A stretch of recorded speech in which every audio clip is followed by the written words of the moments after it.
Welcome to this audio adaptation of The Ends of the Earth. Introduction by Elizabeth Kolbert.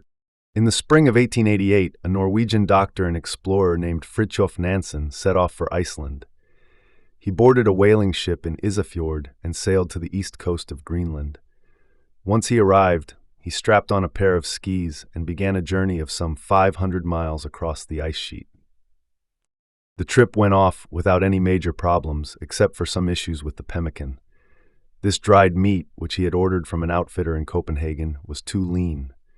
This led to what Nansen described as a craving for fat which can scarcely be realized by anyone who has not experienced it.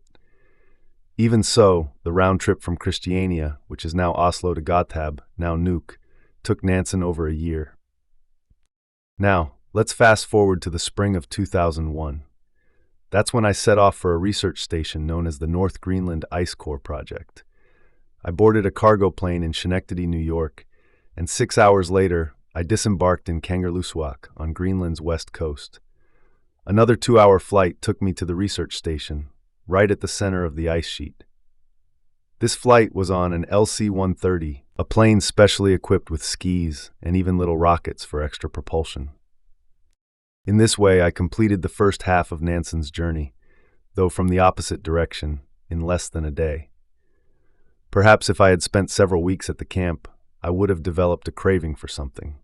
Honestly, though, I can't imagine what. The afternoon I arrived, they served coffee and cake in the geodesic dome that served as the camp's dining hall. In the evening, there was a cocktail party held in a chamber that had been hollowed out of the ice. Dinner was lamb chops covered in a tomato cream sauce served with red wine. I was so stuffed, I remember skipping dessert that night. At least 20 scientists were living at the research station, and I never wandered far enough from camp to lose sight of the tents. Yet, even if Arctic travel isn't what it used to be, with the danger, hardship, and solitude mostly gone, it is still an otherworldly experience. The vast white, the intense cold, the sun shining at 3 a.m, it was a scene unlike anything I had ever encountered before. Of course, I came home and wrote about it. This is a collection of writings about the Arctic, which is not quite the same thing as a book about the Arctic.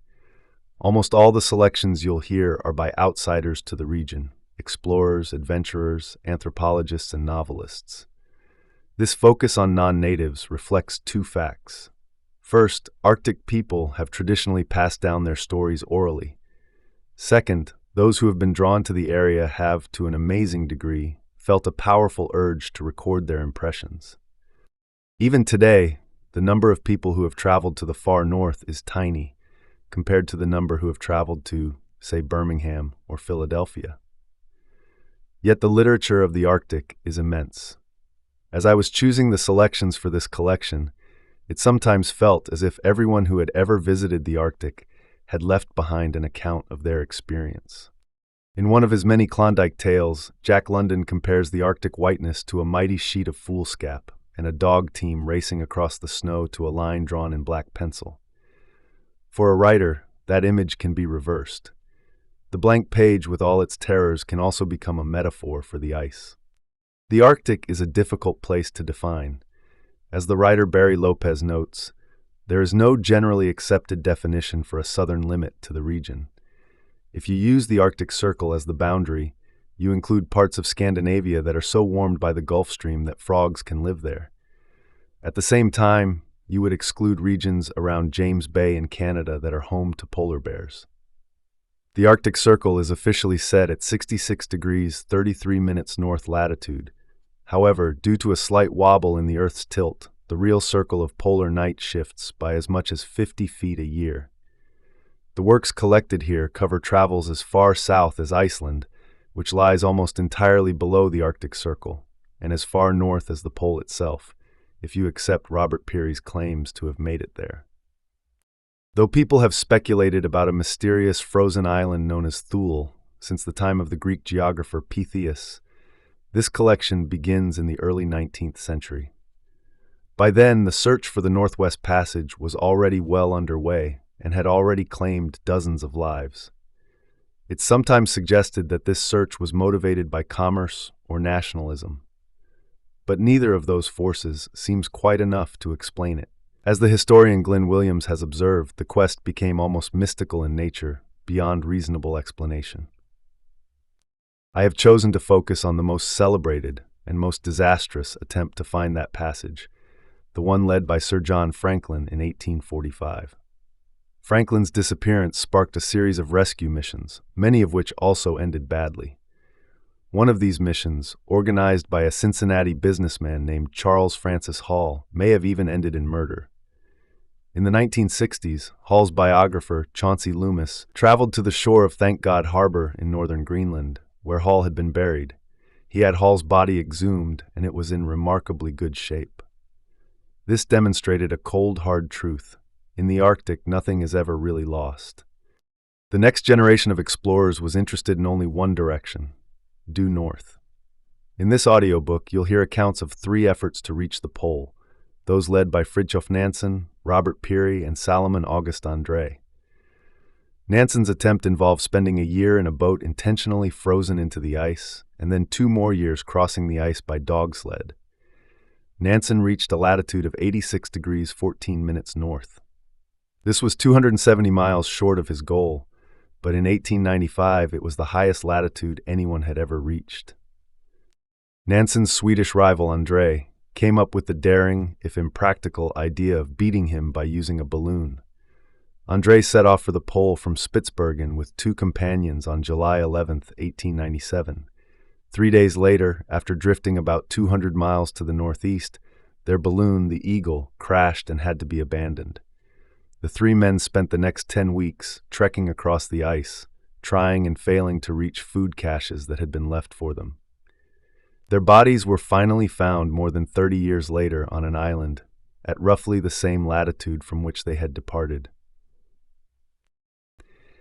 In their writings, explorers like Franklin and André tend to see the Arctic as a set of problems to be solved: uncrossable rivers, blinding snow, drifting ice. Peary's accounts of his adventures barely mention the personal adventures that would lead to at least 2 half-Inuit children. But even before the race to the pole was over, a different kind of interest in the Arctic had begun to produce a different kind of literature. Though the Arctic contains some of the most inhospitable terrain on Earth, people have been living there for thousands of years. The fact that native communities flourished in an environment that was often fatal to non-native travelers challenged conventional ideas of progress. Starting in the late 19th century, the Arctic became a popular destination for what you might call explorers of human nature.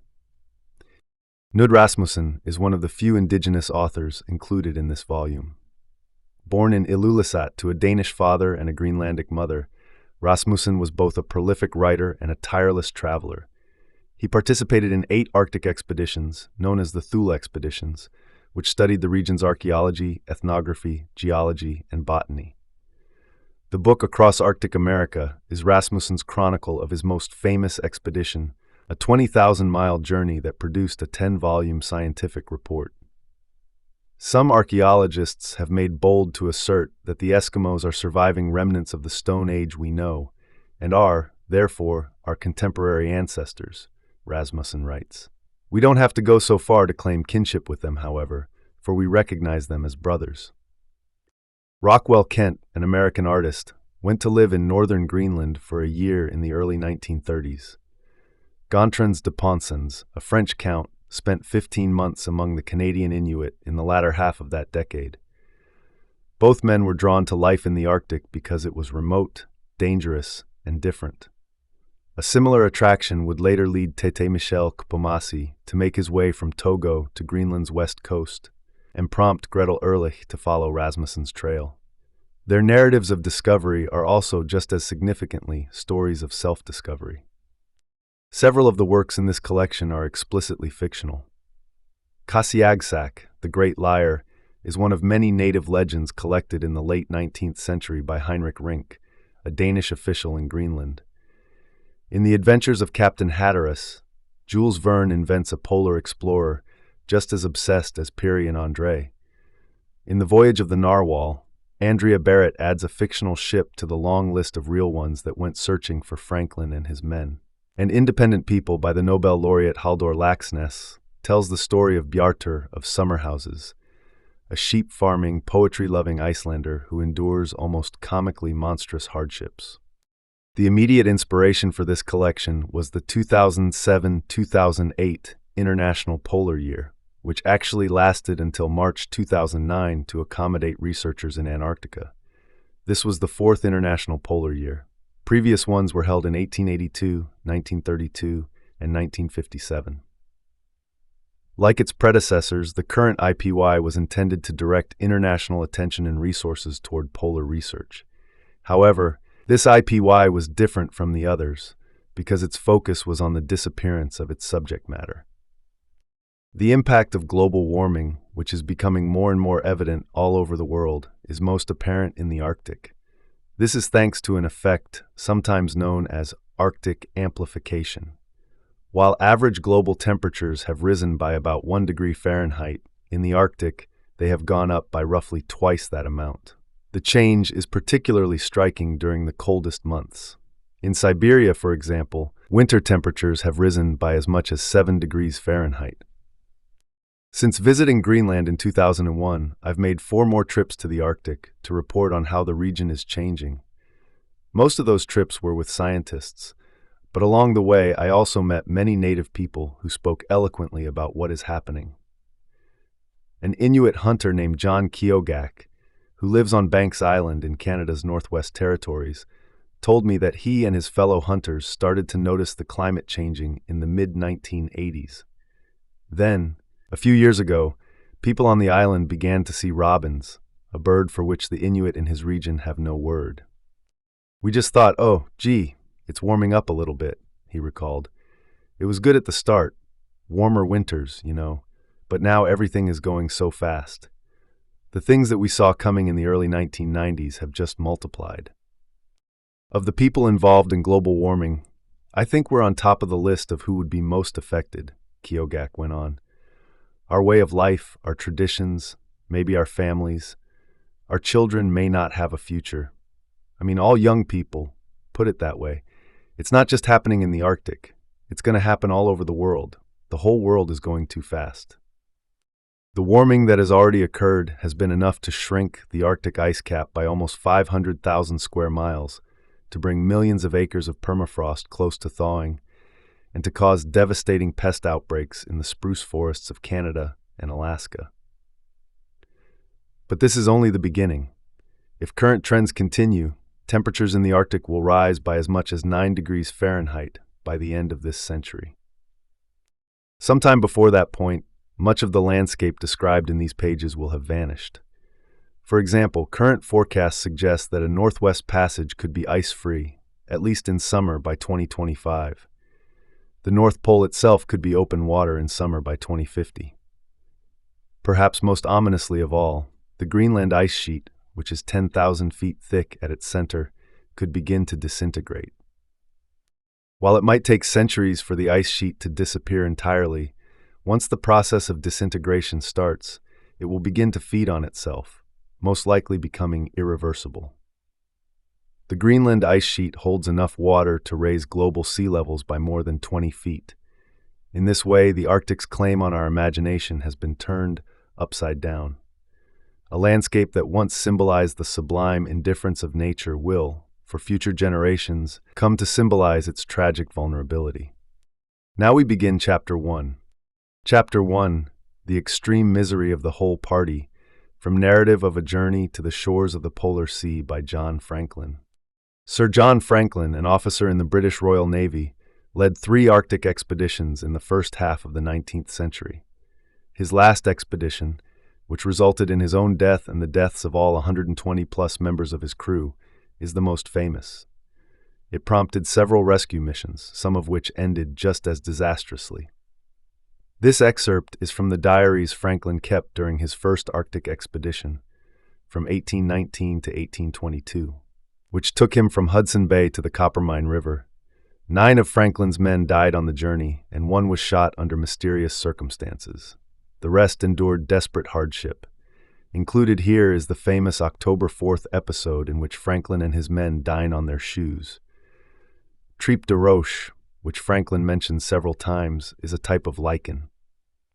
In the afternoon, we had a heavy fall of snow, which continued all night.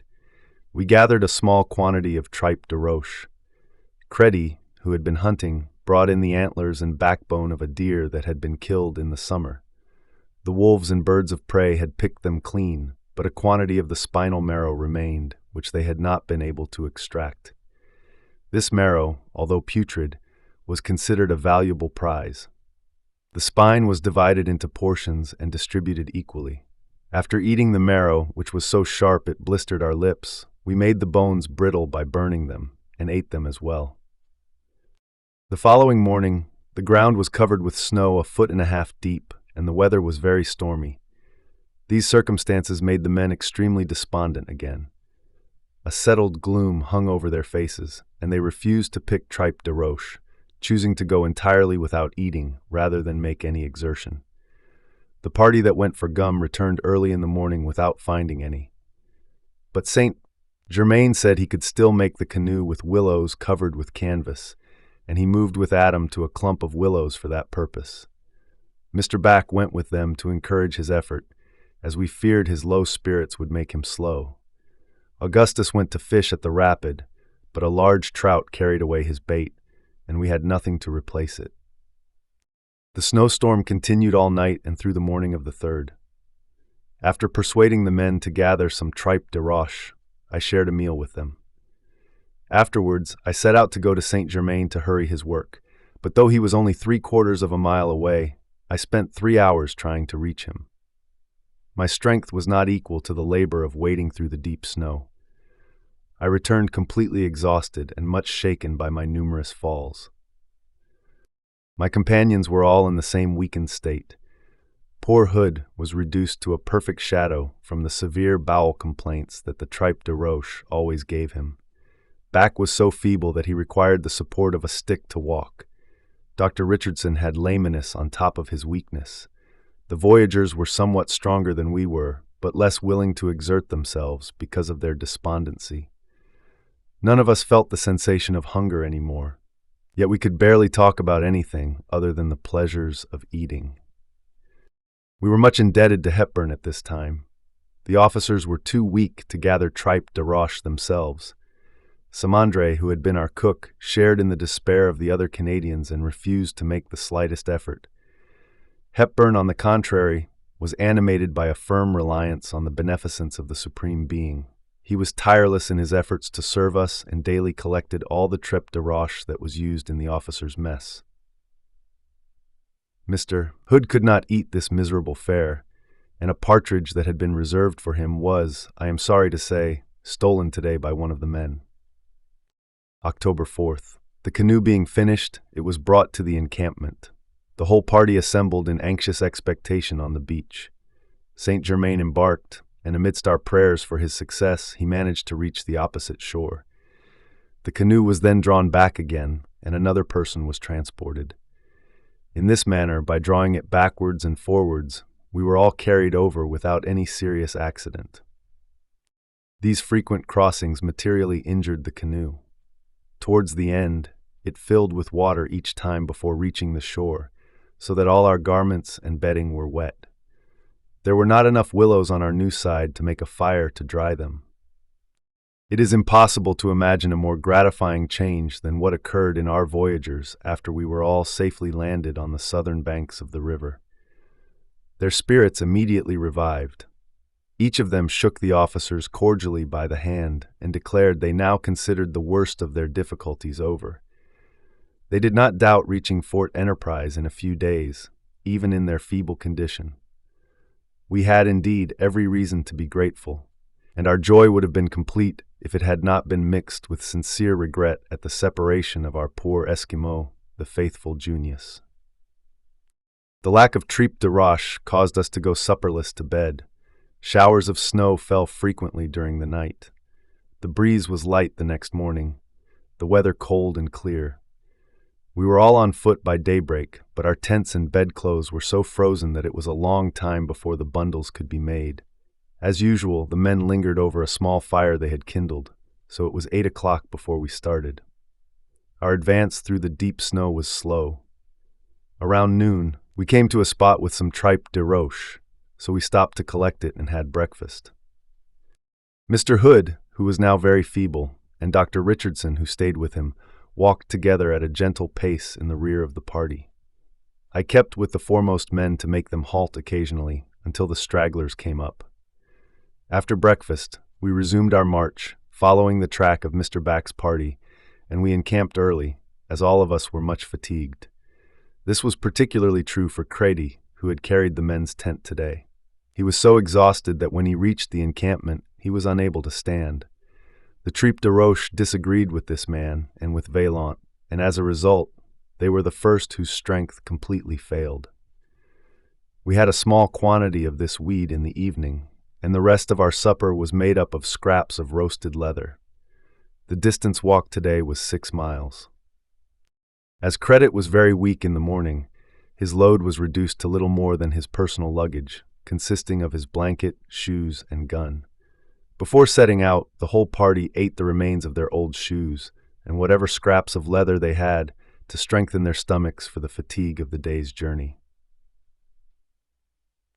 We left the encampment at 9 and followed our route over a range of black hills.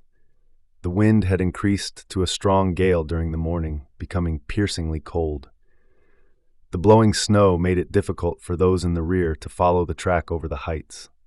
In the valleys, where the track was clear from the depth of the snow, the labor of walking was proportionally great. Those in front made frequent halts as usual, yet they were unable to remain still for long because of the severe weather. They were forced to move on before the rear could catch up, and so the party became very straggled. About noon, Samandre came up and informed us that Credy and Vaillant could advance no further. Seeing some willows in a nearby valley, I proposed to halt the party there while Dr. Richardson went back to visit them. I also hoped that when the sufferers learned that a fire was kindled so close by, they would be cheered and make their utmost efforts to reach it. But this proved a vain hope. The doctor found Vaillant about 1.5 miles in the rear, much exhausted with cold and fatigue. He encouraged him to advance to the fire, but after repeated requests, Vaillant made the attempt and fell down in the deep snow at every step. Now we'll continue with Chapter 2. Chapter 2, The Return of Light from Arctic Explorations by Elisha Kent Kane. Elisha Kent Kane served as the medical officer on an 1850 American expedition that went in search of John Franklin and his crew. 3 years later, he captained a second expedition. By all accounts, Kane was not an effective leader. After spending 2 winters on their boat, the Advance, which had frozen into the ice off the west coast of Greenland, he and his men trekked 1,300 miles to the town of Upernavik. Amazingly, all but 3 of them made it. In this excerpt from Kane's diaries of 1854, spring has just arrived, and with it, a great deal of game. This leads Kane to reflect on the hidden richness of the Arctic, and on the possibility that some members of Franklin's crew might still be alive. We have more fresh meat than we can eat. For the past 3 weeks, we have been living on ptarmigan, rabbits, 2 reindeer, and seal. They are fast curing our scurvy. With all these resources coming to our relief so suddenly, how can my thoughts turn despairingly to poor Franklin and his crew? Can they have survived? No man can answer with certainty, but no man without presumption can answer in the negative. If, 4 months ago, surrounded by darkness and bowed down by disease, I had been asked the question, I would have turned toward the Black Hills and the frozen sea, and responded in sympathy with them, no. But with the return of light, a savage people come down upon us, destitute of any but the rudest tools of the chase. They were fattening on the most wholesome diet of the region, only 40 miles from our anchorage, while I was complaining of its scarcity. For Franklin, everything depends upon locality. But from what I can see of Arctic exploration so far, it would be hard to find a circle of 50 miles diameter entirely destitute of animal resources. The most solid winter ice is open here and there in pools and patches worn by currents and tides. Such were the open spaces that Parry found in Wellington Channel. Such are the stream holes of the Greenland coast, the Polynia of the Russians, and such we have ourselves found in the most rigorous cold of all. To these spots the seal, walrus, and the early birds crowd in numbers. One spot that kept open, as we learned from the Eskimo at Littleton Island, only 40 miles from us, sustained 3 families last winter until the opening of the North Water.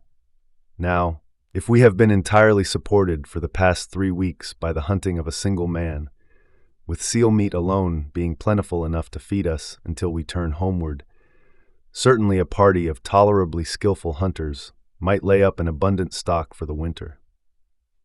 As it is, we are making caches of meat under the snow to prevent it from spoiling on our hands, in the very spot which a few days ago I described as a Sahara. And indeed, it was a Sahara for 9 whole months, until this flood of animal life burst upon us like fountains of water and pastures and date trees in a southern desert. I have undergone one change in opinion. It is of the ability of Europeans or Americans to accustom themselves to an ultra-Arctic climate. God forbid indeed that civilized man should be exposed for successive years to this blighting darkness. But around the Arctic Circle, even as high as 72 degrees, where cold and cold only is to be encountered, men may be acclimatized, for there is light enough for outdoor labor. Of the 136 picked men of Sir John Franklin in 1846, Northern Orkney men, Greenland whalers, so many young and hardy constitutions, with so much intelligent experience to guide them, I cannot realize that some may not yet be alive. I cannot believe that some small squad or squads, aided or not by the Eskimo of the expedition, may not have found a hunting ground and laid up from summer to summer enough fuel, food, and sealskins to brave 3 or even 4 more winters in succession. I speak of the miracle of this bountiful fair season. I could hardly have been more surprised if these black rocks, instead of sending out upon our solitude the late inroad of yelling Eskimo, had sent us naturalized Saxons. 2 of our party at first fancied they were such. The mysterious compensations by which we adapt ourselves to climate are more striking here than in the tropics. In the polar zone, the assault is immediate and sudden, and, unlike the insidious fatality of hot countries, produces its results rapidly. It requires hardly a single winter to tell who are to be the heat-making and acclimatized men. Peterson, for instance, who has lived for 2 years at Upernavik, seldom enters a room with a fire.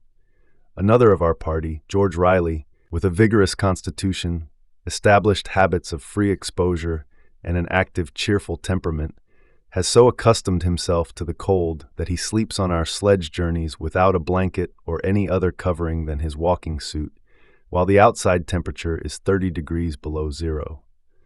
The half-breeds of the coast rival the Eskimo in their powers of endurance. There must be many such men with Franklin. The North British sailors of the Greenland seal and whale fisheries I look upon as inferior to none in capacity to resist the Arctic climates. My mind never realizes the complete catastrophe, the destruction of all Franklin's crews. I picture them to myself broken into detachments. My mind fixes itself on one little group of some 30 who have found the open spot of some tidal eddy. Under the teachings of an Eskimo or perhaps one of their own Greenland whalers, they have set bravely to work and trapped the fox, speared the bear, and killed the seal and walrus and whale. I think of them ever with hope. I sicken at not being able to reach them. It is a year ago today since we left New York.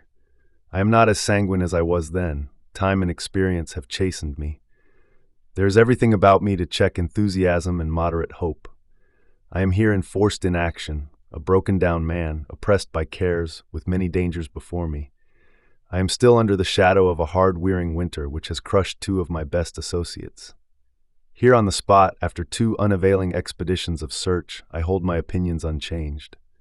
And I record them as a matter of duty upon a manuscript which may speak the truth when I can do so no longer. Let's continue with Chapter 3. Chapter 3, Murder in the Arctic, From Weird and Tragic Shores by Chauncey Loomis. In the 1860s, Charles Francis Hall, a Cincinnati businessman who became an explorer, made 2 voyages to the Arctic in search of survivors from the Franklin expedition. Not surprisingly, he found none. Nevertheless, his exploits made Hall a popular hero.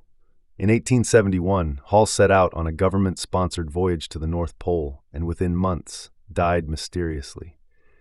Nearly 100 years later, his biographer, Chauncey Loomis, traveled to Greenland and exhumed his corpse, hoping to clarify the circumstances of Hall's death. For 5 years after the ship Polaris weighed anchor and steamed through the ice of Dilling, Thank God Harbor, Charles Francis Hall's grave was undisturbed by any human. Eskimos had once hunted the area, but the stone rings that marked their campsites were ancient. Hunting parties had not ventured so far north for hundreds of years. Wind-driven snow and silt blasted the headboard of the grave, but it remained upright, and the deep-cut inscription remained sharp and clear. Lemmings burrowed into the mound of the grave, and foxes pawed at its surface, but the coffin beneath was untouched. In May 1876, Hall's grave had its first human visitors since the departure of the Polaris. Members of the British North Polar Expedition, led by Captain George Nares, arrived with a brass tablet they had brought from London. The tablet was inscribed, "Sacred to the memory of Captain C.F. Hall of the U.S. ship Polaris, who sacrificed his life in the advancement of science on November 8, 1871. This tablet has been erected by the British Polar Expedition of 1875, who following in his footsteps have profited by his experience." While 25 members of the expedition stood solemnly by, an American flag was hoisted and the tablet was erected at the foot of the grave. The Nares expedition, like the Polaris expedition, was not destined to reach the pole. Not long after the ceremony, 2 of its men, dead of scurvy, were buried only a few hundred yards away from Hall. 6 years later, the grave was visited again. The Greely expedition, spending the winter 30 miles across Hall Basin, came to check on supplies that the Polaris expedition had left behind. Sergeant William Cross, while rummaging in the wreckage of the observatory, carved his name on one of the boards. A year later, Cross was dead, the first of 19 men to die in the terrible ordeal of the Greely expedition. Between 1898 and 1909, Robert Peary passed Thank God Harbor several times, but with a single-mindedness Hall himself would have admired, he did not take time to go ashore. Knud Rasmussen arrived in 1917. He found the original headboard lying face down on the ground, perhaps knocked over by the same bear that had bitten deep into the posts supporting the Nares tablet. Rasmussen could plainly see the marks of the animal's teeth in the wood. After Rasmussen's departure, 40 years passed before Hall's grave was visited again. In 1958, an American team landed from the icebreaker Atka, the first ship to anchor in Thank God Harbor since the Polaris. Their purpose was to locate ice-free aircraft landing sites. For a few weeks, the sound of a jeep was heard on Polaris Promontory. Then the area returned to its accustomed silence. In August 1968, I arrived at Hall's Rest with 3 companions. Dr. Franklin Paddock, William Barrett, Thomas Gignoux, and I were flown from far to the south by one of Canada's finest bush pilots, W. Phipps. The day we arrived was clear. As the pilot flew his single otter low across the hills, we could see ahead the deep blue of Hall Basin and the wreckage of the observatory close to the beach. We circled, looking for the grave. We couldn't see it, but we knew it was near the observatory, so the pilot landed on a smooth stretch of plain a mile south. After we had unloaded our equipment, he took off immediately, leaving us standing alone on the plain, suddenly aware of how isolated we were. He was due to return in 2 weeks. In the course of preparing this biography, I had read everything I could find on the Polaris expedition. My conclusion was not that Hall had certainly been murdered, not even that he had probably been murdered, but only that murder was at least possible and plausible. The official conclusion that he had died of natural causes was also possible, but it had been reached hastily and only by ignoring much of the evidence. The government had been eager to play down the ugly aspects of the affair. I had applied to Denmark's Ministry for Greenland for a permit to travel to Polaris Promontory. Arguing that if the case were recent, a court would order an autopsy, I requested permission to disinter Hall's body and have Frank Paddock perform an autopsy on it. Given the high latitude of his burial, there was a good chance that the body would be well preserved. My application was finally approved after a trip to Copenhagen, where I met Count Eigil Knuth, an advisor to the ministry and one of the last men to have seen the grave. At first, he was against the idea. He said Hall's grave was a hallowed place.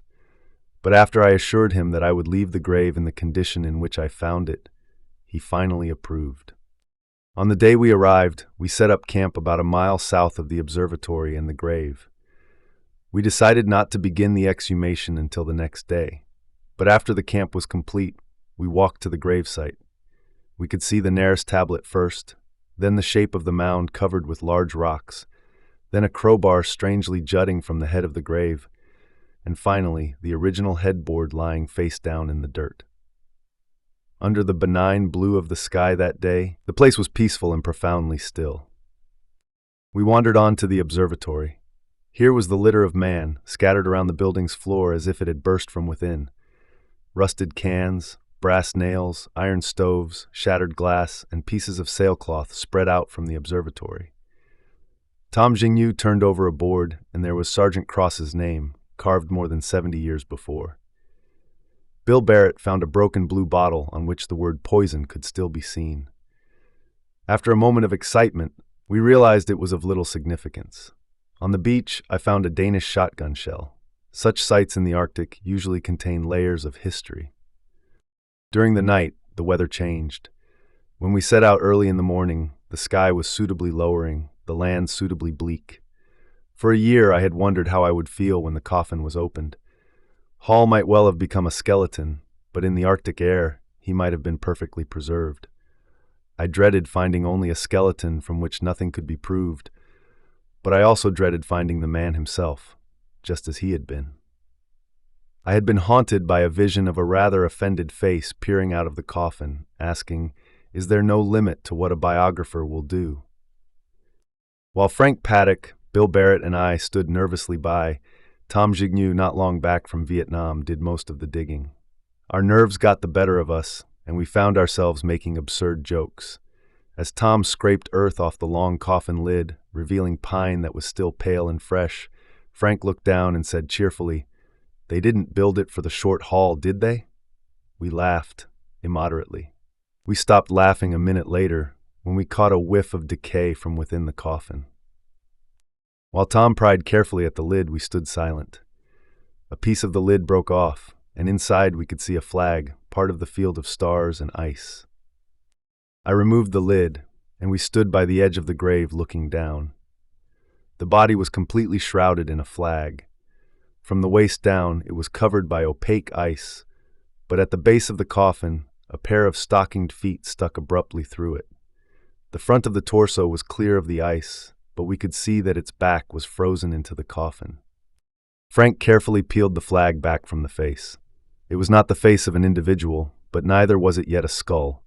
There were still flesh, a beard, and hair on the head, but the eye sockets were empty, the nose was almost gone, and the mouth was pulled into a smile that a few years hence would become the grin of a death's head. He was in a strangely beautiful phase in the process of dust returning to dust. The autopsy took about 3 hours. We decided not to try to remove the body from the coffin. Frank Paddock had to straddle the coffin and lean over to do his work, an agonizing posture to hold for that length of time. It was very discouraging. At first, we thought the body was perfectly preserved, but Frank's scalpel revealed that the internal organs were almost entirely gone. Frank persisted in a meticulous search, but found little that held any hope for analysis. A fingernail and some hair to be tested for arsenic were the best samples we had. At last, exhausted, Frank gave up. We put the lid back on the coffin, and Tom Jignew shoveled earth back into the grave. After we had piled the rocks back on the mound, I shoved the strange crowbar into the earth where it had been. When we left, Hall's Rest appeared the same as it had been. We had almost 2 weeks to wait before our pilot was to return. We passed the time roaming Polaris Promontory, realizing only later that most of our roaming was to the south. The grave lay to the north, and we tended to avoid it. The beach made the best walking. Along the beach there were life, movement, and sound. The sky and the light constantly changed. Hall Basin was clear of ice the day we arrived, but 2 days later a south wind drove in both floe ice and icebergs. Looking at and listening to the ice was one of our best diversions. If we stood still and stared out across the basin, We could see it move with the currents, very slowly, very steadily. The sounds I remember best were of water steadily dripping from thawing icebergs, and the occasional crack and rumble of big ice breaking out in the bay. Our 2 weeks of roaming were well spent. They were life-giving, helping to purge images of the grave from our minds. After those 2 weeks, I also better understood the man who lay in the grave, and others like him who have felt impelled to travel to the Arctic, yearning for its cold beauty.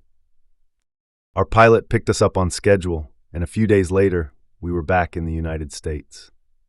Frank Paddock sent the fingernail and the hair to Toronto's Center of Forensic Sciences, where they were given a neutron activation test, a highly sophisticated method of analysis.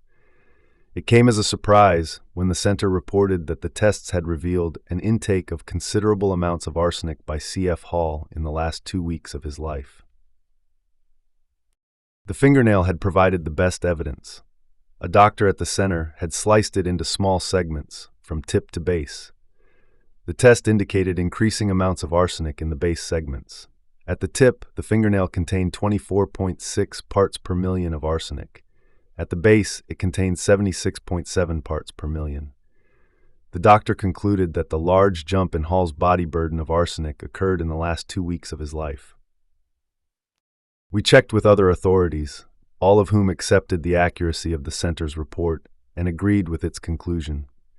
Charles Francis Hall had received toxic amounts of arsenic during the last 2 weeks of his life. What conclusions can be drawn? Excited by the report, I studied my material on the Polaris expedition again, testing various explanations for the arsenic. The trouble, as I soon discovered, was that several explanations were possible. A list of symptoms of acute arsenic poisoning from a toxicology textbook includes many of Hall's symptoms: the initial gastrointestinal troubles, difficulty swallowing, dehydration, stupor, delirium, and mania, even the late manifestation of a skin eruption noticed the day before Hall died. There is no doubt that Hall received a large amount of arsenic during the period that he showed these symptoms. The question is, how did he receive it? Arsenic would have been available aboard the ship. In the form of arsenious acid, it was commonly used as a medicine in the 19th century for a great variety of diseases. Hall may have dosed himself with it. Suicide is almost inconceivable for such a man, but he was also deeply suspicious of others. In his sickness, which may indeed have been a stroke, might he not have treated himself rather than put his faith in the ship's surgeon, Emil Bessels, whom he disliked? But murder also is possible. The coffee that Hall drank when he returned to the ship after his sledge journey could have been poisoned. Arsenic can leave a sweetish metallic taste. Hall complained to his Inuit friend, Tukulito, about the coffee. He said the coffee made him sick, she testified, too sweet for him. About half an hour after he drank it, he felt pains in his stomach and vomited, symptoms that suggest poisoning. But the pain and the vomiting could have been caused by a stroke, as could many of the other symptoms. It is also possible that Hall suffered both a stroke and arsenic poisoning. The initial attack could have been a stroke, and then the arsenic could have been administered later during the 2 weeks of his illness. The question remains, how was it administered, and by whom? If Hall was murdered, Emil Bessels is the prime suspect. A trained scientist, he had the knowledge, and as ship's surgeon, the material needed to administer arsenic. He had access to Hall much of the time, and when Hall refused Bessels access, his condition improved. Joseph Mauch made a note in his journal on November 1st, several days after Hall first refused treatment by Bessels. He wrote, "Capt. Hall is much better this morning. For the last 2 days he has taken no medicine, and today his health is greatly improved, although yet very weak." Bessels had the opportunity, the skill, and probably the material, but why would he do it? He had no apparent rational motive. He would gain nothing concrete by Hall's death, but perhaps ambition could be motive enough. With Hall's death, the command fell to the ship's sailing master, Buddington, but Bessels had more power and independence because Buddington was a far weaker man. But ambition for what? To make major scientific and geographical discoveries and be given full, sole credit for them. This does not seem motive enough for murder. Here we enter the darkness that the Board of Inquiry would not probe. One of its members asked George Tyson if he thought there was any difficulty between Captain Hall and any of the scientific party that would be an inducement for them to do anything to injure him. Tyson replied firmly, "No, sir." Then he paused and said, "Unless a man were a monster, he could not do any such thing as that." The board, not wanting to consider the possibility of monstrosity, moved on, but perhaps the truth lay precisely in monstrosity. The close atmosphere of a wintered-in ship was a test of anyone's mind. Ambitions, dislikes, and abnormalities could be unbearably magnified. Bessels scorned Hall, an uneducated boor, yet he, Emil Bessels of Heidelberg and Jena, had to serve under him. Their relations had been strained from the outset, and Bessels faced at least another year on that tiny ship, suffering the humiliation of an arrogant man in a subservient position. Perhaps Bessels murdered Hall. Perhaps. The only certain truth that can be found in this case is a knowledge of the inevitable and final elusiveness of the past. What happened aboard the USS Polaris between October 24th and November 8th, 1871, can never be entirely known. One way or the other, Charles Francis Hall died, as his friend Penn Clark said he would, a victim of his own zeal. If a stroke was the primary cause, then he drove himself into it. If Bessels murdered him, then Hall's zeal made him an unbearable threat to the doctor's ambitions. If he poisoned himself, then it was because the zeal that had made him fiercely independent had also made him fiercely suspicious. Just before we left Polaris Promontory, I returned alone to the grave to bury a canister with an account of what we had done. After doing the job, I took a last look, still puzzling about the crowbar at the head of the grave, the crowbar that we had carefully put back in place. After we returned home, while rereading Noah Hayes's journal, I noticed something I had not noticed before. The Indiana farm boy solved at least one mystery and deserves the last word about his hero. The night they buried Hall, he wrote, was too cold and miserable for them to mount a headboard, so they jammed the crowbar into the mound. A fit type of his will, wrote Hayes. An iron monument marks his tomb. We'll continue now with Chapter 4. Chapter 4, See the Eskimo, from The Voyage of the Narwhal by Andrea Barrett. The Voyage of the Narwhal is Andrea Barrett's 1998 fictional version of a Franklin rescue expedition.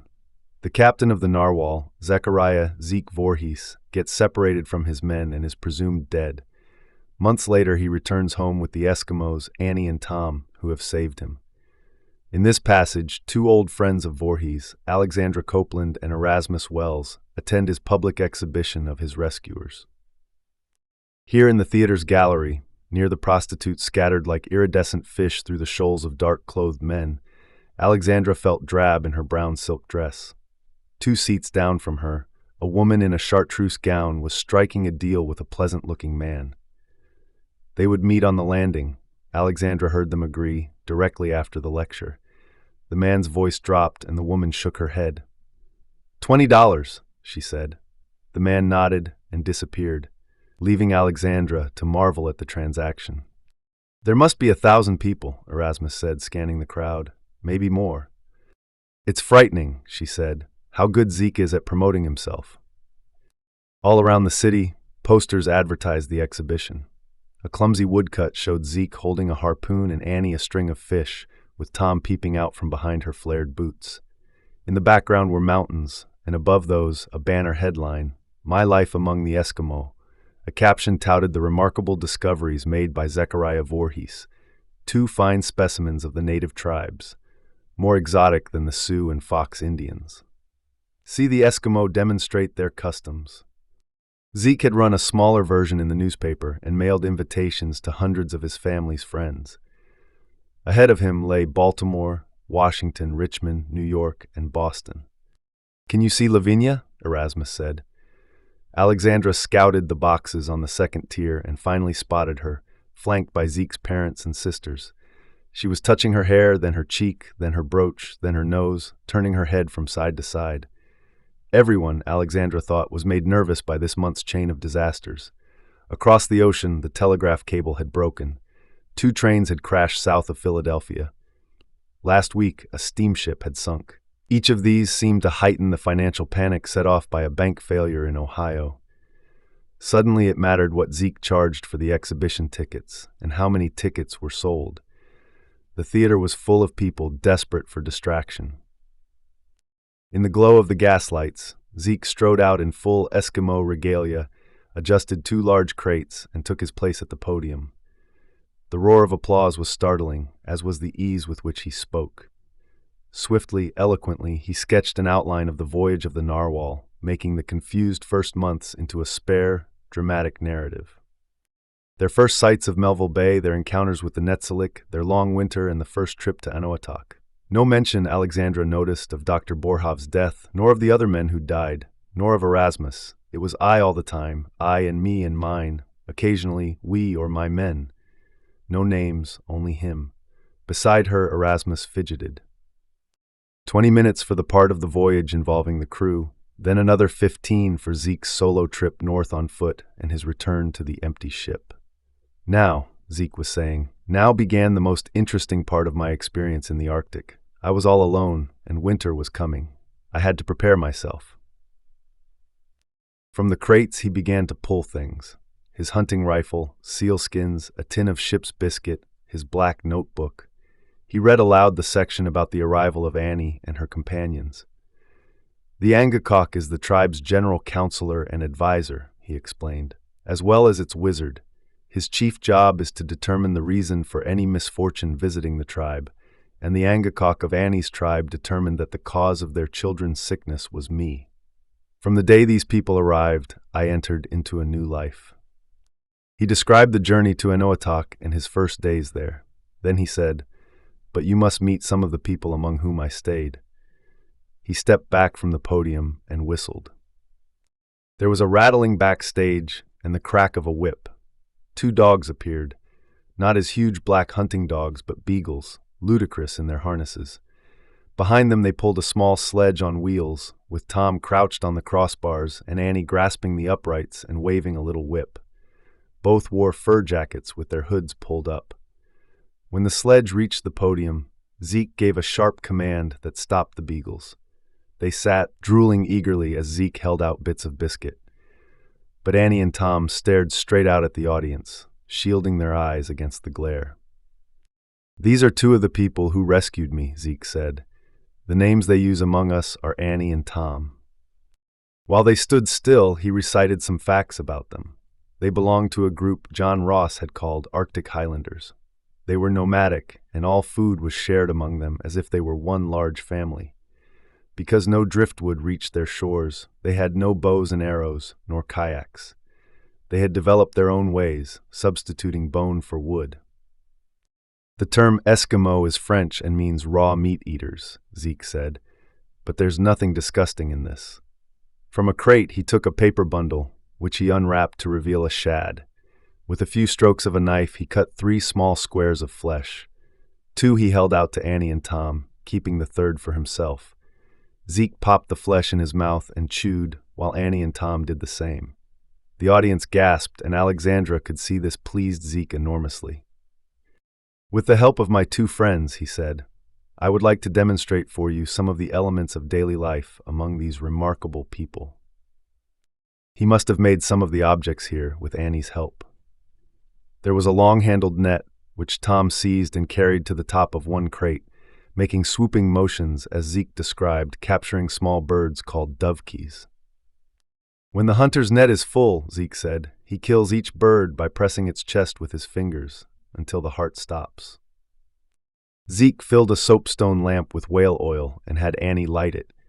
In the huts, he said, with these lamps giving off heat and light, it had been warm no matter what the outside temperature. He brought out more hides and had Annie demonstrate how the women scraped them to make them pliable. "This crescent-shaped knife is an ulo," he said. Annie sat on her knees with the skin spread before her, rubbing it with the blade. Beside Alexandra, Erasmus pressed both hands to his ribs. "Are you all right?" she said. "That's exactly the way I soften a dried skin before I mount it," Erasmus said. "I have a draw shave I use like her ulo." "The women chew every inch after it's dried to make it soft," Zeke said, and Annie put a bit of the hide in her mouth and ground her teeth. "The needles are kept in these charming cases," he said. Annie held up an ivory cylinder bristling with needles. Zeke took Tom's hand and a pair of harpoons. He and Tom lay down and pretended to be inching up on a seal's blowhole. As they mimicked the strike, Zeke spoke loudly, a flow of vivid words that had the crowd leaning forward. They were seeing what Zeke wanted them to see, Alexandra thought. Not a rickety sledge, 2 beagles, a tired woman, and a nervous boy.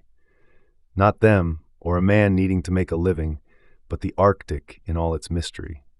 Her face was wet. Was she weeping? She turned to Erasmus, who had his face in his hands. Gently she touched him and said, "You have to look." He raised his head for a second, but then returned his gaze to his shoes. "I won't," he said passionately. "I hate this. All my life, the thing I've hated most is being looked at. I know just how she feels, all of us peering down at her. It's disgusting. People stared at me like this when I came back without Zeke. Now we're doing the same thing to her." Had she known this about him? She looked away, back at the stage. She felt a shameful pleasure herself in watching Annie and Tom. She longed to draw them. Annie had pushed her hood back from her sweating face, while Tom had stretched out on the sledge and was pulling at one of the beagle's ears. Zeke took a wooden doll from his crate. "The children play with dolls," he said, "just as ours do." Tom seized the doll, pressing it to his chest. Then Zeke was winding string around Annie's fingers, saying, "A favorite game with the women and children is called Audiobook, which is much like our child's game of cat's cradle, only more complicated." He said something to Annie and stepped away. Annie's hands darted like birds and paused, holding up a shapely web of string. "This represents a caribou," Zeke said. Alexandra tried to see a creature in the loops and whorls, not knowing that for Annie it was as if the stage had suddenly filled with beautiful animals. She was home, and she was also here, doing what she'd been told in a dream to do. She was to watch these people, ranged in tiers above her, and commit them to memory so that she could bring a vision of them to her people back home. Her mother had been a small girl on the summer day when floating islands with white wings had appeared. From the islands hung little boats which spat out sickly men in blue garments. "At first," her mother had said, "we thought the spirits of the air had come to us." Through them, her people had learned they weren't alone in the world. Much later, when Annie was grown, other strangers arrived. Cain and his men had taught Annie to understand their speech, and she had learned that the world was larger than she'd understood. From them she'd gained words for the visions of her mother's childhood, a country called England and another called America. Men called officers, ships, sails, mirrors, biscuits, cloth. In her dream, her mother had given her this task, to look closely at all around her and to remember everything. Her hands darted and formed another shape, which Zeke claimed represented ponds amid hills, but in which she saw her home. She tasted sweet blood in her mouth. In the gaslights she saw the moon and the sun, brother and sister who'd quarreled and now chased each other across the sky. At first her mother had thought the strangers must come from these sources of light. Her hands flew in the air. "Can you see what she's doing?" Alexandra whispered to Erasmus. "I can't see what she's making." "I have to go," Erasmus said. "We have to go. Can we go?" If you're finding these tales of Arctic exploration as captivating as I do, consider supporting the author in this project. You can try a free 30-day Audible trial or purchase the original book, The Ends of the Earth, through the Amazon link in the description. As an Amazon associate, we earn from qualifying purchases. Your support helps bring more stories of adventure and discovery to life. Thank you, and now let's return to our journey. We now begin Chapter 5. Chapter 5, Mount Hatteras, from The Adventures of Captain Hatteras by Jules Verne. Jules Verne wrote The Adventures of Captain Hatteras at the same time he was working on Journey to the Center of the Earth. The story's hero, Hatteras, is an obsessed Arctic explorer, determined that an Englishman must be the first to reach the North Pole. He sets forth on his boat, the Forward, and despite the usual hazards of ice, mutiny, and hunger, he reaches his goal.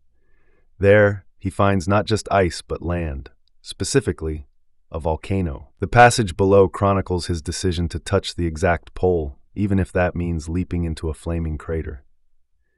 After a substantial conversation, all settled down in the grotto as best they could and dropped off to sleep. All except for Hatteras. Why did this extraordinary man not sleep? Had the aim of his life not been accomplished? Why did calm not follow the agitation in that burning soul? After his success, it would have been normal to feel the sadness that always follows satisfied desires. But no, he still appeared more overexcited than ever, and yet, that first night spent at the pole of the globe was clear and calm. The island was completely uninhabited. There was not a single bird in the burning air, not an animal on the cindery ground, not a fish in the boiling waters. There was only the dull and distant rumbling of the mountain, its head producing plumes of incandescent smoke. When his companions Bell, Johnson, Altamont, and the doctor awoke, Hatteras was no longer with them. Worried, they left the grotto and found the captain standing on a rock. His eyes remained fixed on the summit of the volcano. He had his instruments in his hand. He had clearly just measured the mountain's position. The doctor went up to him and spoke several times before he could interrupt his contemplation. Finally, the captain seemed to understand. "Off we go," said the doctor, examining him attentively. "Let's explore everywhere on our island. We're ready for our last excursion."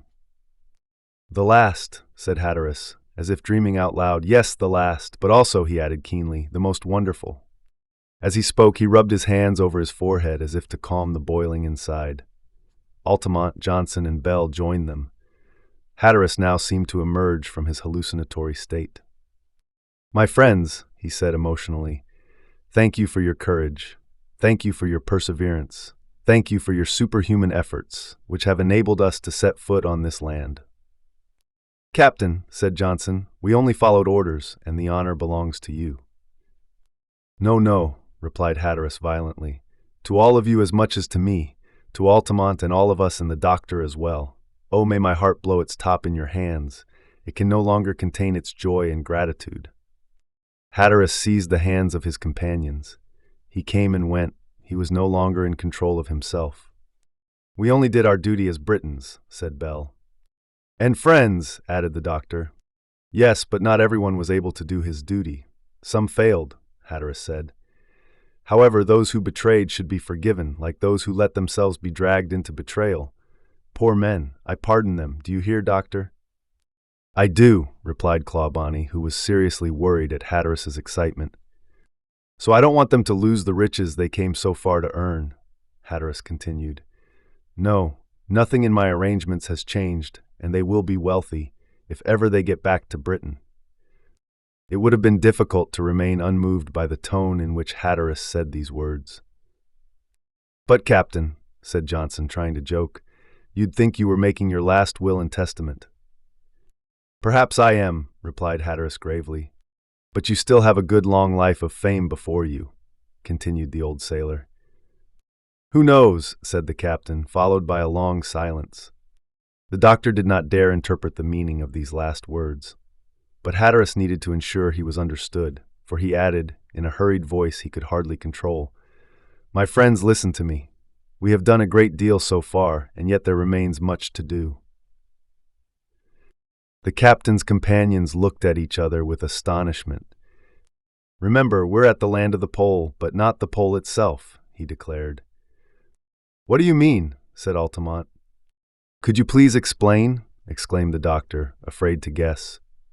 "Yes," said Hatteras forcefully. "I said that a Briton would set foot on the pole of the globe. I said it, and it shall come to pass." "What?" said the doctor. "We are still 45 seconds away from that mysterious point," said Hatteras with growing emotion, "and to it I shall go." "But it's on top of that volcano," said the doctor. "I shall go," replied Hatteras. "You can't get there." "I shall go. It's a wide-open flaming crater." "I shall go." The energy and conviction with which Hatteras said these last words cannot be conveyed. His friends were stupefied. They looked in terror at the mountain, which was waving its plume of flames in the air. The doctor then spoke. He insisted. He pressed Hatteras to renounce his project. He said everything his heart could conjure up, from humble prayers to friendly threats, but he obtained nothing from the unquiet soul of the captain. caught up in an insanity that could be called polar madness. There remained only violent means to prevent this madman from heading for a fatal fall. But foreseeing that such means would produce serious disorders, the doctor decided to employ them only as a last resort. In any case, he hoped that physical impossibilities would prevent Hatteras from executing his project. "Since such is the case," he said, "we will go with you." "Good, but only halfway up the mountain, no further," Hatteras replied. "You need to take back to Britain the copy of the affidavit attesting to our discovery if—" "Nevertheless," the doctor started. "It's decided," replied Hatteras in an unshakable tone. The doctor did not try to insist further. A few moments later, the little troop had equipped themselves and, led by the dog Duke, had set off. The sky was shining brightly.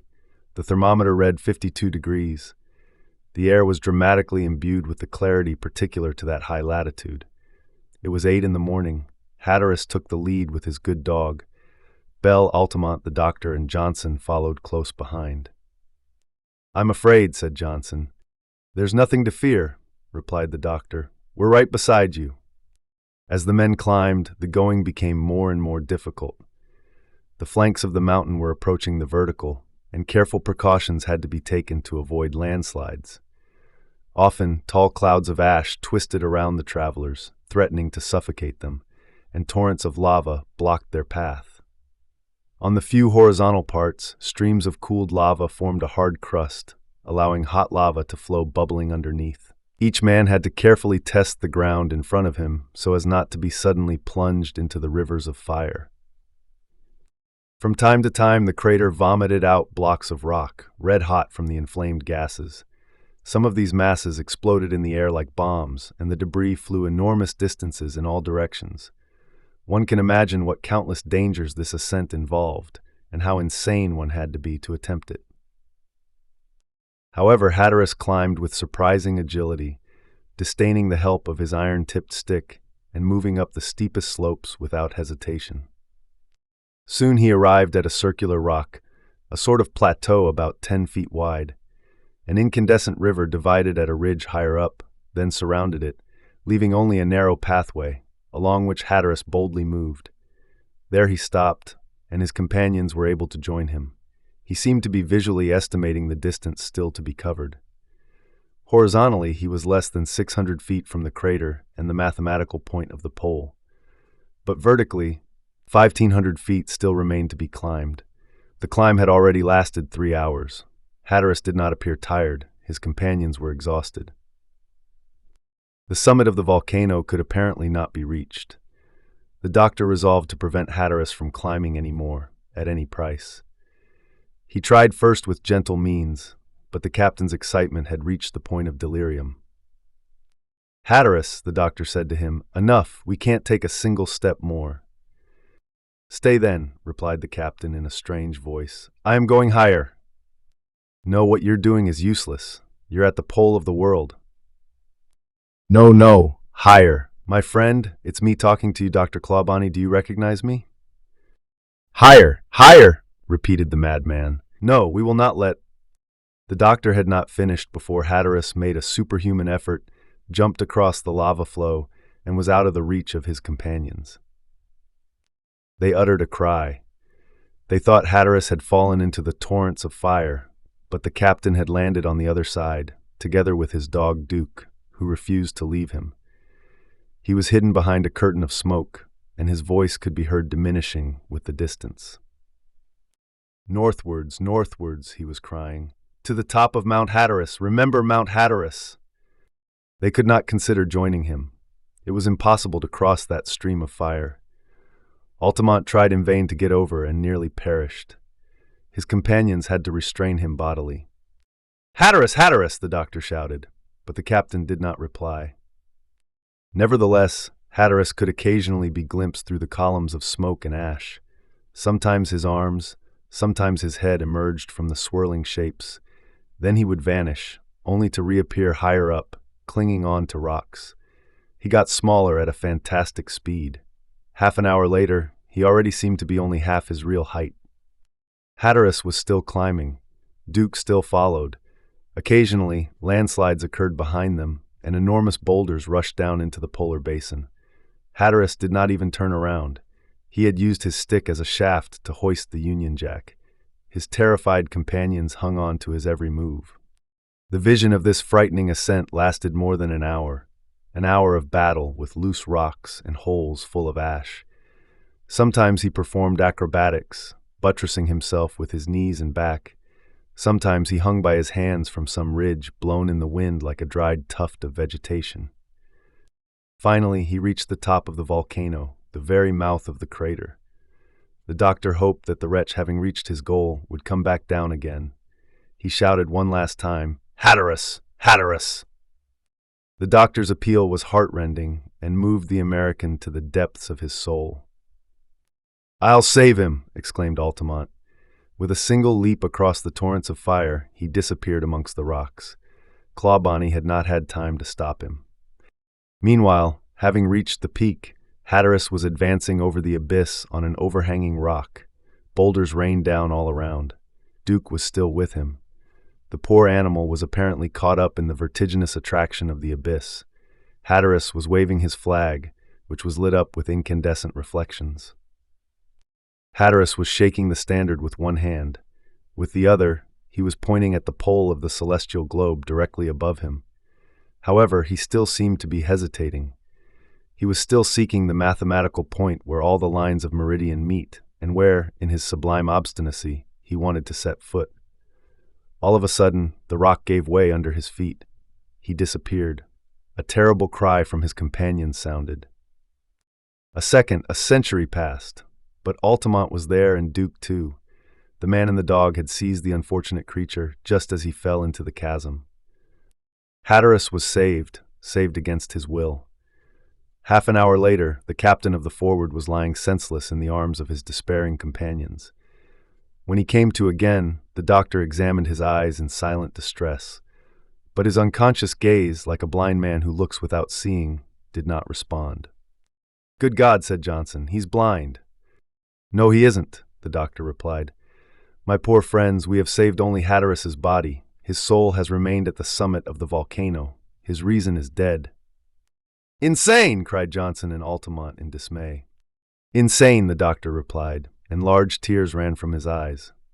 Let's continue with Chapter 6. Chapter 6, The Winter Night from Farthest North by Fridtjof Nansen.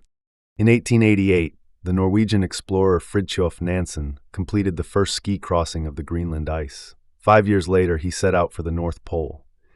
His ship, the Fram, or Forward, had been designed to withstand the crushing pressure of the ice, and the plan was to drift north rather than sail.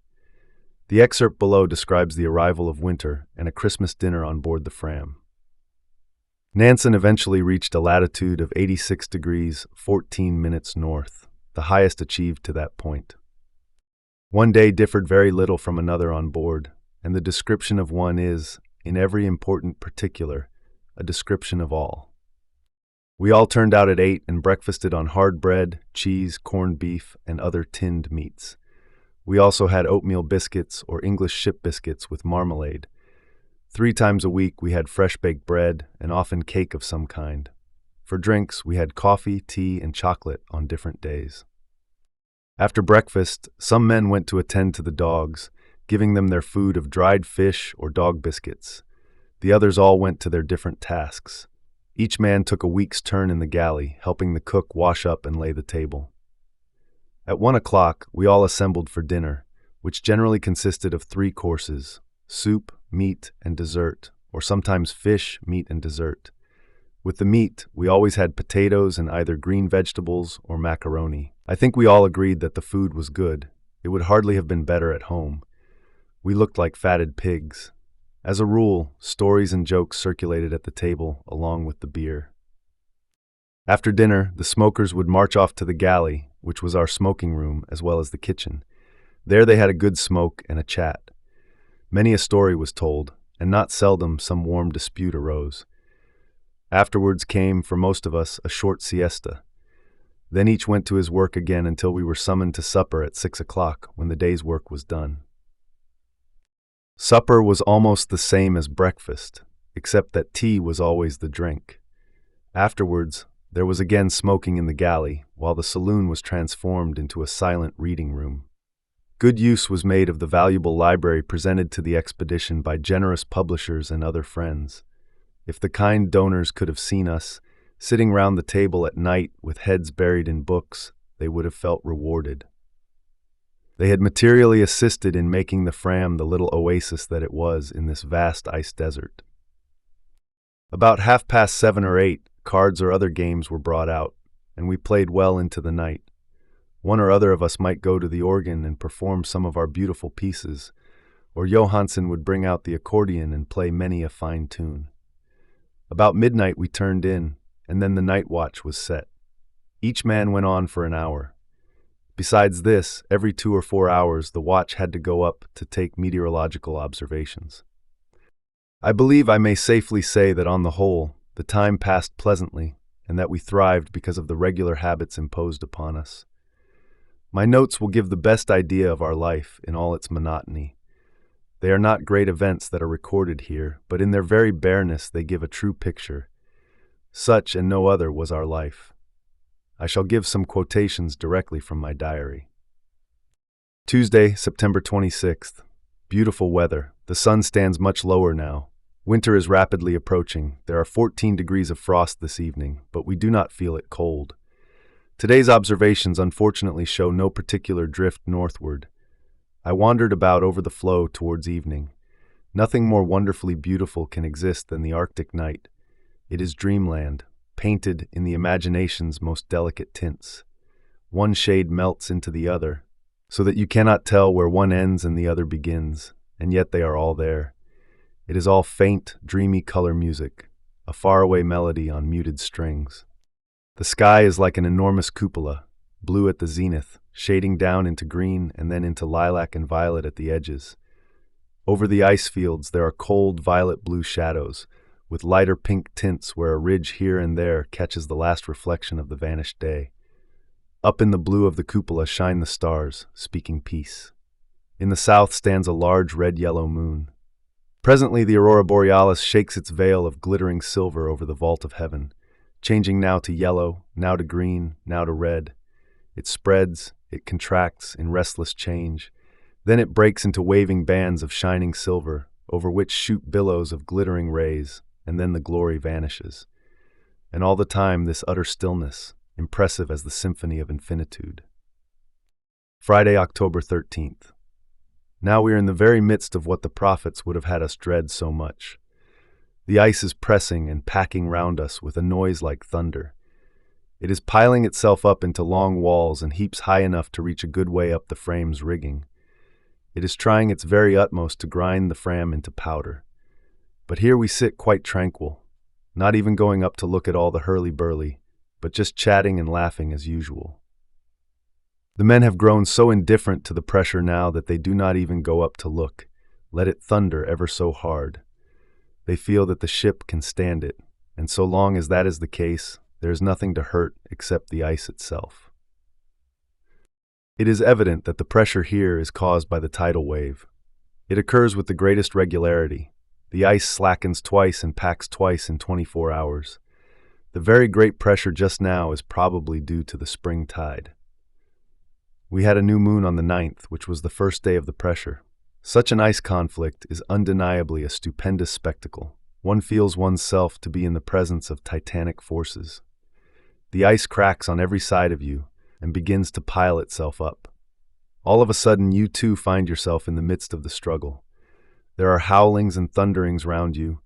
You feel the ice trembling and hear it rumbling under your feet. Floes 10, 12, 15 feet thick are broken and flung on top of each other as if they were featherweights. They are quite near you now, and you jump away to save your life. But now the disturbance begins to calm down.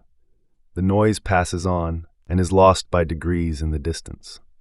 Saturday, October 14th. Today we have got on the rudder. The engine is pretty well in order, and we are clear to start north when the ice opens tomorrow morning. It is still slackening and packing quite regularly twice a day. This evening the pressure has been pretty violent. The floes were packed up against the Fram on the port side, and were once or twice on the point of toppling over the rail. The ice, however, broke below. They tumbled back again, and had to go under us after all. The force is something enormous. On the masses come incessantly without a pause. They look irresistible, but slowly and surely they are crushed against the frame's sides. Clear evening, sparkling stars, and flaming northern lights. Saturday, October 21st. I have stayed in today because of rheumatism, which I have had for some days. Have I really grown so old and palsied, or is the whole thing imagination? It is all I can do to limp about. A nice Arctic hero of 32, lying here in my berth. Have had a good time reading home letters, dreaming myself at home, dreaming of the homecoming, in how many years. I had a sounding taken. It showed over 73 fathoms, so we are in deeper water again. The sounding line indicated that we are drifting southwest. I do not understand this steady drift southward. There ought to be a north-going one. If the current runs south here, how is that great open sea we steam north across to be explained?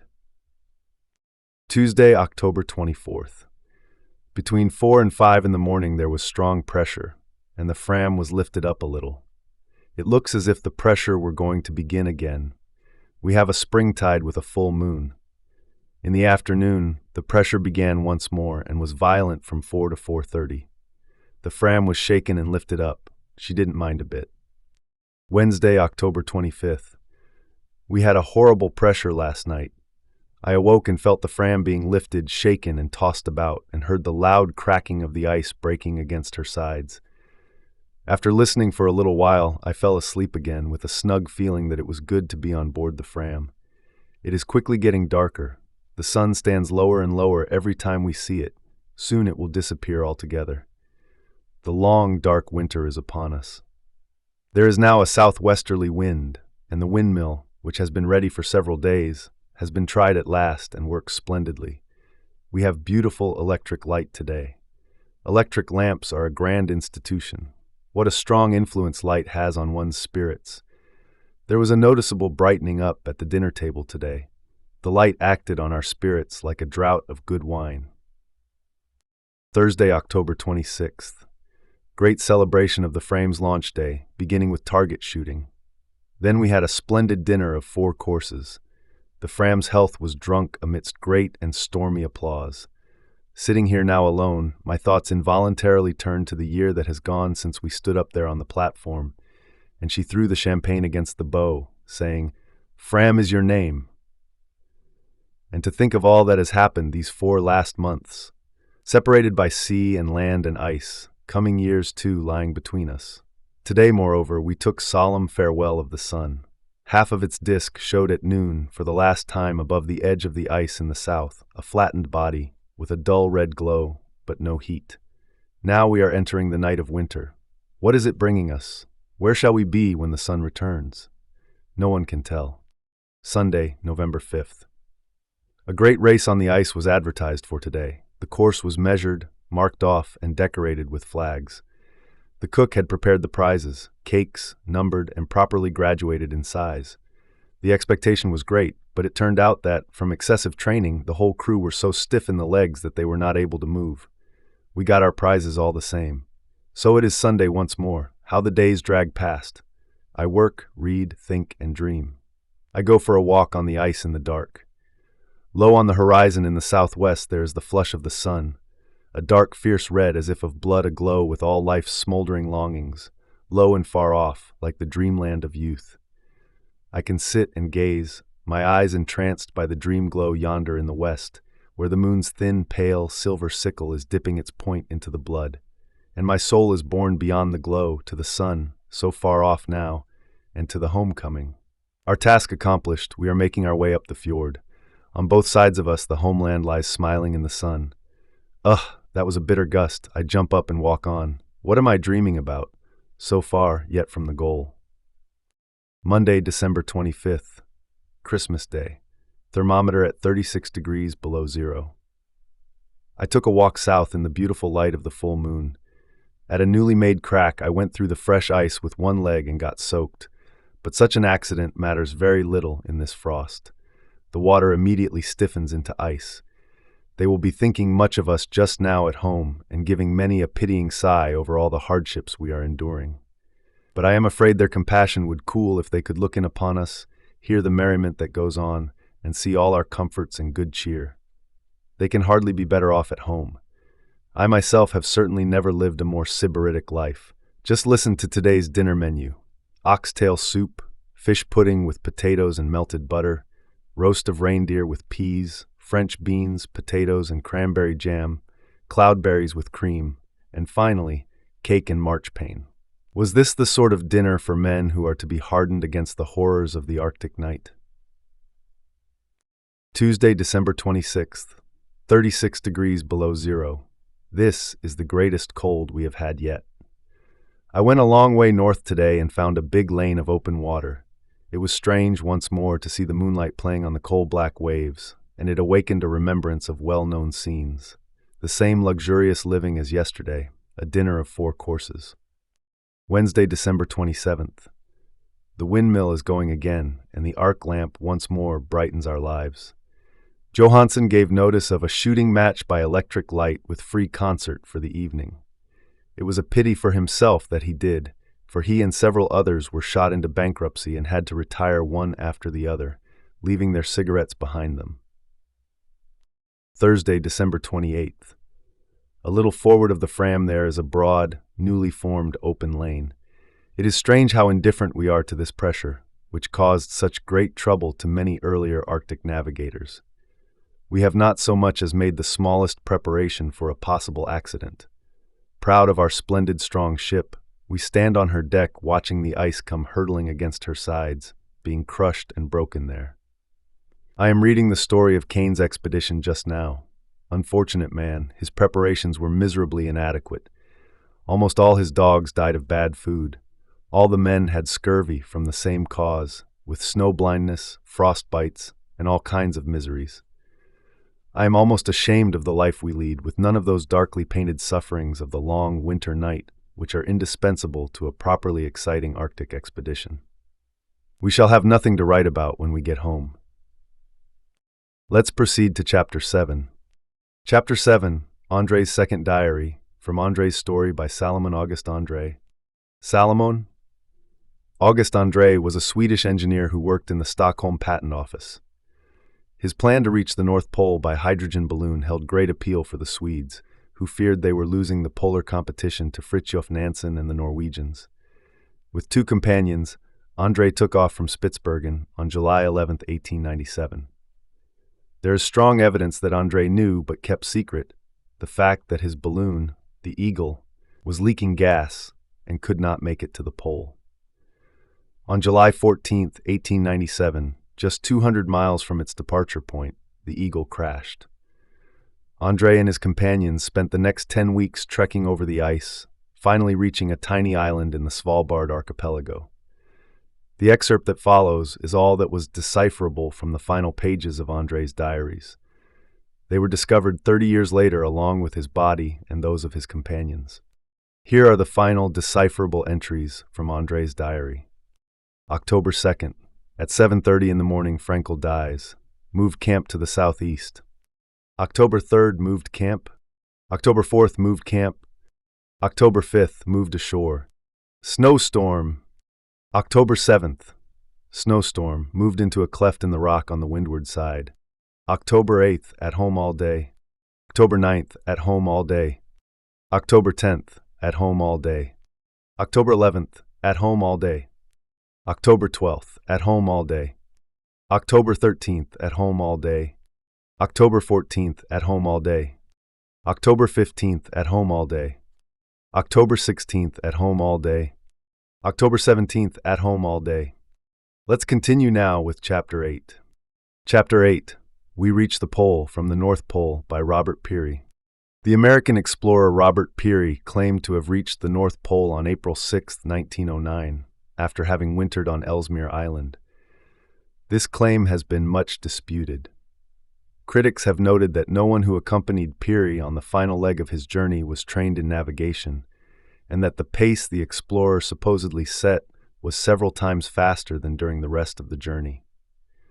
The National Geographic Society, a major backer of the expedition, concluded in 1989 that if Peary did miss the pole, it was not by more than 5 miles. This finding, too, has been disputed. The last march northward ended at 10 o'clock on the forenoon of April 6th. My reckoning showed that we were in the immediate neighborhood of the goal of all our striving. After the usual arrangements for going into camp, at approximate local noon, I made the first observation at our polar camp. It indicated our position as 89 degrees, 57 minutes north. We were now at the end of the last long march of the upward journey. Yet with the pole actually in sight, I was too weary to take the last few steps. The accumulated weariness of all those days and nights seemed to roll across me all at once. I was actually too exhausted to realize at the moment that my life's purpose had been achieved. As soon as our igloos had been completed and we had eaten our dinner and double rationed the dogs, I turned in for a few hours of absolutely necessary sleep. But, weary though I was, I could not sleep long. It was only a few hours later when I woke. The first thing I did after awaking was to write these words in my diary. The pole at last, the prize of 3 centuries, my dream and goal for 20 years, mine at last. I cannot bring myself to realize it. It seems all so simple and commonplace. Everything was in readiness for an observation at 6 p.m. in case the sky should be clear, but at that hour it was, unfortunately, still overcast. But as there were indications that it would clear, 2 of the Eskimos and myself made ready a light sledge. Drawn by a double team of dogs, we pushed on an estimated distance of 10 miles. While we traveled, the sky cleared, and at the end of the journey, I was able to get a satisfactory series of observations. These observations indicated that our position was then beyond the pole. Nearly everything seemed too strange to be thoroughly realized. But one of the strangest circumstances was that, in a march of only a few hours, I had passed from the western to the eastern hemisphere. It was hard to realize that, in the first miles of this march, we had been traveling due north, while on the last few miles we had been traveling south, although we had all the time been traveling in precisely the same direction. In order to return to our camp, it now became necessary to turn and go north again for a few miles, and then to go directly south, all the time traveling in the same direction. As we passed back along that trail, certain reflections came to mind. East, west, and north had disappeared for us. Only one direction remained, and that was south. Every breeze which could possibly blow upon us, no matter from what point of the horizon, must be a south wind. Where we were, one day and one night constituted a year. 100 such days and nights constituted a century. Had we stood in that spot during the 6 months of the Arctic winter night, we should have seen every star of the northern hemisphere circling the sky at the same distance from the horizon, with the North Star practically in the zenith. At 6 o'clock on the morning of April 7th, having again arrived at Camp Jesup, I took another series of observations. These indicated our position as being 4 or 5 miles from the pole. Therefore, with a double team of dogs and a light sledge, I traveled directly towards the sun, an estimated distance of 8 miles. I returned to the camp in time for a final and completely satisfactory series of observations at noon. These gave results essentially the same as those made at the same spot 24 hours before. I had now taken 13 single altitudes of the sun, at 2 different stations, in 3 different directions, at 4 different times. The temperature during these observations had been from -11 degrees to -30 degrees Fahrenheit, with clear sky and calm weather. In traversing the ice in these various directions, I had allowed approximately 10 miles for possible errors in my observations. At some moment during these marches and countermarches, I had passed over or very near the point where north and south and east and west blend into one. Of course, there were some more or less informal ceremonies connected with our arrival, but they were not very elaborate. We planted 5 flags at the top of the world. The first one was a silk American flag, which my wife, Mrs. Peary, gave me 15 years ago. That flag has done more traveling in high latitudes than any other ever made. I left a fragment of it at each of my successive farthest norths. A broad diagonal section of this flag would now mark the farthest goal of Earth, the place where I and my dusky companions stood. It was also considered appropriate to raise the colors of the Delta Kappa Epsilon fraternity, in which I was initiated while an undergraduate at Bowdoin College, the World's Ensign of Liberty and Peace, the Navy League flag, and the Red Cross flag. After I had planted the American flag in the ice, I told Henson to time the Eskimos for 3 rousing cheers, which they gave with the greatest enthusiasm. Then, I shook hands with each member of the party. The Eskimos were childishly delighted with our success. They understood that it meant the final achievement of a task upon which they had seen me engaged for many years.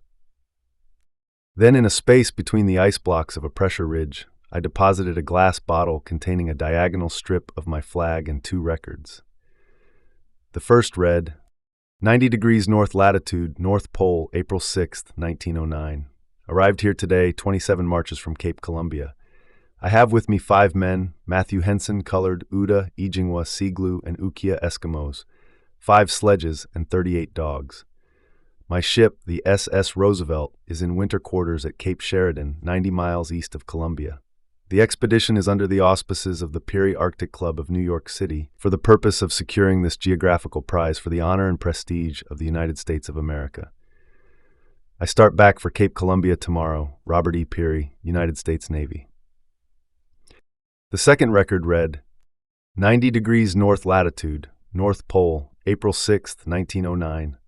I have today hoisted the national ensign of the United States of America at this place, which my observations indicate to be the north polar axis of the Earth, and have formally taken possession of the entire region and adjacent, for and in the name of the President of the United States of America. I leave this record and United States flag in possession. Robert E. Peary, United States Navy. If it were possible for a man to arrive at 90 degrees north latitude without being utterly exhausted, he would doubtless enjoy a series of unique sensations. But the attainment of the pole was the culmination of days and weeks of forced marches, physical discomfort, and racking anxiety. When I knew for a certainty that we had reached the goal, there was not a thing in the world I wanted but sleep.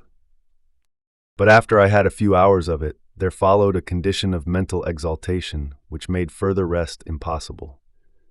For more than 20 years, that point on the Earth's surface had been the object of my every effort.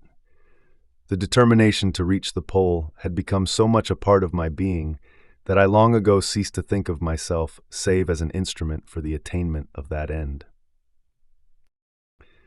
But though my mind was busy with the exhilarating thought that my dream had come true, there was one recollection that intruded itself with startling distinctness.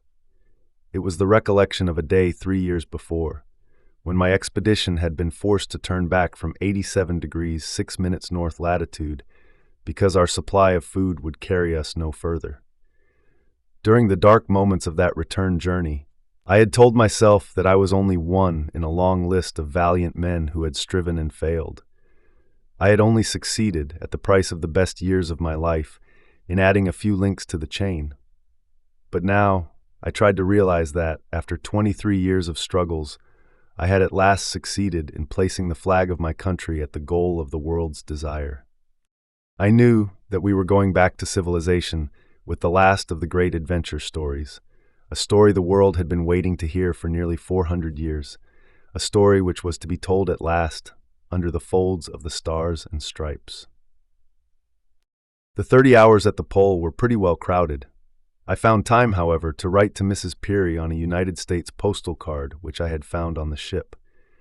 This was the card which later reached her at Sydney. It read, 90 north latitude, April 7th. My dear Joe, I have won out at last, have been here a day. I start for home and you in an hour. Love to the kidsies, Bert. In the afternoon of the 7th, after flying our flags and taking our photographs, we went into our igloos and tried to sleep a little before starting south again. I could not sleep, and my 2 Eskimos, Siglu and Ijingwa, who occupied the igloo with me, seemed equally restless. Though they had not been specially excited the day before, they also seemed to be under the same exhilarating influence which made sleep impossible for me. Finally I rose, and telling my men that we would try to make our last camp some 30 miles to the south before we slept, I gave orders to hitch up the dogs and be off. It seemed unwise to waste such perfect traveling weather. About 4 o'clock on the afternoon of the 7th of April, we turned our backs upon the camp at the North Pole. Though intensely conscious of what I was leaving, I did not wait for any lingering farewell. My work now lay to the south, where 413 nautical miles of ice floes still lay between us and the north coast of Grant Land. One backward glance I gave, then turned my face toward the south and toward the future. We continue now with Chapter 9. Chapter 9, Kasiagsak the Great Liar, from Tales and Traditions of the Eskimo by Hinrich Rink. Hinrich Rink served as Royal Inspector of South Greenland for the Danish government. During his years on the island, he made many scientific and ethnographic studies. His book, Tales and Traditions of the Eskimo, first published in 1875, contains several dozen stories, mostly from Greenland, which Rink transcribed in Danish and then translated into English. Kasiagsak, who was living with a great many skillful seal hunters, always returned in the evening without a catch of his own. When he was out, his wife, Kitlugswak, was always restless and fidgety, running in and out, looking out for him in the hope that he might be bringing home something. But he generally returned empty-handed. One day, being out in his kayak, he observed a black spot on a piece of ice, and it soon turned out to be a little seal. His first intention was to harpoon it, but he changed his mind and said, "Poor little thing, it is almost a pity. Perhaps it has already been wounded by somebody else." So saying, he gave a shout, at which the seal was not slow to get down into the water. Presently it appeared close before his kayak, but he called out still louder than before, and the seal went on diving up and down quite close to him. At length he made up his mind to chase and harpoon it, but somehow it always rose at a greater distance and was soon entirely lost to him. Kasiagsak now put back, merely observing, "You silly thing, you are not easy to get at, but just wait till next time." Another day he went seaward in bright, fine weather. Looking towards land, he saw the other kayakers and observed that one of them had just harpooned a seal and that the others were all hurrying to his assistance. As for himself, he never stirred. He also noticed that the one who had caught the seal towed it to the shore and made it fast to a rock on the beach, intending to return in pursuit of others. He instantly put further out to sea. But when he had got quite out of sight, he returned to the beach by a roundabout way, made straight for the other man's seal, and carried it off. The towing line was ornamented all around with walrus teeth, and he was greatly delighted at the prospect of getting home with this prize. Meanwhile, his wife had been wandering about in expectation of him. She at length cried out, "There is a kayak!" at which more people came running out. Shading her eyes with her hand, she continued, "It looks like Kasiagsak, and he moves his arms like one towing something along with him. Well, I suppose it will now be my turn to give you a share, and you shall all get a nice piece of blubber." As soon as he landed, she hastened to ask him, "Where did you get that beautiful towing line?" He answered, "This morning I thought it might come in handy, as I was bent on having a catch, and so I brought it out with me. I have kept it in store this long time." "Have you indeed?" she replied, and then began the flensing and carving. All the rest of the seal, as well as the blubber, she intended to make a grand feast upon. But while they were sitting down to supper in the evening, a boy entered, saying, "I have been sent to ask for the towing line. As to the seal, that is no matter." Turning to Kasiagsak, his wife now said, "Did you tell me an untruth?" He only answered, "To be sure I did." His wife remarked, "What a shame it is that Kasiagsak behaves thus." But he only made a wry face, saying, "Bah," which made her quite frightened. And when they lay down to rest, he went on pinching her and whistling until they both fell asleep. Another day, rowing about in his kayak, he happened to observe a black spot away on a flake of ice. On nearing it, he made it out to be only a stone. He glanced round towards the other kayakers, and then suddenly pretended to be rowing hard up to a seal, at the same time lifting his harpoon ready to lance it. He then hid himself behind the ice, climbed it, and rolled the stone into the sea with a splash. Meanwhile, he got into his kayak again, making a great roar to call the others to his assistance. When they came up to him, they observed that he had no bladder, and he said, "A walrus has just gone down with my bladder. Help me to catch sight of him." Meantime, I will turn back and tell everyone that I have lanced a walrus." He hurried landwards, and his wife, who happened to be on the lookout, again shouted, "A kayaker!" He called out that he had made a lucky hit. His wife now came running into the house, but being in such a hurry, she broke the handle of her knife. However, she did not mind this, but merely said, "Now I can get a handle of walrus tooth for my knife." In the evening, the last of the other kayakers, on entering, brought a harpoon line and a bladder along with him. Turning to Kasiagsak, he said, "I think it is yours. It must have been tied round some stone and have slipped off. Here it is." His wife exclaimed, "Have you been telling us new lies?" At which he only answered her, "Why, yes. I wanted to play you a trick, you see." Another day, when he was kayaking along the coast, he saw some loose pieces of ice on a sandy beach. He rowed up to them and went ashore. Two women gathering berries watched his doings. They saw him fill his kayak with bits of broken ice.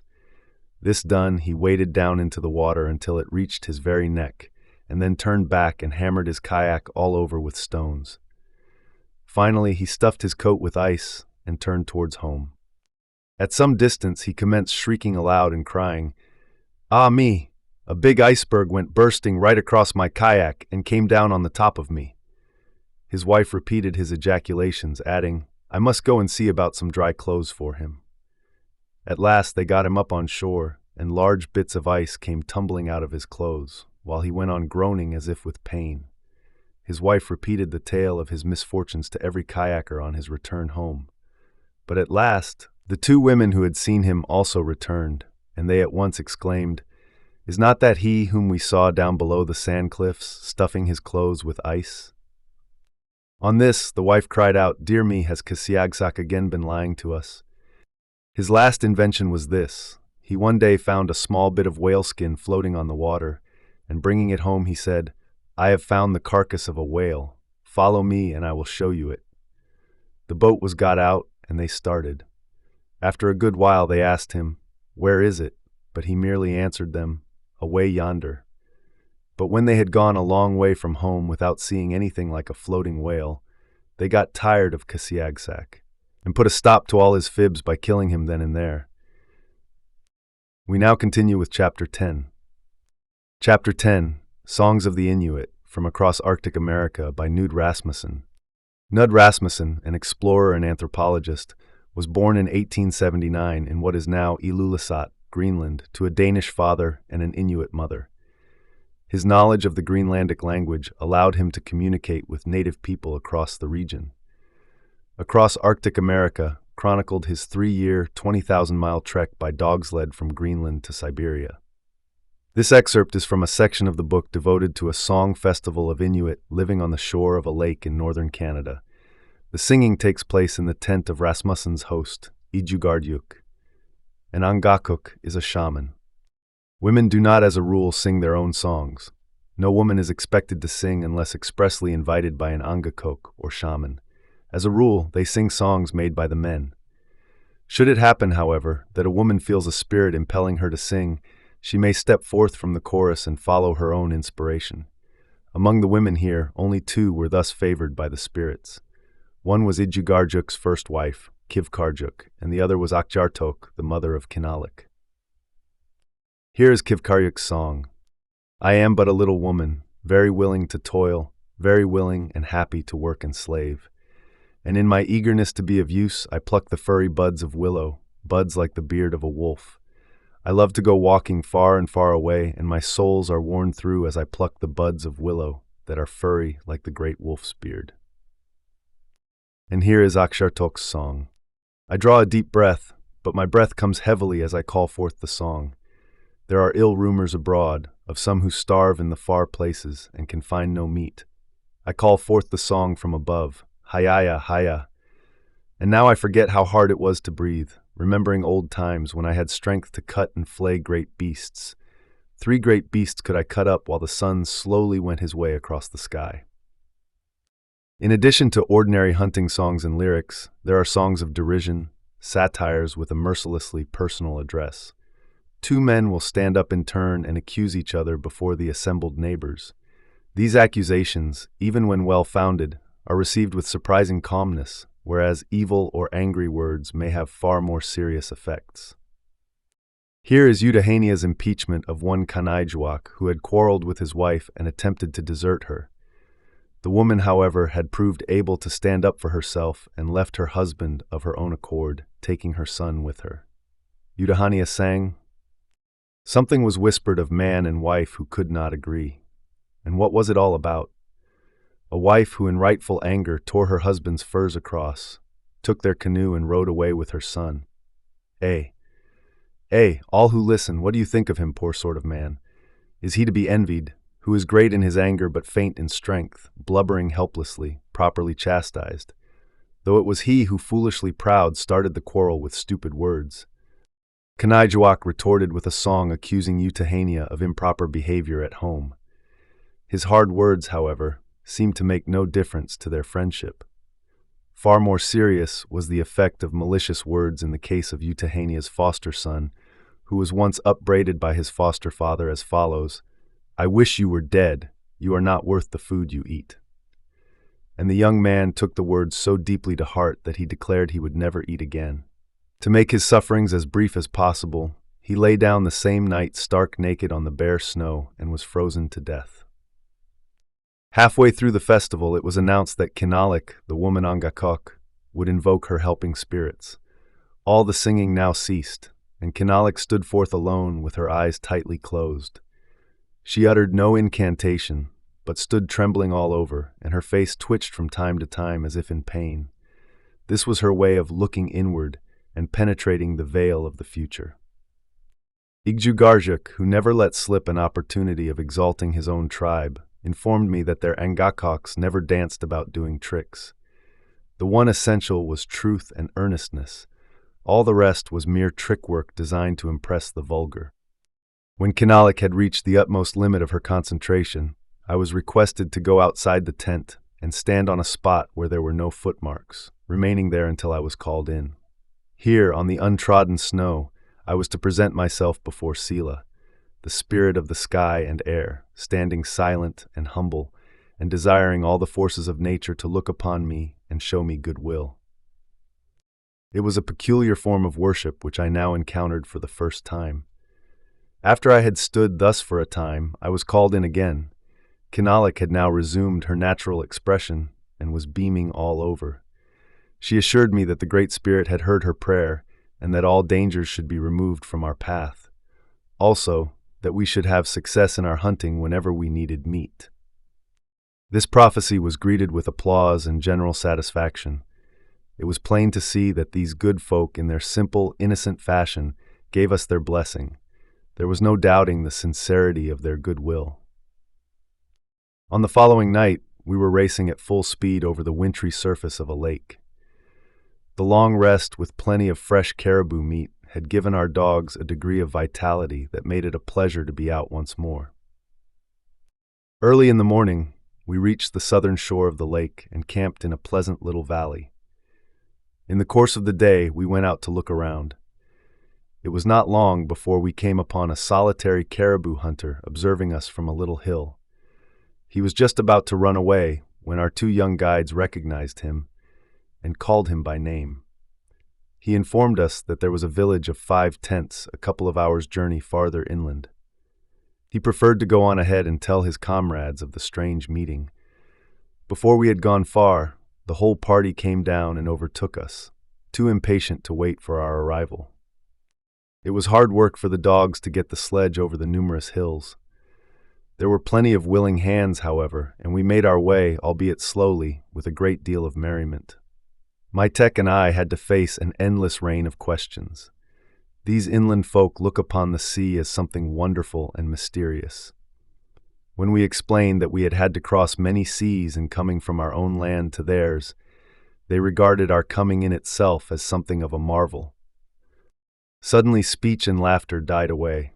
The dogs pricked up their ears, and a strange silence fell upon all. There, full in our way, lay the body of a woman prone on the ground. We stood for a moment at a loss. Then the men went forward, while we held back our dogs. The figure still lay motionless.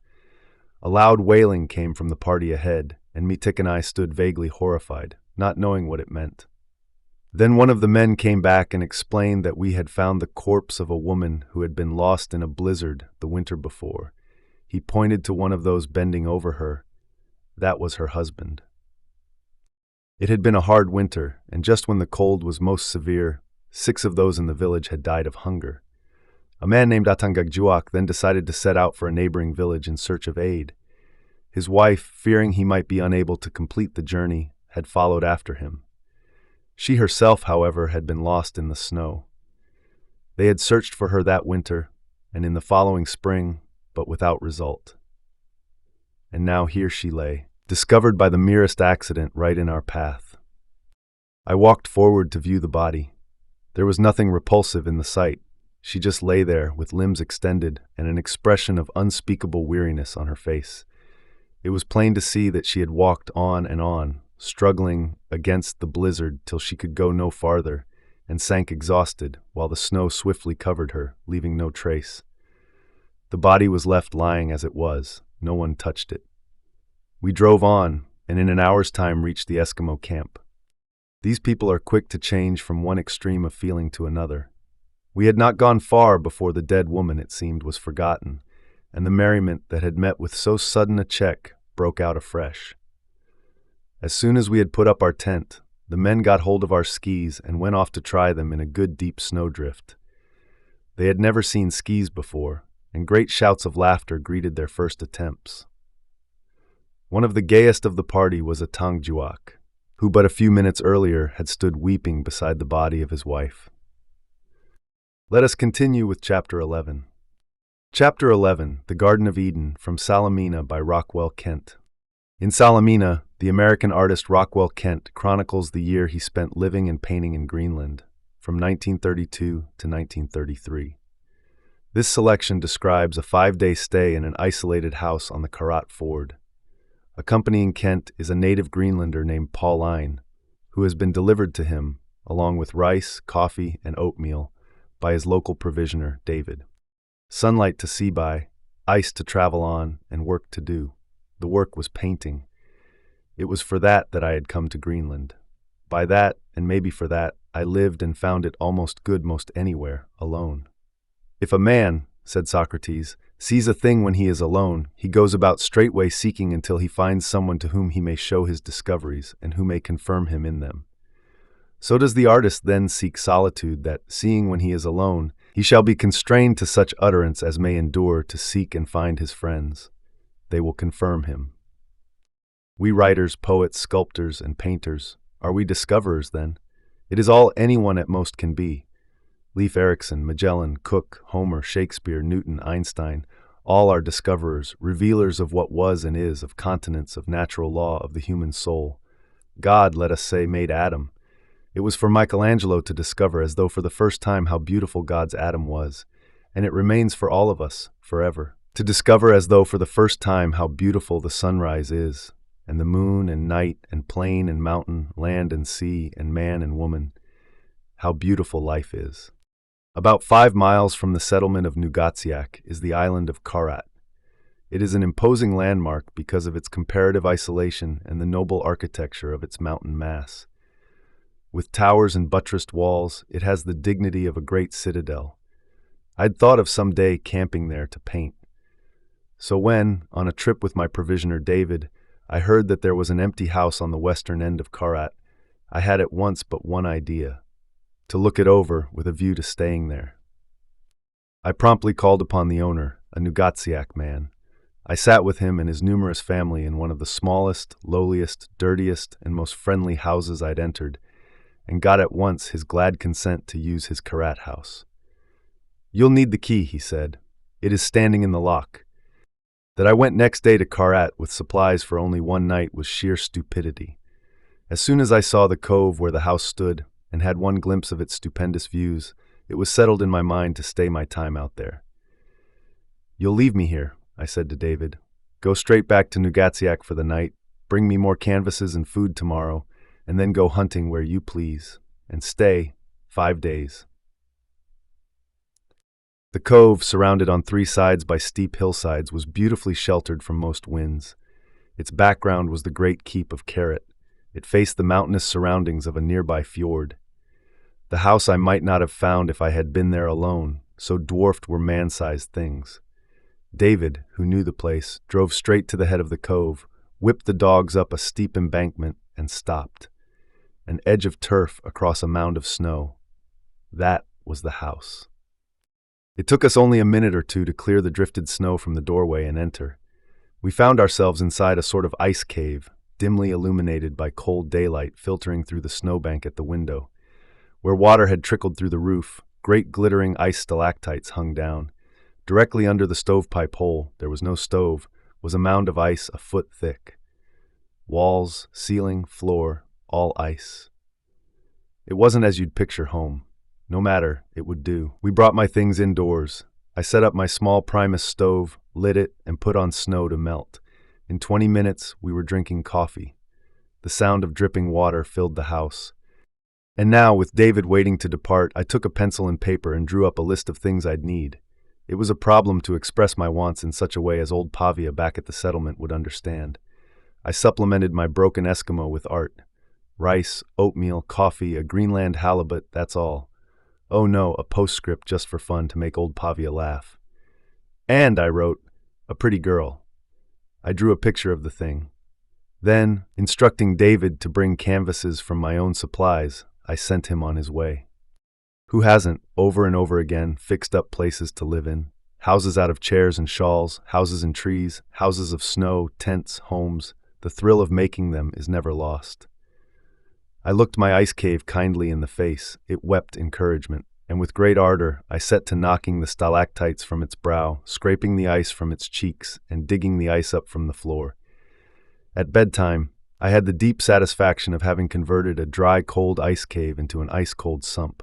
Such, we may say, is progress. I crawled into my sleeping bag and slept. Just as a painter doesn't need a duplex studio, so does he not need an easel.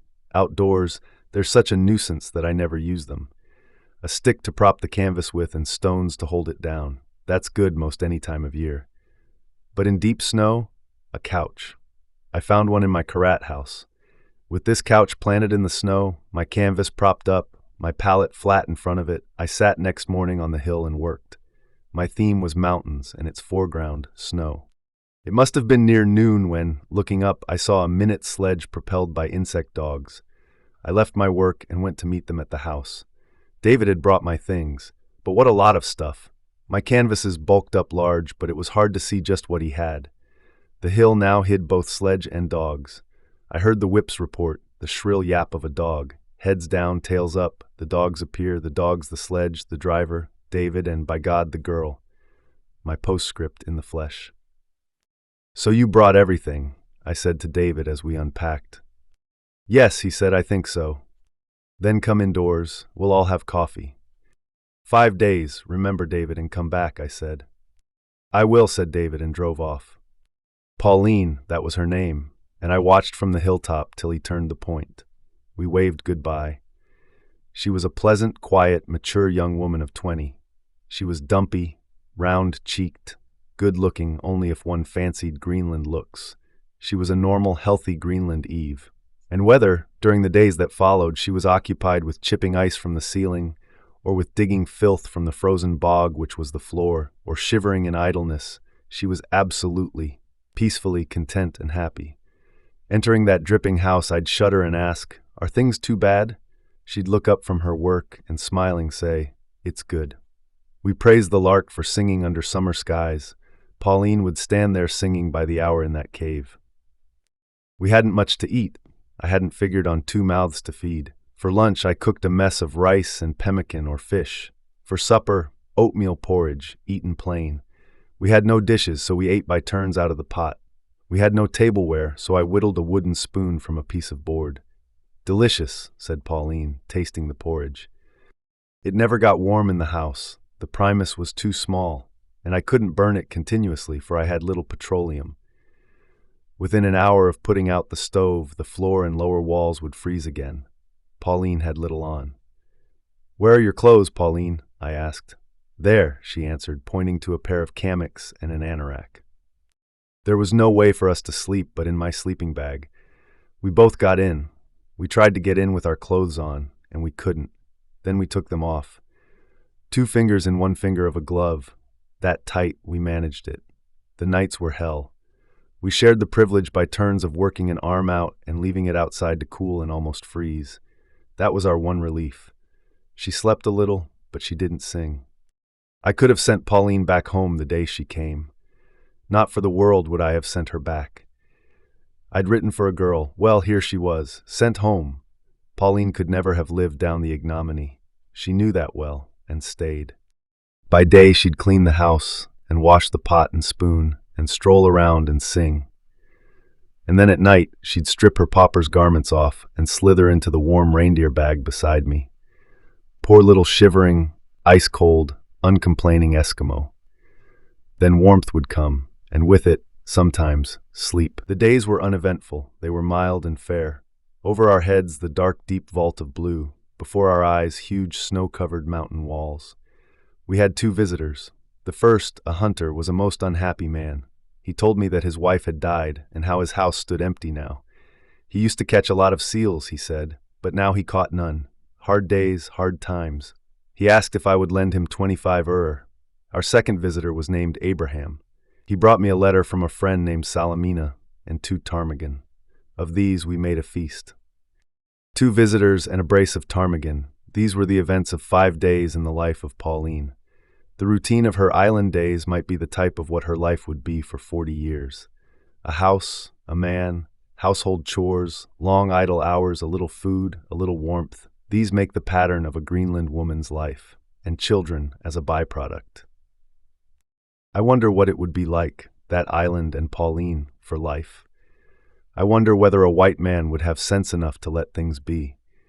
The silly fool would doubtless fall in love with her and spoil it all. He'd display to her astonishment the strange behavior of romantic love. He'd insist on finding in her placid face some revelation of unfathomed pagan depths. Therefore, when on the 5th day David came, we packed our household goods and art and drove away. The people of Nugatsiak crowded around us as we came to land. "How did you like the pretty girl?" asked Pavia. "The pretty girl," I answered him, "was swell." Let us continue now with Chapter 12. Chapter 12, Kabluna, from Kabluna by Gontran de Ponsens. In 1938, Gontran de Ponsens, a French count, set off to live among the Inuit of King William Island in the Canadian Arctic. This passage from his book Kabluna, the title refers to a local term for Europeans, recounts de Ponsens' arrival at the camp where he would spend much of the next 15 months. His host is Utak, who has agreed to assist him in return for trade goods equal to the value of 1 white fox. Night was falling when suddenly 3 glimmering points of light pricked the gray scene, the igloos. Through the translucent snow of which these houses are built, the feeble gleam of seal oil lamps was visible, showing the presence of man on this pale ocean of ice. I crept through a winding tunnel so low that I went on all fours and knocked in the dark against wet and wriggling, hairy bodies. These were the dogs. They had taken shelter in the freezing porch against the greater cold outside. Over and among them I crawled until I emerged into the igloo. But was this an igloo? This witch's cave, black on one side with the smoke of the lamp and sweating with damp on the other. Nothing was white, and the odor was inconceivable. In the vague light of the lamp, shapeless things, men and women, were stirring obscurely. I was in a brown bear's lair, a troglodyte's cave. What would elsewhere be the Stone Age was here the Ice Age. I was too newly come from outside to see in the igloo anything but filth. The heap of frozen meat piled on the ground behind the lamp, the gnawed fish heads strewn everywhere, the sordid rags on the lumpy flesh. And to heighten the horror, one of these Eskimos would fling himself from time to time into the porch to drive out the dogs, and a howling would resound as if murder had been committed. Even today, as I write, it is still difficult for me to explain how it happened that I was able to accustom myself to this life. Within a month, a description like this would seem to me stupid, a recital of non-essentials and a neglect of everything important in Eskimo existence. Fortunately, I was too overcome with wariness to be able to think. My box had been dragged in, and like an automaton I opened it to find something to eat, something white that would preserve me from all this. My soup was not there. Had I forgotten it? What was the Eskimo word for soup? I thumbed through my dictionary, not thinking that the Eskimo might never eat soup, and there might be no word for it. Instead, I cursed the dictionary. I could not explain to Utak what was missing. But as he saw me hunting, he too began to hunt, though he knew not what he was hunting. What was I to eat? That frozen fish, that repellent snow-covered thing I could hear grating in their teeth as they chewed? The household stared at me. I needed no word of Eskimo to understand what they were thinking. Not only had this white man no treats to offer them, he had not even brought his own food. They said nothing, but their disapproval was unmistakable. Sick at heart, I crept into my bag and fell asleep without a morsel of food.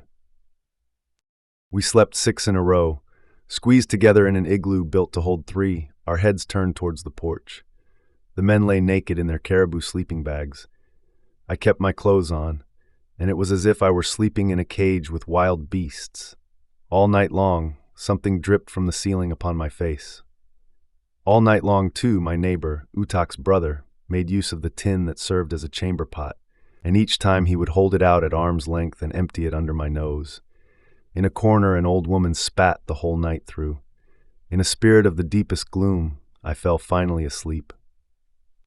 When I awoke, the igloo was empty except for the old woman. The men had gone fishing. I crawled out of doors and had a look round. There were 4 igloos in all, 4 molehills made of snow. Had it not been for the harpoons sticking up like vertical black lines on white paper, I should not have seen them. These strokes were the only signs of the existence of a camp in this white infinity. Utak came up from the lake before the rest in order to build me an igloo. It was not to be separated from his own, but a sort of lean-to opening into his igloo. Through this opening, he and his wife would be able to keep an eye on my tin of biscuits. However, I should at least sleep alone this night. 1 hour was enough for Utak to build my spiral shelter, and it was no sooner finished than soiled. The dogs climbed all over it on the outside and yellowed its dome and sides. An igloo is very pretty when it is new, so white and pure that one is afraid to move in it. But the miraculous industry of the Eskimo soon removes this sense of caution. In less than a day, the igloo is made cozy and homelike. Everything is spattered and maculated. The ground is strewn with the debris of fish. Everywhere there are stains of seal blood and droppings of puppies. I am told that there are Eskimos who keep their igloos clean. This is not the case with the Netseelik of King William Land, who seem to feel the most profound indifference to cleanliness. As for my igloo, they invaded it as if in conquered territory. They sat on my couch of snow, belching and laughing, picking out a morsel of the fish that lay on the ground, and spitting the bones out straight in front of them.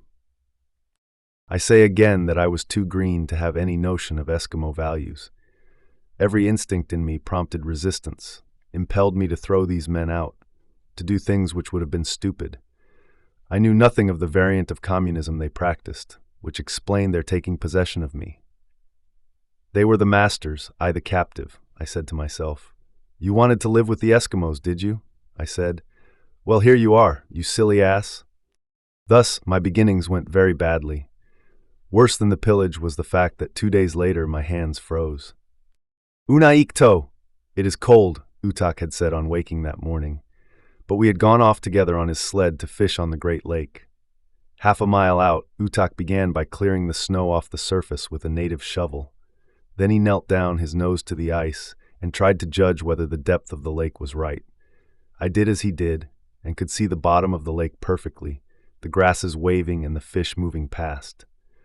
As soon as he spied the fish, Utak became feverish. He ran to the sled, came back with an ice chisel, and now the ice was flying in an upward rain of chips. I have seen Eskimos go through 5 feet of ice with one of these chisels in 10 minutes. When the hole had been pierced through, he built a windscreen of snow blocks on the far side and spread a caribou skin to kneel on. With his left hand, he unrolled a long cord with a small fish made of bone at the end. He let the decoy down into the water, and when he pulled on the cord, the fins beat. In his right hand, held very near the hole, was the kakivak, the great 3-pronged harpoon. When the fish, lured by the decoy, came swimming beneath, he would lower his harpoon gently, and at the proper moment he would strike. Nothing was more comical than the silhouette of Utak, his bottom in the air, his nose literally scraping the ice, his eyes fixed on the moving water. Had I not been tortured by the cold, I should have been content to watch for hours. But, although it could not have been more than 15 degrees below zero, I was freezing.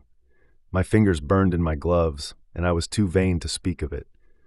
But while I knelt there, thinking of nothing else, suddenly, a fish!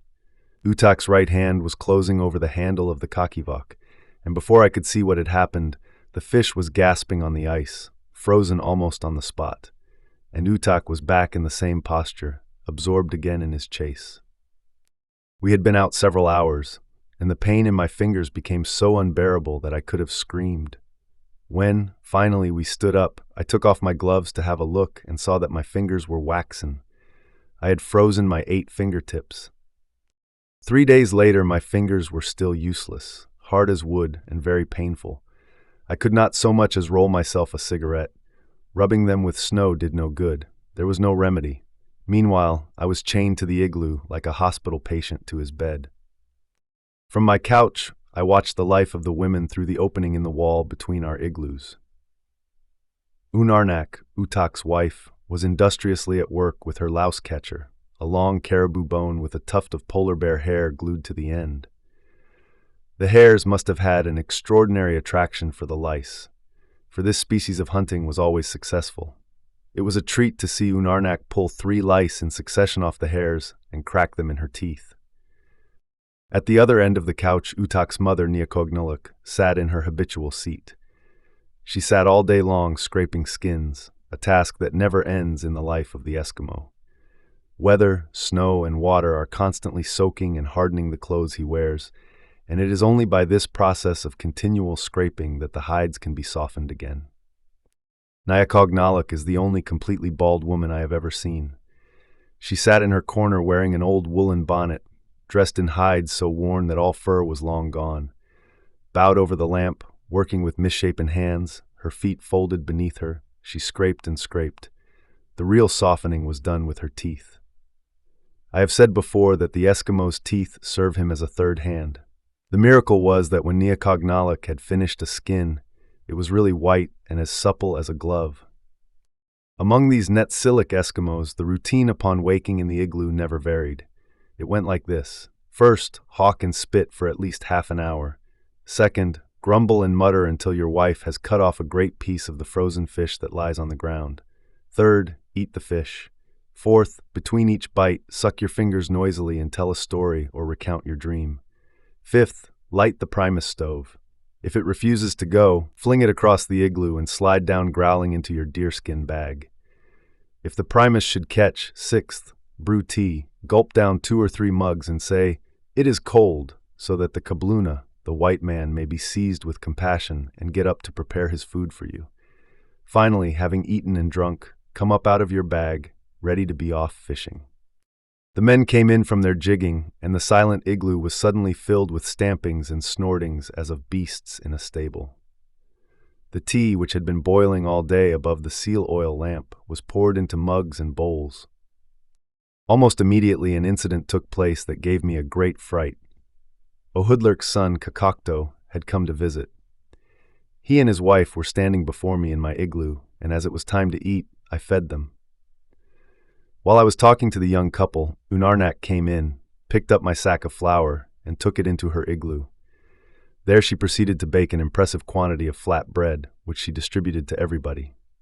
I watched her and observed that she had not offered the bread first to me. I waited a moment. Then, seeing that the sack was not restored to its place, I told her quietly to put it back. As soon as I had spoken, silence fell. Unarnak gathered together all the bread and placed it without a word on my couch. But her husband would not take it thus. Refusing the tea I offered him, he lay back on his couch and began to tell everyone how I had frozen my fingers. It was not hard to guess his story. "And there was the kabluna," he said sarcastically, walking in a circle and stamping his feet, blowing on his fingers and saying, "My fingers are frozen," till he looked like the littlest fish in the world. All of them roared with laughter. "Finally we started back," he went on. It was all he could do to drag himself back to his couch, and there he's been lying these 3 days past, whimpering and showing his fingers. And Utak, with wonderful mimicry, counterfeited my gestures and the very sound of my voice. And tonight, he continued, for a couple of grains of flour, I went on talking to Kokokto and his wife as if I had no idea what was happening, but at bottom I was extremely upset. Remembering what a trader had said to me about Utak, I slept with one eye open. This fellow is subject to fits of temper, I thought. He killed his stepfather. I was uneasy. I dropped off to sleep, and suddenly I awoke. Utak was standing smoking a cigarette, his wife was stirring about, and all three were clothed. An Arnak came into my igloo and, thinking me asleep, picked up a pile of skins. They are going to strike camp and desert me, I said to myself. They seemed to be consulting each other, to hesitate. Finally, they went to bed. Weariness sent me back to sleep, and in the morning it was all over. The first thing I saw on opening my eyes was Utak bending over me, grinning and offering me a mug of tea, a peace token. We now continue with Chapter 13. Chapter 13, A Greenland Christmas, from An African in Greenland by Tete Michel K. Pomasi. Tete Michel K. Pomasi was born in Togo in 1941. As a teenager, he opened a book called The Eskimos from Greenland to Alaska and began, in his words, dreaming of eternal cold. Improbably enough, 10 years later, he had made his way to Kangerlussuaq. In this excerpt, he is staying in the small village of Road Bay on the west coast of the island. Hans and Cecilia are his hosts. All Greenland adults, both men and women, love cigars, which they smoke in a very curious fashion. After taking a few puffs on a lighted cigar, they put it out by spitting on it and immediately put the burnt end in their mouths and bite off the glowing ash along with a slice of raw tobacco. They turn it rapidly over on the tongue and chew it, rolling their eyes with delight as they swallow the hot ash mixed with shreds of tobacco. Then they spit out black saliva and announce, "It's good." The rest of the cigar is stowed away in a pocket to be repeatedly lit, smoked, and consumed all over again. According to them, this warms your face and improves your circulation when you're out in a kayak in the cold. So my host, Hans, seemed very happy with my packet of cigars, and wanting to give me a present in return, that evening brought me a seashell he'd picked up on the shore and a black ballpoint pen, property of the Road Bay School, whose name was engraved on it. Friday, December 31st. Starting at 1 in the afternoon, groups of children made the rounds of the houses. When they came to us, Cecilia doled out cakes, and they left with thanks.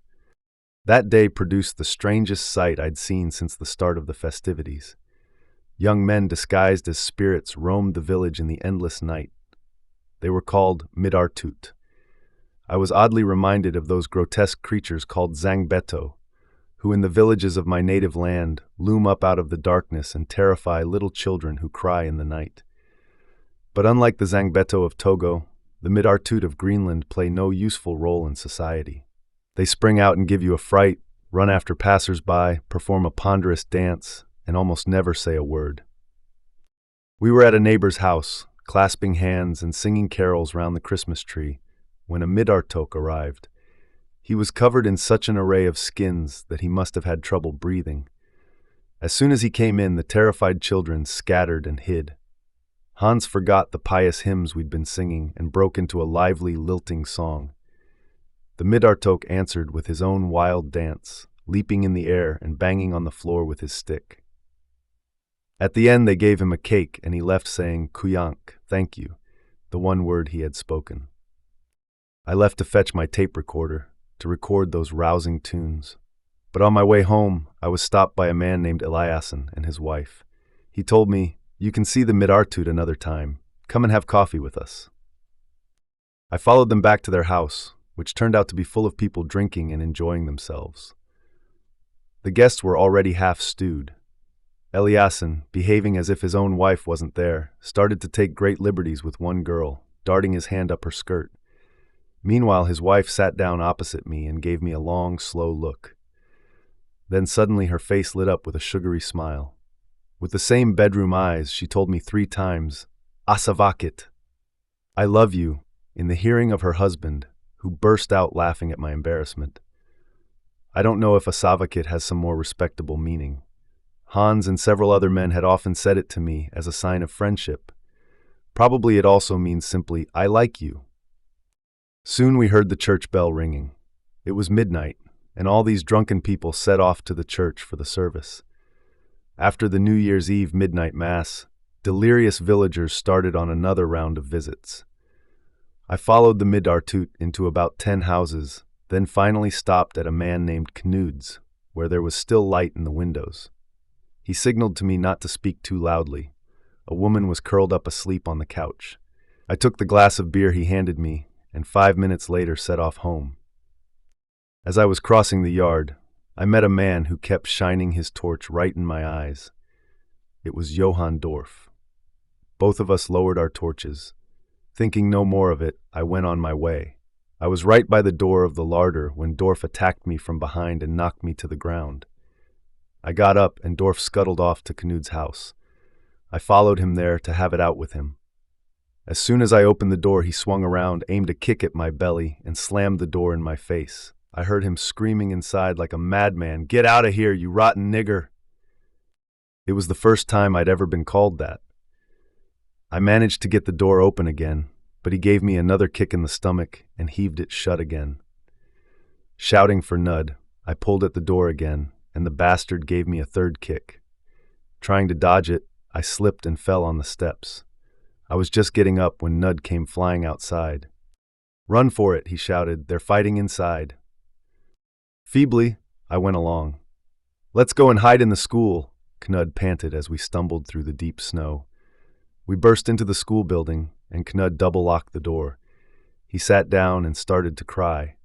Only then did he explain to me that the woman sleeping in his house, so drunk that she couldn't walk home, was Johann Dorf's wife. "But what's that got to do with me?" I asked. All the while, I was trying to control my temper. Nud went to see if things had calmed down. Finally, he returned and said we could go back now. In the yard, he had me wait while he went into the living room. A minute later, he came back and called my name. 2 men were sitting calmly at the table. The woman in question hadn't stirred. We talked about Dorf's strange behavior, and I said I intended to report the attack to the police representative. Suddenly, the door flew open.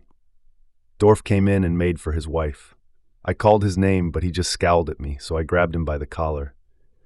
The others tried to hold me back, but I took my coat off and started fighting. The table overturned. Dorf managed to throw himself on top of me, but I pounded his face with my fists, then felt sick at the sight of the bloody mess I made of him. Finally, we stopped, and they pulled Dorf to one side. Knud asked him why he had knocked me down. "I don't remember," he said as he slumped, gasping onto the couch. This idiotic answer made me go for him again. I hit him in the face, and we were at it again till he sat down, winded once more. Gradually, everything calmed down. They showed Dorf the door. Knud shouted, "Out!" and gave him a kick in the rear. Some people came to take him and his drunken wife away. Many of the villagers were afraid of this bully Dorf, who ran the Danish shop and liked to play the top dog. But that evening, his fat face puffed and bleeding, he slunk through the village with a lowered head. They congratulated me on teaching him a lesson. Saturday, January 1st. We split up at 8 in the morning. What blackness outside. I couldn't find my torch. Someone had been seen picking it up after the fight, but nobody remembered who. 2 young men saw me all the way to Hans's door. "It's for your protection," they told me. They were afraid of possible reprisals by Dorf's friends. Dorf himself, far from making any more trouble, kept out of my way. And from that day on, every time he had a row with someone, they'd say, "So you think you can push me around because I'm small and weak? Try it with Mikalisuak and see what happens." In the evening, there was a big New Year's dance at the village hall. Hendrik stood at the far end of the packed room and played the accordion. He was the only musician, but everyone joined in the singing. At first, with pride, they sang Greenland's national anthem. Then everybody roared the refrain, "But we must set ourselves new aims and go on growing, that one day we may be the respected equals of all other nations." The liveliest air, started by Hans, was a sung version of Snow White. The wicked stepmother, jealous of Snow White's beauty, throws her out in the snow. But the fox, the crow, the snow goose, and the Arctic hare lead her to the cottage of the 7 dwarfs. When Snow White gets there, she puts the house to rights, trims the wick on the seal oil lamp, and prepares a tasty meal of dried fish, mattak, and reindeer meat. Then the 7 dwarfs come back from the coal mine. Delighted, they adopt Snow White. Overjoyed, they begin to dance the rhythmic steps of the Sisamak, the strange dance we ourselves were now dancing. We formed a big circle, and to the music of the accordion took 4 steps to the left, 4 to the right, then swung giddily round with our partners. It was a cheerful 15th century Scots country dance that the natives had learned from European whalers. Despite all the liveliness, I felt a little disappointed. In their amusements, the inhabitants of this western coast have retained hardly anything of their own cultural heritage. The accordion was a foreign instrument.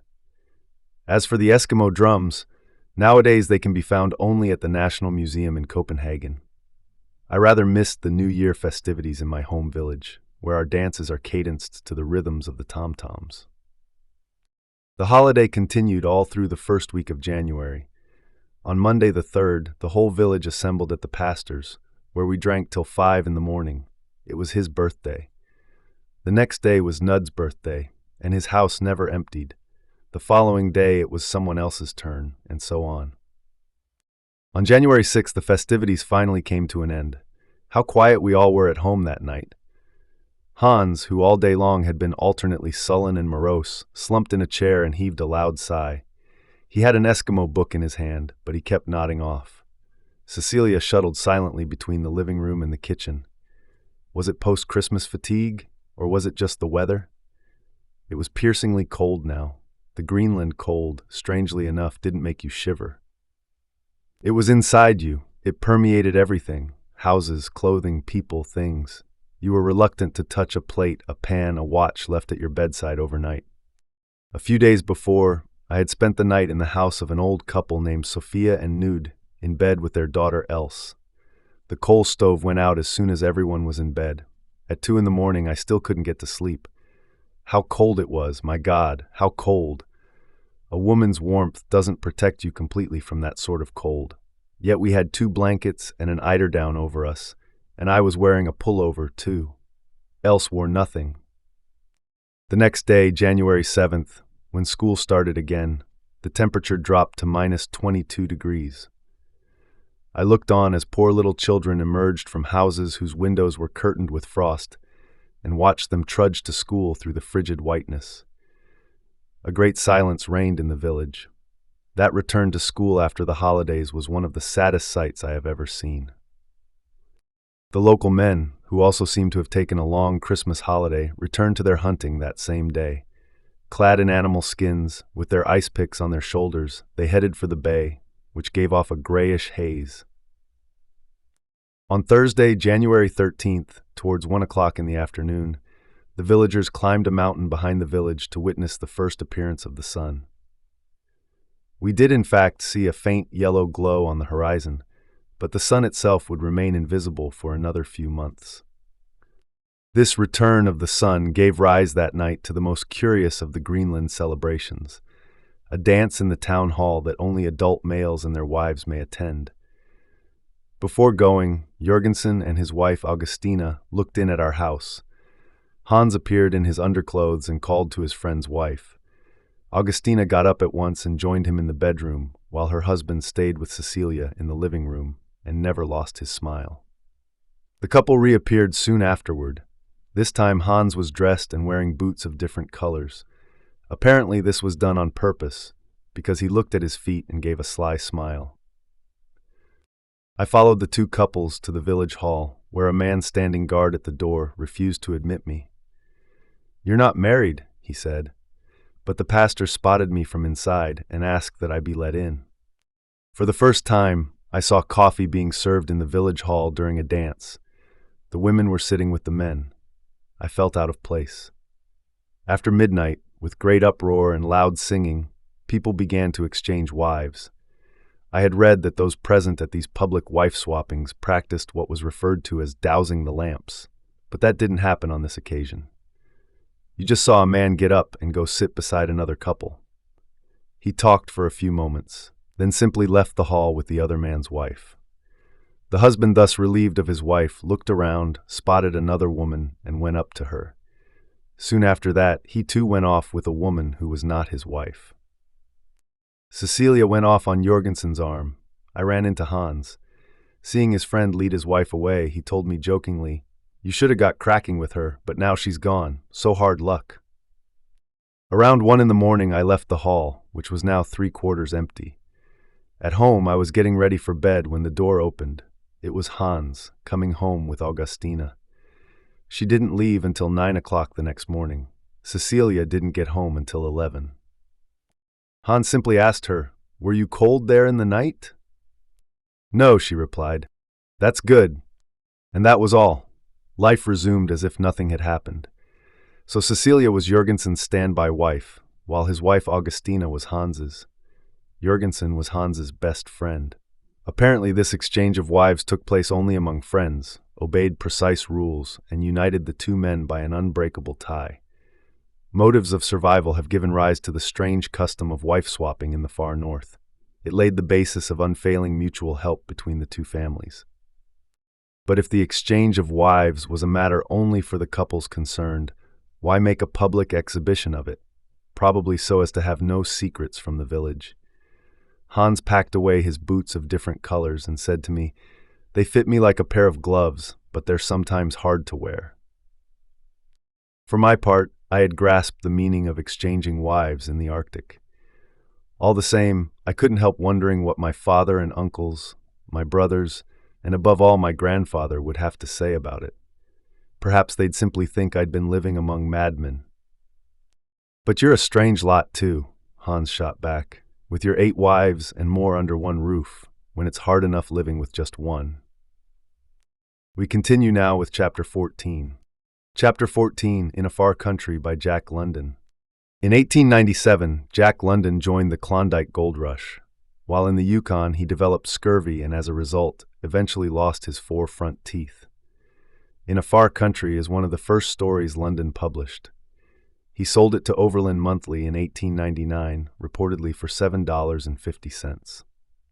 When a man journeys into a far country, he must be prepared to forget many of the things he has learned and to acquire such customs as are inherent with existence in the new land. He must abandon the old ideals and the old gods. It were better for the man who cannot fit himself to the new groove to return to his own country. If he delays too long, he will surely die. The man who turns his back upon the comforts of an elder civilization to face the primordial simplicity of the North may estimate success by the quantity of his fixed habits. He will soon discover that the material habits are the less important. The exchange of a dainty menu for rough fare, or a feather bed for a couch in the snow, is an easy matter, but his pinch will come in learning to shape his mind's attitude toward all things, and especially toward his fellow man. For the courtesies of ordinary life, he must substitute unselfishness, forbearance, and tolerance. Thus and thus only can he gain that pearl of great price, true comradeship. When the world rang with the tale of Arctic gold, Carter Weatherby threw up his snug clerkship, turned half of his savings over to his wife, and with the remainder bought an outfit. There was no romance in his nature. He was simply tired of the ceaseless grind and wished to risk great hazards. Like many another fool, disdaining the old trails, he hurried to Edmonton in the spring of the year. There, unluckily for his soul's welfare, he allied himself with a party of men. Percy Cuthbert's evil star must have been in the ascendant, for he, too, joined this company. He was an ordinary man, with a bank account as deep as his culture. He had no reason to embark on such a venture, save that he suffered from an abnormal development of sentimentality. He mistook this for the true spirit of romance and adventure. The first breakup of spring found the party following the ice run of Elk River. Day in and day out, they labored with their boats, fought mosquitoes, or sweated and swore at the portages. Severe toil like this lays a man naked to the very roots of his soul, and before Lake Athabasca was lost in the south, each member of the party had hoisted his true colors. The 2 shirks and chronic grumblers were Carter Weatherby and Percy Cuthbert. The whole party complained less of its aches and pains than did either of them. Not once did they volunteer for the 1,001 petty duties of the camp.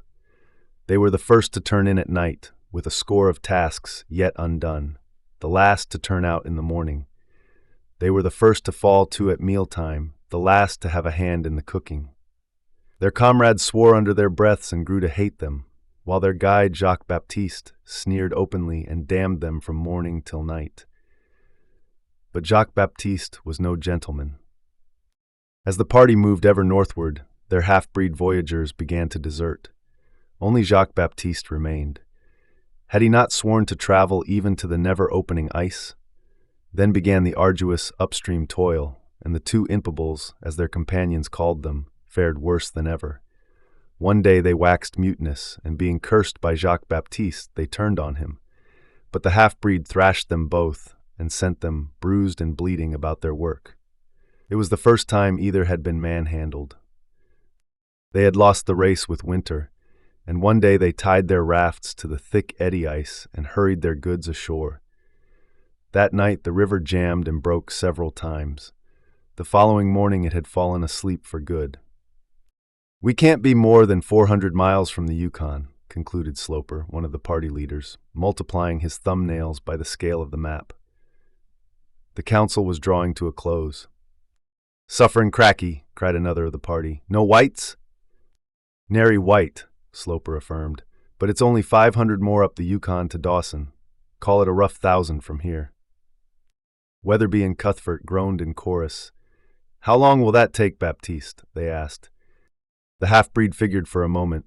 "Work 'em like hell, no man play out, maybe 50 days. Babies come," he said, indicating the incapables. "No can tell. Mebbe when hell freeze over, mebbe not then." The manufacture of snowshoes and moccasins ceased. Somebody called the name of an absent member, who came out of an ancient cabin at the edge of the campfire and joined them. The cabin was one of the many mysteries of the North. Built when and by whom, no man could tell. The moment had come. Sloper rose to his feet. He was yellow and weak, fleeing from a South American fever hole. His weight was probably 90 pounds, and his grizzled hair told of a prime which had ceased to be. The fresh young muscles of either Weatherby or Cuthbert were equal to 10 times his endeavor, yet he could walk them into the earth in a day's journey. All those in favor of going on with the dogs as soon as the ice sets say "Aye." "Aye," rang out 8 voices. Contrary-minded, "No." For the first time the incapables were united without some compromise of personal interests.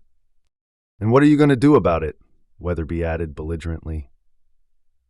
Majority rule, clamored the rest of the party. "I know the expedition is liable to fall through if you don't come," Sloper replied sweetly. "But I guess, if we try real hard, we can manage to do without you." The sentiment was cheered to the echo. "But I say, Cuthbert ventured apprehensively, what's a chap like me to do?" "Aren't you coming with us?" "No." "Then do as you damn well please. We won't have nothing to say," replied Sloper. "Then we'll consider it all arranged," he concluded. "We'll pull out tomorrow." The sleds groaned by, and the dogs strained low in the harnesses. Jacques Baptiste paused by the side of Sloper to get a last glimpse of the cabin. The smoke curled up pathetically from the stovepipe. The two incapables were watching them from the doorway. Sloper laid his hand on the other's shoulder. "Jacques Baptiste, did you ever hear of the Kilkenny cats?" The half-breed shook his head.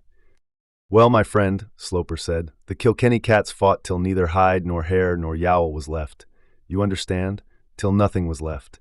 Now, these two men don't like work. They won't work. They'll be all alone in that cabin all winter, a mighty long, dark winter. Kilkenny cats, well." The Frenchman in Baptiste shrugged his shoulders, but the Indian in him was silent. Nevertheless, it was an eloquent shrug, pregnant with prophecy. Things prospered in the little cabin at first. The removal of the cruel whip hand had brought with it a joyous reaction. All care was banished. The forest was an inexhaustible woodyard. A few yards from their door slept the Porcupine River, and a hole through its winter robe formed a bubbling spring of water. Food there was, without stint. but most of it was the kind which built up brawn and sinew, but did not tickle the palate. True, there was sugar in plenty for two ordinary men, but these two were little else than children. They prodigally swam their flapjacks in rich white syrup. The first words they had were over the sugar question. And it is a really serious thing when two men, wholly dependent upon each other for company, begin to quarrel. Save existence, they had nothing in common. Weatherby was a clerk who had known naught but clerking all his life. Cuthbert was a master of arts, a dabbler in oils. Weatherby loved to discourse blatantly on politics, while Cuthbert either ignored the subject or delivered himself of startling epigrams. But the clerk was too obtuse to appreciate the clever shaping of thought, and this waste of ammunition irritated Cuthbert. He deemed the clerk a filthy, uncultured brute and told him so. He was reciprocally informed that he was a milk-and-water sissy and a cad. With little to do, time became an intolerable burden. They sank into a physical lethargy, which there was no escaping. One morning, when it was his turn to cook, Weatherby rolled out of his blankets, sliced the bacon, and plunged into the hateful task of bread-making. Cuthbert had been slyly watching. Consequently, there was a scene in which they fervently blessed each other and agreed that each would do his own cooking. A week later, Cuthbert neglected his morning wash, but ate the meal he had cooked. Weatherby grinned. After that, the foolish custom of washing passed out of their lives. As the sugar pile and other luxuries dwindled, they began to be afraid they were not getting their proper shares, and fell to gorging themselves. In the absence of fresh vegetables and exercise, their blood became impoverished, and a loathsome, purplish rash crept over their bodies. Next, their muscles and joints began to swell, the flesh turning black, while their mouths and gums took on the color of rich cream.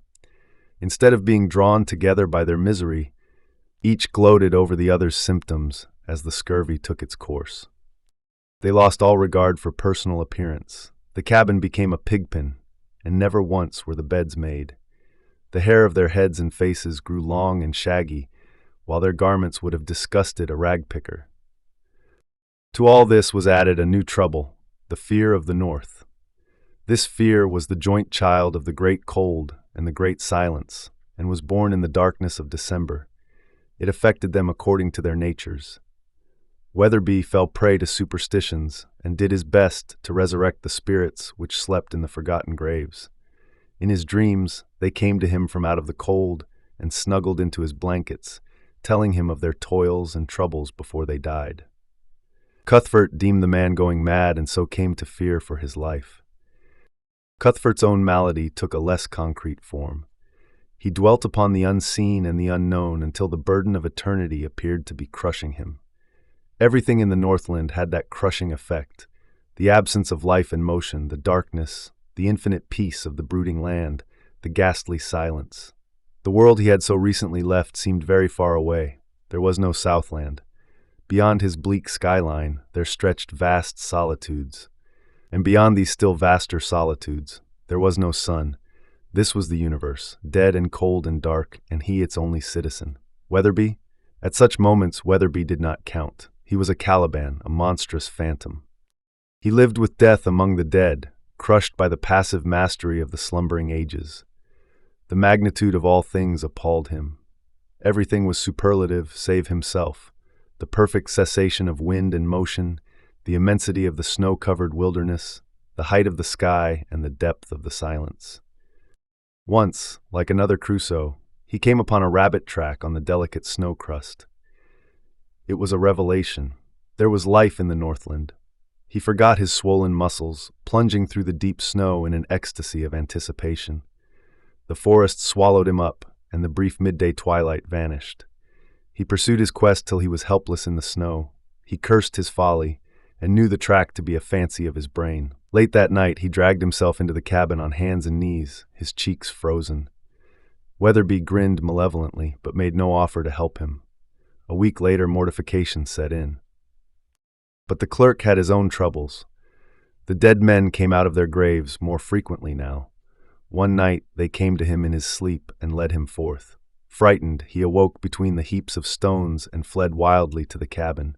But he had lain there for some time, for his feet and cheeks were also frozen. Sometimes he became frantic at their insistent presence and danced about the cabin, smashing everything within reach. During these ghostly encounters, Cuthbert huddled into his blankets and followed the madman about with a cocked revolver. Recovering from one of these spells, the clerk noticed the weapon trained upon him. His suspicions were aroused, and from then on, he too lived in fear of his life. They watched each other closely after that. Through mutual fear, they tacitly let the slush lamp burn all night. The slightest movement on the part of one was sufficient to arouse the other. What with the fear of the North, the mental strain, and the ravages of the disease, they lost all semblance of humanity, taking on the appearance of wild beasts, hunted and desperate. Their cheeks and noses, as an aftermath of the freezing, had turned black. Their frozen toes had begun to drop away. Day in, day out, the fire demanded its food, and they dragged themselves into the forest to chop wood on their knees. One day Cuthbert made a mistake.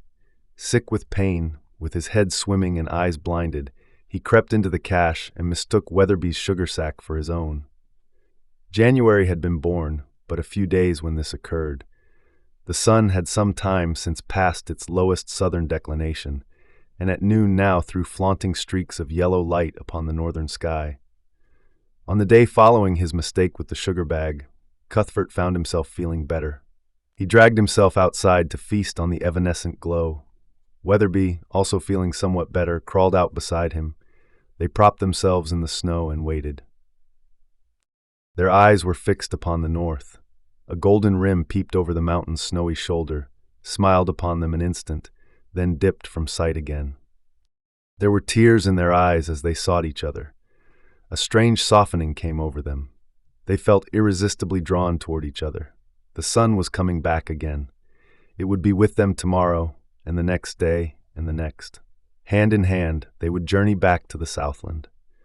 They lurched blindly forward, and their hands met, their poor maimed hands, swollen and distorted beneath their mittens.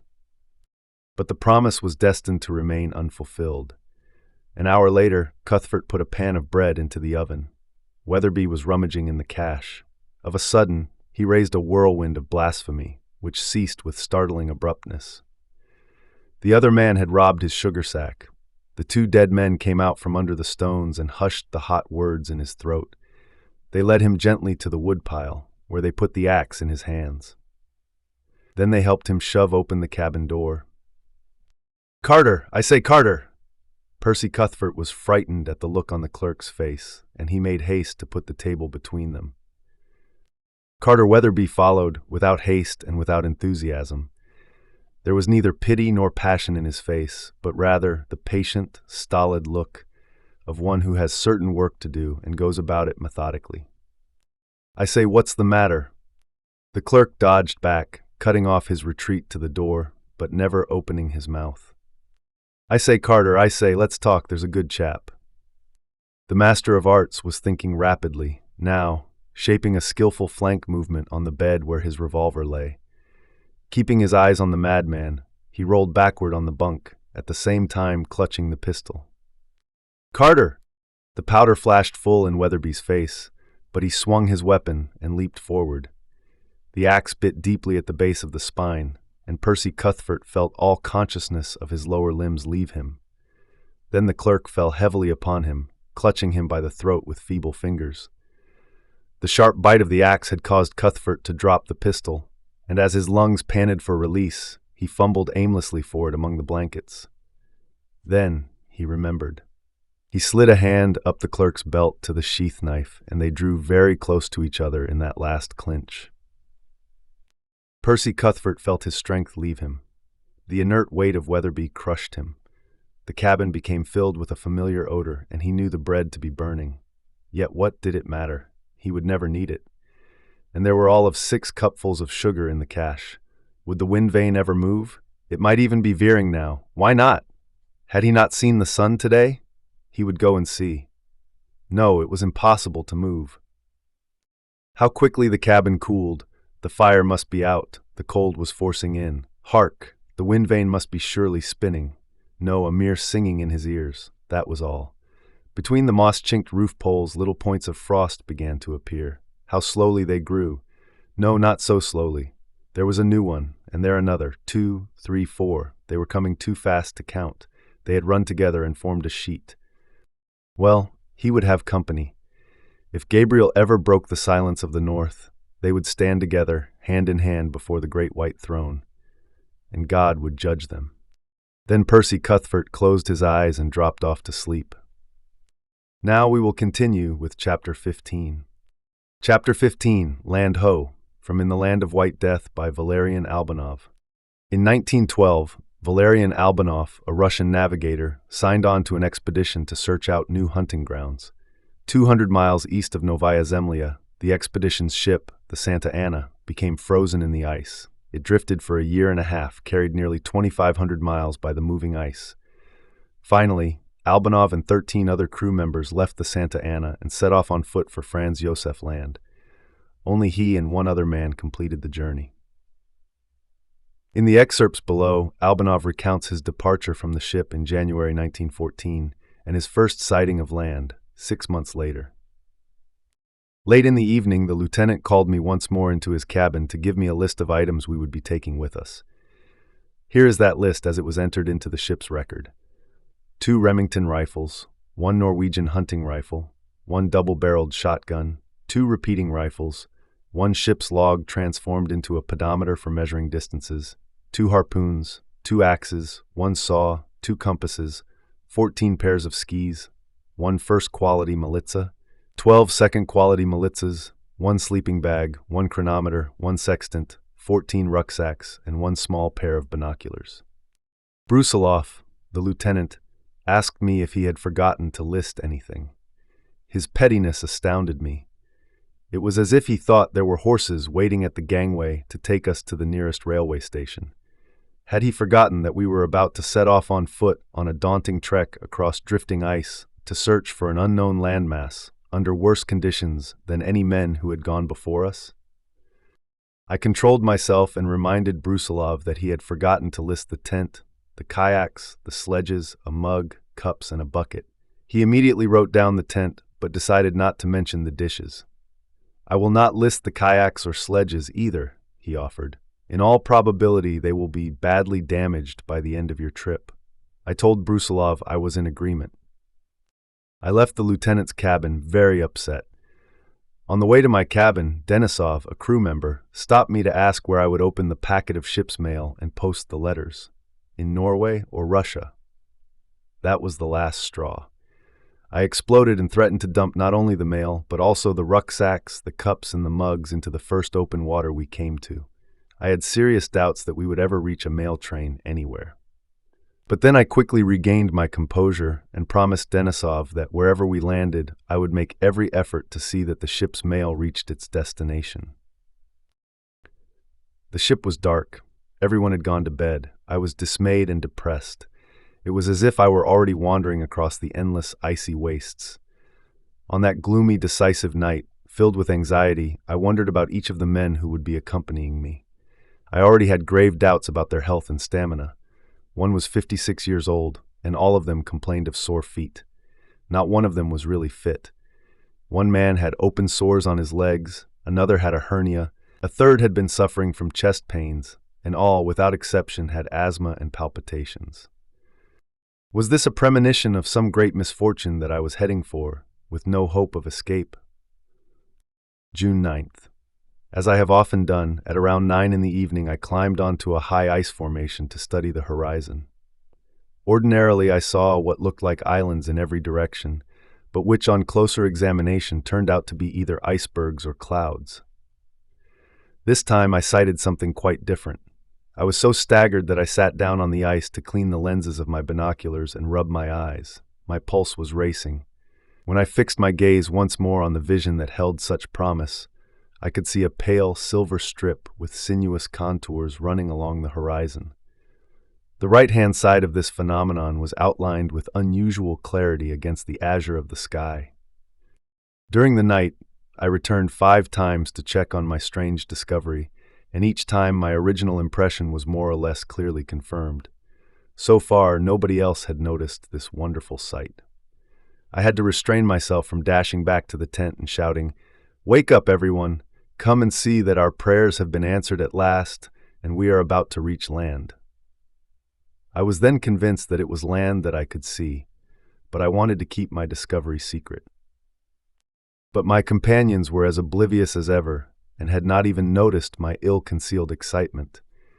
Instead of going out and inspecting the horizon, they either went back to sleep or started to hunt for lice in their heavy garments. That seems to be more important to them. June 10th. The morning was beautiful. My hypothetical land stood out even more clearly, its yellowish hue increasingly extraordinary. Its shape was totally different from what I had been expecting. Now I could also see, to my left, a few isolated headlands, and between them seemed to be glaciers. I wondered how far away we were. I estimated that there must be 50 or 60 nautical miles to the most distant peaks. The only certainty was that we were now closer to being rescued than we had been for the last 2 years. I silently offered up my thanks. But how on earth could we get there? Evening has arrived. We sit together in the tent with mixed feelings, for not only have we failed to reach the island, we are now even farther away from it than this morning. The weather is very gloomy. It is snowing and raining. The surface of the ice was dreadful. It was impossible to make any sort of progress today, either on foot or by kayak. Exhausted, soaked through, and famished, we decided to stop and pitch the tent. Major efforts have brought us no more than 2 miles at the most. But we managed to kill a seal, which we are cooking. We have brewed up a very nourishing broth with the seal's blood. Our appetites are wolfish. In gloomy moments, we are struck by the thought that such voraciousness normally occurs in cases of severe starvation. God protect us from that. Only someone who has experienced such an ordeal can fully understand how impatient I was to reach the island where our 2-year odyssey would finally end. Once we reached land, our situation would improve dramatically. We would be able to capture hosts of birds and walruses, and we would also be able to take a bath. We have not washed now for 2 months. Catching a chance glimpse of my face in the sextant's mirror the other day gave me a terrible fright. I am so disfigured that I am unrecognizable, covered as I am with a thick layer of filth. Our underclothes and outer garments are unspeakable. And since these rags are swarming with lice, I am sure that if we put one of our infested jerseys on the ground, it would crawl away all by itself. Here is a glimpse of life inside the tent. Everyone is squatting in a circle on the ground with grim expressions, silently absorbed in a serious-looking task. What can these men be doing? Hunting lice. This pastime is always reserved for the evening. It is the only possible form of hygiene since we have neither soap nor water. June 11th. A satisfactory day's march. We covered 4 miles. Toward evening, we pitched camp on a little ice floe surrounded by pools of water. Good hunting, 1 seal and a duck. Our eyes are very painful again. June 12th. The wind is still blowing from the north, but the weather is warm and clear. The kayak crossings were difficult. We covered scarcely more than a mile. 7 of the men, including myself, are suffering from serious eye inflammation. While crossing one of the open leads of water, we had the serious misfortune of dropping one of our 2 remaining rifles into the sea. Such negligence made me so angry that I lost my temper and struck out at anybody who crossed my path. This is the 2nd rifle we have lost because of heedless behavior. Now we have just 1 rifle for which there is abundant ammunition. I would have liked to take a sunshot with the sextant, but my eyes were not up to it. According to my companions who can still see clearly, our island is particularly visible today. One can even make out a few details. As our supply of seal meat has run out, for lunch we cooked the bear meat we dried the other day. There is no more sugar, and the tea will last only a few more days. June 13th. The wind has shifted, coming now from the south-southwest. We set off at 8 o'clock and traveled until 6:30 in the evening. The end result, about 5 miles. We had to cross more extensive pack ice covered in deep snow. June 14th. The same wind persists, with cold, dark weather. We did 2.5 miles this morning. On very thin ice, Conrad suddenly broke through a seal's breathing hole. Totally submerged, he became tangled in his hauling line while the sledge slid forward and covered the hole. We all rushed to his rescue, cut the hauling line, dragged the sledge aside, and pulled Conrad out. He was soaked to the skin. We had to pitch the tent right away and light a fire to warm him up. Our supplies are dwindling. We have only 120 pounds of biscuits left, and our reserves of meat are finished. For lunch, we had nothing but biscuit soup. The dire state of our supplies forced us to take some quick action. We decided to abandon the tent and continue in our nearly empty kayaks. We would be sorry to leave behind nearly all our belongings: axes, harpoons, spare skis, warm clothing, and footgear. But how indispensable all such things will be if we have to winter over on these islands. And in all probability, we will not be spared a wintering. No sooner had we set off again than we came upon some seals and shot 2 of them. Fortune had smiled upon us once again during our hour of need. This lucky event restored our courage to such a degree that we went back for the tent. We continue now with Chapter 16. Chapter 16, Icelandic Pioneer, from Independent People, by Halldór Laxness.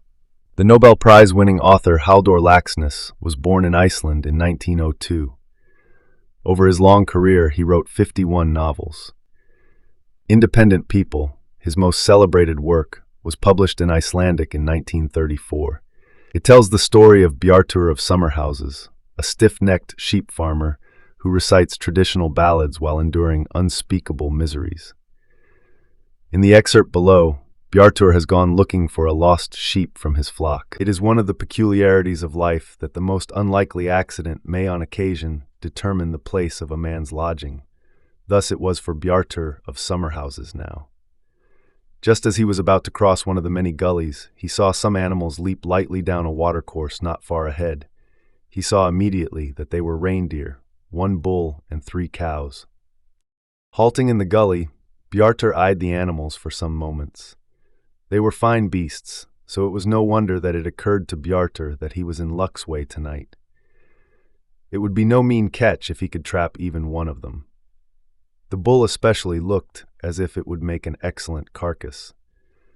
Bjartur felt that even if he did not find the ewe, the trip would have proved well worth it if he managed to capture a reindeer. But supposing he caught the bull, how was he to kill it so that its blood did not run to waste? The best plan would be to take it back home alive. With this intention, he searched his pockets for a knife and some string and found both.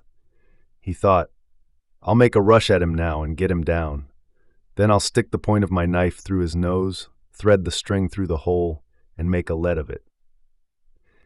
When Bjartur had completed his plan of attack, he stole half-bent down the gully till he was opposite the reindeer. He stole cautiously over the runnels, crept silently up the bank, and peeping over the edge, saw that he was no more than 12 feet from the buck. Inch by inch, he pulled himself higher over the brink, until he was standing on the bank. Slowly, very slowly, he stole up to the bull, and the next instant had leaped at him and gripped him by one of the antlers, low down near the head. At the man's unexpected attack, the animals gave a sudden bound. The cows were off immediately, running lightly down the river through the drizzling snow.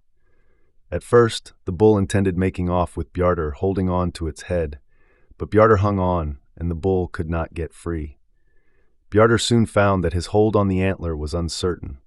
He saw, too, that he would have to abandon his hope of getting under the animal's neck, for its horns were of the sharpest. For a while they continued their tug of war, the reindeer gradually gaining ground, until it had reached a tolerable speed and had dragged Bjartur quite a distance down the river. Then there flashed across Bjartur's mind the trick he had been taught to use with wild horses. Try to get alongside them, then jump on their backs. It succeeded. Next instant he was sitting astride the reindeer's back, holding on to its antlers. He said later that though this animal species seemed light enough on its feet, a bull reindeer was as rough a ride as he had ever come across. But the jaunt was not to be a long one, for when the bull had hopped a few lengths without managing to shake its burden off, it saw that desperate measures would have to be taken. Making a sudden leap, it shot straight into Glacier River and was immediately churning the water out of his depth. Well, Bjartur had set out on a trip after sheep, but this was becoming something more in the nature of a voyage. Here he was sitting up to the waist in Glacier River, on no ordinary steed.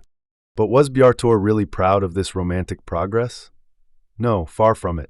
He had as much as he could do to hold his balance on the reindeer's back. Desperately, he hung on to its horns, gasping for breath, a black mist before his eyes. Sometimes the cross currents caught the bull, forcing it under, and then the unbearably cold water came up to the man's neck. He was not sure which would happen first, whether he would lose consciousness or the deer would take a dive that would be the end of him. In this fashion, they were carried down Glacier River for some time. At long last, it began to look as if the bull was thinking of landing. Bjartur suddenly realized that they had neared the eastern bank of the river and were now not more than a yard or two from the jagged fringe of ice that formed the only shore. Bjartur felt that his best course would be to seize the opportunity and throw himself overboard, then try to haul himself up on the ice, for this stay in cold water was becoming more than he could stand. Finally, there came a time when the bull swam not more than half an arm's length from the ice. The man watched his chance, let go of the antlers, heaved himself out of the water, and swung the upper part of his body onto the ice. And there Bjartur parted from the bull, never to set eyes on it again, and with a permanent dislike for the whole of that animal species.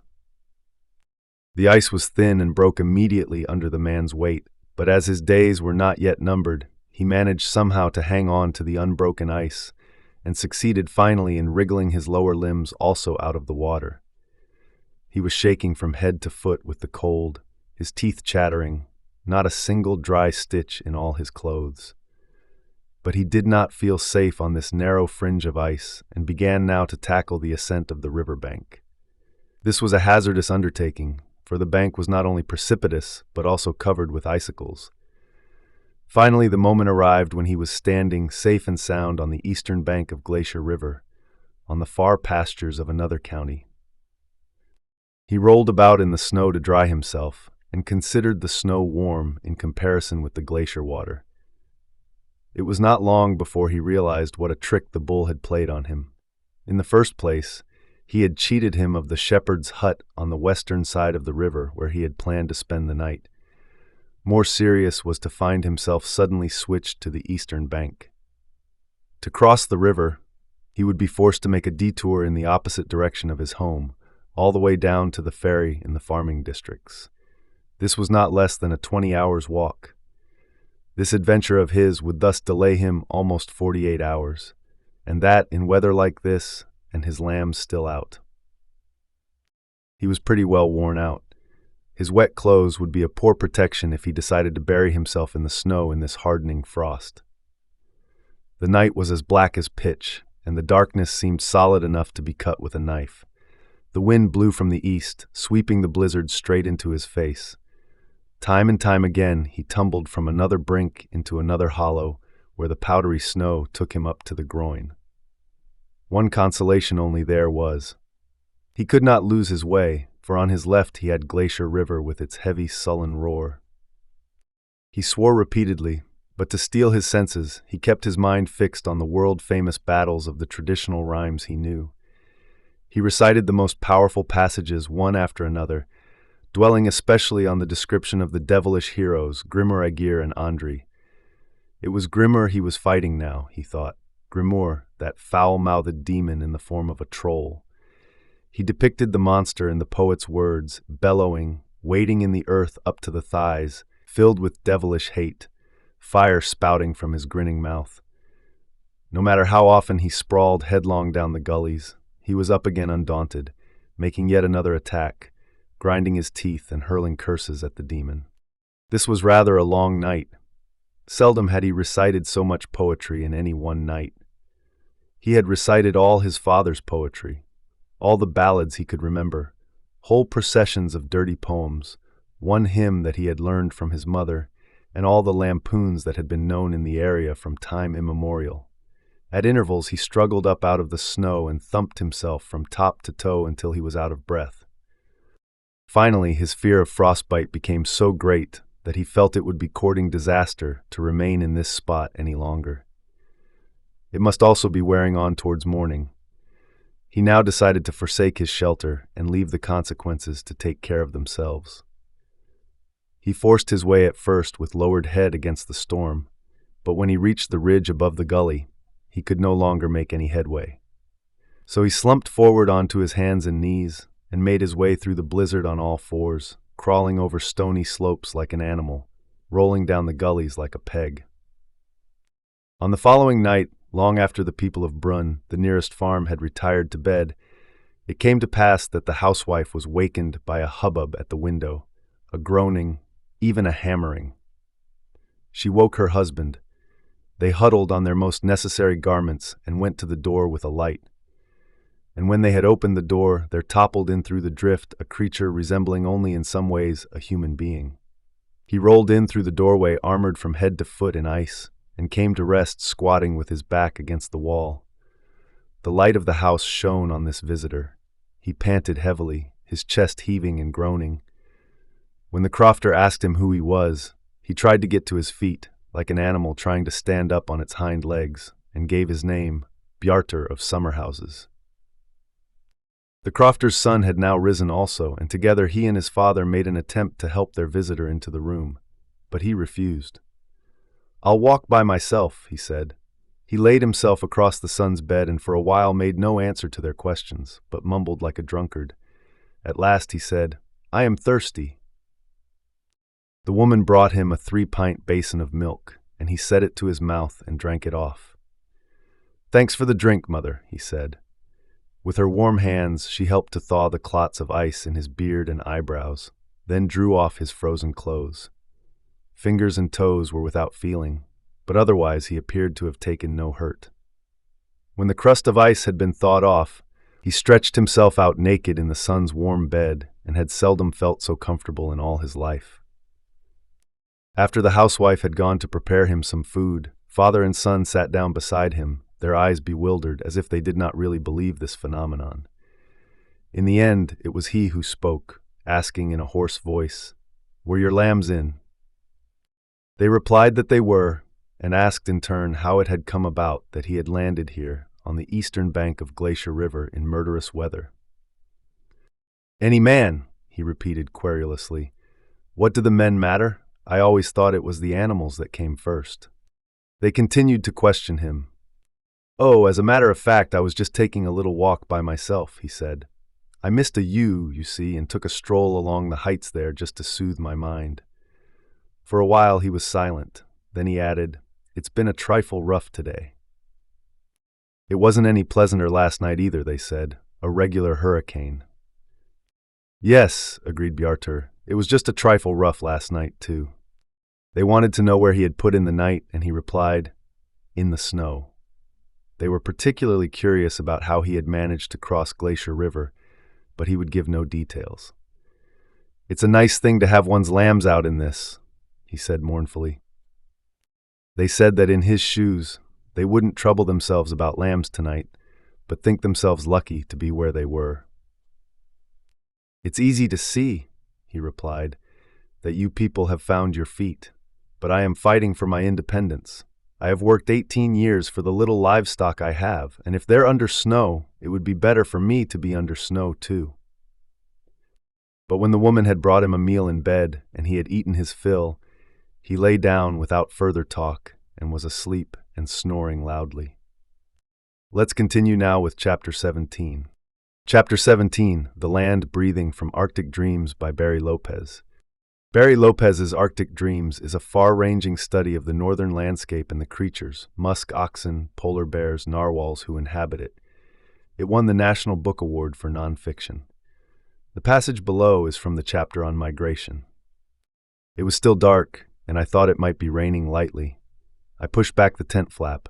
A storm-driven sky was moving swiftly across the face of a gibbous moon.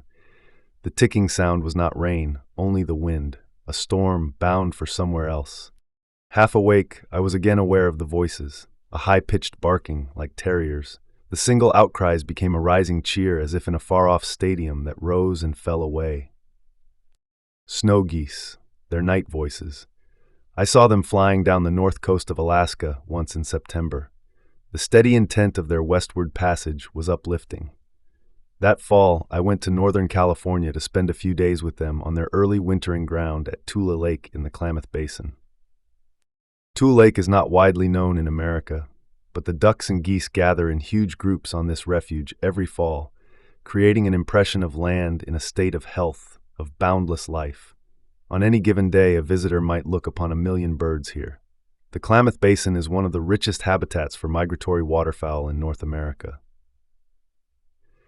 The night I thought I heard rain and fell asleep again to the cries of snow geese, I also heard the sound of their night flying, a great hammering of the air overhead, a wild creaking of wings.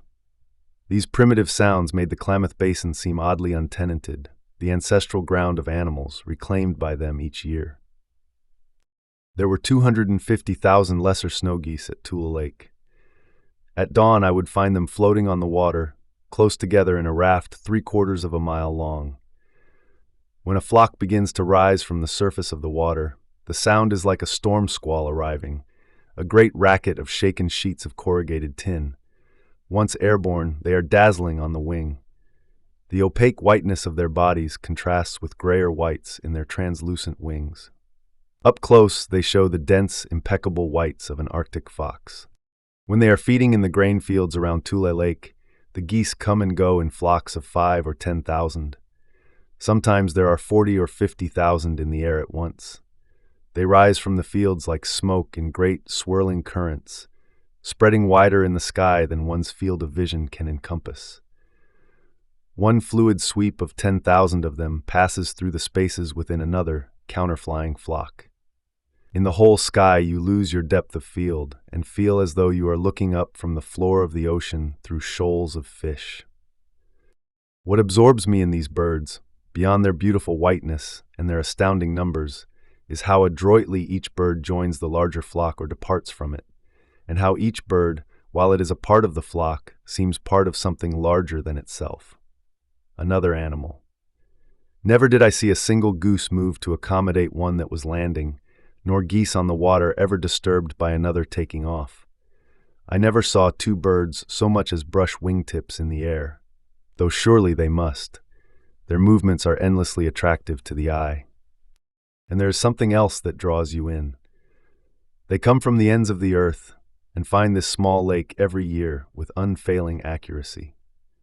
They arrive from breeding grounds on the northern edge of the continent in Canada and from the river valleys of Wrangel Island in the Russian Arctic. Their ancient corridors of migration are older than the nations they fly from. The lives of many animals are constrained by the schemes of men, but the determination in these lives, their traditional pattern of movement, are a calming reminder of a more fundamental order. The company of these birds in the field is guileless. It is easy to feel transcendent when camped among them. Birds tug at the mind and heart with a strange intensity. Their ability to flock elegantly and their ability to navigate over great stretches of what is for us featureless space are mysterious, sophisticated skills. Their flight, even a burst of sparrows across a city plaza, pleases us. In the Arctic, one can see birds in enormous numbers, and these feelings of awe are enhanced. Such enormous concentrations of life in the Arctic are temporary and misleading.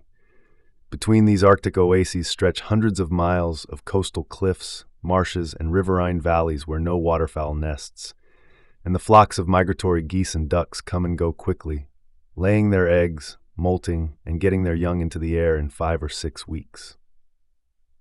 When one considers all the comings and goings in the Arctic, not just birds, but whales, caribou, walrus, and even insects, a vast and complex pattern of animal movement begins to emerge. The extent of all this movement is difficult to hold in the mind. The movement of animals in the Arctic is especially compelling because the events are compressed into but a few short months. They come north in staggering numbers, traveling thousands of miles to be here during those few weeks when life swirls in the water and on the tundra. Standing on the ground, you can feel the land filling up, feel something physical rising in it under the influence of the light, an embrace or exaltation. Watching the animals come and go, and feeling the land swell up to meet them, and then feeling it grow still at their departure, I came to think of the migrations as breath, as the land breathing. In spring, a great inhalation of light and animals, the long bated breath of summer, and an exhalation that propelled them all south in the fall. We will now continue with Chapter 18. Chapter 18, Aliberti's Ride, From This Cold Heaven by Gretel Ehrlich. Gretel Ehrlich made her first trip to Greenland in 1993. Over the next 7 years, she returned repeatedly, drawn by the landscape and by a desire to understand native culture. In the excerpt below, she travels by dog sled with a hunter named Aliberti from the tiny island town of Uummannaq to the even teenier town of Niaqornat. The shit truck's chain snow tires awakened me. It had taken only a day for all of us to fill up the toilet. 2 young men slipped in, emptied the bucket, returned it, then disappeared down the narrow street. It was a good job because it paid well and they could go out hunting in the evening. I thought of the Buddhist monks who asked for the job of cleaning toilets to help ground them. But how much grounding does a subsistence hunter need? The household woke slowly. We dressed for frigid weather and carted loads down the steep hill to the ice where the dogs were staked out. Food, sleeping bags, fuel, stoves, warm clothes. Our route would take us from Uummannaq to Uqsisat to Ilorsuit, north to Nuugaatsiaq, and back. The ice at the base of the town was a coney island of hunters, sleds, children, and 6,000 dogs all yipping, howling, barking, and screeching. The dogs had spring fever. Females in heat ranged freely among chained-up males, causing yowls of sexual union and longing. Everywhere I looked, dogs were fucking, getting stuck together, crouching, sitting, biting, and yapping. Our party consisted of 66 dogs, 6 children, and 7 adults. Aliberti was the hunter with whom I would travel as his only passenger. At 58, Aliberti's face was weathered. He had the small, tight build typical of Inuit hunters and moved like a cat. A cigarette dangled from his mouth. When I laid my duffel on the sled, he smiled, and the cigarette stuck to his lower lip. He was nearly toothless, just a few black stubs. We could look straight into each other's eyes. Aliberti shook his head and hooked the trace lines to the sled. The dogs lurched forward, and with one flying leap, we landed side by side on the sled. He looked back at the chaos behind us and laughed. It would be some time before the others could follow. I thought of a story told to the explorer Rasmussen in 1902. There was once an orphan boy who drifted out to sea on an ice floe and arrived among strange people. But he had a brother who was a great magician and who began to look for him in soul flights. Now, almost 100 years later, Aliberti had his own story. 3 days before Christmas in 1959, Aliberti, then 19, went out to get a seal. A warm wind blew and the fjord ice began to break up. Before he knew what was happening, Aliberti was adrift with his dogs on an icy slab. He had no food, no stove to melt ice for water, no extra clothes, just his rifle. Aliberti's ride lasted 5 days. At night, the temperature was 20 below zero. He drifted past the village of Uummannaq, then north up the coast. He had gotten wet trying to jump to shore and his clothes froze stiff. It was December and completely dark. I remember seeing the candles in people's houses at the villages, he said. Christmas came and went. I could hear singing. No one could see me. I didn't think I would live. By Christmas Day, he was presumed dead. His obituary was read on the radio, but he was alive and still drifting. My dogs died one by one and I pushed them over into the water, he recalled. I just lay on my sled and waited. On the 4th day, I noticed that the ice floe had gotten smaller. Then it split in half, and I had to jump to what was left of the floe. The ice didn't look like it would hold. On the 5th day, something woke me. I had been drifting in my mind too, but I heard the ice bump against something. I looked up. I had come to a stop 100 yards from the village of Ilorsuit. For a moment, I thought a miracle had happened. I lamented the fact that all but one of my dogs had died. I lifted up on one arm and yelled and waved, but no one came. Another day passed. I called out with what strength I had left, but the wind was blowing the wrong way. My last dog died. A villager came outside to pee and he saw me. He yelled out and I lifted an arm. Then he went back inside his house. He was gone a long time. I gave up hope. I think I fell asleep. The sound of voices jarred me awake. The man I'd seen and another hunter were making their way toward me in a skiff. The hunters thought I was a ghost because my death had already been announced on the radio. My hair was coming out in handfuls and my teeth were loose. When they carried me ashore, people ran the other direction. The hunter took me to his parents' house. There I was fed and kept warm. They got through to my parents on the two-way radio and told them that I was alive, but my mother didn't believe it. After a few days, the hunters took me home, and as you can see, I am still alive. Bright sun, clear skies, a slight breeze, the temperature about 0. The ice was smooth and fast. With our light load, the sled fish-tailed, and the dogs panting became the only sound we heard. The smoke from Aliberti's cigarette snaked back across his cheek as we glided forward. He turned and smiled. There was no need to talk. Far out in the middle of the fjord, the dogs slowed to a trot. My whole body worked like an eye, watching the world scroll under and over us. Cool, alert, and relaxed, Aliberti sat sideways at the front of the sled. Seagulls and eider ducks flew overhead in flocks, a sign of spring. We glided through a row of stranded icebergs, a giant slalom course leading out to sea. Rounding a bend, we saw a long arm of rock pushing out into the fjord. On its tip was the village of Ukkesisat. As we approached, litter blew across multiple sled tracks. Anne, a Danish woman from the children's home, insisted on stopping and picking up every piece. "We must not be so dirty," she exclaimed to no one in particular. The hunters smiled. Ukkesisat consisted of a few small houses set up a hill. Berth, a Danish woman who lived there, ran down to greet us. She was the only Dane in this village of 100 people, and she drove her own dog sled. "I just barely know how to do it," she said apologetically. An old man came to inspect an injured dog from our party. The dog's back was broken. The man told Ole Organ, the dog's owner, "After you have gone, I will shoot him for you." The birthday celebration for a friend began at Bertha's house that evening. We cooked seal ribs, potatoes, and onions, and drank warm Tuborg beer. At midnight the sun hovered, then began to slide behind the mountains into the northern part of the sky.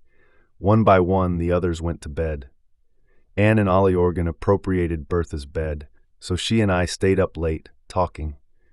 There was no night, no darkness. I trudged down to the ice. Aliberti had pitched a canvas tent over his sled. Inside, a Primus stove was lit to keep him warm. I unrolled my sleeping bag next to his on the sled and slept.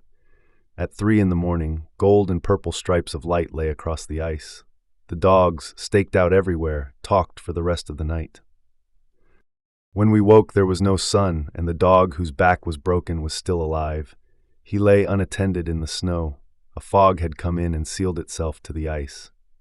Aliberti broke camp, harnessed the dogs, and loaded the sled. The flying S of his whip snapped. We were on our way to Lorsuit, the village where he was saved after drifting for 5 days. "Sumipa," I asked. "Where are we?" Aliberti smiled but said nothing. We were dressed in sealskin pants and anoraks. "Watsi," I said. "Please wait." I got off the sled to pee. When I looked down, I found that I'd unexpectedly gotten my period. In the Arctic, there is no privacy. Aliberti walked over, looked at the blood on the ice, and laughed. "This is good. It looks like we killed a seal. They will think I am a very good hunter to find a seal in this fog. And also, they will be able to find us." Soon, Jacob, Louisa, and a little boy pulled up. Hot tea and a bag of frozen shrimp were passed around. The boy started a game of tag. We were 5 people slipping and sliding, playing tag 700 miles from the North Pole in the middle of a frozen ocean with no land in sight. When Louisa was tagged and turned to tag the boy, he vanished into thick mist. Aliberti dozed on the sled. We were not really lost, just living under the thumb of weather. Finally the others came. Aliberti took the lead once again. "Mo-mo!" he called out, and we took off, 7 sleds abreast amid dogfights and laughter. We drove through a flock of thousands of Arctic gulls. One bird's foot had frozen to the ice. As we approached, it struggled to escape. The other gulls, seeing an easy meal, attacked and killed him. Aliberti watched impassively as we slid by, then turned to see if I'd seen. My eyes went from the cannibalized bird to him. He flashed a look that said, "Yes, it's tough up here." Mist constricted and freed us simultaneously. I contemplated the shape of Aliberti's head, wondering what a brain scan might reveal about his ability to draw perfect maps of this coast from memory. Gliding blind, I lost my bearings. I blinked. A rock wall shot up in front of us. "Takungaktuk," I yelled. I feel as if I'm seeing something icy for the first time. Aliberti turned and smiled. "It is called Apat," he said, "this rock." The way to Ilorsuit was silvered. We cut through long-tailed drifts that pointed north like arrows. A headland loomed, topped with crosses, Ilorsuit's cemetery, which doubled as the heliport. Around a bend, the village appeared. Seeing and smelling other dogs excited our own. Our 7 sleds raced each other to the edge of the village. I hung on to the lash ropes as we flew through the uneven middle of a decapitated iceberg and lurched down onto flat ice. I saw a young girl weaving between sleds. She walked toward me, then sat on a sled nearby and waited. "Who are you?" I asked tentatively. She smiled. "Who are you?" I asked again. Then I knew it was Marie Louisa, a girl I had befriended 2 years earlier. She had grown. Her black hair hung down in a long braid, her cheeks had fattened, and she was 4 inches taller. The sleds were packed. As Aliberti took off in the lead, Marie Louisa ran after us calling Anana, which means mother. The sky cleared and it was deeply cold. Sharp bits of ice flew in our faces. "Sometimes spring feels colder than winter," Aliberti said. We were dressed head to toe in sealskin. I knelt backwards on the sled, waving until Marie Louisa was out of sight. The ice under us was clear and mirror-like, reflecting only calm. Aliberti cracked the whip and the dogs ran. A cloud bank grayed the horizon. We veered southwest toward the village of Nia Cornat. A northwest wind poured across the fjord like cold water. When we passed behind an iceberg, we were shielded from wind, but the snow grew suddenly deeper where it had drifted, almost bringing the dogs to a standstill. Between stranded floes, the ice was blown clear. The dogs speeded up and the sled fishtailed. Halfway down the flank of Unknown Island, the weather worsened. A ground blizzard stirred. Bits of ice blasted our eyes. Aliberti motioned to me to lie down behind him on the sled. He laid his right hand on my hip and I draped my left arm over his shoulder. The sled tipped and bumped. We held each other on.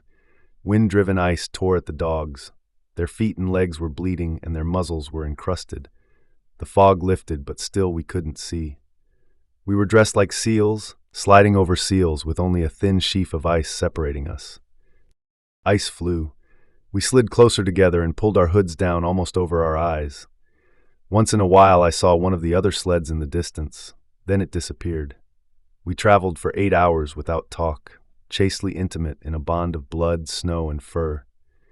My feet hurt with the cold. Aliberti held them between his knees while he drank coffee. Nothing was said. Then he signaled to one of the young boys. A moment later he was slipping a different pair of boots on my feet. It was time to go. Aliberti hooked the dogs in. We flew off the lip of a cornice and slammed down onto the ice, hooked together on the sled. My feet were warm again as we clattered, bumped, tipped, and shuddered across the frozen sea toward the village of Nia Cornat. I will continue with the final chapter, Chapter 19. Chapter 19, Unexpected Poisons from Silent Snow by Marla Cohn. In 1996, Marla Cohn, an environmental reporter for the Los Angeles Times, was researching chemicals that suppress the immune system when she learned that some of the most heavily exposed populations on Earth live in the remotest regions. This realization became the impetus for her book, Silent Snow, which documents how the Arctic and its people are disproportionately burdened with toxins like DDT and PCBs. Back in the early 1970s, Tom Smith knew more about seals than any white man in Holman, one of the northernmost outposts in Canada. He knew when they had pups, what they ate, and how big they grew. Most of what he learned as a field scientist, he gathered with the help of Inuit hunters, who camped on the sea ice of Canada's Northwest Territories every winter. One day, Smith read a piece in a scientific journal by a chemist named Richard Addison, who had discovered toxic pesticides and industrial compounds in the blubber of seals off Quebec's urbanized coast. It was 1973, an era of extraordinary pollution, when DDT, PCBs, and other compounds were building up in animals throughout North America and Europe. Many birds, eagles, robins, pelicans, were vanishing as the chemicals destroyed their eggs. Curious, Smith thought that the specimens he had been collecting in Holman could be a treasure trove for a chemist.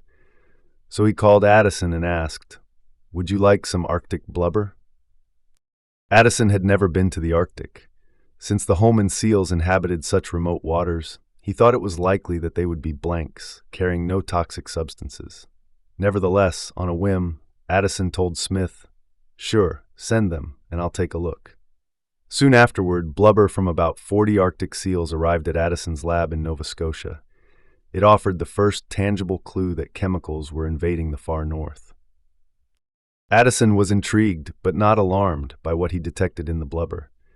The levels of DDT and PCBs seemed pretty benign, much lower than in animals in urban environments.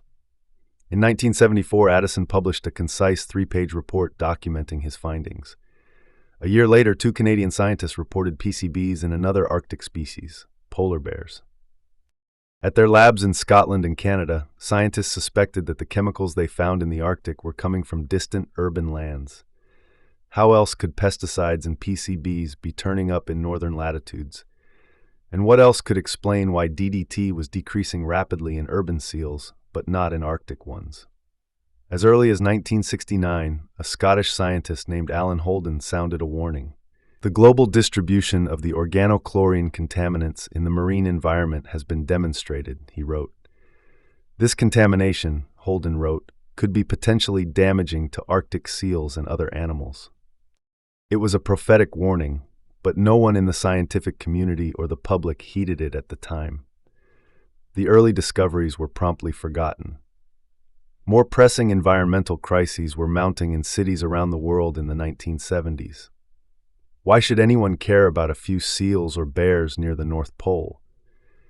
It didn't dawn on them that there was another creature at the very top of the food chain, eating marine mammals and passing the chemicals to its young. No one gave a second thought to the Arctic's human hunters. Eric de Whaley was a teenager when he visited Africa's Ivory Coast. His father was a doctor, but de Whaley had no interest in medicine. He expected to become a sociologist. But while there, he met a physician handling infectious diseases and was so impressed that he decided to enroll in medical school. He knew immediately that protecting public health was his calling. In 1986, the Quebec government asked de Whaley to survey women for chemicals in their breast milk. He chose women giving birth at 22 hospitals, mostly from around Montreal, which he assumed would have the worst contaminant levels. At a public health meeting, he happened to meet Johanne Gagnon, a midwife from Nunavik, the Arctic region of Quebec. Gagnon asked him if he would like to include Inuit women in his study. At first, he had little interest. The milk of women so far from industries would most certainly be pristine.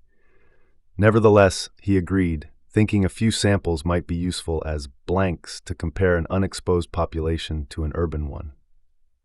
In the fall of 1987, the first batch of samples from Nunavik arrived at the laboratory in Quebec City. A lab technician, Evelyn Pelletier, began to analyze them. Within minutes, Pelletier knew something was wrong. The concentrations of chemicals were off the charts, literally. In a normal test, technicians find needle-like peaks. Instead, the peaks had overloaded the lab's equipment, running off the page. Pelletier showed the charts to the lab director, Jean-Philippe Weber. He had never seen his lab's equipment overloaded by a sample. They decided to test the sample again, diluting it this time. Then they tried another batch of Arctic milk, and another. "We knew then that this was not accidental contamination," Weber said. The chemicals were real. They were the same contaminants found in the milk of women in the South, PCBs and pesticides, but the milk of the Arctic mothers had up to 10 times more than that of the mothers in Canada's biggest cities. To de Whaley, it belied all logic, until he began to search ecological journals and unearthed data about PCBs and DDT, including Addison's long-forgotten report about seals. It became clear that the seals of Holman had been an unrecognized omen. De Whaley contacted the World Health Organization, where an expert told him that the PCB levels were the highest he had ever seen. Those women, the expert said, should stop breastfeeding their babies immediately. De Whaley hung up the phone, his mind reeling. He knew that no food is more nutritious than mother's milk, and that Nunavik is so remote that mothers had nothing else to feed their infants. As a doctor, he couldn't tell them to stop, but he couldn't hide the problem either. Breast milk is supposed to be a gift, de Whaley says. It isn't supposed to be a poison. The news spread to the highest levels of government in Canada, frightening and angering Inuit leaders and triggering an international investigation into the health of all Arctic inhabitants. Over the next decade, Dwaley led a team investigating the effects on the babies of Nunavik. He discovered that the Inuits' traditional diet of seal meat, beluga blubber, and walrus is part tonic, part poison. Rich in nutritious fatty acids, the foods protect the Inuit from cancer and heart disease, but the research suggests that they also make babies more susceptible to infectious diseases and damage their developing brains. Today, more than 30 years after the first traces of DDT were found in Canadian seals, the evidence is overwhelming that toxic substances have spread throughout the Arctic, harming animals and people of the far north. An international body of scientists concluded in a 2002 report that the contamination raises fundamental questions of cultural survival, for it threatens to drive a wedge of fear between people and the land that sustains them. Several generations have passed since chemicals first hitched a ride to the Arctic. The infants who drank the breast milk sent to Dwaley's laboratory are now teenagers, about to bestow on their children the chemical load amassing in their bodies. Yet little has changed to protect the next generation of Arctic children. Making matters worse, contaminants aren't the only environmental threat to the Arctic. It faces a triple whammy of human influences: contaminants, climate change, and commercial development that the United Nations says is likely to inflict drastic changes on its natural resources and way of life this century. Seemingly hardy, the Arctic is, in fact, fragile. The circumpolar North has been transformed into an immense living laboratory, where scientists are gradually unraveling the fate of contaminants on Earth and their effects on all its inhabitants, from pole to pole. Someone once said that ecology isn't rocket science, it's much harder. Although scientists have made great progress, most answers elude them. Even if the flow of all pesticides and other compounds is halted today, the tons already in the Arctic cannot be cleaned up. They are too ubiquitous, too persistent, too deeply embedded in the life of the region. Old PCBs, DDT, and other chemicals will remain there as long as it takes for nature to cleanse itself. And perhaps the most ominous discovery of all is that new chemicals are continually joining them. We'll conclude with our final chapter, Chapter 20. Chapter 20, Shishmaref, Alaska, from Field Notes from a Catastrophe by Elizabeth Kolbert. In the spring of 2004, I traveled to Greenland, Iceland, and northern Alaska to observe the effects of global warming. The passage excerpted below discusses the retreat of the Arctic sea ice and the thawing of permafrost in the area around Prudhoe Bay. The Alaskan village of Shishmaref sits on an island known as Sarachev, 5 miles off the coast of the Seward Peninsula. Sarachev is a small island, no more than 1/4 of a mile across and 2.5 miles long, and Shishmaref is basically the only thing on it. To the north is the Chukchi Sea, and in every other direction lies the Bering Land Bridge National Preserve. Shishmaref, with a population of 591, is an Inupiat village. It has been inhabited, at least on a seasonal basis, for several centuries. As in many native villages in Alaska, life there combines the very ancient and the totally modern. Almost everyone in Shishmaref still lives off subsistence hunting, primarily for bearded seals, but also for walrus, moose, rabbits, and migrating birds. Traditionally, the men in Shishmaref hunted for seals by driving out over the sea ice with dog sleds, or more recently, on snowmobiles. In the early 1990s, the hunters began to notice that the sea ice was changing. The ice was starting to form later in the fall and also to break up earlier in the spring. Once, it had been possible to drive out 20 miles. Now, by the time the seals arrived, the ice was mushy half that distance from shore. One local, Tony Wayoana, described it as having the consistency of a slush puppy. When you encounter it, he said, your hair starts sticking up, your eyes are wide open, you can't even blink. It became too dangerous to hunt using snowmobiles, and the men switched to boats. Soon, the changes in the sea ice brought other problems.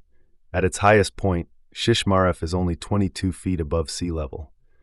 When the Chukchi Sea froze early, the layer of ice protected the village. When the sea started to freeze later, Shishmaref became more vulnerable to storm surges. A storm in October 1997 scoured away a 125-foot-wide strip from the town's northern edge. Several houses were destroyed, and more than a dozen had to be relocated. In the summer of 2002, residents of Shishmaref voted, 161 to 20, to move the entire village to the mainland. In 2004, the U.S. Army Corps of Engineers completed a survey of possible sites. Most of the spots being considered are in areas nearly as remote as Sarachev, with no roads or nearby cities. It is estimated that a full relocation would cost the U.S. government $180 million. People I spoke to in Shishmaref expressed divided emotions about the proposed move. Some worried that, by leaving the tiny island, they would give up their connection to the sea and become lost. "It makes me feel lonely," one woman said. Others seemed excited by the prospect of gaining conveniences, like running water, that Shishmaref lacks. Everyone seemed to agree, though, that the village's situation, already dire, was only going to get worse. Morris Kiutelik, who is 65, has lived in Shishmaref almost all his life. His last name, he told me, means "without a wooden spoon." I spoke to him while I was hanging around the basement of the village church. "The first time I heard about global warming, I thought, I don't believe those Japanese," Kiutelik told me. Well, they had some good scientists, and it's become true. The National Academy of Sciences undertook its first major study of global warming in 1979. At that point, climate modeling was still in its infancy. Still, the results of their work were alarming enough that President Jimmy Carter called on the Academy to investigate. A 9-member panel was appointed, led by the distinguished meteorologist Jule Charney of MIT. The Charney panel met for 5 days. Its conclusions were unequivocal. They had looked for flaws in the modeler's work, but had been unable to find any. "If carbon dioxide continues to increase," the scientists wrote, "the study group finds no reason to doubt that climate changes will result and no reason to believe that these changes will be negligible." They weren't sure how long it would take for changes to become obvious, because the climate system has a built-in time delay. The effect of adding CO2 to the atmosphere is to throw the Earth out of energy balance. In order for balance to be restored, the entire planet has to heat up, including the oceans, a process that could take several decades. Thus, what might seem like the most conservative approach, waiting for evidence of warming, actually amounted to the riskiest possible strategy. They wrote, "We may not be given a warning until the CO2 loading is such that an appreciable climate change is inevitable." It is now more than 25 years since the Charney panel issued its report. In that period, worldwide carbon dioxide emissions have continued to increase, from 5 billion to 7 billion metric tons a year. The Earth's temperature, much as predicted, has steadily risen. The year 1990 was the warmest year on record until 1991. Almost every subsequent year has been warmer still. As of this writing, 1998 ranks as the hottest year since the instrumental temperature record began, followed by 2002 and 2003, which are tied for second. As best as can be determined, the world is now warmer than it has been at any point in the last 2 millennia. If current trends continue, by the end of the century, it will likely be hotter than at any point in the last 2 million years. In the same way that global warming has ceased to be merely a theory, so too its impacts are no longer just hypothetical. Nearly every major glacier in the world is shrinking. The oceans are becoming not just warmer, but more acidic. Animals are shifting their ranges poleward, and plants are blooming weeks earlier than they used to.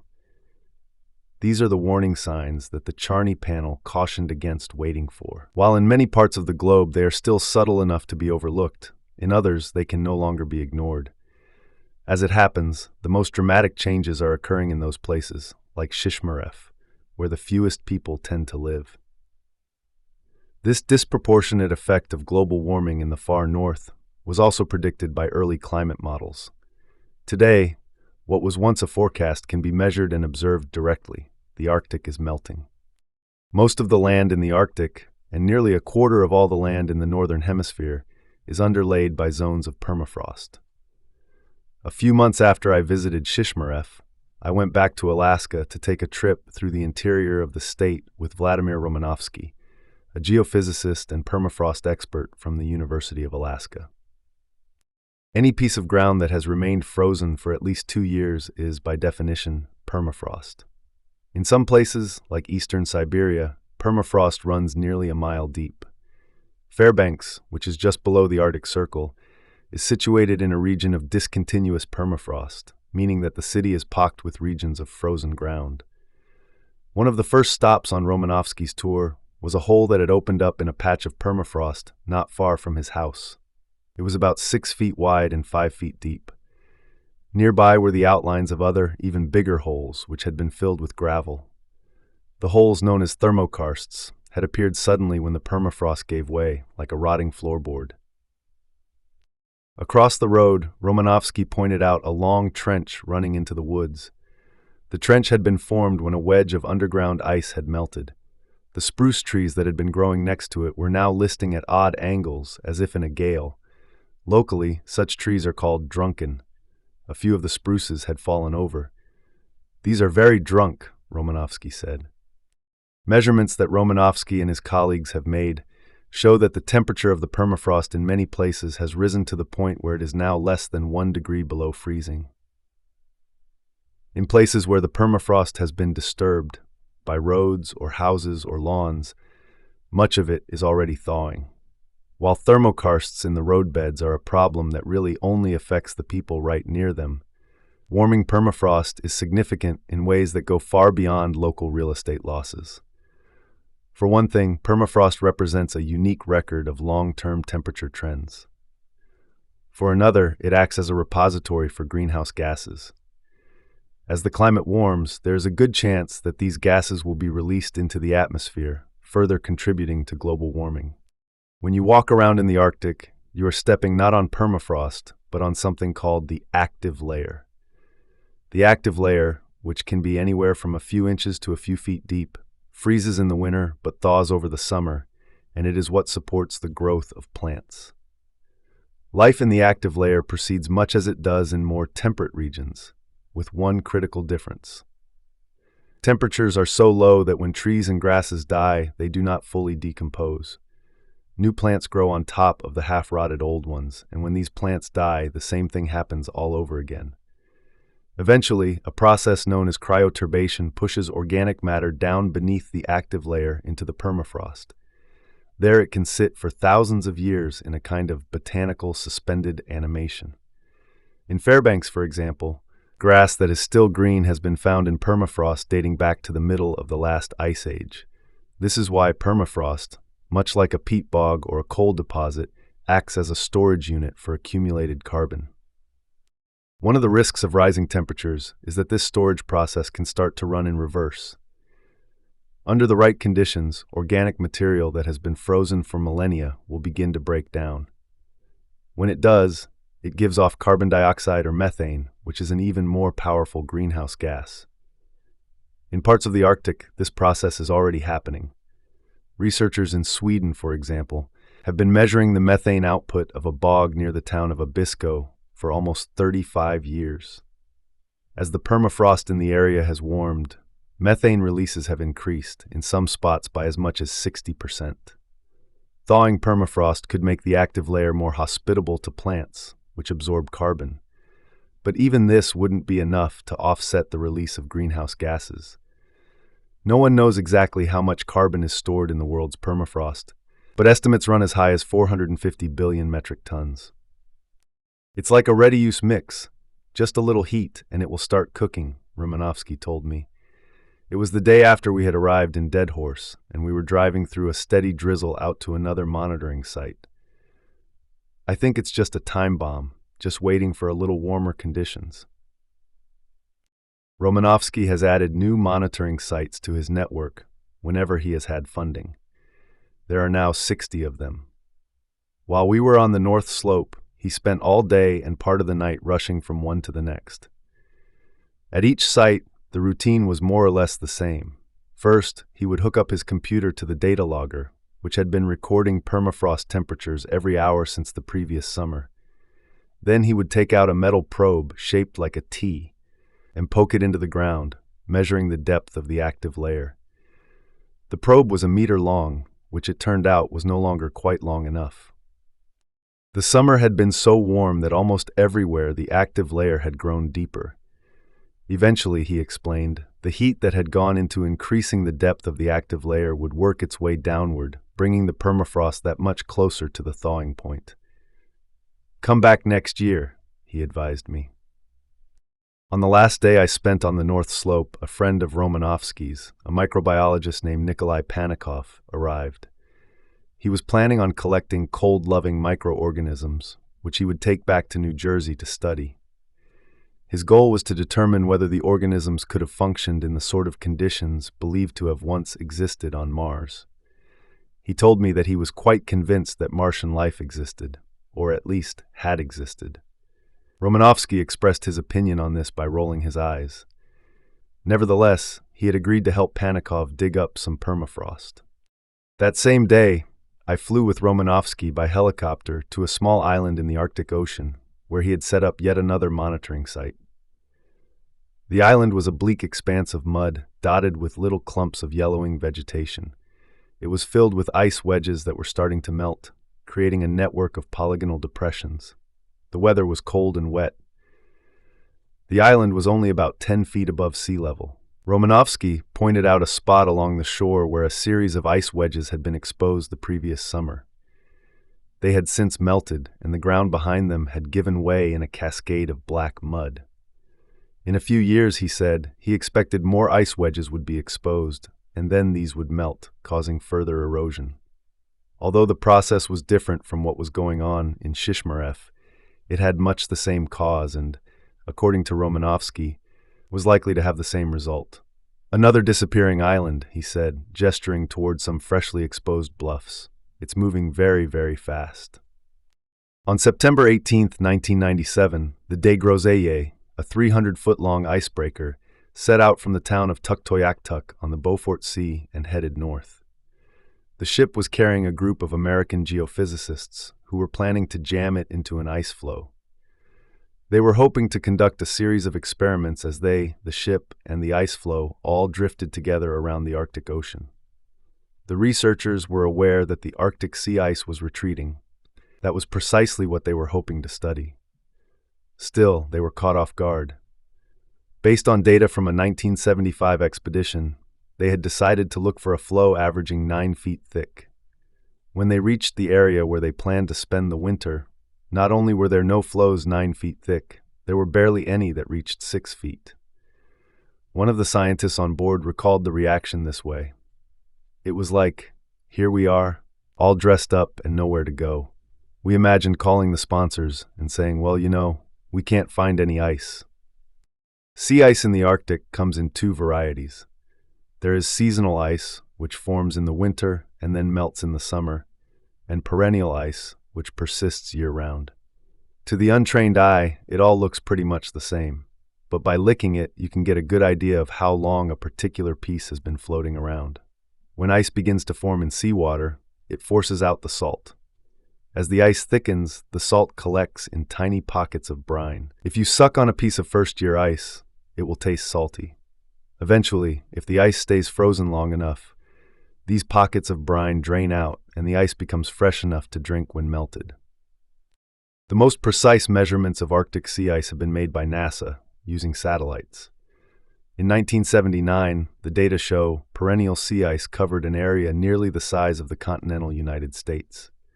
The ice's extent varies from year to year, but since then the overall trend has been strongly downward.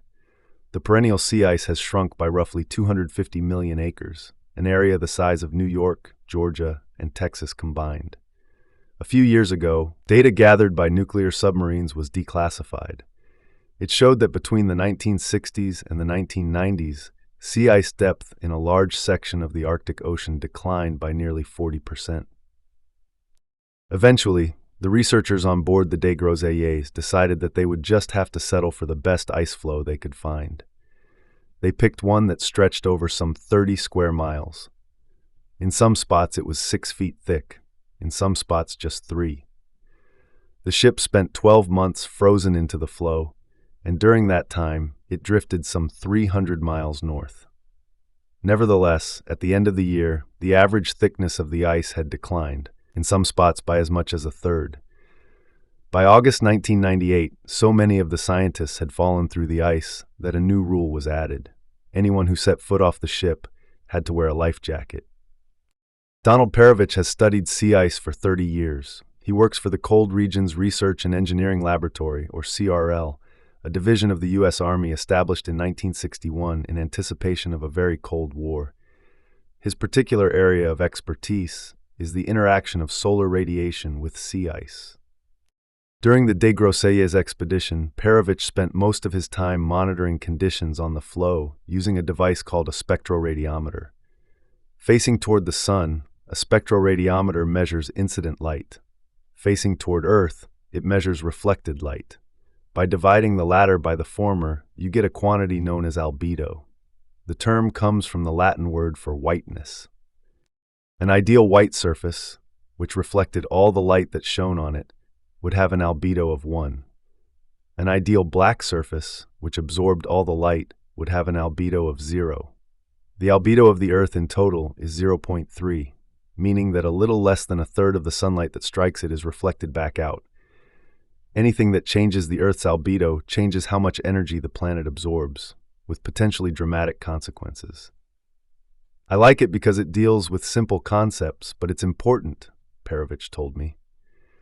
At one point, Perovich asked me to imagine that we were looking down at the Earth from a spaceship hovering above the North Pole. It's springtime, and the ice is covered with snow, and it's really bright and white, he said. It reflects over 80% of the incident sunlight. The albedo's around 0.8 or 0.9. Now let's suppose that we melt that ice away and we're left with the ocean.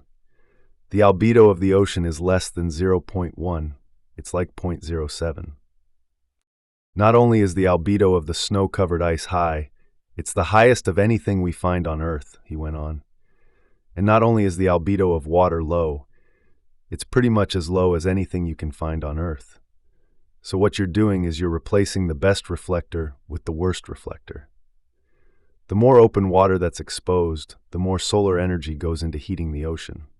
The result is a positive feedback, similar to the one between thawing permafrost and carbon releases, only more direct. This so-called ice albedo feedback is believed to be a major reason that the Arctic is warming so rapidly. As we melt that ice back, we can put more heat into the system, which means we can melt the ice back even more, which means we can put more heat into it.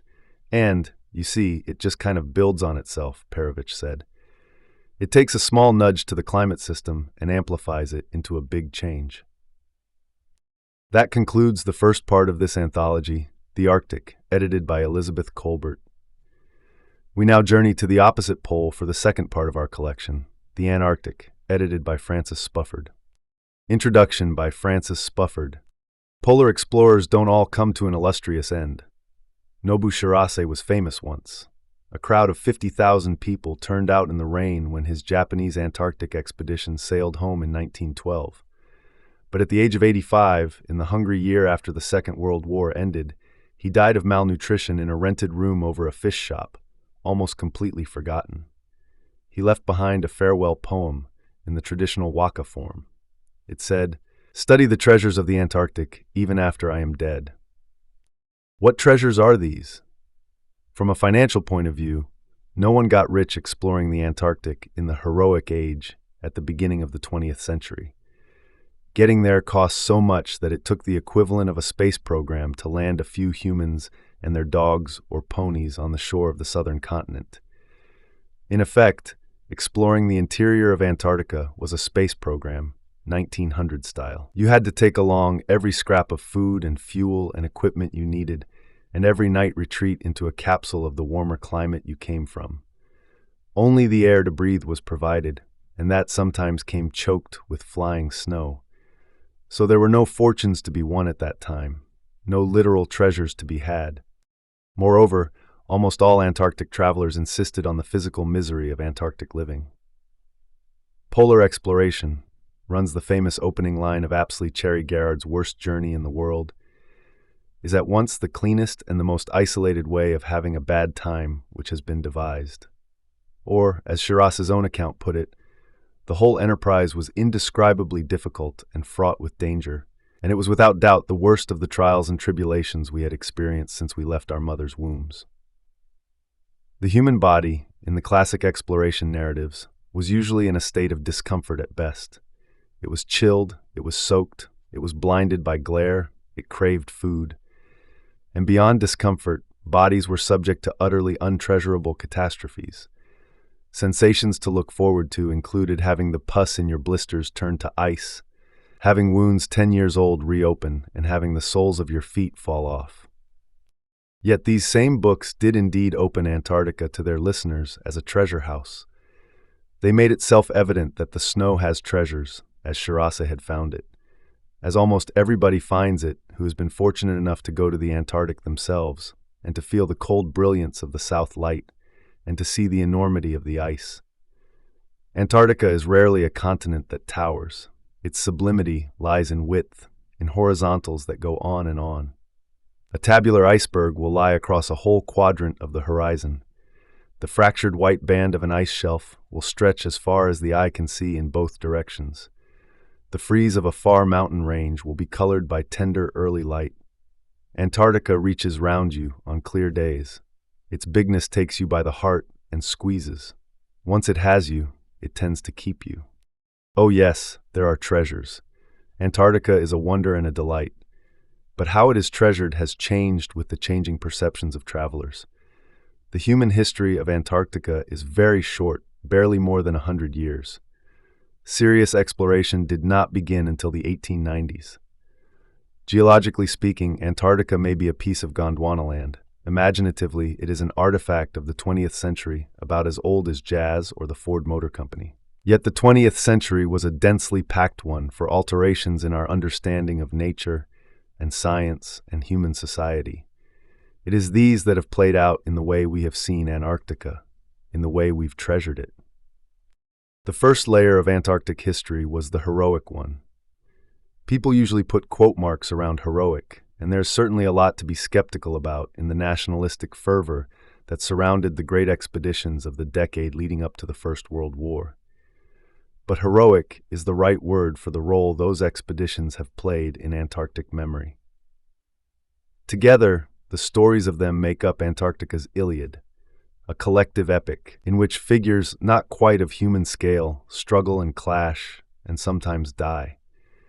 This barbarous beginning is the foundation of the human sense we've made of the continent and is still the reference point by which later generations of travelers understand what they themselves are doing there. At the opening of the 20th century, tiny gangs of men arrived on the margins of an unmapped space about the size of the continental United States. They built themselves wooden cabins and set off inwards into the unknown. Ordinary-sized people when they were at home, they expanded in their own minds to match the giant scale of the landscape. Antarctica was an enormous stage which they were treading across virtually alone. How could they not feel as big as the place, at the same time as they felt fragile and vulnerable? Here the explorers encountered only nature and themselves. Or rather, nature and each other, because Antarctica, like all deserts, is an intensely social place. The very few inhabitants necessarily live right on top of each other, getting to know each other's characteristics until they are either devoted friends or maddened by homicidal irritation, or both. All sojourns in the ice generate emotions at high pressure. The difference of the heroic age was that these were fused with the business of dealing, for the very first time, with the dangerous environment. Theoretically, the early explorers were engaged in a kind of romantic imperialism. They did indeed try to claim what happened to them for various national stories, British, Norwegian, German, Japanese, or Australian. But even in a world of empires, Antarctica was a domain where empire turned abstract, almost absurd.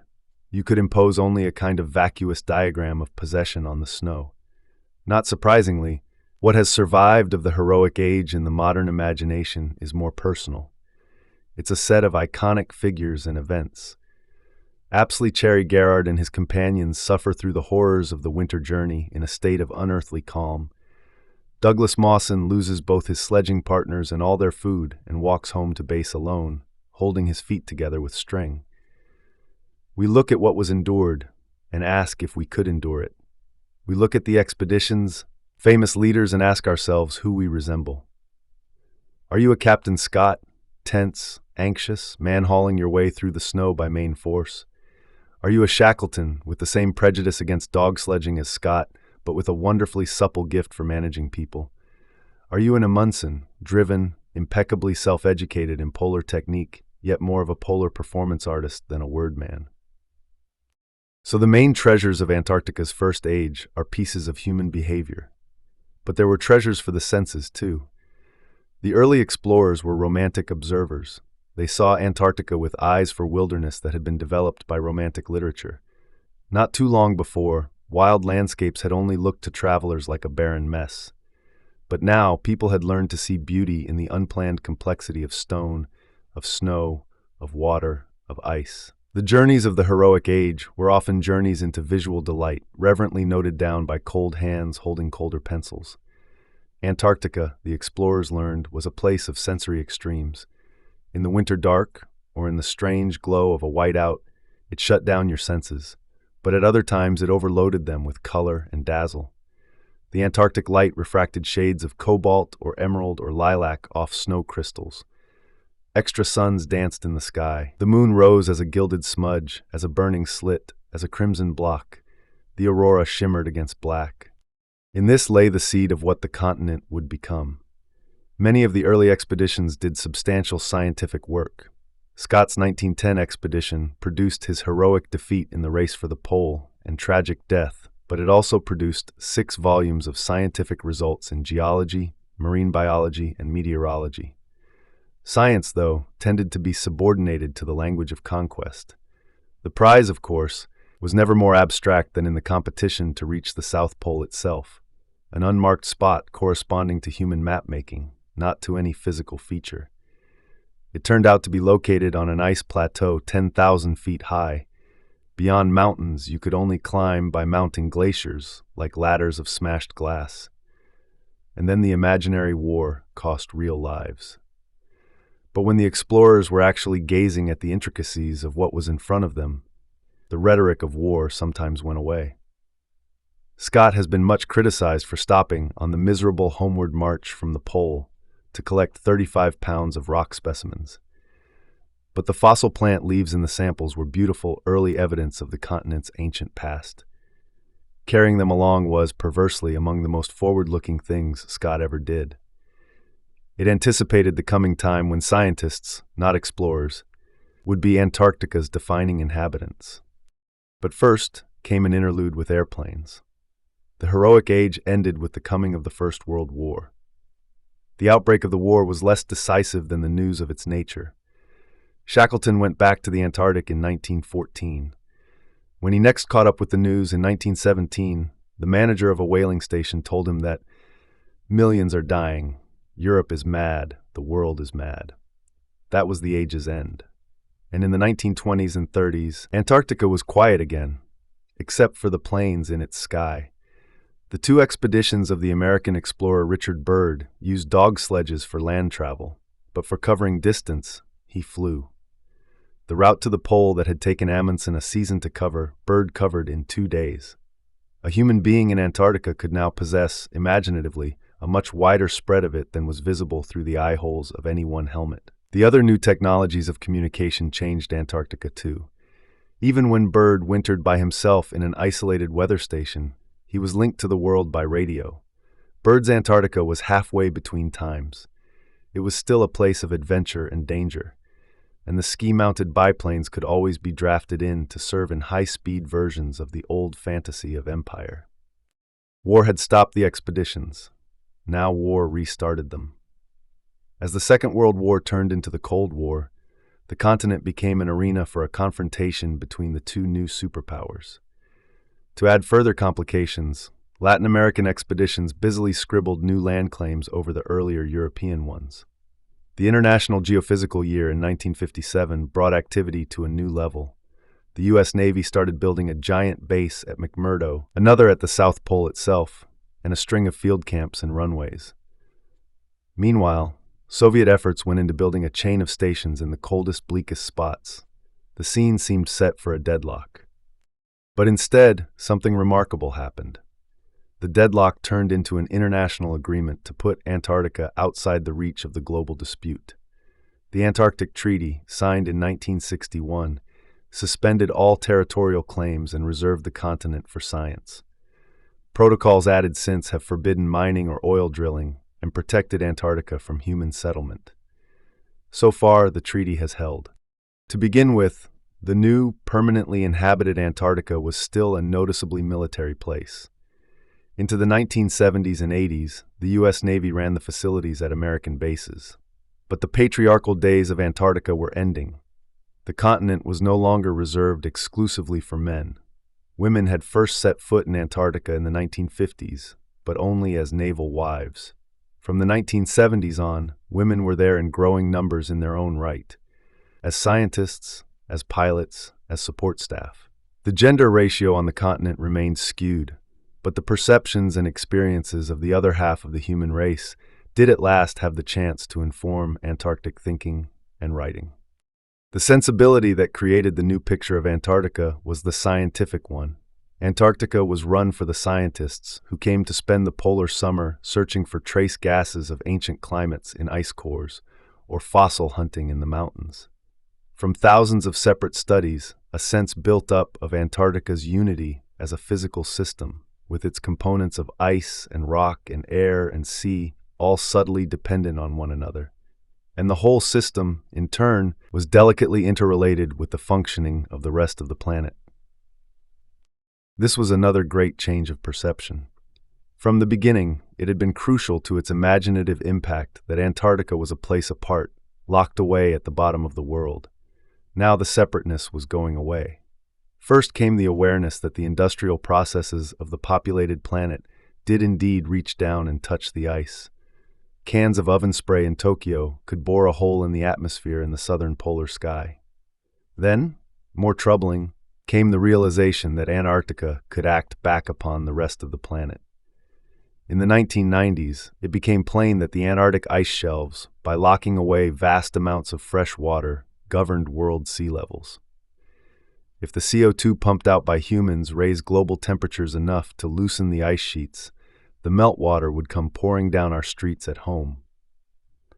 Now, Antarctica no longer looked like a fortress of ice to be conquered. It was a fragile panel in the fabric of the planet.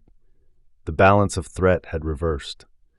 We could damage it without ever leaving home, and might inadvertently summon down upon ourselves a disaster out of the ice that would dwarf the cold fate Captain Scott had gone looking for. The new treasure of Antarctica is knowledge. Knowledge for its own sake, for our delight, and severely practical knowledge about how we may hurt ourselves in a world whose biological infrastructure does not grow stronger just because our economies do. Change throughout the Antarctic century. What we think we see in the far south shifts with our own preoccupations, yet the ice's repertoire of shapes has been the same all century long. When the Antarctic makes its astonishing impact on the senses, people try their damnedest to describe it.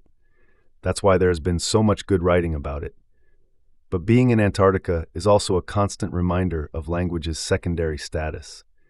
Nowhere else on Earth is it so clear that a place has an integrity apart from what we might say about it. Nowhere are words so obviously ineffectual a response to what just massively exists. Words, Antarctica teaches us, are not what the world is made of. Stop listening to me then. Step aside and sit down on that wind-carved boulder. Sit for a while. There are mountains in the distance to which the best response is hush. Take a long, silent look at the treasures of the snow, but remember to get moving again while you can still feel your toes. Now we begin Chapter 1. Chapter 1, Into the Night, from Through the First Antarctic Night by Frederick A. Cook. Frederick Cook would become famous a decade after he wrote this, as one of the two claimants in the dispute over the discovery of the North Pole. But here the young doctor from New York State, along with an equally young Roald Amundsen, is at the other end of the Earth. The exploring vessel Belgica has frozen fast into the Antarctic pack ice. As polar summer ends, The unprepared adventurers on board are about to become the first human beings to experience an Antarctic winter. Here, with the physical and psychological challenges of the long dark, the heroic age begins. March 4th. This morning, a bunch of sharp rays of light pierced my porthole as the sun rose over the icy stillness of the north. It was like a bundle of frosted silver wire, and it served well as an eye-opener. Sleep here is an inexpressible dream. It does not matter how difficult the work or how great the anxiety, we sink easily into prolonged restful slumbers. We awake rested, refreshed, and full of youthful vigor, always ready for the day's task. In the first days of our life in the pack, we ate when we were hungry, slept when we were tired, and worked when the spirit moved us. But later we were never hungry, always tired, and the spirit never moved us. We are discouraged in our ability to move in any direction, but we have tried hard to make a higher latitude.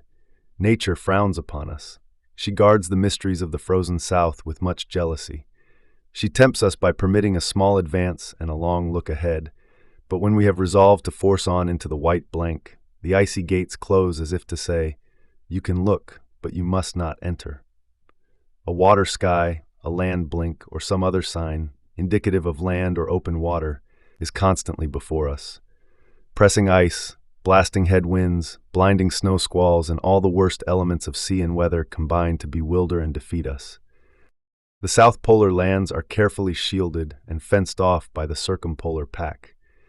The regions beyond are not to be secured from the depths of mystery by a dash or an assault. He who contemplates an attack on this heatless undersurface of the globe will find many tempting allurements and many disheartening rebuffs. Science demands it. Modern progress calls for it. For in this age, a blank upon our chart is a blur upon our prided enlightenment. We are now again firmly stationed in a moving sea of ice, with no land and nothing stable on the horizon to warn us of our movements. Even the bergs, immense, mountainous masses, though apparently fixed and immovable, sail as we do. The astronomical positions which we obtain from the sun and from the stars indicate that we drift from 5 to 10 miles per day. It is a strange sensation to know that you are moving rapidly over an unknown sea, and yet see nothing to indicate a movement. We pass no fixed point. Everything is quiet. The entire horizon drifts with us. We are part of an endless frozen sea. We do not know our destination and are always conscious that we are the only human beings in the entire circumpolar region at the bottom of the globe. March 15th.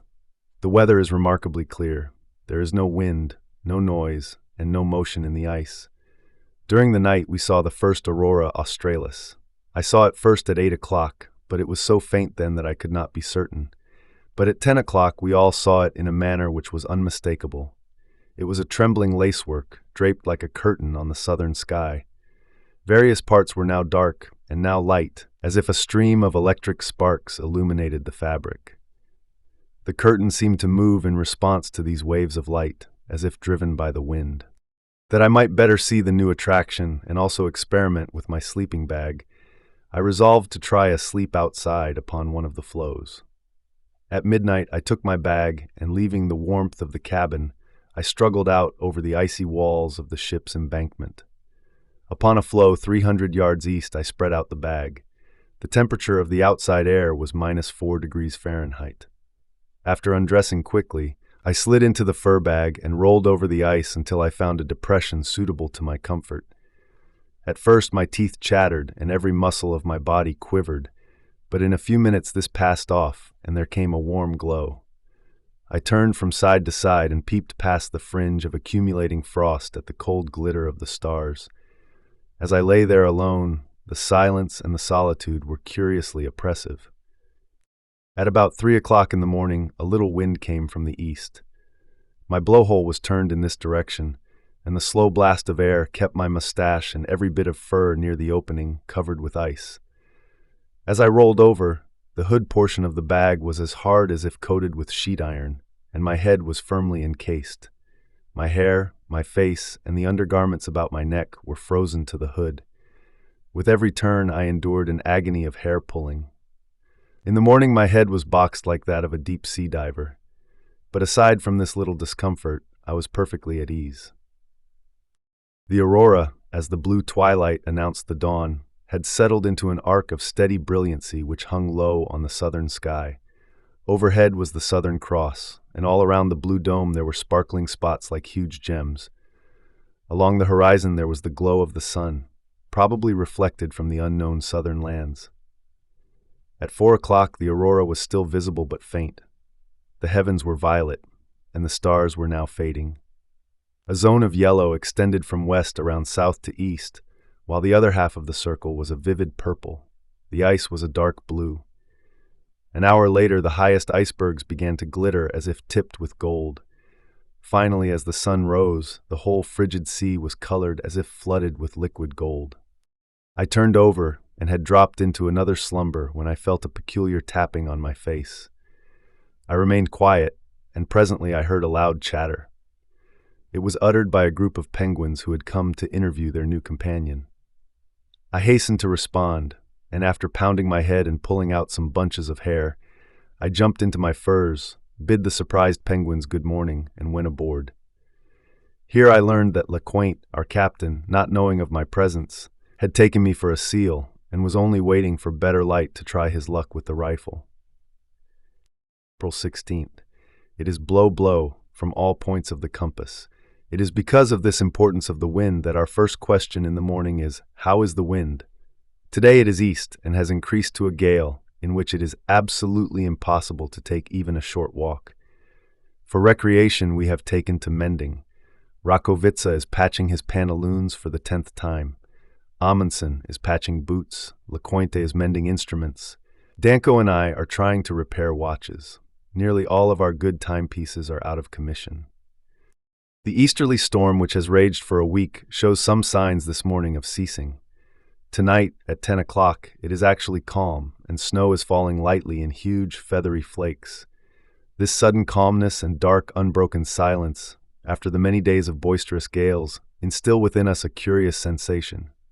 The ship no longer quivers and groans. The ropes have ceased their discordant music, and the floes do not utter the usual nerve-despairing screams. This sudden stillness brings to us a notion of impending danger. May 16th. The long night began at 12 o'clock last night. We did not know this until this afternoon. At 4 o'clock, Lequaint got an observation by 2 stars, which placed us in latitude 71 degrees 34 minutes south. According to a careful calculation, the captain announces the melancholy news that there will be no more day, no more sun for 70 days. Shortly before noon, the long-prayed-for southerly wind came, sweeping from the pack the warm, black atmosphere and replacing it with a sharp air and a clearing sky. Exactly at noon, we saw a brightening in the north. We expected to see the sun by refraction, though we knew it was actually below the horizon, but we were disappointed. The cold whiteness of our earlier surroundings has now been succeeded by a colder blackness. May 17th. At about 7 o'clock, the captain went out to find 2 stars for an observation. The sky was too hazy, but his eye rested upon an inexplicable speck of light in the west. It did not change in position, but sparkled now and then like a star. It came suddenly, disappeared, and again reappeared in exactly the same spot. It was so curious that Lequaint came into the cabin and announced the news. We accused him of having had too early an eye-opener, but we went out quickly to see the mystery. After we had stood on the snow-decked bridge for 10 minutes, shivering, we saw on a floe some distance westward a light like that of a torch. It flickered, rose, and fell, as if carried by some moving object. We went forward to find if anybody was missing, for we could only explain the thing by imagining a man carrying a lantern. Everybody was on board, and then the excitement ran high. Soon all hands were on deck. Is it a human being? Is it perhaps someone from an unknown South Polar race of people? Amundsen, who was the biggest, the strongest, and the bravest man, slipped into his parka, jumped on his skis, and skated rapidly over the pack to the light. He lingered about the spot and then returned without company and without the light, looking somewhat sheepish. It proved to be a mass of phosphorescent snow which had been newly charged by sea algae and was occasionally raised and brushed by the pressure of the ice. May 18th. During the few hours of midday dawn, we made an excursion to a favorite iceberg to view the last signs of the departing day. A thing sadder by far than the fleeing sun was the illness of our companion, Lieutenant Danko, which was emphasized to us now by his absence. His malady confined him to the ship. We knew at this time that he would never again see a sunrise, and we felt that perhaps others might follow him. Who will be here to greet the returning sun? Was often asked. My companions on the excursion were Gerlosh and Amundsen. Slowly and lazily we skated over the rough surface of the snow to the northward. The pack, with the strange play of deflected light upon it, the subdued highlights, the softened shadows, should have been interesting to us, but we were interested only in the northern sky.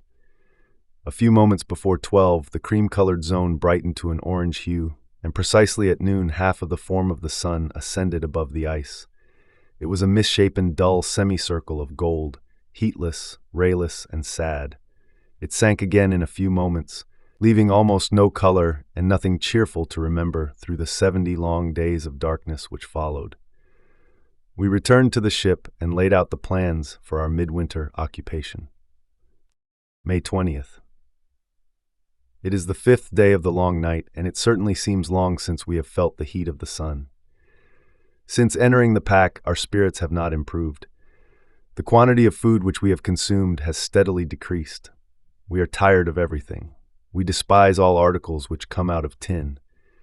Everybody having any connection with the selection or preparation of the food is heaped with some criticism. Most of it is the natural outcome of our despairing isolation. I do not mean to say that we are more discontented than other men in similar conditions. An almost monotonous discontent occurs in every expedition through the polar night. When men are compelled to see one another's faces for weeks, months, and years, without any outer influence to direct the mind, they are apt to remember only the rough edges which rub up against their own bumps of misconduct. If we could only get away from each other for a few hours, we might learn to see a new side and take a fresh interest in our comrades. But this is not possible. The truth is that we are as tired of each other's company as we are of the cold monotony of the black night. Physically, mentally, and perhaps morally, we are depressed. And from my past experience in the Arctic, I know that this depression will increase with the advance of the night. Physically, we are steadily losing strength, though our weight remains nearly the same. All seem puffy about the eyes and ankles, and the muscles are now soft. We are pale, and the skin is unusually oily. The heart action is failing in force and is decidedly irregular. The sun seems to supply an indescribable something which controls and steadies the heart. In its absence, it goes like an engine without a governor. There is at present no one disabled, but there are many little complaints. About half of the men complain of headaches and insomnia. Many are dizzy, and others are sleepy at all times, though they sleep 9 hours. There is but one serious case on hand. This is Danko. He has an old heart lesion, a leak of one of the valves. In ordinary conditions he felt no defect, but these conditions are now changed. The muscular tissue is beginning to weaken. An atrophy of the heart is the result, which, if it continues at the present rate, will prove fatal within a month. May 27th. The little dusk at midday is fading more and more. A feeble light falls upon the elevations, the icebergs, and the hummocks, offering a faint cheerfulness, but this soon withdraws and leaves a film of blackness. The pack presents daily the same despondent surface of gray. We are still very feeble. An exercise of 1 hour sends the pulse up to 130, but we have all learned to like and crave penguin meat. To sleep is our most difficult task, and to avoid work is the mission of everybody.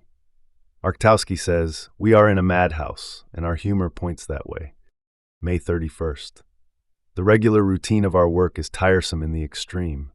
Day after day, week after week, and month after month, we rise at the same hour, eat the same things, talk on the same subjects, and look out upon the same icy wilderness. We try hard to introduce new topics for thought and new concoctions for the weary stomach, but it all fails miserably. We are under the spell of the black Antarctic night, and like the world which it darkens, we are cold, cheerless, and inactive. We have aged 10 years and 30 days. June 1st. It is now difficult to get out of our warm beds in the morning. There is no dawn.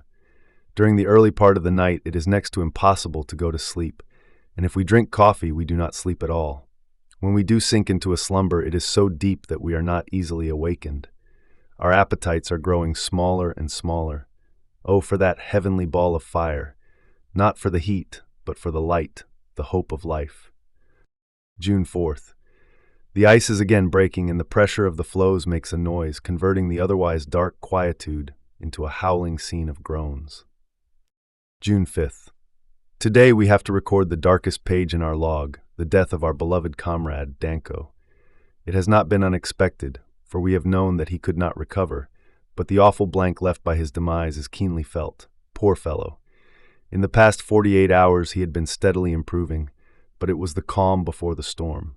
Without any premonition, Danko passed away easily tonight. His last words to me were, "I can breathe lighter and will soon get strength." A companion with noble traits has left us. His life has steadily sunk with the northerly setting of the sun. His circulation was so nicely balanced that it needed but the unbalancing element of the prolonged darkness to disturb the equilibrium and send him to a premature grave. June 7th. We have made a bag of sailcloth, and into it the remains of Danko have been sewn.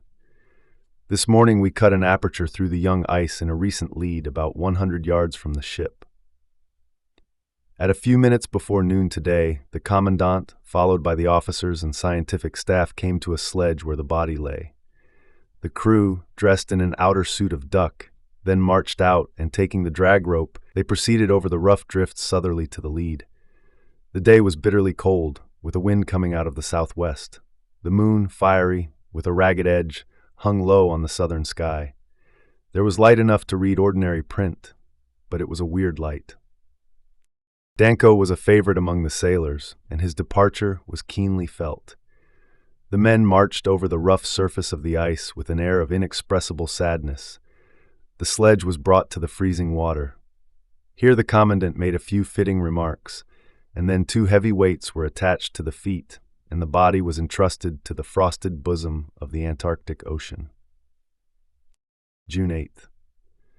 The melancholy death and burial of Danko have brought over us a spell of despondency which we seem unable to conquer. We are constantly picturing to ourselves the form of our late companion floating about in a standing position under the frozen surface. June 22nd. It is midnight and midwinter. 35 long, dayless nights have passed. An equal number must elapse before we again see the glowing orb. We have thus passed the Antarctic midnight. Yesterday was the darkest day of the night. A more dismal sky could not be imagined. But today the outlook is a little brighter. The sky is lined with a few touches of orange. The frozen sea of black snow is made more cheerful by the dull, phosphorescent glimmer of the projecting peaks of ice. July 12th. The light is daily increasing at midday, which should be a potent encouragement, but we are failing in fortitude and in physical force.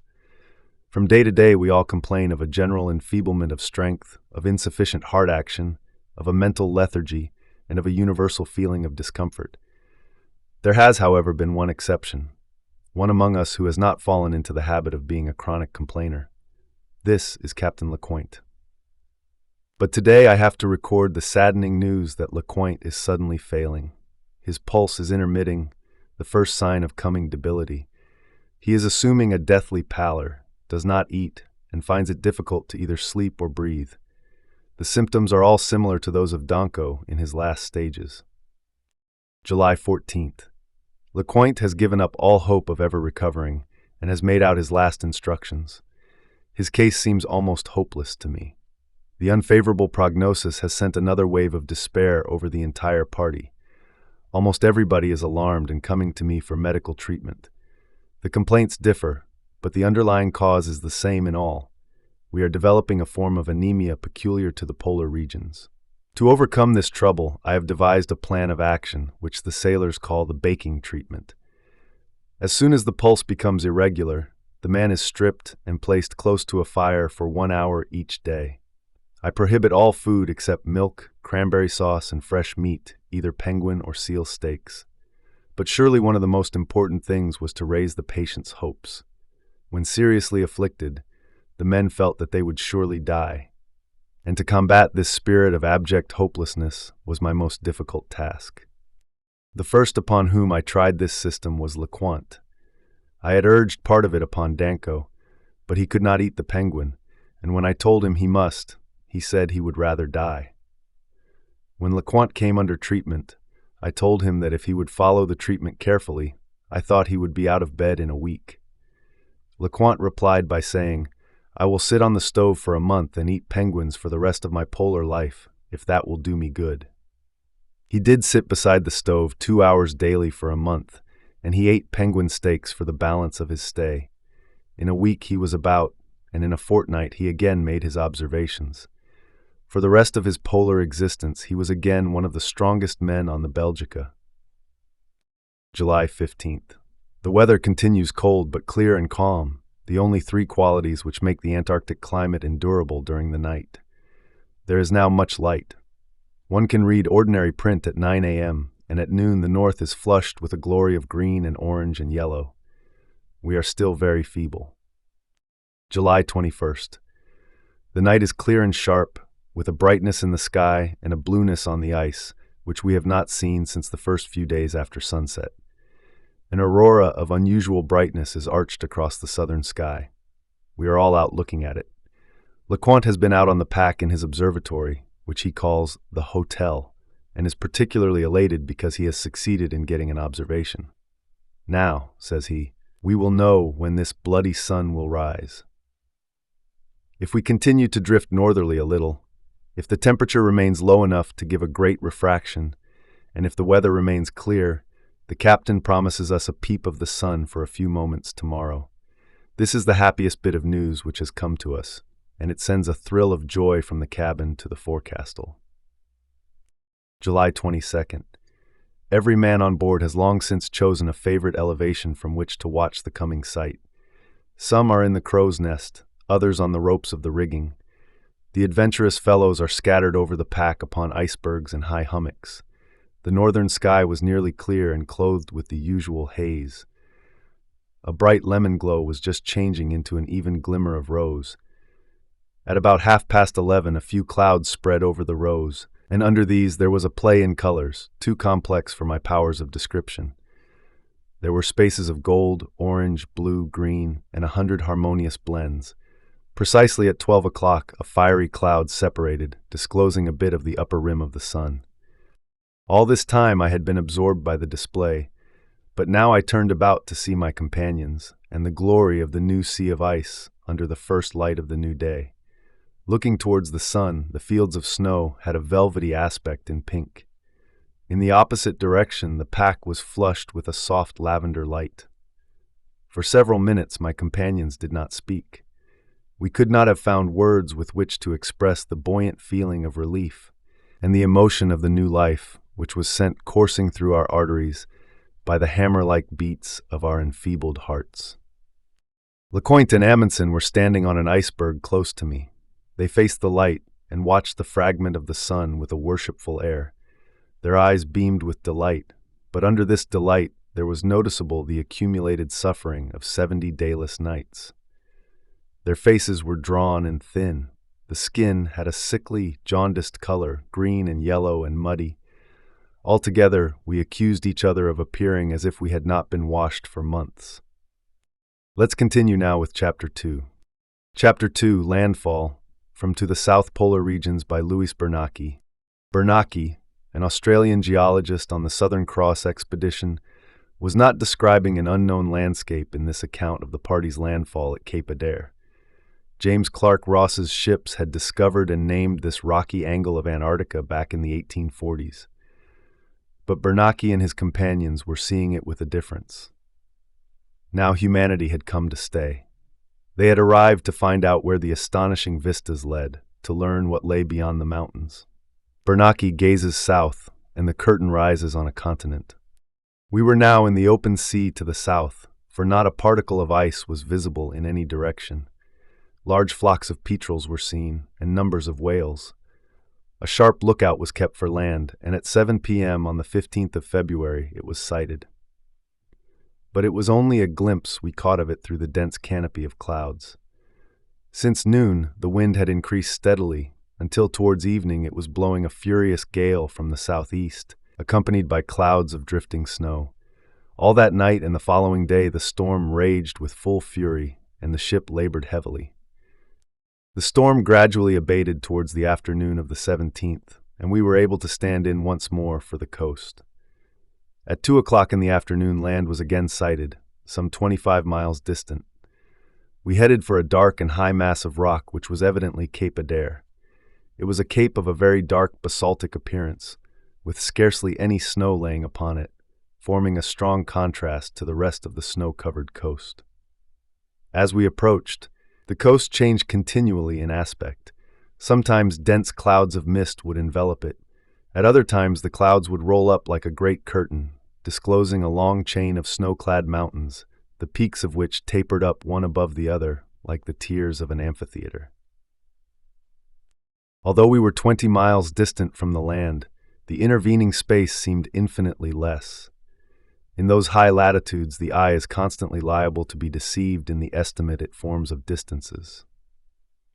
The wind decreased in fury as we got under the lee of the shore, but the whole heavens were still overcast with a dark mantle of tempestuous clouds. The bay was clear of ice except for a huge stranded iceberg in its center. As we drew closer, the coast assumed a most formidable aspect. The most striking features were the stillness and deadness and impassibility of the New World. Nothing around but ice and rock and water. No token of vitality anywhere. Here and there, enormous glaciers fell into the sea. Approaching this sinister coast for the first time, on such a boisterous, cold, and gloomy day, our decks covered with drift snow, the rigging encased in ice, was like approaching some unknown land of punishment. It struck into our hearts a feeling akin to fear when calling to mind that there, on that terrible shore, we were to live isolated from all the world for many long months to come. The commander now decided to effect a landing and requested Mr. Fournier and me to accompany him ashore in a small canvas boat. We got into the frail craft and rowed her ashore. The place of landing was a shelving beach formed of gravel and pebbles. Thus, after many months, we had attained our destination. After having hoisted up our boat, we began an examination of the place. We had not walked many yards before we met the secluded inhabitants of that South Polar land. Penguins, scattered about in groups of 100 or more. They extended us but cold courtesy and gravely regarded us from a distance. But on our approaching closer they evinced more interest, and began talking loquaciously together. With perfect sang-froid, they slowly marched right up to our feet and ogled up at us in a most ludicrous fashion. Having finished this scrutiny, they returned to their fellows and took no more notice of us. What impressed us was the general appearance of sadness prevailing amongst them. Bleached remains of thousands of penguins were scattered all over the platform, mostly young birds that had succumbed to the severity of the climate. Stretched out on their backs along the beach were many seals enjoying their quiet, hitherto undisturbed siesta. They were of the species Leptonochos waddeli. As we approached them, they opened their beautiful and large intelligent eyes, gazed at us nonchalantly, snorted, blinked, and went to sleep again. Fear with these animals, as with the penguins, is evidently an acquired and not a hereditary habit. Numerous mummified carcasses of these seals were observed lying about. Satisfied with our preliminary survey of the place, we returned on board. The ship was brought in close to the shore and anchor let go. Then, after some champagne drinking and speech-making, we went on shore again, for all wanted to feel the rocks beneath their feet. It was nearly midnight when Mr. Hugh Evans and I began the ascent of Cape Adair. The light was still fairly strong. By following a ridge of craggy rocks, we found the climbing tolerably easy, and reached the top in less than an hour. We were thus the first human beings to set foot on the summit of South Victoria Land. On the way up, we saw a few penguins, and even at the top, which was 950 feet high, there were traces of them. The scene before us looked inexpressibly desolate. A more barren desert cannot be conceived, but one of immense interest from a geological point of view. From the end of the cape to the foot of the mountain range beyond, a great waste of hollows and ridges lay before our eyes. Beds of snow and ice filled up some of these extensive hollows, which had been scooped out by glacier action. Never before had I seen the evidences of volcanic and of glacier action laying side by side, the hobnobbing of extreme heat and extreme cold. Great fire-scathed masses of rock rose out of the debris. Vast convulsions must at one time have shaken the foundations of this land. But now silence and deep peace brooded over the scene. When we had set out, the weather was fine, but later the sky became overcast as dark, ominous clouds rolled up. The prospect from where we were was extensive, but scarcely beautiful. Down at our feet lay the sea, almost free of ice pack. Behind us lay the great Antarctic land, snow peaks rising beyond one another until they dwindled away. The silence and immobility of the scene was impressive, not the slightest animation or vitality anywhere. It was like a mental image of our globe in its primitive state, a spectacle of chaos. Around us ice and snow and the remnants of internal fires. Above, a sinister sky, below, the somber sea, and over all, the silence of the sepulchre. Now we'll continue with Chapter 3. Chapter 3, Sledge Dogs and Englishmen, from Diary of the Discovery Expedition, 1901 to 1904 by Edward Wilson. The Discovery's voyage to the Ross Sea was an expedition on a different scale from any that had gone before. It was Imperial Britain's grand, official effort. But out in the great whiteness, as a pioneer party went south across the Ross ice shelf, the Discovery's big plans still came down to 3 men and a dog team, facing the cold. This journal was kept by the biologist-surgeon Edward Wilson. You won't find more than faint traces of the rivalry that unfolded between Robert Scott, the leader, and the third man, Ernest Shackleton. But his journal is full of the other problem that made this trip so disastrous for later British expeditions. Here we watch all 3 of them struggle and fail to master dog driving, the only technology that could have made their passage something better than an ordeal. Sunday, November 16th. A perfectly beautiful day, and we turned out at 6 a.m. We first tried the dogs with the total weights and 6 sledges. They were altogether too much for them on this surface, so we decided to start relay work. We did 2.5 miles 3 times over before lunch, bringing up 3 sledges at a time, then taking the dogs back and bringing up the other 3. We did the same after lunch, covering 15 miles in the day and making 5 miles good to the south. Tedious work. We had most brilliant sunshine all day. After camping, there was a fine dogfight in which every one of the team succeeded in joining. Wednesday, November 19th. Weather as before, dead calm all day and very misty. Ice crystals falling all day, very thickly tonight. Hard day's work. 15 miles covered to make 5 miles southing, dogs getting very tired and very slow. We were at it from 11:30 a.m. till 9:30 p.m. Surface worse than ever, with a thick coating of loose ice crystals like fine sand. We pray for a wind to sweep it all off and give us a hard surface again. This is wearing us out and the dogs, and yet we cover no ground, and the exertion of driving the poor beasts is something awful. Saturday, November 22nd. Northerly breeze, sufficient to just help us with both sails set. Beautiful day. Made 2.5 miles southing before lunch, covering 7.5 to do it. After lunch, we made 2.25 for a total of 4.75 miles to the south-southwest during the day, and 14 miles covered to make that. More new land appearing to the southwest, and during the afternoon land appeared right ahead, which is very satisfactory. Now we have new land to survey, and I have the prospect of sketching. The surface today is very soft and heavy. We tried the dogs with the whole weights today, but they could hardly move them. Very tedious, this relay work. Tuesday, December 2nd. 5 a.m. really begins the day when we are writing up our diaries in our sleeping bags after a long night's work. Slept 9 hours solid, turned out at 3 p.m., covered 13 miles and making 4.25 to the southwest. My full day on. The captain, Robert Scott, had the luncheon camping and in preparing our hot stuff set the tent alight. Providentially, I was able to grab the thing the moment the flame came through to the outside and put it out, so that the only damage was a hole you could put your head through. The new land all came in sight ahead of us, more and more new land appearing to the south. One can now see a lot of detail in it. It was a wonderful sight, the pale blue shadows in the white ranges standing against a greenish sky. The dogs pulled well until the last lap when the sun was very hot and they refused to do anything. The only thing then is to beat them. Sickening work. Many of them are badly chafed by the harness.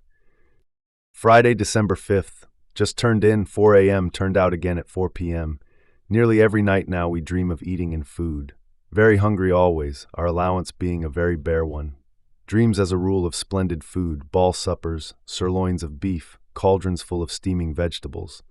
But one spends all one's time shouting at waiters who won't bring one a plate of anything. Glorious day again, without a cloud. New plan today.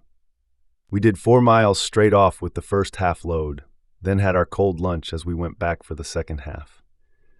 At 1.5 miles from camp, I went on ahead on skis and prepared the tent and got the supper underway. My eyes are a bit touched by the sun glare today. On these night marches, we have the sun straight in our faces to the south. Tuesday, December 9th, 2 a.m., just turned in. Warm, sunny morning. Woke up at 10 a.m. and as it was very hot in the tent, I sat outside in the hot sun and made a sketch of the panorama of new land before us. The heat was intense, broiling hot sun all day.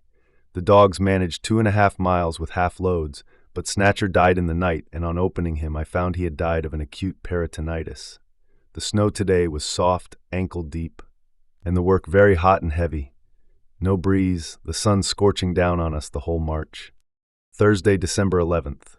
5 a.m., just turned in. Heavy day's work. Covered 9 miles and made 3 good towards the land. Soft and heavy snow, the dogs constantly stopping altogether and refusing to pull on. The dogs seem a trifle better in health for the pieces of their companion, whom I cut up and distributed among them. Not one refused to eat it. Dog don't eat dog, certainly doesn't hold down here. The snow is soft and one sinks in at every step, making the walking very fatiguing. Supper, sleeping bag, and breakfast are joys worth living for under these conditions. Only our appetites have clean outgrown our daily rations, and we are always ravenously hungry. Wednesday, December 17th. 4 a.m. Just turned into our bags after camping. I act as butcher every night now, killing a dog when necessary and cutting him up to feed the others. Slept well and woke at 11:20 to a brilliantly clear, hot, sunny day. I left my bag in the tent and sat sketching on the sledges for nearly 3 hours. I was leading, but after 3 hours got such a violent attack of sun glare in my eyes that I could see nothing. I had worn gray glasses all the time sketching and snow goggles on the march. I put in some drops and for the remaining 5 hours pulled behind with both eyes blindfold. They were very painful and streaming with water. By the time we camped, they were better. We had lovely weather and the dogs pulled fairly well, making some 8 miles during the day. We passed some very splendid cliffs, noses constantly skinning, lips very painful, swollen and raw. Sunday, December 21st. I now save half a biscuit from supper to eat when I wake at night, otherwise I simply can't sleep again. I have never experienced such craving for more food before. We turned out about 7 a.m. and after breakfast made 2.25 miles when the dogs became so utterly rotten that we camped. It was very hot and close, and we decided to start again at night time. Soft snowflakes falling, no sun. We eat our cold lunch, and then slumbered and did odd jobs from 1 till 7 p.m. when we had some hot chocolate and made another start. The dogs were worse than ever, and after 1.5 miles we had to give it up. They simply wouldn't attempt to pull and seem as weak as kittens. Wednesday, December 24th, Christmas Eve, 2 a.m., in our bags writing up diaries or talking of food, letters, and the relief ship. Turned out at 9:30 a.m. to a bright sunny morning. We discarded and left the large sledge which carried all the dogs' fish. Shackleton, and I did this, while the captain took sights, which put us at latitude 81 degrees 33 minutes south. We started away about 1 p.m. and made 5 miles by 6 p.m. Camped for lunch and then did 3 more by 9 p.m. As a result of today's medical examination, I told the captain that both he and Shackleton had suspicious-looking gums, though hardly enough to swear to scurvy in them. Friday, December 26th. Woke up at 5 a.m. and as my left eye is still uncomfortable, made a sketch, using the right eye only. About 10 a.m. we started off and made nearly 5 miles, when my left eye got so intensely painful that I could see nothing. The captain decided we should camp for lunch, and the pain got worse and worse. I never had such pain in the eye before. After supper, I tried hard to sleep, but after 2 hours of misery, I gave myself a dose of morphia and then slept soundly the whole night and woke up practically well. Saturday, December 27th. Turned out at 7 a.m.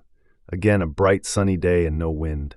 I lay in my bag with my eyes bandaged while all the cooking was done. The captain and Shackle did everything for me. We started off at 10 a.m. and without camping for lunch, made a good march of 10 miles by 7 p.m. From start to finish today, I went blindfold, pulling on skis. Luckily, the surface was smooth and I only fell twice. I had the strangest daydreams as I went along, all suggested by the intense heat of the sun. Sometimes I was in beech woods, sometimes in fir woods, all sorts of places connected in my mind with a hot sun. And the swish of the ski was as though one's feet were brushing through dead leaves, or heather, or juicy bluebells. One could almost see them and smell them. It was delightful. Wednesday, December 31st. We had to cross very immense pressure ridges radiating from a cape. They were cut up by immense crevasses which were bridged over with snow. Sometimes from edge to edge the crevasse would measure 50 to 60 feet, and the whole train of sledges, dogs, and all would be on the bridge at once.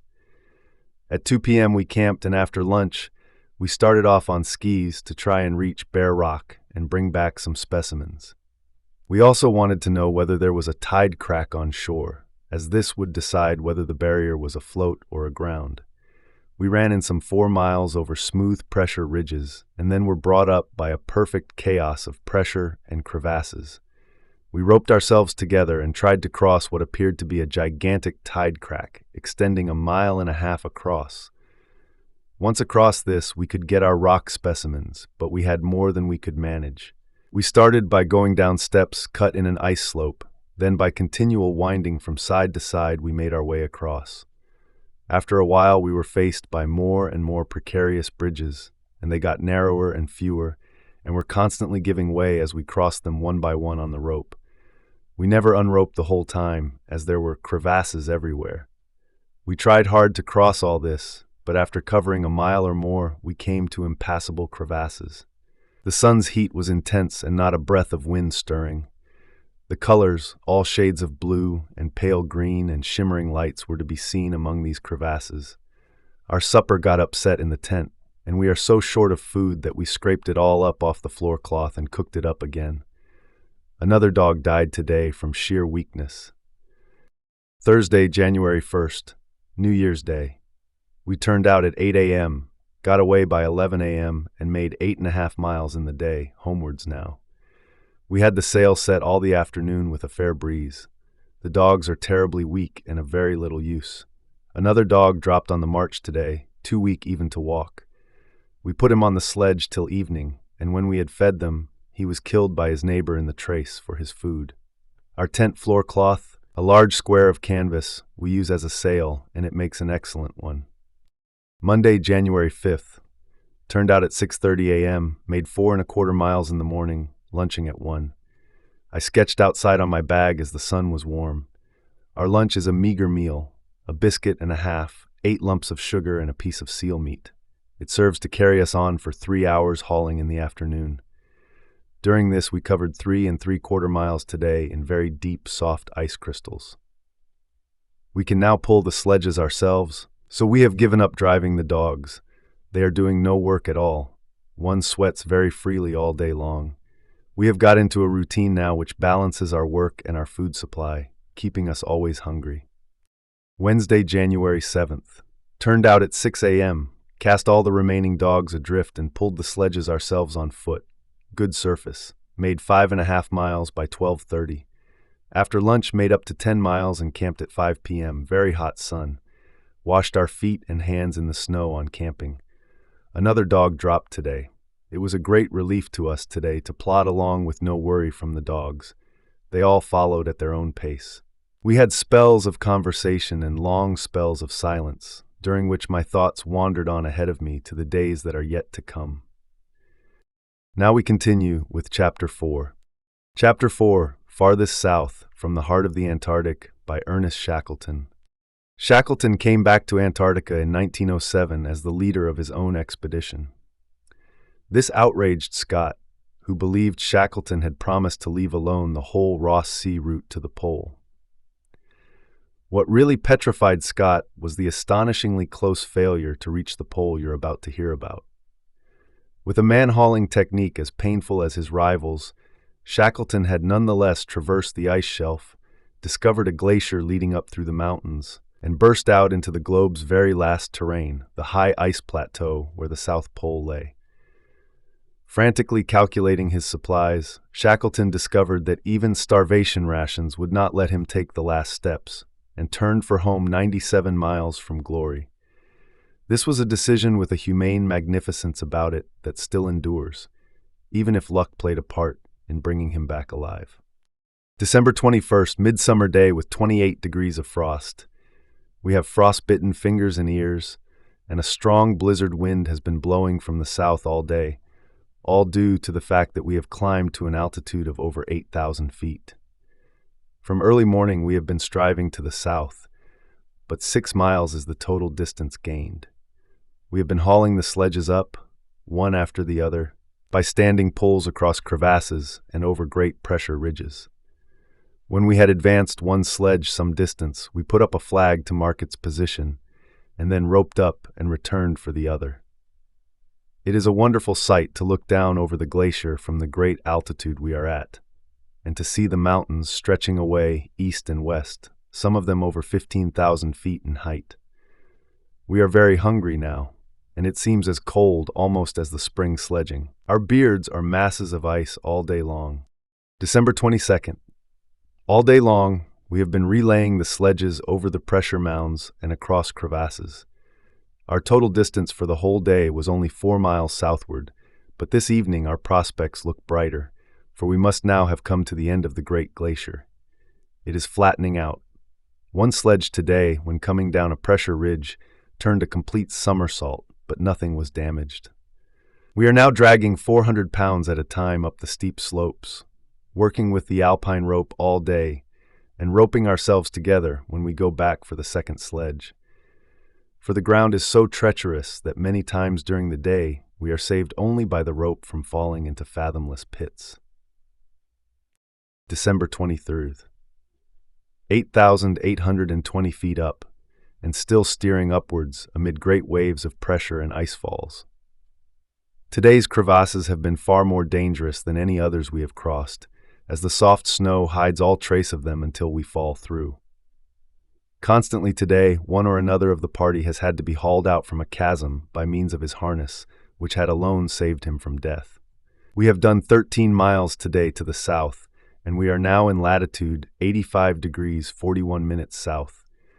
The pony maize we eat does not swell in the water now, as the temperature is very low and the water freezes. The result is that it swells inside after we have eaten it. We are very hungry indeed, and talk a great deal of what we would like to eat. December 24th. A much better day for us. We started off at 7 a.m. across waves and undulations of ice, with someone falling through the thin crust of snow every now and then. At 10:30 a.m., I decided to steer more to the west, and we soon got on to a better surface. After lunch, we discarded the second sledge and started our afternoon's march with one. It has been blowing freshly from the south all day, and this, with over 40 degrees of frost, has coated our faces with ice. We are now 9,095 feet above sea level, and the way before us is still rising. I trust that it will soon level out, for it is hard work pulling at this altitude. Tomorrow will be Christmas Day, and our thoughts turn to home. One longs to hear the hansoms slurring through the London mud. Instead, we are lying in a little tent, isolated high on the roof of the end of the world. Still, our thoughts can fly across the wastes of ice and snow to those whom we are striving for and who are thinking of us now. December 25th, Christmas Day. There has been from 45 to 48 degrees of frost, drifting snow, and a strong biting south wind, and such has been the order of the day's march, from 7 a.m. to 6 p.m., up one of the steepest rises we have yet done. Now, as I write, we are 9,500 feet above sea level, and our latitude is 85 degrees 55 minutes south. We started away after a good breakfast, and soon came to soft snow, through which our worn sledge runners dragged heavily. We had lunch, and I took a photograph of the camp with the Queen's flag flying. It was very cold, the temperature being minus 16 degrees Fahrenheit, and the wind went through us. We had a splendid dinner. First came hoosh, consisting of pony ration boiled up with pemmican. Then in the cocoa water I boiled our little plum pudding. This, with a drop of medical brandy, was a luxury. Then came cocoa, and lastly cigars and a spoonful of crème de menthe. We are full tonight, and this is the last time we will be for many a long day. After dinner we discussed the situation, and we have decided to still further reduce our food. We have now nearly 500 miles to do if we are to get to the pole and back. We have 1 month's food, but only 3 weeks' biscuit, so we are going to make each week's food last 10 days. We will have 1 biscuit in the morning, 3 at midday, and 2 at night. It is the only thing to do. December 26th. Got away at 7 a.m. sharp after dumping a lot of gear. We marched steadily all day except for lunch, and we have done 14 miles on an uphill march, with soft snow at times and a bad wind. Ridge after ridge we met, and though the surface is better in places, we feel very tired at the end of 10 hours pulling. Our height tonight is 9,590 feet above sea level. We lost sight of the land today, having left it all behind us, and now we have the waste of snow all around. January 1st, 1909. Head too bad to write much. We did 11 miles today, and the latitude at 6 p.m. was 87 degrees, 6.5 minutes south, so we have beaten north and south records. Struggling uphill all day in very soft snow, everyone done up and weak from want of food. The height above sea level, now 10,755 feet, makes all work difficult, only 172.5 miles from the pole. January 2nd. Terribly hard work today. We started at 6:45 a.m. with a fairly good surface, which soon became very soft. We have been going uphill all day, and tonight are 11,034 feet above sea level. It has taken us all day to do 10 miles. A cold wind with a temperature of minus 14 degrees Fahrenheit goes right through us now, as we are weakening from want of food, and the high altitude makes every movement an effort. My head is giving me trouble all the time. God knows we are doing all we can, but the outlook is serious if this surface continues and the plateau gets higher, for we are not traveling fast enough to make our food spin out and get back to our depot in time. I cannot think of failure yet. I must consider the lives of those who are with me. I feel that if we go on too far, it will be impossible to get back. But all this is not the pole. Man can only do his best. January 4th. The end is in sight. We can only go for 3 more days at the most, for we are weakening rapidly. Short food and a blizzard wind from the south, with driving drift at a temperature of 47 degrees of frost, have plainly told us today that we are reaching our limit. We started at 7:40 a.m., leaving a depot on this great wide plateau, a risk that only this case justified. Pathetically small looked the bamboo, with a bit of bag sewn on as a flag to mark our stock of provisions, which has to take us back 150 miles. We lost sight of it in half an hour, and are now trusting to our footprints in the snow to guide us back. Today we have done 12.5 geographical miles, and with only 70 pounds per man to pull, is harder work than the 100-odd pounds was yesterday. This is a clear indication of our failing strength. I am confident that the pole lies on the great plateau we have discovered. January 6th. This must be our last outward march with the sledge and camp equipment. Tomorrow we must leave camp with some food and push as far south as possible, and then plant the flag. Today's story is 57 degrees of frost, with a strong blizzard and high drift. Yet we marched 13.25 geographical miles through soft snow, being helped by extra food. The pony maze is all finished. The most trying day we have yet spent, our fingers and faces being frostbitten continually. We are at 88 degrees 7 minutes south tonight.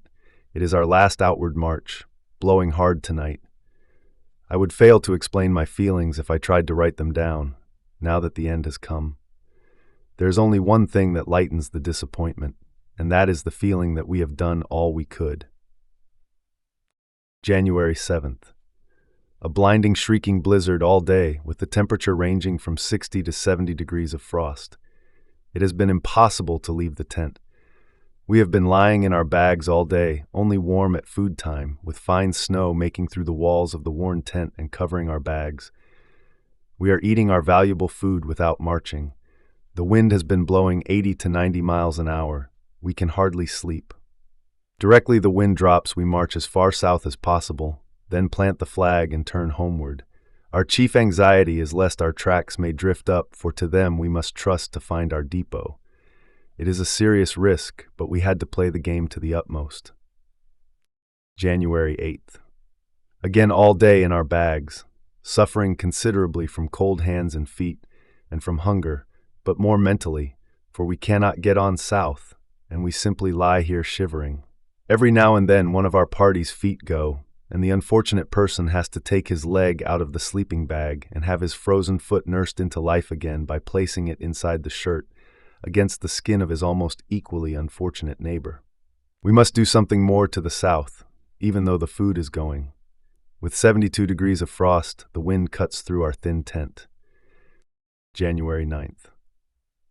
Our last day outwards, we have shot our bolt, and the tail is latitude 88 degrees 23 minutes south, longitude 162 degrees east. The wind eased down at 1 a.m., and at 2 a.m. we were up and had breakfast. At 4 a.m. we started south with the Queen's Union Jack, a brass cylinder containing stamps and documents, a camera, glasses, and a compass. At 9 a.m. we were in 88 degrees 23 minutes south, half running and half walking over a surface much hardened by the recent blizzard. It was strange for us to go along without the nightmare of a sledge dragging behind us. We hoisted Her Majesty's flag and the other Union Jack, and took possession of the plateau in the name of His Majesty. While the Union Jack blew out stiffly in the icy gale, we looked south with our powerful glasses, but could see nothing but the dead white snow plain. There was no break in the plateau as it extended towards the pole. We feel sure that the goal we have failed to reach lies on this plain. We stayed only a few minutes, and then, taking the Queen's flag and eating our scanty meal as we went, we hurried back and reached our camp about 3 p.m. We were so dead tired that we only did 2 hours' march in the afternoon. The temperature was minus 19 degrees Fahrenheit. Fortunately for us, our tracks were not obliterated by the blizzard. Homeward bound at last. Whatever regrets may be, we have done our best. If you are enjoying this chronicle of Shackleton's incredible journey and the spirit of Antarctic exploration, you can support this project by trying a free 30-day Audible trial or by purchasing the original anthology through the Amazon link in the description. As an Amazon associate, we earn from qualifying purchases.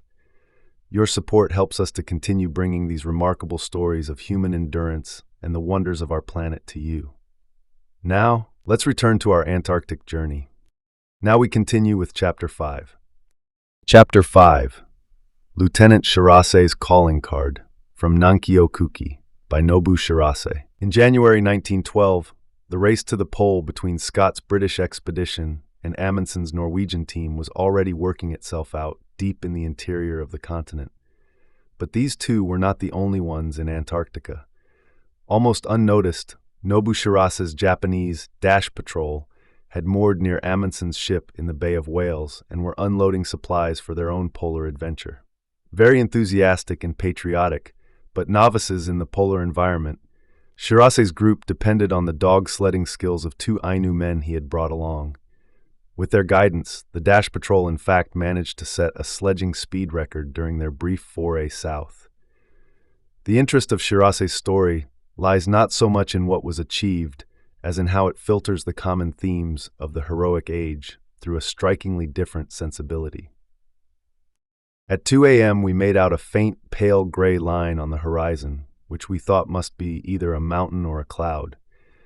Not until 4:20 a.m. did we see that it was actually the undulating wall of the Great Ice Barrier itself.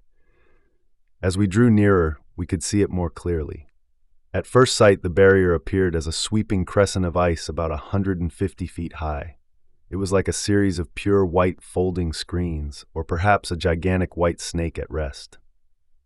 We were now at a point some 30 miles east of the Bay of Whales, So this led to a suggestion that we change our plans and make a landing in King Edward VII Land. This was decided upon, and bringing the ship to within a mile of the barrier, we sailed eastward along it in search of a place to land. Suddenly, a gunshot echoed round the deck. It was Takeda testing the strength of the ice by firing a shot at an overhanging section.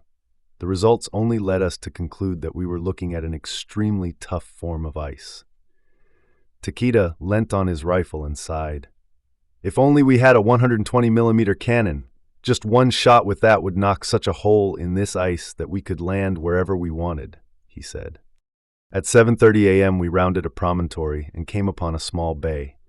It seemed a suitable place to land, and we brought our ship, the Kainan Maru, into the bay. As soon as the ship hove to, the boat was lowered, and Takeda, Tsuchiya, Onitaro Watanabe, and Hanamori all clambered aboard. Lieutenant Shirase instructed them to reconnoiter the area, and they rowed off.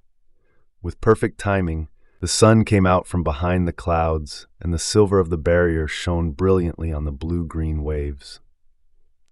On the right-hand side of the bay was a big ice cave which cast a deep blue reflection on the water, and just at that moment we spotted a large seal lying on the ice.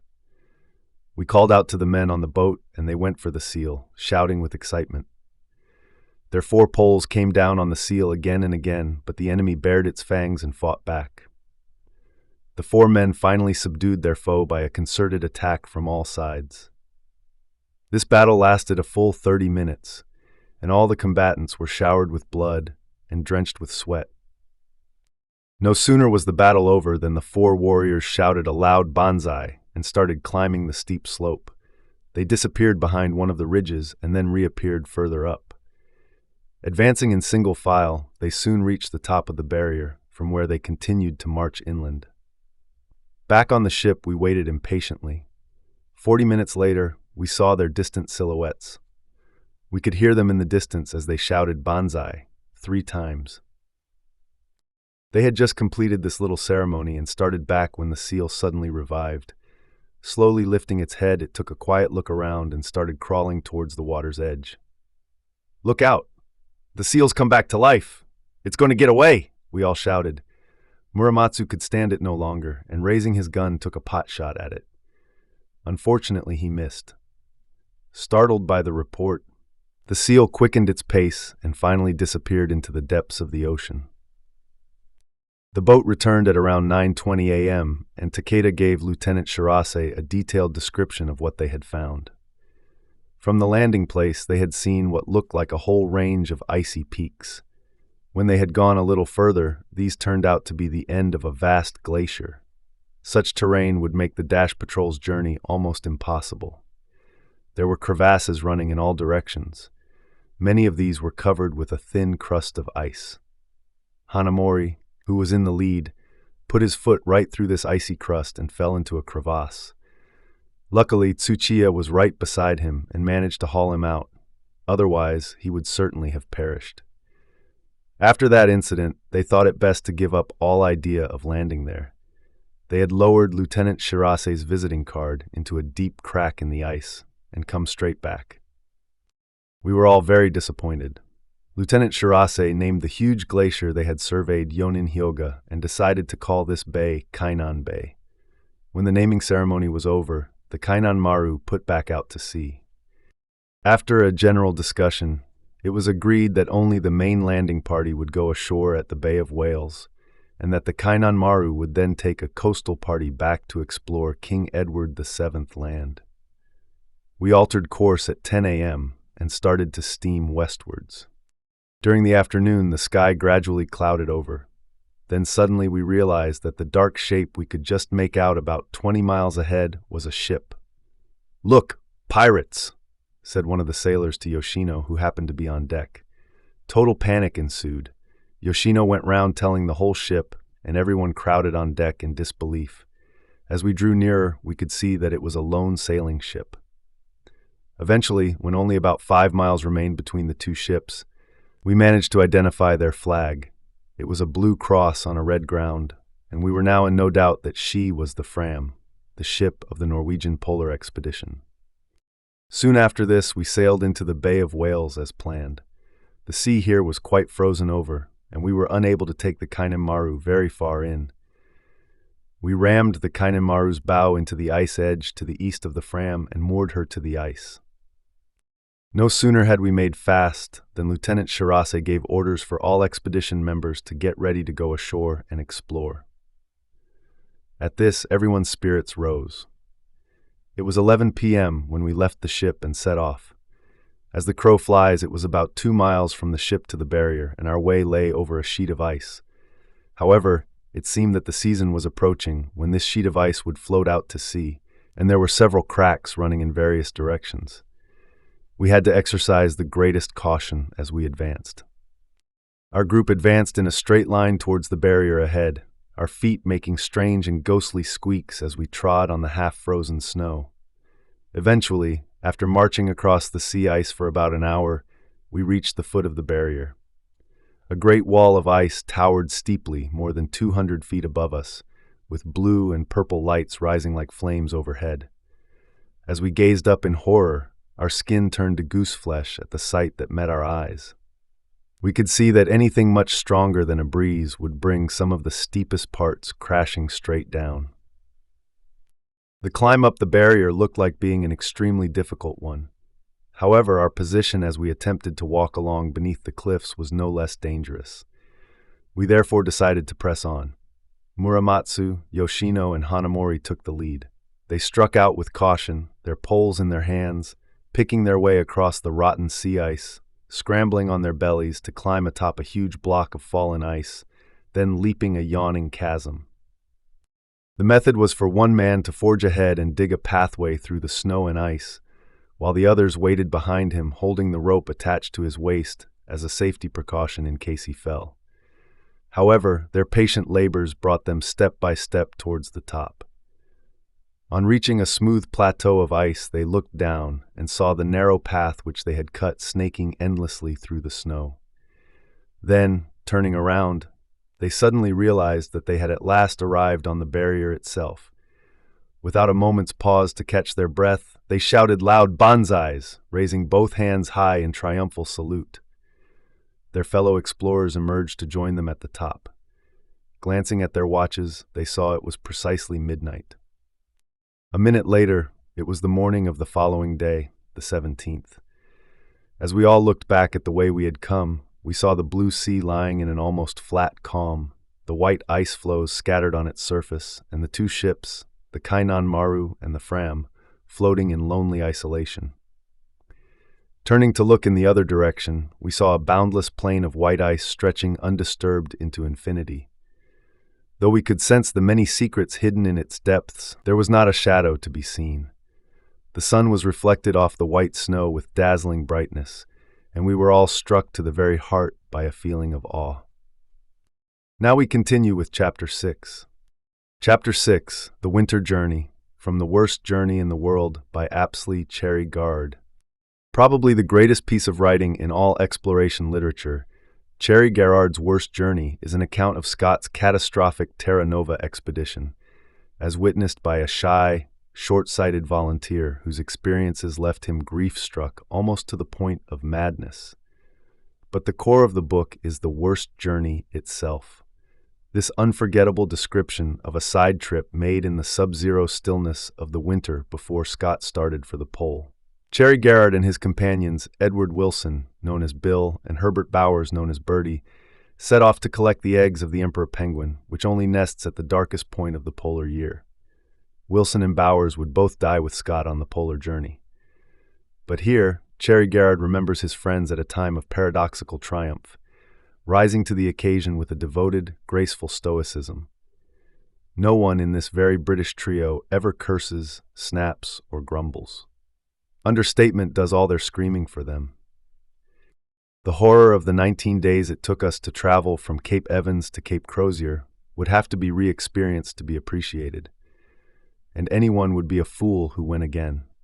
It is not possible to describe it. The weeks which followed were comparative bliss, not because later our conditions were better, they were far worse, but because we were callous. I, for one, had come to that point of suffering at which I did not really care if only I could die without much pain. They talk of the heroism of the dying, they little know it would be so easy to die. The trouble is to go on. It was the darkness that did it. I don't believe -70 temperatures would be bad in daylight, when you could see where you were going, where you were stepping, where the sledge straps were, the cooker, the primus, the food. But in these days we were never less than 4 hours from the moment when Bill cried, "Time to get up," to the time when we got into our harness. It took 2 men to get 1 man into his harness, for the canvas was frozen and our clothes were frozen until sometimes not even 2 men could bend them into the required shape. The trouble is sweat and breath. I never knew before how much of the body's waste comes out through the pores of the skin, and all this sweat, instead of passing away through the porous wool of our clothing, froze and accumulated. It passed just away from our flesh and then became ice. We shook plenty of snow and ice down from inside our trousers every time we changed our footgear. But when we got into our sleeping bags, if we were fortunate, we became warm enough during the night to thaw this ice. Part remained in our clothes, part passed into the skins of our sleeping bags, and soon both were sheets of armor plate. As for our breath, in the daytime it did nothing worse than cover the lower parts of our faces with ice and solder our balaclavas tightly to our heads. The trouble really began in your sleeping bag, for it was far too cold to keep a hole open through which to breathe. So all night long our breath froze into the skins, and our respiration became quicker and quicker as the air in our bags got fouler. It was never possible to make a match strike or burn inside our bags. Once outside the tent, I raised my head to look round and found I could not move it back. My clothing had frozen hard as I stood, perhaps 15 seconds. For 4 hours I had to pull with my head stuck up, and from that time we all took care to bend down into a pulling position before being frozen in.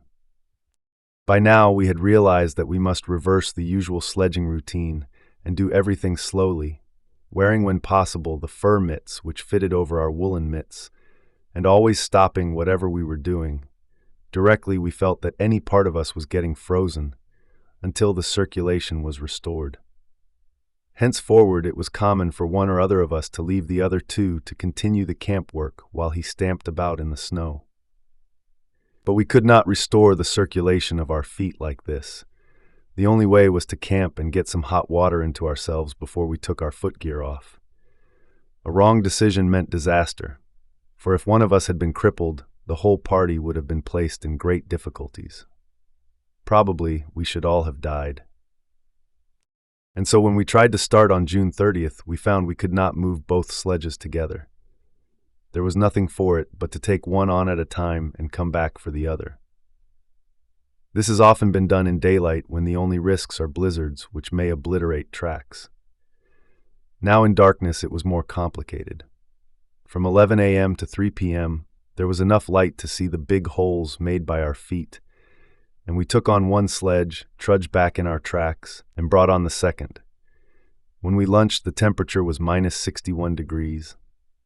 After lunch, the little light had gone, and we carried a naked lighted candle back with us when we went to find our second sledge.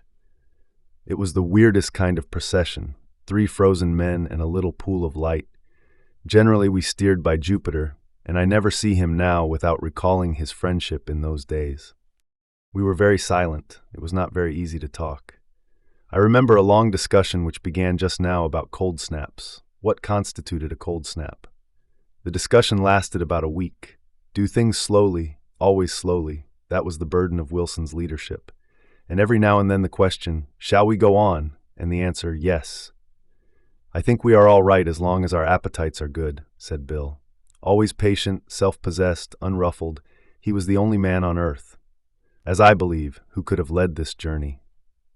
That day we made 3¼ miles and traveled 10 miles to do it.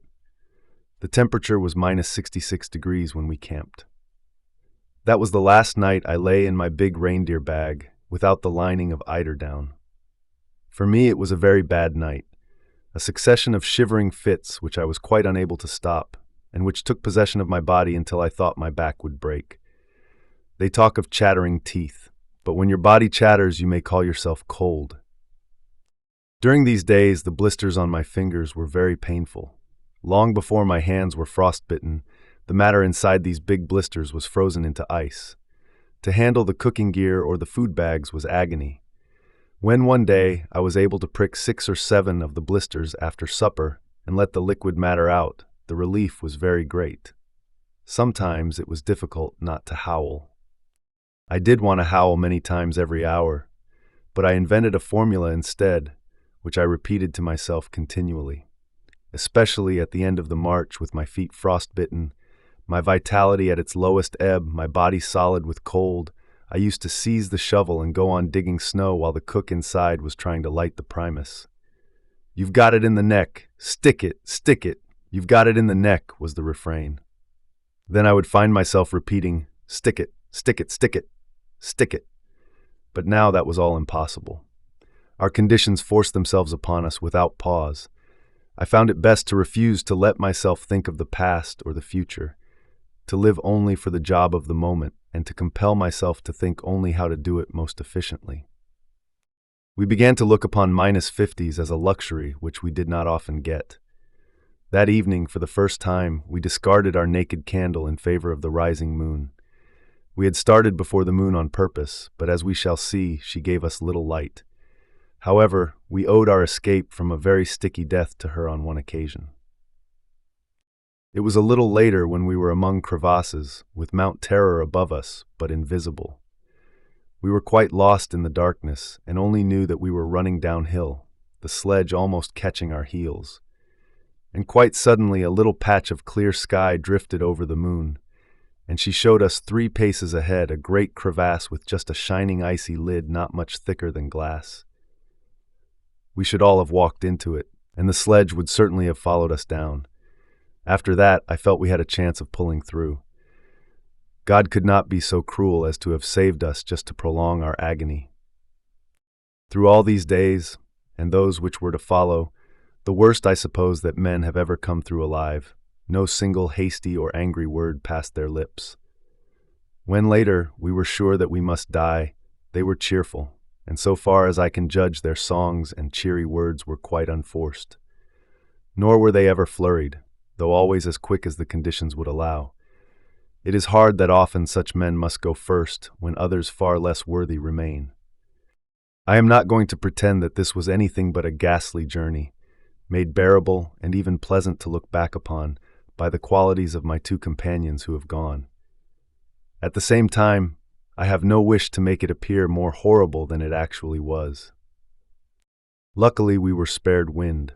Our naked candle burnt steadily as we trudged back in our tracks to fetch our other sledge. But if we touched metal for a fraction of a second with naked fingers, we were frostbitten. To fasten the strap buckles over the loaded sledge was difficult. To handle the cooker or mugs or spoons was worse. How Bowers managed with the meteorological instruments I do not know, but the meteorological log is perfectly kept.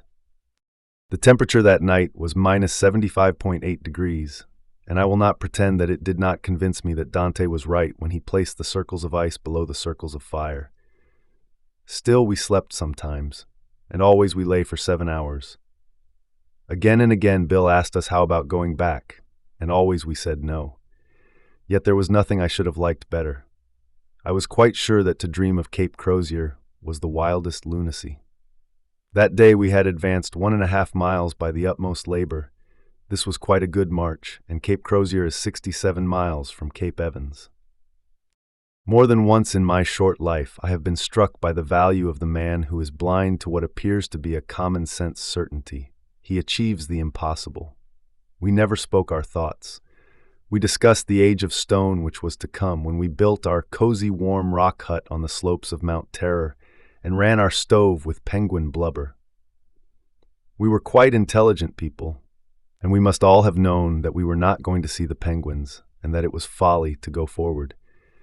And yet, with quiet perseverance, in perfect friendship, almost with gentleness, those 2 men led on. I just did what I was told. We were now getting into a 4th day of fog in addition to the normal darkness, and we knew we must be approaching the land. We began to realize how much we could do with our feet and ears. The effect of walking in finnesko, our soft boots, is much the same as walking in gloves, and you get a sense of touch which nothing else could give you. Thus we could feel every small variation in surface, every crust through which our feet broke. And soon we began to rely more and more upon the sound of our footsteps to tell us whether we were on crevasses or solid ground. And then quite suddenly, vague, monstrous, there loomed a something ahead. I remember having a feeling as of ghosts about as we roped up and walked upwards on that ice. The moon was showing a ghastly, ragged, mountainous edge above us in the fog, and as we rose we found that we were on a pressure ridge. We stopped, looked at one another, and then bang, right under our feet. More bangs and creaks and groans, for that ice was moving and splitting like glass. The cracks went off all round us.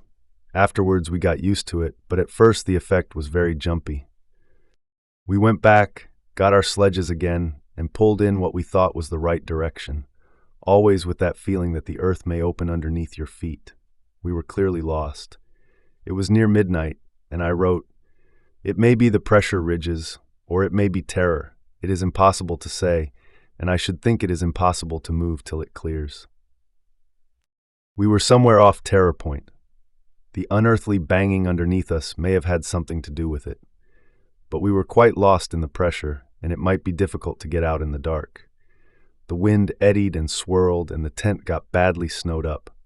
The position was not altogether a comfortable one. Tuesday night and Wednesday it blew up to a force 10 gale, and then it began to modify. By 3 a.m. on Thursday, the wind had nearly ceased, the temperature was falling, and the stars were shining. We were soon getting our breakfast. Then we set to work to dig out the sledges and tent, a big job taking several hours. At last we got started. I wrote, "Did 7.5 miles during day, seems a marvelous run, rose and fell over several ridges of terror. In afternoon suddenly came on huge crevasse on one of these. We were quite high on terror. Moon saved us walking in. It might have taken sledge and all." To do 7 miles in a day, a distance which had taken us nearly a week in the past, was very heartening. When we started next morning, July 15th, we could see on our left front the knoll, which is a big hill whose precipitous cliffs form Cape Crozier. The sides of it sloped down towards us, and pressing against its ice cliffs were miles of great pressure ridges. Mount Terror rose 10,000 feet high on our left. The slope of the mountain runs gently out onto the corridor along which we had sledged, and here we turned and started to pull our sledges up. There were no crevasses, only the great drift of snow, so hard that we used our crampons just as though we had been on ice. For 3 miles we slogged up until we were only 150 yards from the moraine shelf where we were going to build our hut of rocks and snow. Here, 800 feet up the mountainside, we pitched our last camp. We had arrived. The view from 800 feet up the mountain was magnificent, and I got my spectacles out and cleared the ice away time after time to look.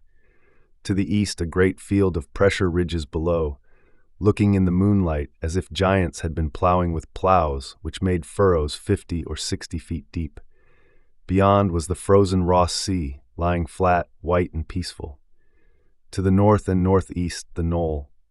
Behind us, Mount Terror, on which we stood, and over all the gray, limitless barrier seemed to cast a spell of cold immensity, vague, ponderous, a breeding place of wind and drift and darkness. God, what a place! Let's continue now with Chapter 7. Chapter 7, Topsy-Turvy from the South Pole by Roald Amundsen. It was the Norwegian explorer Roald Amundsen's misfortune as a writer that he tended to make his adventures sound a little too easy. They were not, of course. His victorious advance to the pole in December 1911 was a wonder of tenacity, judgment, and intelligent risk-taking. Here, with the dangerous ice falls of the Axel Heiberg Glacier successfully navigated, we see him at full stretch, accelerating across the last bleak miles of the polar plateau to reach a place which he engagingly admits was not the goal of all his dreams. As an explorer, he always valued skillful actions above skillful descriptions, so he does not quite know how to realize on the page his own state of quizzical, physical exhilaration. The weather did not continue fine for long. Next day, December 5th, there was a gale from the north, and once more the whole plain was a mass of drifting snow. In addition to this, there was thick falling snow, which blinded us and made things worse. But a feeling of security had come over us and helped us to advance rapidly and without hesitation, although we could see nothing.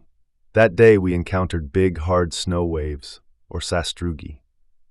These were anything but pleasant to work among, especially when one could not see them. The plan we found to work best was to let Hansen's dogs go first. Hansen deserves a special word of praise for his driving on this surface in such weather. It is a difficult matter to drive Eskimo dogs forward when they cannot see, but Hansen managed it well. In spite of all hindrances, the sledge meters showed nearly 25 miles.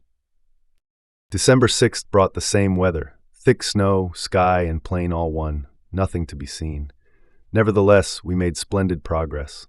The sastrugi gradually became leveled out until the surface was perfectly smooth. It was a relief to have even ground to go upon once more.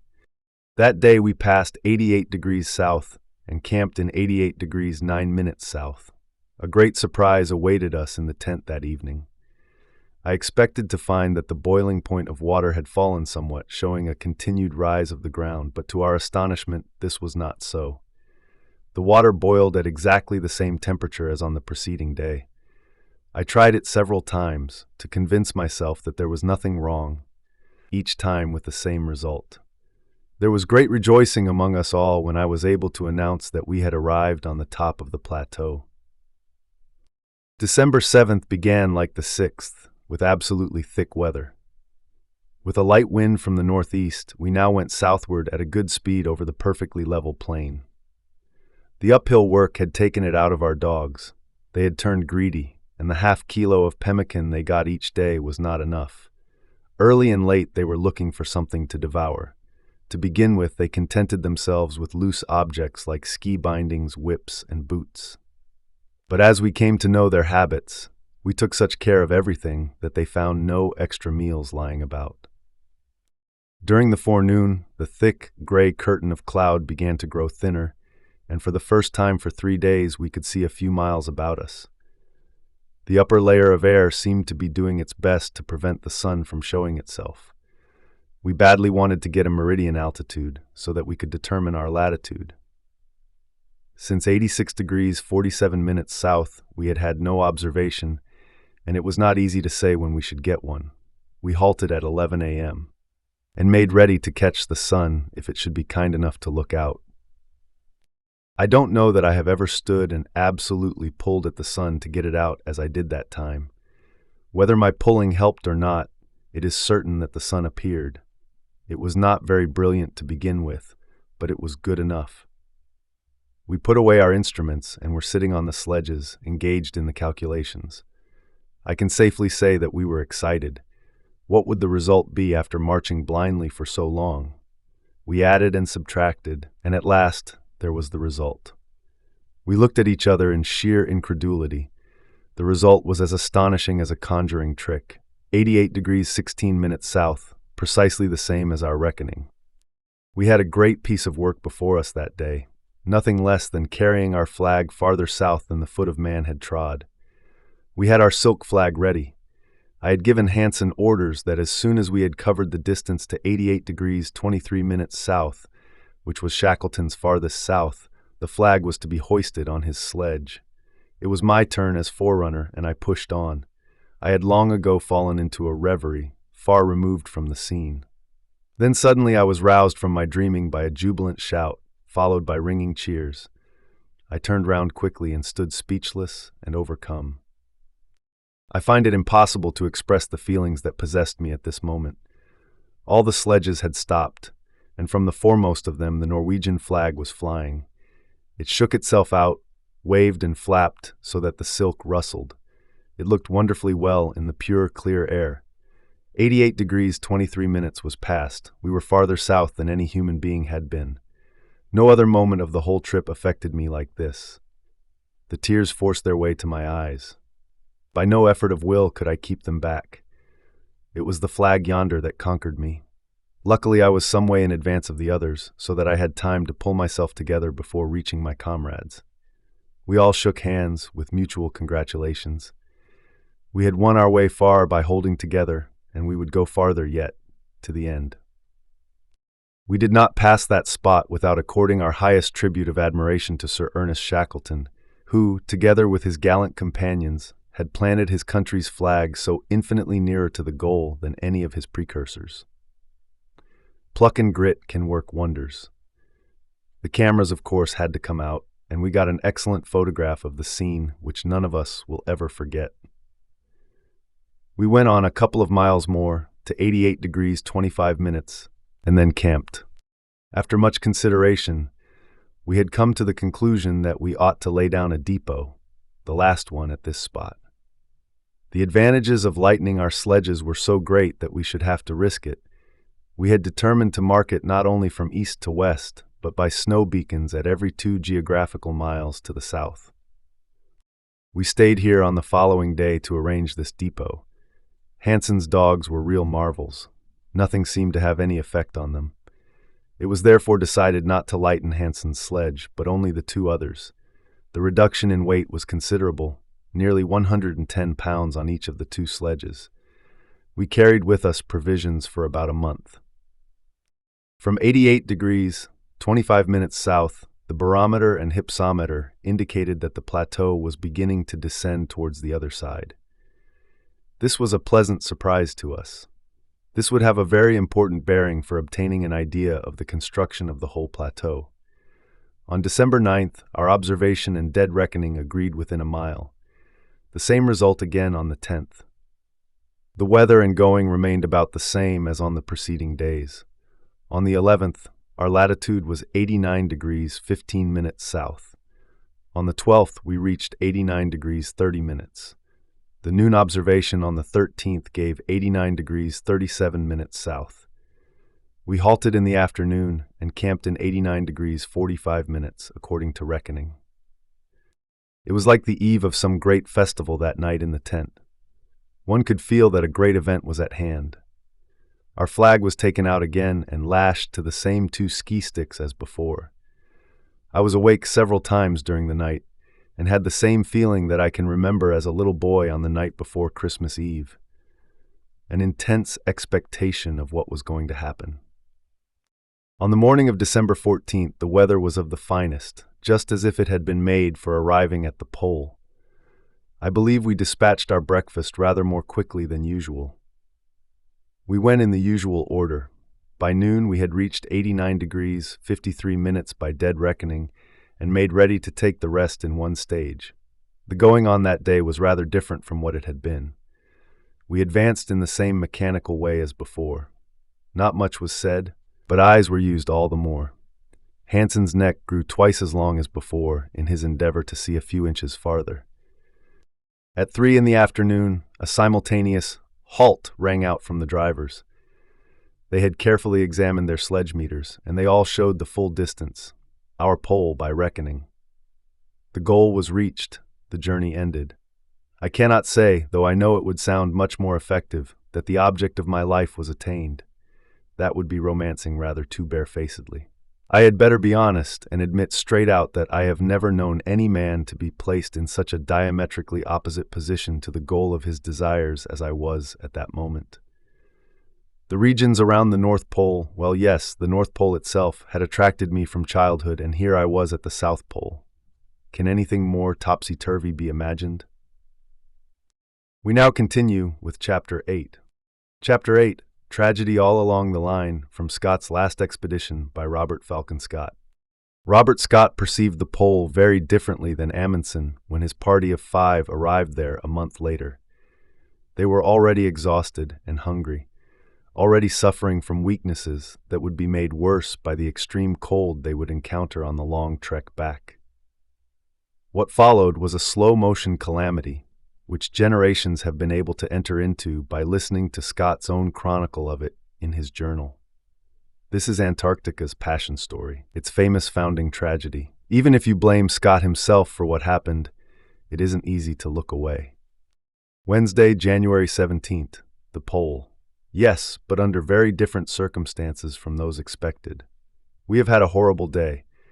Add to our disappointment a headwind of 4 to 5, with a temperature of minus 22 degrees, and companions laboring on with cold feet and hands. We started at 7:30, none of us having slept much after the shock of our discovery of the Norwegian camp. We followed the Norwegian sledge tracks for some way. Great God! This is an awful place and terrible enough for us to have labored to it without the reward of priority. Well, it is something to have got here, and the wind may be our friend tomorrow. We have had a fat polar hoosh in spite of our chagrin, and feel comfortable inside.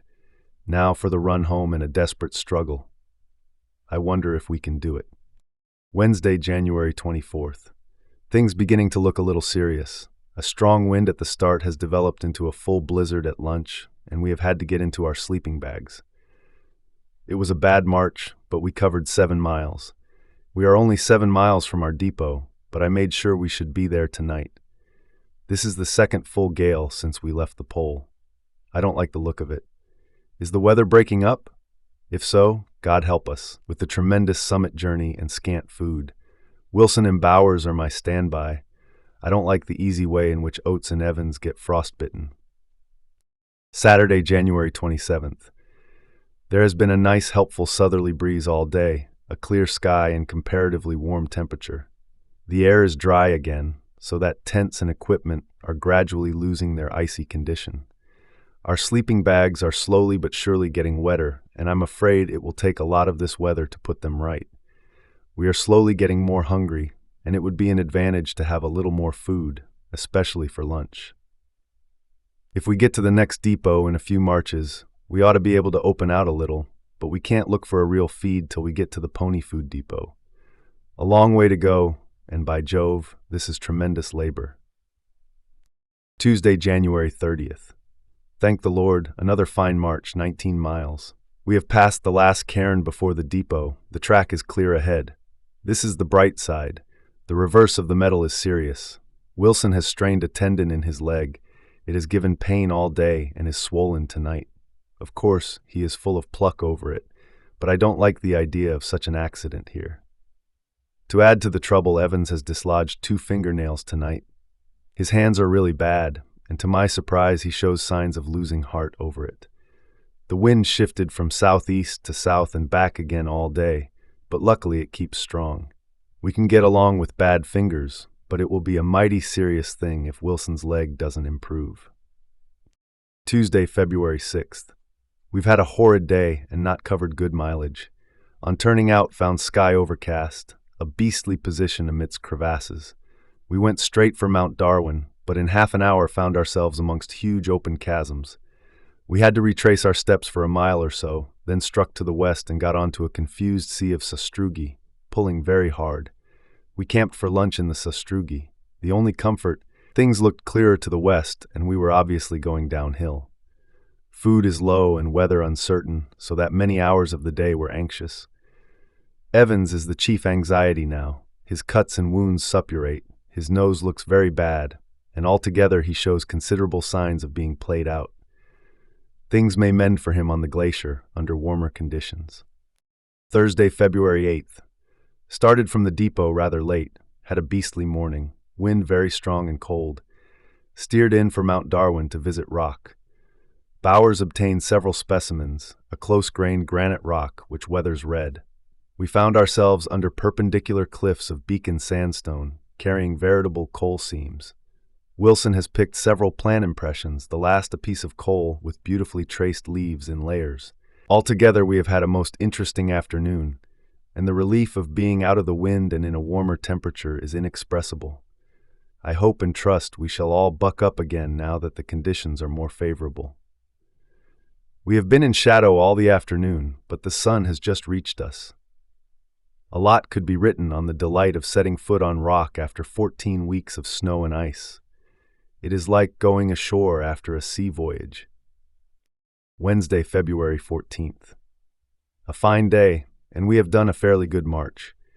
There is no getting away from the fact that we are not going strong. Wilson's leg still troubles him, but the worst case is Evans, who is giving us serious anxiety. This morning he suddenly disclosed a huge blister on his foot. It delayed us on the march. Sometimes I fear he is going from bad to worse, but I trust he will pick up again. We are inclined to get slack and slow with our camping arrangements, and small delays increase. We cannot do distance without the ponies. The next depot is some 30 miles away, and we have nearly 3 days' food in hand. Friday, February 16th. A rather trying position. Evans has nearly broken down in brain, we think. He is absolutely changed from his normal self-reliant self. This morning and this afternoon, he stopped the march on some trivial excuse. We are on short rations with not very short food. We cannot be more than 10 or 12 miles from the depot, but the weather is all against us. It is anxious work with the sick man. Saturday, February 17th. A very terrible day. Evans looked a little better after a good sleep and declared that he was quite well. He started in his place on the traces, but half an hour later worked his ski shoes adrift and had to leave the sledge. The surface was awful, the soft, recently fallen snow clogging the ski and runners. We stopped after about 1 hour, and Evans came up again, but very slowly. Half an hour later, he dropped out again. We had to push on. Abreast the Monument Rock, we stopped, and seeing Evans a long way astern, I camped for lunch. After lunch and Evans still not appearing, we looked out to see him still afar off. By this time we were alarmed, and all four started back on ski. I was first to reach the poor man and was shocked at his appearance. He was on his knees with clothing disarranged, hands uncovered and frostbitten, and a wild look in his eyes. Asked what was the matter, he replied with a slow speech that he didn't know, but thought he must have fainted. We got him on his feet, but after 2 or 3 steps, he sank down again. He showed every sign of complete collapse. Wilson, Bowers, and I went back for the sledge, whilst Oates remained with him. When we returned, he was practically unconscious, and when we got him into the tent, quite comatose. He died quietly at 12:30 a.m. Wilson thinks he must have injured his brain by a fall. It is a terrible thing to lose a companion in this way, but calm reflection shows that there could not have been a better ending to the terrible anxieties of the past week. Sunday, February 18th, at Shambles Camp. We gave ourselves 5 hours' sleep at the Lower Glacier Depot after the horrible night and came on at about 3 today to this camp. Here, with plenty of horse meat, we have had a fine supper, to be followed by others. New life seems to come with greater food almost immediately, but I am anxious about the barrier surfaces. Tuesday, February 28th. Lunch. The thermometer went below -40 last night. It was desperately cold for us, but we had a fair night. I decided to slightly increase food. The effect is undoubtedly good. Started marching in -32 degrees with a slight northwesterly breeze, blighting. Many cold feet this morning. Things must be critical till we reach the depot. Only 24.5 miles from the depot. The sun shines brightly, but there is little warmth in it. There is no doubt the middle of the barrier is a pretty awful locality. Friday, March 2nd, lunch. Misfortunes rarely come singly. We marched to the depot fairly easily yesterday afternoon, and since that have suffered 3 distinct blows. First, we found a shortage of oil. Second, Titus Oates disclosed his feet, the toes showing very bad indeed. The third blow came in the night, when the wind brought dark, overcast weather. It fell below -40 degrees in the night. Worse was to come. The surface is simply awful. In spite of strong wind and full sail, we have only done 5.5 miles. We are in a very queer street, since there is no doubt we cannot do the extra marches and feel the cold horribly. Monday, March 5th, lunch. Regret to say going from bad to worse. Oates's feet are in a wretched condition. One swelled up tremendously last night, and he is very lame this morning. We are 2 pony marches from our depot. Our fuel is dreadfully low and the poor soldier is nearly done. It is pathetic enough because we can do nothing for him. We none of us expected these terribly low temperatures. We mean to see the game through with a proper spirit, but it's tough work to be pulling harder than we ever pulled in our lives for long hours, and to feel that the progress is so slow. One can only say, God help us, and plod on our weary way, cold and very miserable, though outwardly cheerful. Wednesday, March 7th. A little worse, I fear. One of Oates' feet very bad this morning. He is wonderfully brave. We still talk of what we will do together at home. We only made 6.5 miles yesterday. This morning, in 4.5 hours, we did just over 4 miles. We are 16 from our depot. If we only find the correct proportion of food there and this surface continues, we may get to the next depot, but not to 1 Ton Camp. We hope against hope that the dogs have been to Mount Hooper. One feels that for poor Oates the crisis is near, but none of us are improving. Saturday, March 10th. Things steadily downhill. Oates' foot worse. He has rare pluck and must know that he can never get through. He asked Wilson if he had a chance this morning, and of course Bill had to say he didn't know. In point of fact, he has none. Apart from him, if he went under now, I doubt whether we could get through. With great care, we might have a dog's chance, but no more. The weather conditions are awful. Poor Titus is the greatest handicap. He keeps us waiting in the morning until we have partly lost the warming effect of our good breakfast. Sunday, March 11th. Titus Oates is very near the end, one feels. What we or he will do, God only knows. We discussed the matter after breakfast. He is a brave, fine fellow and understands the situation, but he practically asked for advice. Nothing could be said but to urge him to march as long as he could. One satisfactory result to the discussion, I practically ordered Wilson to hand over the means of ending our troubles to us, so that any one of us may know how to do so. We have 30 opium tabloids apiece, and he is left with a tube of morphine. Friday, March 16th or Saturday 17. Lost track of dates, but think the last correct. Tragedy all along the line. At lunch, the day before yesterday, poor Titus Oates said he couldn't go on. He proposed we should leave him in his sleeping bag, that we could not do, and induced him to come on. In spite of its awful nature for him, he struggled on. At night he was worse, and we knew the end had come. Should this be found, I want these facts recorded. Oates' last thoughts were of his mother, but immediately before he took pride in thinking that his regiment would be pleased with the bold way in which he met his death. He slept through the night before last, hoping not to wake, but he woke in the morning, yesterday. It was blowing a blizzard. He said, "I am just going outside and maybe some time." He went out into the blizzard and we have not seen him since.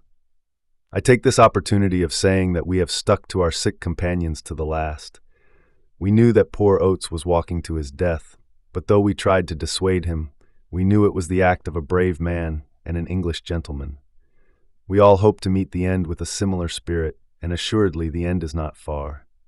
The cold is intense, -40 at midday. My companions are unendingly cheerful, but we are all on the verge of serious frostbites.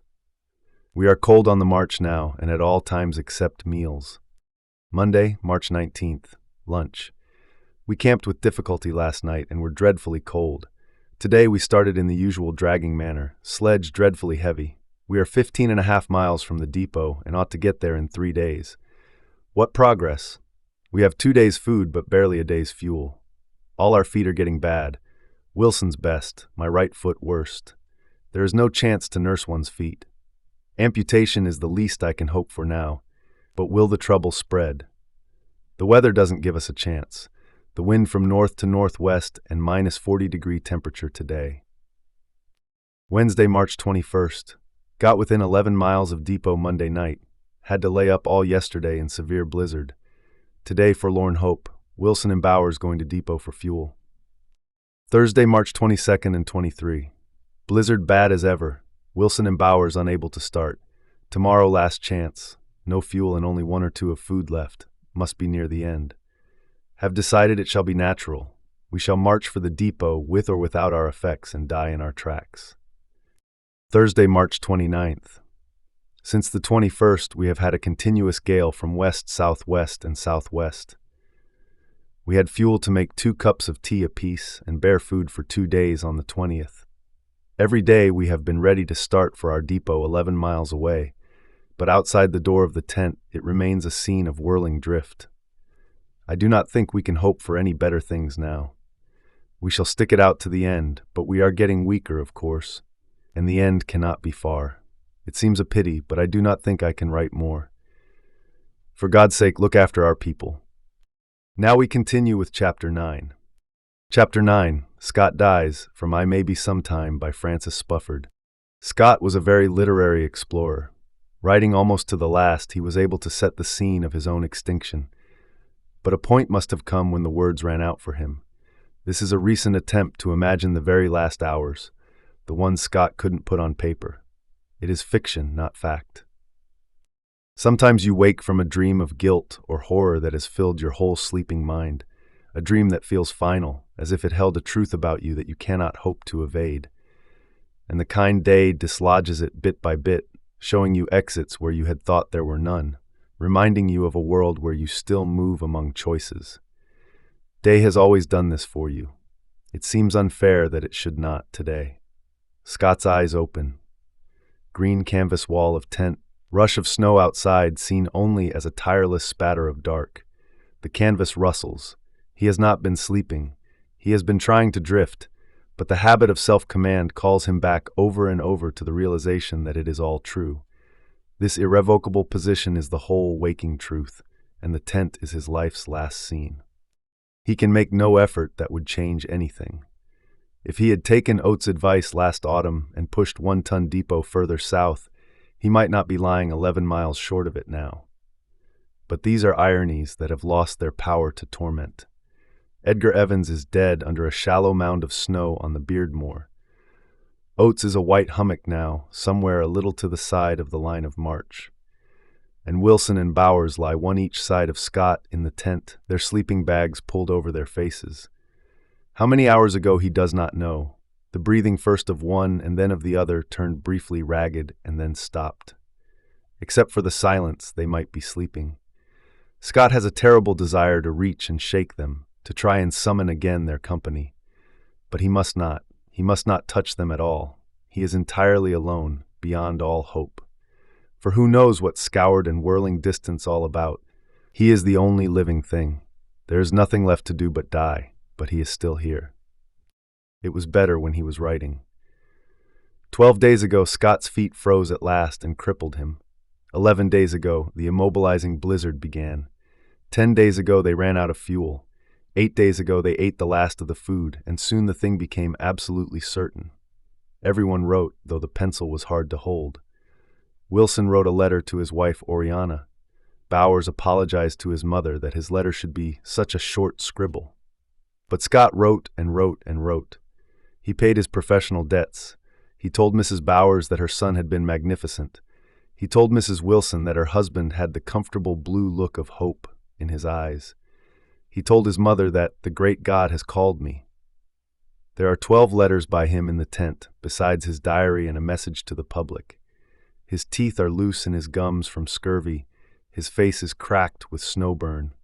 But while he wrote, he commanded the kingdom of words. He could see the story of the expedition as a parabola that descended to earth at its completion, with a power and a grace that justified the whole. He knew exactly what to do. 1. Inside the cover of his diary, send this diary to my wife. Correction, widow. With the authority of death, he insisted, the causes of the disaster are not due to faulty organization, but to misfortune. He wrote, these rough notes and our dead bodies must tell the tale, but surely, a great rich country like ours will see that those who are dependent on us are properly provided for.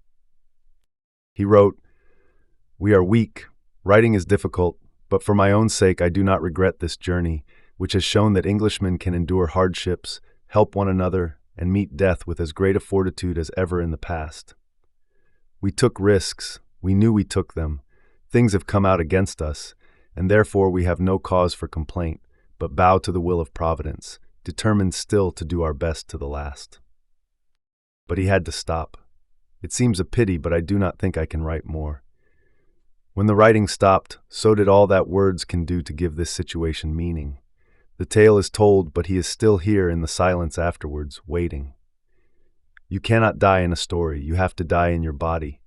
He wonders if the other two traveled invisibly to him sometime in the night hours past the end of their belief. He thinks not, and is glad. They were certain enough that the eyes they closed here would open again elsewhere.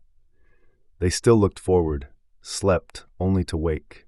Sleep, sleep. All at once he hates this lulling metaphor for disappearance. Such a lie. It is not sleep, this formless prospect from which his mind recoils. But whatever he thinks, whatever he wants, here he is still, both holding death at bay and wishing it would hurry. He wants to see his wife, Kathleen, again. He wants the world to expand again from this narrow trap. He thinks that he would very much like to go indoors. The tent is a feeble cone perched beneath a huge sky on a bed of ice sustained by black water. He left Cape Evans 5 months ago.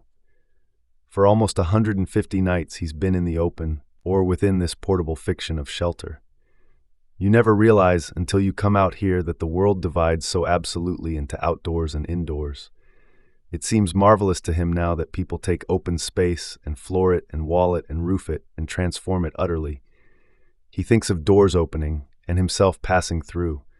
The door at Cape Evans, the colored front door of his own house in London, the bigger door of the Geographical Society, thresholds. Scott kicks out suddenly, like an insomniac angry with the bedclothes. Yes, all right, but quickly then, without thinking, he pulls open the sleeping bag as far down as he can reach, wrenches his coat right open too, lays his arm deliberately around the cold lump of the body of his friend Edward Wilson, who is not sleeping, no, but dead, and holds tight. It is 40 below in the tent. The cold comes into him.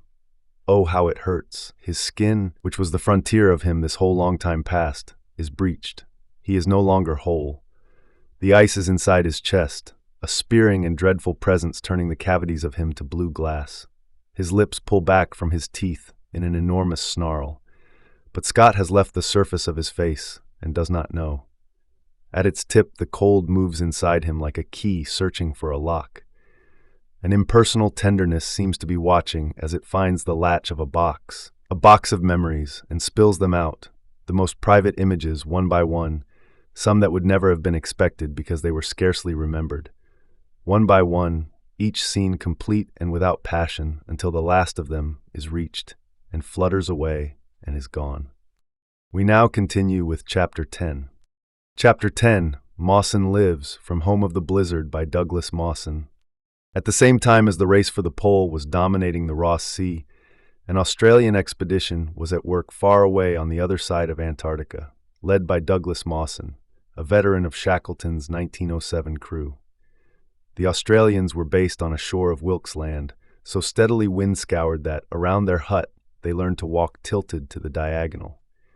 Inland, the terrain was heavily crevassed. Mawson was out on a survey mission with 2 companions when one, Ninnis, abruptly fell down a crevasse, never to be seen again. Most of the food went with him. Then his other sledge mate, Xavier Mertz, died of food poisoning. Mawson was alone, virtually without supplies or equipment, and seriously ill himself, more than 200 miles from base. His death was the overwhelmingly likely outcome. Instead, step by tottering step, he walked home. Outside the bowl of chaos was brimming with drift snow, and as I lay in the sleeping bag beside my dead companion, I wondered how, in such conditions, I would manage to break and pitch camp single-handed. There appeared to be little hope of reaching the hut, still 100 miles away. It was easy to sleep in the bag, and the weather was cruel outside. But inaction is hard to bear, and I braced myself together, determined to put up a good fight.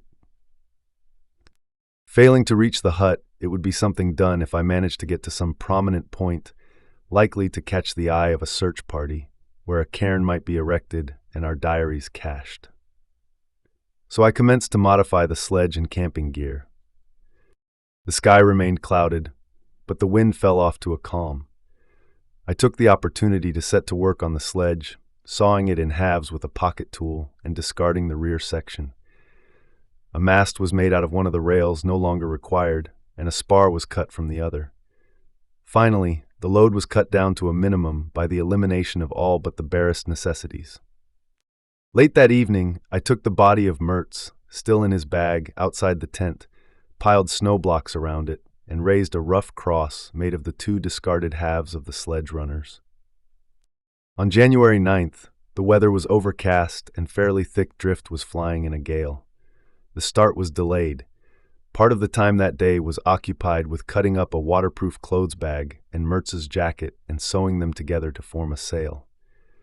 Before retiring, I read through the burial service and put the finishing touches on the grave. January 10th arrived in a turmoil of wind and thick drift. The start was still further delayed. I spent part of the time in reckoning up the food remaining and in cooking the rest of the dog meat. Late in the afternoon, the wind fell, and the sun peered amongst the clouds. The next day, January 11th, a beautiful, calm day of sunshine, I set out over a good surface with a slight downgrade. From the start, my feet felt curiously lumpy and sore.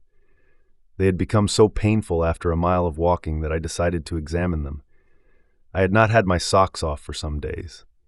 On taking off the third and inner pair of socks, the sight of my feet gave me quite a shock, for the thickened skin of the soles had separated in each case as a complete layer, and watery fluid had escaped saturating the sock. The new skin beneath was very much abraded and raw. Several of my toes had commenced to blacken and fester near the tips, and the nails were puffed and loose. I began to wonder if there was ever to be a day without some special disappointment.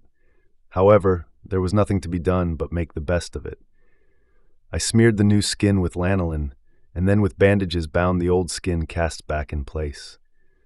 Over the bandages were slipped 6 pairs of thick woolen socks, then fur boots, and finally crampon overshoes. So glorious was it to feel the sun on one's skin that I next removed most of my clothing and bathed my body in the rays until my flesh fairly tingled, a wonderful sensation which made me feel stronger and happier. Then on I went, treading rather like a cat on wet ground to save my feet from pain. By 5:30 p.m. I was quite worn out, having covered but 6¼ miles. The day following passed in a howling blizzard, and I could do nothing but attend to my feet and other raw patches, festering fingernails and inflamed frostbitten nose. Towards noon the following day, January 13th, the wind subsided.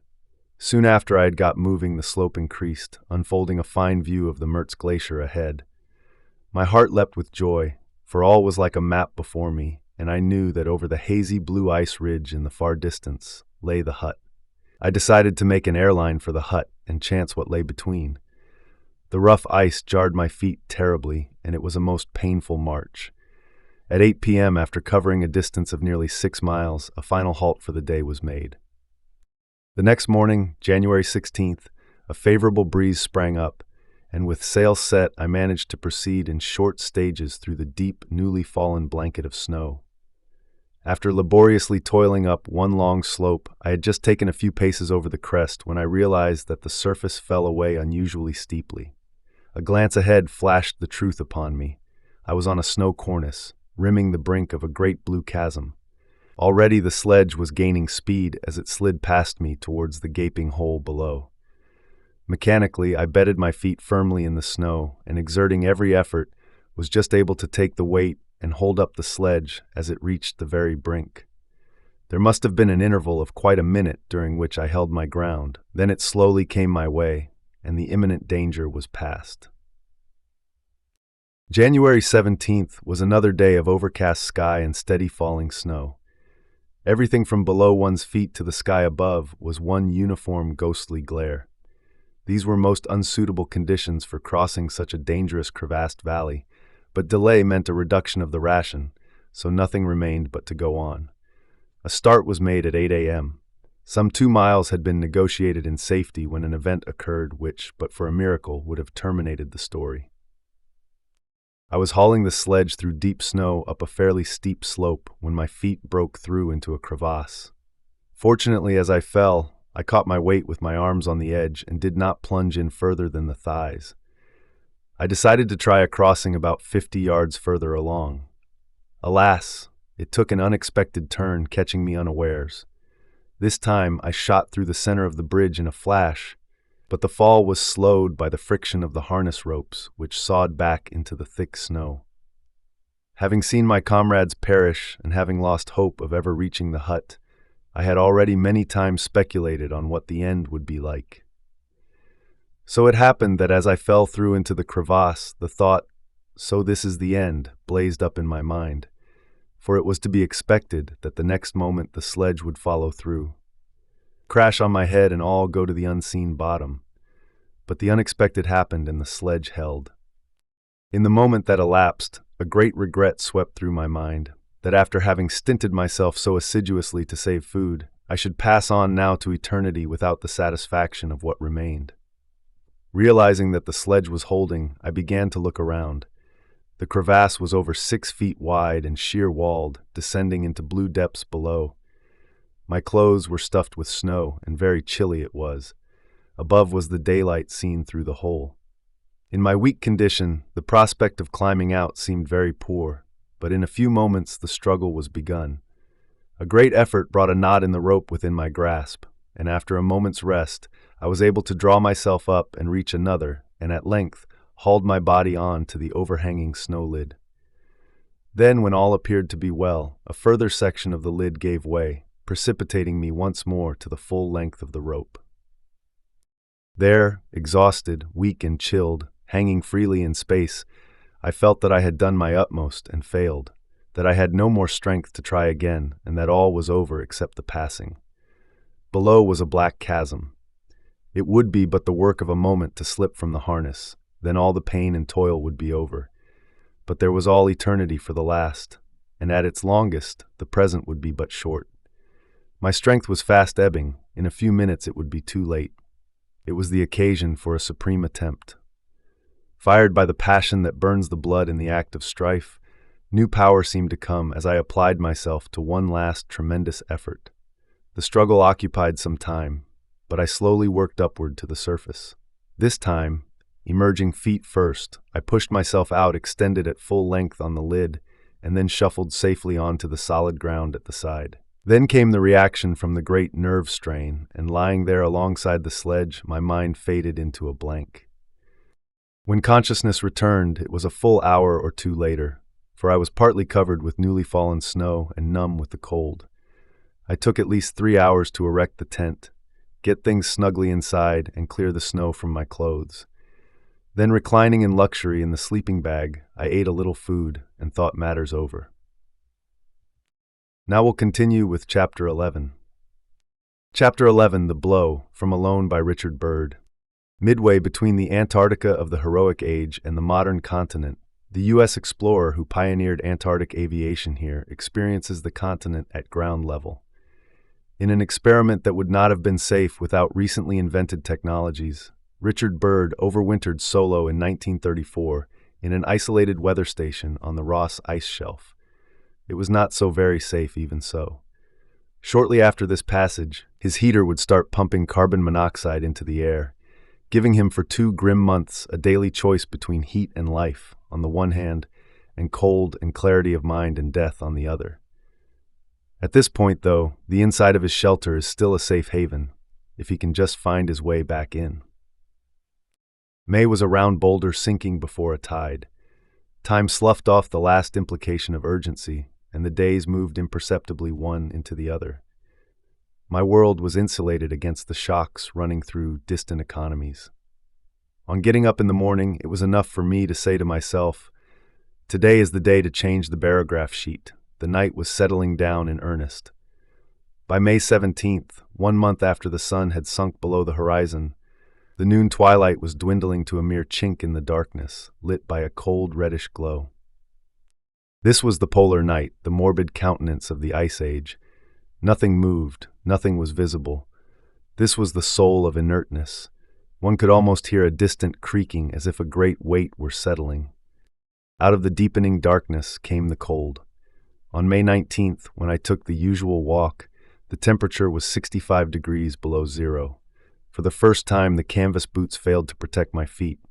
One heel was nipped, and I was forced to return to the hut. Next day, Sunday the 20th, was the coldest yet. The minimum thermometer dropped to 72 degrees below zero. The thermograph in the shelter was stopped dead. The ink and the lubricant were both frozen. The fuel wouldn't flow from the drums. I had to take one inside and heat it near the stove. Seldom had the aurora flamed more brilliantly. For hours the night danced to its frenetic excitement, and at times the sound of barrier quakes was like that of heavy guns. My tongue was swollen and sore from drinking scalding hot tea, and the tip of my nose ached from frostbite.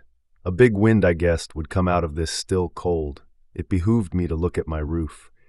I carried gallons of water topside and poured it around the edges of the shack. It froze almost as soon as it hit. The ice was an armor plating over the packed drift. Out of the cold and out of the east came the wind.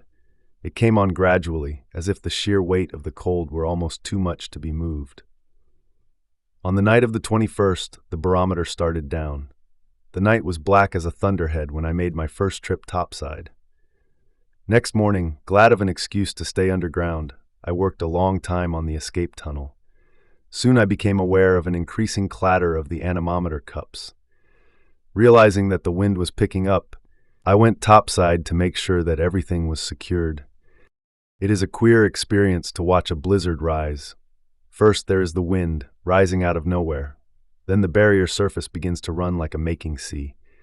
You become conscious of a general slithering movement on all sides. The air fills with tiny scraping and sliding and rustling sounds as the first loose crystals stir.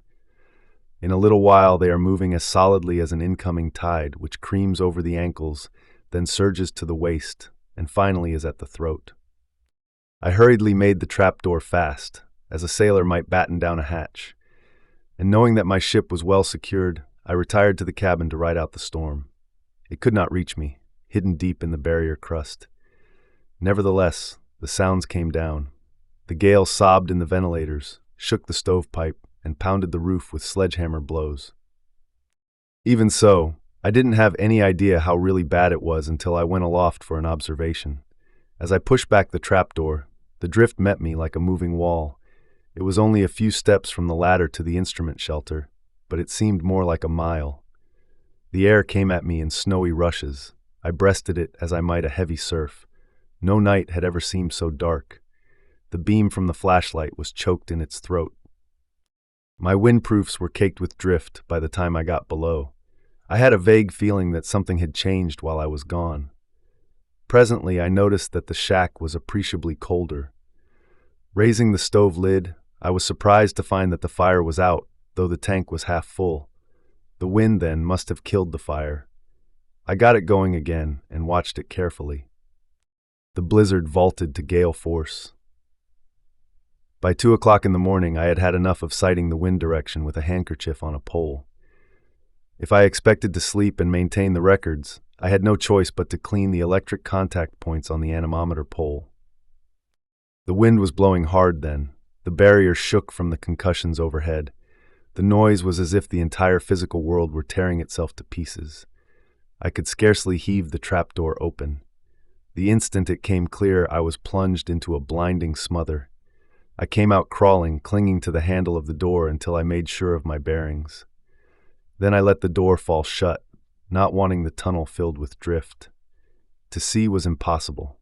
Millions of tiny pellets exploded in my eyes, stinging like BB shot.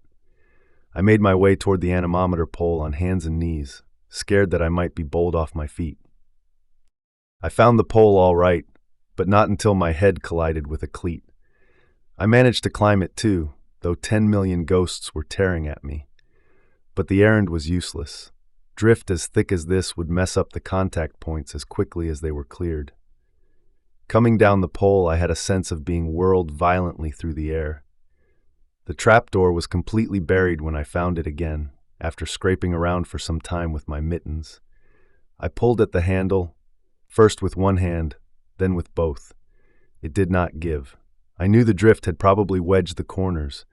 Standing astride the hatch, I braced myself and heaved with all my strength. I might just as well have tried hoisting the barrier. Panic took me then, I must confess. Reason fled. I clawed at the 3-foot square of timber like a madman. I beat on it with my fists, trying to shake the snow loose. And when that did no good, I lay flat on my belly and pulled until my hands went weak from cold and weariness. Then I crooked my elbow, put my face down, and said over and over again, "You damn fool, you damn fool." Here for weeks I had been defending myself against the danger of being penned inside the shack. Instead, I was now locked out. And nothing could be worse, especially since I had only a wool parka and pants under my windproofs. Just 2 feet below was sanctuary, warmth, food, tools, all the means of survival. All these things were an arm's length away, but I was powerless to reach them. Half frozen, I stabbed toward one of the ventilators, a few feet away. My mittens touched something round and cold. This was the outlet ventilator. Instinct made me kneel and press my face against the opening. Nothing in the room was visible, but a dim patch of light illuminated the floor, and warmth rose up to my face. That steadied me. Still kneeling, I turned my back to the blizzard and considered what might be done. I thought of breaking in the windows in the roof. but they lay 2 feet down in hard crust and were reinforced with wire. If I only had something to dig with, I could break the crust. Then I remembered the shovel. A week before, I had stabbed a shovel handle up in the crust somewhere. That shovel would save me. But how to find it in the avalanche of the blizzard? I lay down and stretched out full length. Still holding the pipe, I thrashed around with my feet, but pummeled only empty air. Then I worked back to the hatch. The hard edges at the opening provided another grip, and again I stretched out and kicked. Again no luck. I dared not let go. My foot came up against the other ventilator pipe. I edged back to that, and from the new anchorage repeated the maneuver. This time my ankle struck something hard. When I felt it and recognized the handle, I wanted to caress it. Embracing this thrice-blessed tool, I inched back to the trapdoor. The handle of the shovel was just small enough to pass under the wooden grip. I got both hands on the shovel and tried to wrench the door up. My strength was not enough. So I lay down flat on my belly and worked my shoulders under the shovel. Then I heaved, the door sprang open, and I rolled down the shaft. When I tumbled into the light and warmth of the room, I kept thinking, how wonderful, how perfectly wonderful. Now we continue with Chapter 12. Chapter 12, The Blasphemous City, from At the Mountains of Madness, by H.P. Lovecraft. Richard Byrd had a fervent reader in the horror novelist H.P. Lovecraft, who saw that the plane journeys across titanic landscapes could be recruited into his private cosmos.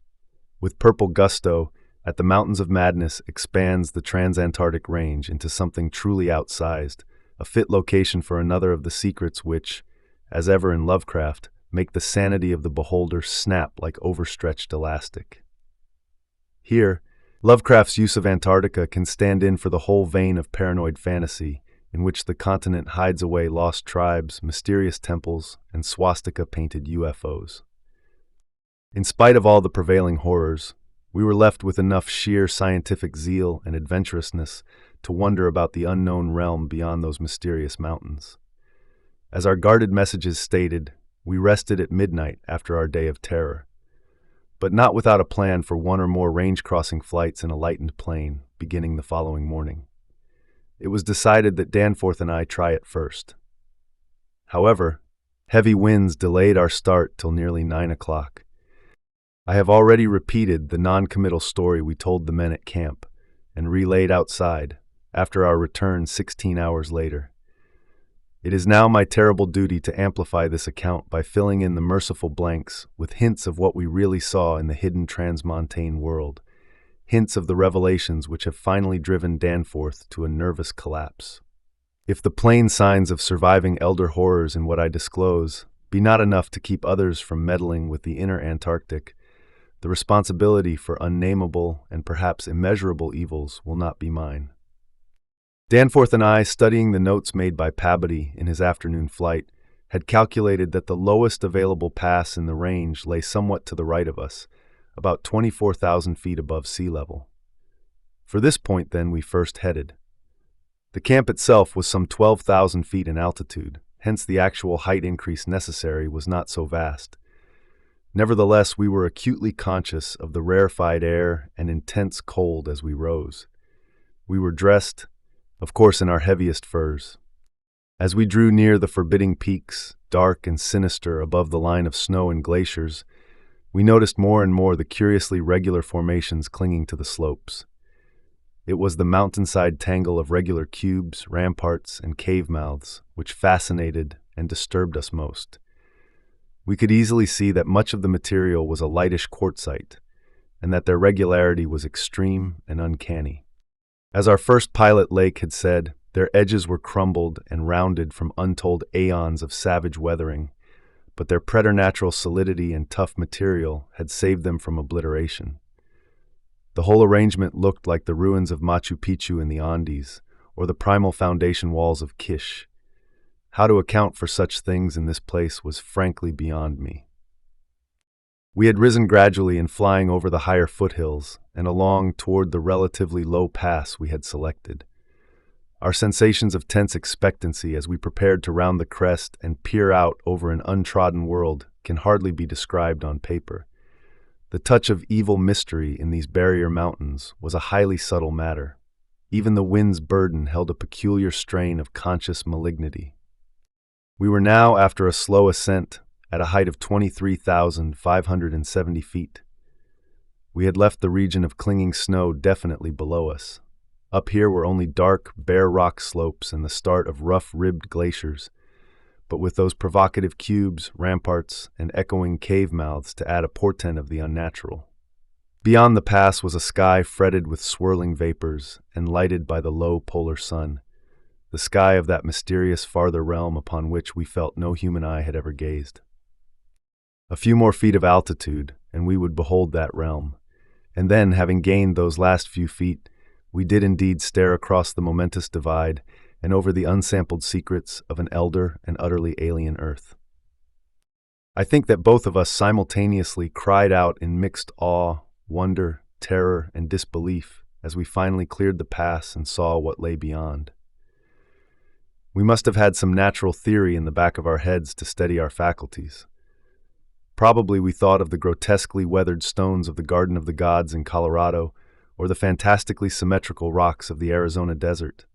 We must have had some such normal notions to fall back upon as our eyes swept that limitless, tempest-scarred plateau and grasped the almost endless labyrinth of colossal, regular stone masses which reared their crumbled crests above a glacial sheet. The effect of the monstrous sight was indescribable, for some fiendish violation of known natural law seemed certain at the outset. Here, on a hellishly ancient tableland fully 20,000 feet high, and in a climate deadly to habitation since a pre-human age, there stretched nearly to the vision's limit a tangle of orderly stone which only the desperation of mental self-defense could possibly attribute to any but conscious and artificial cause. It was, very clearly, the blasphemous city of the mirage we had seen earlier, in stark, objective reality. That damnable portent had had a material basis after all. Of course, the phantom had been twisted and exaggerated, and had contained things which the real source did not contain. Yet now, as we saw that real source, we thought it even more hideous and menacing than its distant image. Only the incredible, unhuman massiveness of these vast stone towers and ramparts had saved the frightful things from utter annihilation in the hundreds of thousands, perhaps millions of years it had brooded there. Corona Mundi, roof of the world, all sorts of fantastic phrases sprang to our lips as we looked dizzily down at the unbelievable spectacle. For boundless miles in every direction the thing stretched off with very little thinning. The foothills were more sparsely sprinkled with grotesque stone structures, linking the terrible city to the already familiar cubes and ramparts which formed its mountain outposts. The nameless stone labyrinth consisted for the most part of walls from 10 to 150 feet in height. It was composed mostly of prodigious blocks of dark primordial slate, schist, and sandstone. The buildings were far from equal in size, there being innumerable honeycomb arrangements of enormous extent as well as smaller separate structures. The general shape tended to be conical, pyramidal, or terraced, though there were many perfect cylinders, cubes, and a peculiar sprinkling of angled edifices whose five-pointed ground plan roughly suggested modern fortifications. The whole tangle was monstrously weathered, and the glacial surface was strewn with fallen blocks. Where the glaciation was transparent, we could see the lower parts of the gigantic piles and the ice-preserved stone bridges which connected the different towers. On the exposed walls, we could detect the scarred places where other and higher bridges had existed. Closer inspection revealed countless largish windows, most of which gaped open in a sinister and menacing fashion. Our sensations again became such that I marvel at the amount of self-control we retained. Danforth was frankly jumpy, and began making some offensively irrelevant speculations about the horror at the camp, which I resented all the more because I could not help sharing certain conclusions. The speculations worked on his imagination, too. In one place he insisted that he saw faint traces of ground markings which he did not like. Elsewhere he stopped to listen to a subtle, imaginary sound from some undefined point. A muffled musical piping, he said, not unlike that of the wind in the mountain caves, yet somehow disturbingly different. The ceaseless five-pointedness of the surrounding architecture had a dimly sinister suggestiveness we could not escape. The plane's fuel tank, in the interest of greater lightness, had been only partly filled, hence we now had to exert caution. Even so, we covered an enormous extent of ground. There seemed to be no limit to the mountain range, or to the length of the frightful stone city which bordered its inner foothills. 50 miles of flight in each direction showed no major change in the labyrinth of rock and masonry. We also came upon several star-shaped open spaces, evidently public squares. Where a sharp hill rose, it was generally hollowed out into some sort of rambling stone edifice. Flying inland from the mountains, we discovered that the city was not of infinite width. After about 30 miles, the grotesque stone buildings began to thin out, and in 10 more miles we came to an unbroken waste. So far we had made no landing, yet to leave without an attempt at entering some of the monstrous structures would have been inconceivable. Accordingly, we decided to find a smooth place on the foothills near our pass, there grounding the plane and preparing to do some exploration on foot. We succeeded about 12:30 p.m. in effecting a landing on a smooth, hard snowfield.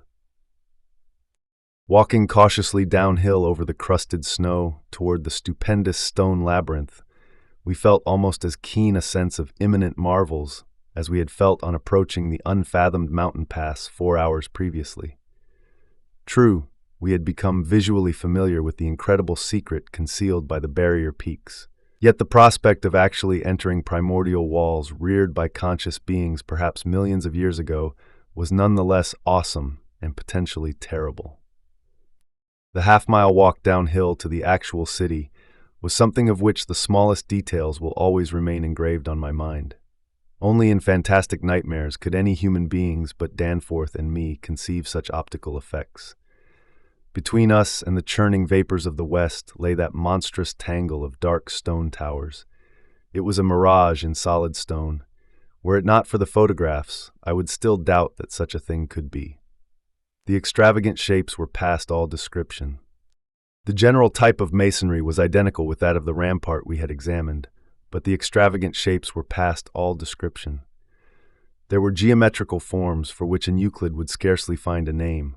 Cones of all degrees of irregularity and truncation, terraces of every sort of provocative disproportion, shafts with odd bulbous enlargements, broken columns in curious groups, and five-pointed arrangements of mad grotesqueness. Of orderly streets, there seemed to be none. As a whole, it had been a complex tangle of twisted lanes and alleys, all of them deep canyons, and some little better than tunnels because of the overhanging masonry or overarching bridges.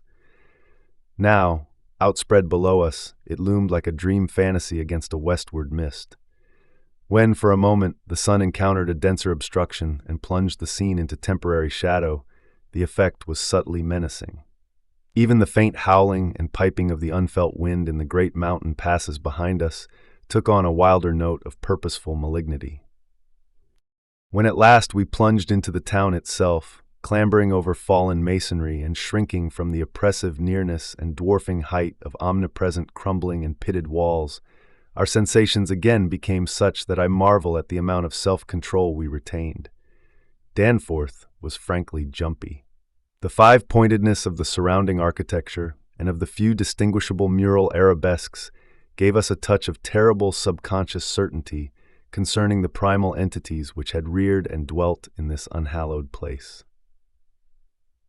Let's continue with Chapter 13. Chapter 13, Sea Daddy, Stormalong John and Minute Maid, from Life at the Bottom by John Langone. John Langone was a journalist who set out to capture the timber of daily life in American Antarctica, just as the phase of military dominance was drawing to a close. Here, 3 U.S. Navy Seabees talk about overwintering at a South Pole which is no longer an abstract spot on the map, but a posting.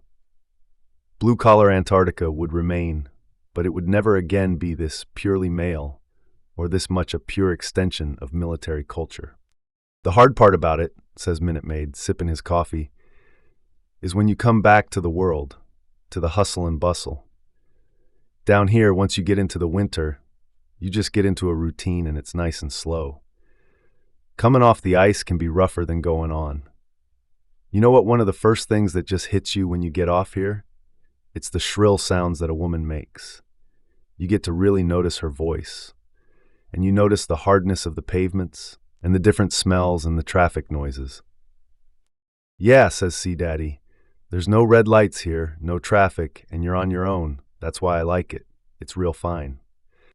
Different at Palmer than here, though, says Minute Maid. This here place is a metropolis. Down at Palmer, we had 10, 11 of us. Ooh, beach party place, man, laughs Sea Daddy, showing white teeth through his black beard. How'd you guys stand the fucking heat? Buried myself in my work, says Minute Maid. Mechanic and equipment operator. I just came up for orders. When they came in, they had the words deep freeze on there. I called the detailer, and I says, thanks a lot, you fat fuck. I could really care what you think of the place. I don't want to go. But they shipped my ass down anyway. I had 13 seasons down and 3 winters over, Sea Daddy says proudly, thumping the table. I own the fucking place. Pole, Bird, McMurdo, name it. I was there when Crazy Charlie was down. Stormalong John comes alive at Charlie's name, shakes his head. Oh Jesus, Crazy Charlie. Used to get a little drunk, paint a face on the back of his head, didn't know whether he was coming or going. Pasted a battleship on the top of his head and went to sleep like that at night. Crazy stuff like that to get morale going. Yeah, lots of laughs in those days, says Sea Daddy. It's changed now. Place is becoming Skirt City. Used to get lots of things in the old days. It's all over now. Navy's getting out. I'm getting out. Used to be when you wintered over, you got a promotion. Sometimes got something named after you. Now they're sifting so many people in and out. It's like a Ford plant down here. I'll say one thing, though, says Minute Maid. Everyone who asked for their first choice while down there this year got it. Palmer is good that way. Only thing is I didn't ask to go there in the first place. 1 year, right? 9 months before that I got Vietnam. Separated from my wife for a year then. Now I'm down here. This time, all the guys were telling me that when I get the screening, all I got to do is run in there and kiss the first guy I see, and they'll let me out. Well, I didn't exactly do that, but when the shrink asks me how I felt about going onto the ice, I tell him anybody who winters over is a nut. And you know what he says? He says, "You're all right, get your gear together, buddy." Well, I got down there and I didn't think too much about it until my ship pulls out. Last one to leave, pulls out in April, and that's it. Well, I hated it, but it really wasn't too bad. Lowest it got was 10 below, highest was 55. But you still got all your Antarctic differences, changing winds that blow in circles, the isolation. Only thing was I got tired of seeing the same guys all the time. To get away from the guys, you had to go on a hike. I wouldn't winter over again. This is fine for a few months here at McMurdo, but I wouldn't winter over again. But it's just something. Stormalong John says, let me say something about that. Last year, I was out in the dry valleys at Vanda, and there was nobody around. The helicopter left, and I couldn't see a soul. In my whole life, I never been in a situation like that where you feel like it's the cleanest, nicest place in the world. But I think I've had enough, too. The wintering over is really the best part of it. Once you get the summer support people and most of the scientists the hell out, then it's good duty. During the winter, you don't have 15, 20 bosses trying to tell you how to run a job. Yeah, says Sea Daddy. More damned tourists coming down, plus scientists telling you what to do, trying to do 500 things when they should be doing one. It's better, like I say, in the winter, Stormalong John continues. But about halfway through, things start to happen. One time I turned out the lights and started looking out there, just standing and looking, and it's so pitch black.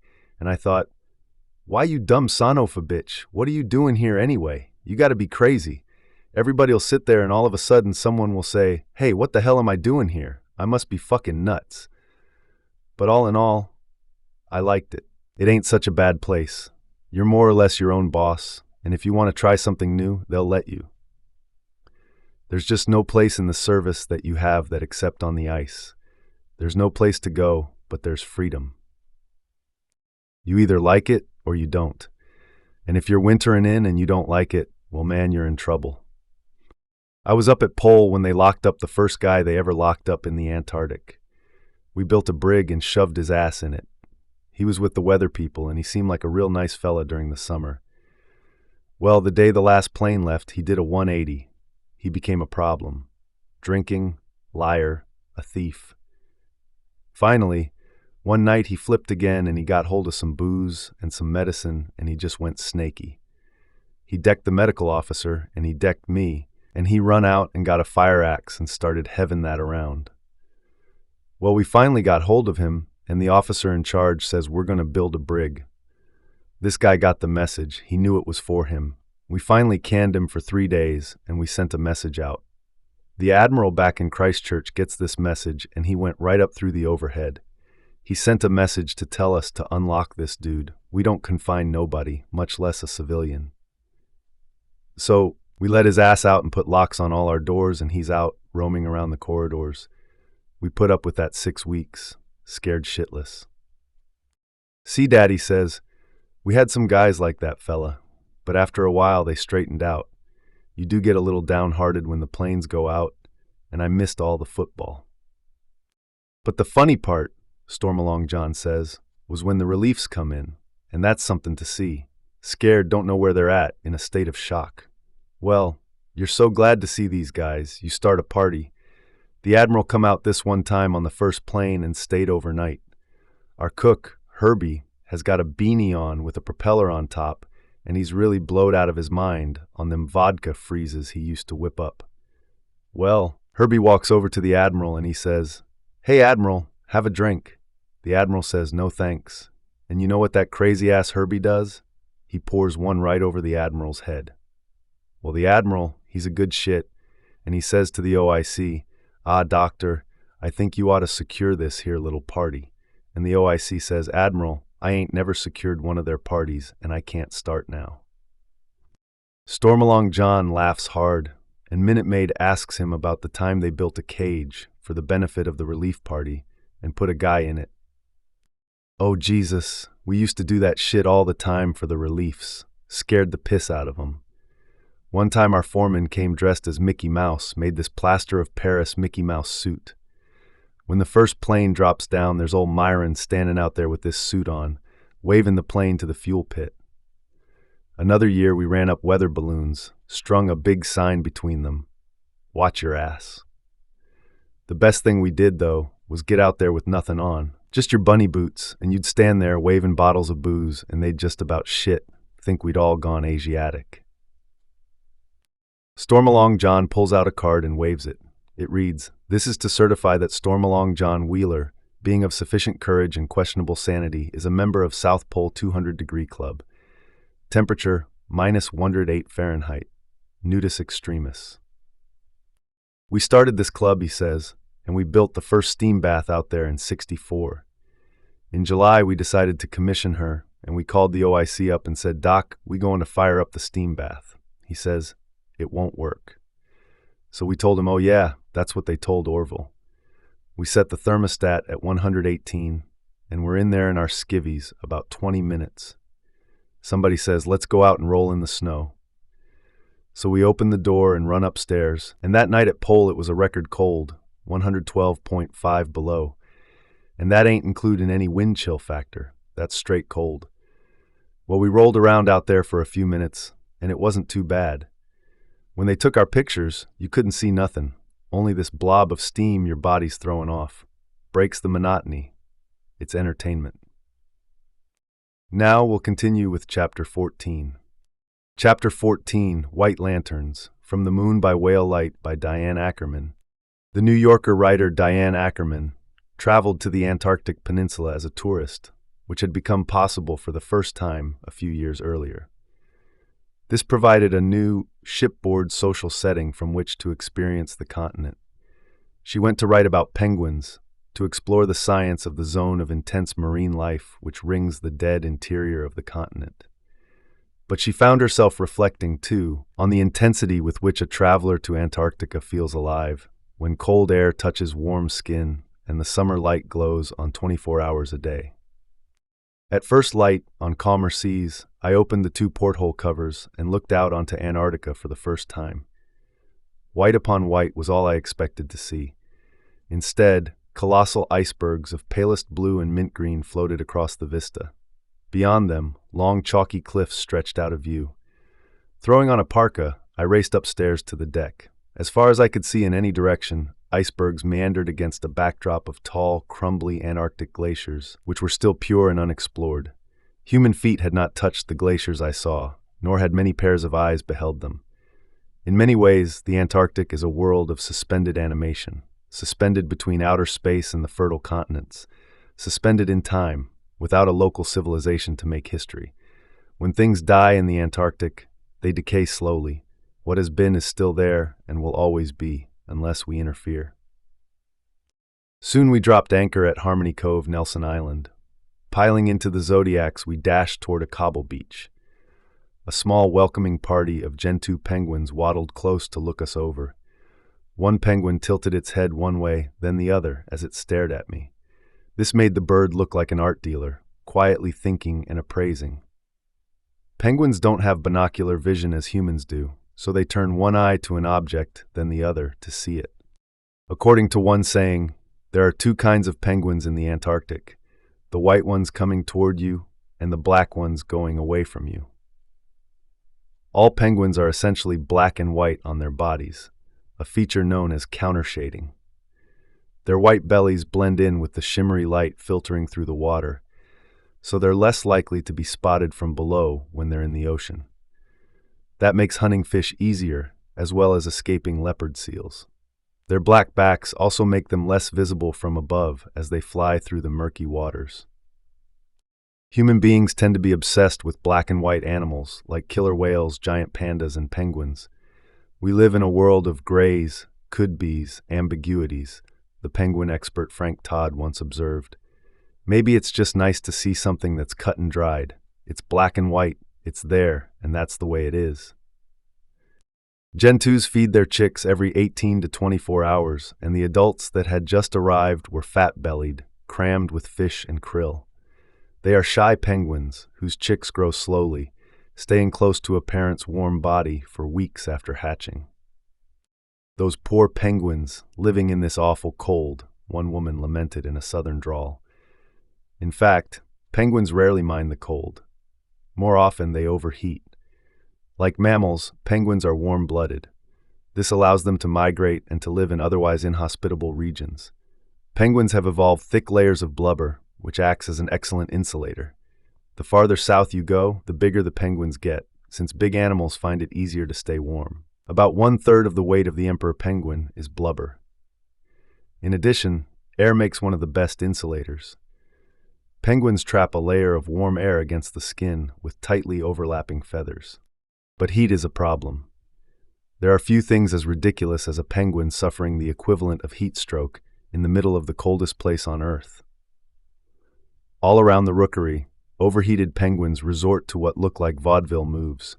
Ruffling their feathers, they release some of the hot, insulating air. They hold one arm out as if parking a 747, then they pirouette and signal a turn in the other direction. Baby penguins like to lie down on their bellies and stick their feet up behind them so that they can lose heat through the soles of their feet. The cold, on the other hand, isn't really a problem. If the temperature drops too low, thousands of birds will huddle together to stay warm. Using one another for insulation, they don't burn up their fat stores quickly. Huddling birds lose only half as much weight as birds braving the winds solo. "Come and look at this krill poop," Harrison, a naturalist, said, bending down to consider some guano. "It's not very fresh. See those black spots in it? That's the eyes of krill, which are indigestible. When you see the ground stained red like this, it's probably a chin strap or an Adelie rookery, because they eat krill and poop red. White poop comes from a diet of fish or squid, and green poop means they're not eating at all. What you're seeing is bile." Beyond the rookery, molting elephant seals snoozed on the shore like overgrown salamis. They rolled around the sand together to rub off the old fur, which has to be replaced each year. On a rise, 3 fur seals sat up and stared aggressively as we passed. If they wanted to, they could gallop across the sand at great speed. Fur seals will attack human beings. The previous year, one had grabbed a lecturer and punctured his lung. As a territorial male started toward him, our guide Bernard Stonehouse clapped his gloved hands, shouted, and kicked black volcanic sand up at its face. The seal stopped, huffed loudly, and sidled back to its original spot. The chicks are born astride a grave. A wind gust sent feathers blowing into the air as if in a pillow fight. The ground litter included not just corpses, but also pungent guano, spilled krill, blood, and feathers. Just then, a lone male chinstrap tossed its helmeted head to the sky, arched its flippers back, and trumpeted an ecstatic display, loud enough to stop a train. Its chest and throat rippled as it called, as if with all its soul it hoped to lure a willing female by telling her that he was available and ready with a lovely little nesting site. It may happen at any time, sometimes with good reason, sometimes by mistake, sometimes in a chorus of tens of thousands of voices screaming at the top of their lungs, the equivalent of, "Tell me you love me. I said, tell me you love me." Somewhere along the way, we had lost the nighttime. Where did we lose it? Now we lived only in a late summer twilight. Icebergs clustered around us like statuary as the ship sailed through the Gerlache Strait. Each narrow waterway seemed to lead into another one, until finally we sailed through the Lemaire Channel, which narrows to a mere 1,600 feet wide. This, too, was the penguin's world. In the channel, the water was like lucid tar, with icebergs of all sizes drifting through it, their white tops a thin reflection of mortality, their blue bases pale and inscrutable. The blazing white of an iceberg lay on a thick, wide base of blue, ancient as the earth. "Seehund," a woman from Frankfurt said solemnly, spotting a leopard seal. We were all on the side of the penguins, though nature should have no partisans, no sides. We paused at Paradise Bay, where blue-eyed shags nested along the cliffs, a whale maneuvered at a distance, and penguins porpoised to feed. A loud explosion startled us, and turning, we saw ice breaking off a glacier to become an iceberg, which would float for 4 years or so before it succumbed to the sea. I looked down through the fathoms of crystal water. Suddenly, an 8-foot leopard seal swiveled below the boat, surfaced to breathe, cut a fast turn, and began circling the zodiac. Each time it spun underwater, large blue air bubbles rose to the surface like jellyfish. Mouth open, baring its sharp yellow teeth, it lunged up through the water and bit a pontoon on the zodiac. "Back away from the edge," David Kaplan, our driver, said, and the 12 passengers leaned inward, away from the attacking seal, which could leap out of the water and seize an arm, pulling a person under. It was attacking us as it would penguins on an ice floe. We who live at the top of our food chain rarely get the chance to feel like prey. "Just an average day in paradise," Kaplan said, brightening the motor and heading for shore. "Bird alert! Bird alert!" sounded over the intercom, waking passengers from their slumber. "EP alert! EP alert! A juvenile emperor penguin has been spotted off the stern of the boat." I ran to the stern, colliding with people frantically running up the stairs. The stampede ended with a clash of bodies on the stern deck, and there it was, porpoising out of the water, looking like part of an inner tube with a flash of yellow showing every now and again. Then it vanished, and we were left standing quietly with our amazement. To glimpse an emperor penguin in the wild, feeding this far from its home, was a benediction. Stowing my binoculars, I went downstairs to breakfast, which I barely touched. Despite the elaborate meals, I'd been losing weight at a reckless pace. It was as if I was being nourished so thoroughly through my senses that I felt too full to eat. Before coming to the Antarctic, I had thought that penguins lived in a world of extreme sensory deprivation. But I had found just the opposite, a landscape of the greatest sensuality. For one thing, there was so much life, great herds of animal life to rival those in East Africa. For another, the range of colors was breathtaking. Who would have imagined the depth of blue in the icebergs, appearing as sugar-frosted cakes with muted sunlight bursting off them? Or the scale, the massiveness. Sitting alongside an iceberg, you couldn't see around it in either direction. One day the water was so smooth that you could use it as a mirror, and 4 hours later the wind was howling at 90 knots, and it was as beautiful at 90 knots as when crystal calm. And yet it could also be blindingly abstract, harrowing and remote, the closest thing to being on another planet. So far from human life that its desolation and iciness made you want to do impetuous, life-affirming things, commit acts of love, skip zodiacs at reckless speeds over the bays, drink all night, be passionate and daring, renew the outlines of your humanity. We now continue with Chapter 15. Chapter 15, Particles from Water, Ice and Stone by Bill Green. Here, a specialist in the science of lakes meditates on the connection between the small, slow, subtle mystery he is trying to solve in the dry valleys of Antarctica and the globe's biggest processes. For Bill Green, scientific procedures are forms of questioning which naturally belong alongside poetry and mythology. As one of its scientific inheritors, he takes the continent of Antarctica to be the richest possible playground, somewhere whose layers of system and meaning deserve lifetimes of attention. When I tell people there are lakes in Antarctica, they think surely I am joking. Lakes there? They ask. How can that be? It's all ice and snow. Then when I assure them that it's true, they ask, but they're frozen, of course? And I say, well, yes, there's ice on the surface, but below there's liquid water, sometimes as deep as 200 feet. Then they ask, and this is inevitable, are there fish? I say, no, not a single one. They respond, incredulous. A lake without fish. Does anything live in them at all? And they emphasize at all. Only algae and bacteria, I say. Nothing you can actually see with your eyes. But then it is precisely what is not there, what has never been there, that makes the lakes, indeed the whole continent, so strange and so important. For me, these absences and the simplicity to which they give rise were the key. The lakes are the most isolated inland waters in the world. Landlocked, they are without outflow. They are ice-covered, so that very little in the form of dust or snow enters them from the air. And of course, there is never rain. That in itself makes them magic. How can you have a lake without rain? A land without rain? A whole continent?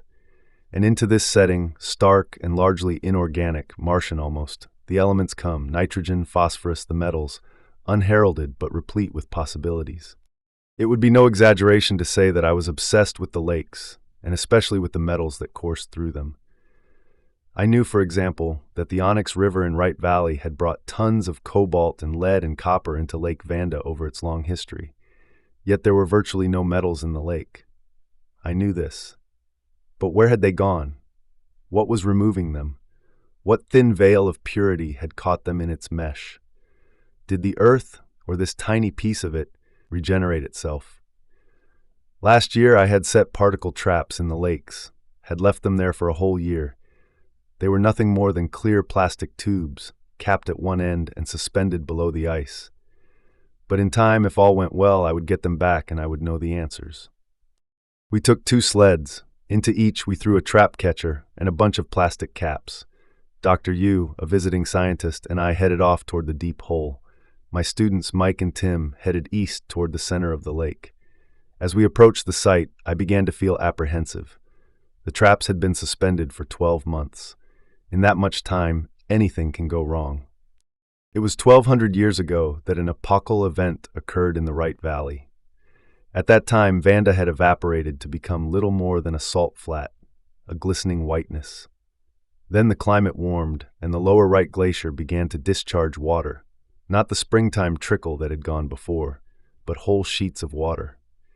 The lake level rose, the fresh waters from the glacier overlaid the dense brine. There was little or no mixing. Now it was as though there were 2 lakes, one large and made of fresh water, the other a dense brine, the remains of the ancient lake. It was this single medieval event that had set the structure of Lake Vanda. Knowing these things, we had set the traps. As I lowered the trap catcher, 12 feet of bamboo slowly disappeared through the opaque slurry that clogged the hole in the ice. I was holding my breath. I lay on my stomach and slowly turned the pole, first clockwise, then counterclockwise, fishing for the line that I knew was hanging just a foot away. After a few minutes, I thought I touched it. I began to twist the pole. It was resisting, as though something were being wound on it. I could hear the bamboo creak. I bent my head around to look at Dr. Yu. I think I have something, I said, but it feels like it's going to snap. It's very heavy. He lay on the ice across from me. He took hold of the pole just above my hands. We both began to turn the bamboo. The sounds were becoming louder, like the creaking of a wooden ship. The geochemists sometimes make it sound like a riddle. Why isn't the sea a copper blue? They would ask. After all, the rivers have been bringing copper to the sea from the beginning of time. And yet the seas are not full. Why? Each year the rivers pour into the oceans about 7,000 tons of copper. Over the last 60 million years, the rivers have deposited whole mountain ranges of copper. But there is virtually none in the sea. Where has it gone? Why are the seas not absolutely deadly with copper? In just the last 2 decades, the geochemists have found the answer: particles. So abundant are they in the rivers and oceans of the world, and so varied and pervasive in their influence. These clays, these oxides of iron and manganese, these cells of sinking plankton, these circling desert dusts, that one oceanographer has referred to them as agents in a great particle conspiracy. It is this conspiracy, this great passage of grain and spore and flocculi, that has in great measure removed metals from the sea. It is this simple process that has cleansed the sea of its most toxic bodies, leaving behind only traces of copper and zinc and cadmium and lead. What particles exactly? There were thousands of them. Which ones were the most effective scavengers? And did what happened in the sea happen also in lakes? I couldn't wait to see what particles our traps held. The sounds coming from below had gotten sharper. Dr. Yu and I got to our feet. We bent over the bamboo that stood a foot or so above the ice. I began to raise the pole. I felt the hinged leg of the trap catcher touch the bottom of the ice sheet, 12 feet below. It resisted. I pulled a little harder, but it still wouldn't budge. I got on my knees again. I removed my gloves and began to scoop out the netting of ice crystals and slush that lay in the hole. After several minutes, the last crystal bobbed to the surface. I lifted it with my thumb and forefinger and put it on the ice. There was blue light coming off the hole. The water was so clear it seemed invisible. I could see to the bottom of the ice sheet and below, far below. The rope had knotted around the hinge, but through the sparkling shaft of water it appeared there was room for some play. We began to lift, slowly. My head was down in the hole, as close to the waterline as I could get. The leg of the trap catcher began to bend. It was creaking. Dr. Yu was above me. He was whispering as he pulled, as though he were repeating a mantra. Bamboo strong, no worry. Bamboo very strong, very, very strong. It had opened to 150 or maybe 160 degrees when it cracked. I saw the leg detach from the long pole. I saw it wobble a bit and begin to sink under the weight of the traps. Dr. Yu said, "Ooh," his voice sinking with the traps. Then I felt a tug on the line. The rope had thrown a coil over the catcher. Suddenly nothing was moving. We were both on our feet now. We were bringing the pole up through the water. It was high above our heads, a line of bamboo against the mountains and the sky. As it rose, there was a length of rope and then the leg and then the hook and the coil wound around it. I grabbed the rope with both hands, held it tightly. I could feel the weight of the traps. For the first time in a year, I knew we would get them back. Dr. Yu was standing there grinning, saying, "Good, good, very good." It sounded to me as if he was singing. Before I saw anything else, I saw the rope. It had gone in white, but in the lake it had turned brown and dark green. Filaments of algae clung to it. The first trap, the one we had suspended at 48 meters, brimmed with crystalline water. Nothing broke its transparent perfection. I raised it like a dry martini to the afternoon sun. Had we come all this way, I wondered, waited so long only to find this? Empty, Dr. Yu was saying, empty, only water. I put the traps on the ice. I reached into my parka and took out some orange plastic caps. I placed these over the top of the cylinders. Then I lifted the whole assembly over my head and began to shake it. A dry snow had begun to fall. I put the tubes down on the ice, lay on my stomach, and held them in front of my face. Something was drifting down inside. Maybe it was just the snow. Maybe the water was turning to earth. Gradually, I began to discern what was happening. There were tiny bits of clay suspended in the water. It was faint, but you could see it. It was settling, but very, very slowly. It was the dust of the lake, the dust of the river, the dust of the valley. We had waited a year for it. I let out a whoop. We were on the lake all evening and well into the morning. It continued to snow out of a gray sky. We repaired the trap catcher, and each time it held. We covered the whole length of the lake, all the way down valley to where the onyx would soon begin to flow in. We turned the sleds to shore and pulled them along the smooth annual ice 5 miles back to camp. You could hear the water sloshing in the traps as we moved. Let's continue now with Chapter 16.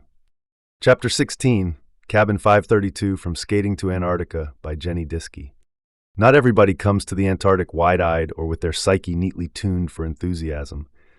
The British novelist Jenny Diskey took herself south in a state of wisecracking, deadpan melancholy, looking for a landscape that would soothe her the same way the sight of an all-white bedroom did. She found one, and in the process created a small classic of Antarctic iconoclasm. This is Antarctica, the neurotic version, very nearly the indoor version. The next morning around 6:15, I lay shivery in my bunk with a sore throat. I had a streaming head cold and felt ghastly, but it was okay since it was a traveling day. I had woken earlier, at 4, to the unrelenting daylight with a small damp weight inside of me, a tiny blueness. Perhaps it was a moment of panic at being out of reach of anywhere. I closed the beige curtains across the bed and dozed on and off. Later, I got my achy self up to look out of my window. Birds, pintados, petrels, black-browed albatross were wheeling around, dipping and diving on the wind. The surface of the water was dark, hardly lively, but active enough to create a gentle rocking motion that sent me back to bed to enjoy it. I carried on with Moby Dick and Ahab's search for the great white whale. I couldn't think of a circumstance that would improve my life, apart from not having a cold. Though soon I would have to get up to have breakfast, which meant other people, greeting, smiling, and talking. That felt like a bit of a trial. I skipped breakfast and both of the lectures designed to help fill our at-sea time, devoting the day to my cold, my bunk, my book, and the view from my window. I was perfectly contented. Sleeping, reading, and staring out at the snow and sea, I could have done this forever. Then in the evening, the first iceberg floated by.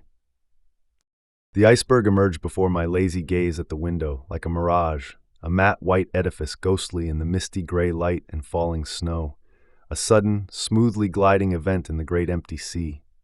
I blinked at it. There was none of the disappointing familiarity of something seen too often on TV. This startled with its brand new reality. The tannoy squawked into life, and Butch, the expedition leader, announced, "Ladies and gentlemen, we have icebergs." Time to get up. I pulled on a tracksuit and headed up to the bridge, where I discovered that we were proceeding into real Antarctica through a corridor of icebergs. For as far as the eye could see, to either side of us, icebergs lined our route. We were journeying along Iceberg Alley. It was absurdly symmetrical, like a boulevard in space. The bergs were tabular, flat as a table on top, as if someone has planed away their peaks. It took about an hour before we had sailed the length of Iceberg Alley, and all the time I and many of the other passengers stood and watched in silence. Later, in the early hours of the morning, more big bergs appeared, dotted about on the sea.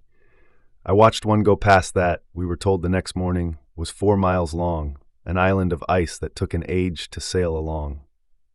I didn't get much sleep. I was feeling decidedly nauseous and having stomach cramps. The light-soaked night was spent divided between hovering over my toilet without quite throwing up and leaning out of the open window watching the superlunary white mountains float by. In keeping with the interesting disparity between my fantasies and the rest of the trip, the icebergs close up were not daydream white at all. Blue. Icebergs are blue. At their bluest, they are the color of David Hockney swimming pools, Californian blue, neon blue. The bergs were deepest blue at sea level, and where cracks and crevices gave a view of the depths where the ice was the oldest, and so compacted that all the air had been forced out. These floating mountains of blue ice shaded with white were not slick and shiny like ice rink ice. They were dense, matte islands of compressed icing sugar, confections that lit up the lead-colored sea and sky. All night they floated along, carved by wind and water into ancient shapes, ships, castles, monuments, mythic creatures. Antarctica has 70% of the world's fresh water locked up in the ice. Over the centuries, people have planned to utilize the bigger icebergs as a source of water in drought-stricken regions. The only problem has been how to get the bergs from where they are to where they're needed. Icebergs are one resource that the human race has failed to find a way to make use of. And these mountains of frozen water I watched floating on the surface of the sea are, as everyone knows, just the tip of the iceberg. 9/10 of each berg is below the waterline and melts faster than the bit you can see, so that eventually they become top-heavy and turn turtle into the sea. The scene from my cabin window was otherworldly. I am afraid there is no other, really apposite description. In the early hours of the morning, the light was pale silver, slightly misty. On the horizon, the clouds seemed to have settled down onto the sea and turned into another iceberg. It was impossible to tell what was cloud and what was berg in the distance. And there, close by the ship, was a single penguin on an iceberg that looked like a lion. The bird was riding on the lion's mane, standing stark still. I'd never seen a penguin look heroic before. It was 3:20 a.m. and luminous, misty daylight. We stopped off at Deception Island. The sight from the bridge was immortal. Deception Island is a caldera, a volcano summit that has collapsed to form a crater. One section sank far enough to allow the seawater to flood into the interior. The sea was veneered with a pattern of sea ice made up of perfectly sharp-edged rectangles that looked as thin as wafers and pure white, floating side by side with narrow channels of dark water in between. It was a chessboard of flat, floating squares of ice, as strange and orderly as anything I'd ever seen. It was shocking when the ship broke through one of the bigger rectangles. There was something terrible about this, about breaking up the pattern just because we wanted to get beyond it. The design was spoiled. The Zodiacs went ashore, but I remained on board, on the deck at the back of the boat, and stared all morning at the checkered ocean. Checkmate.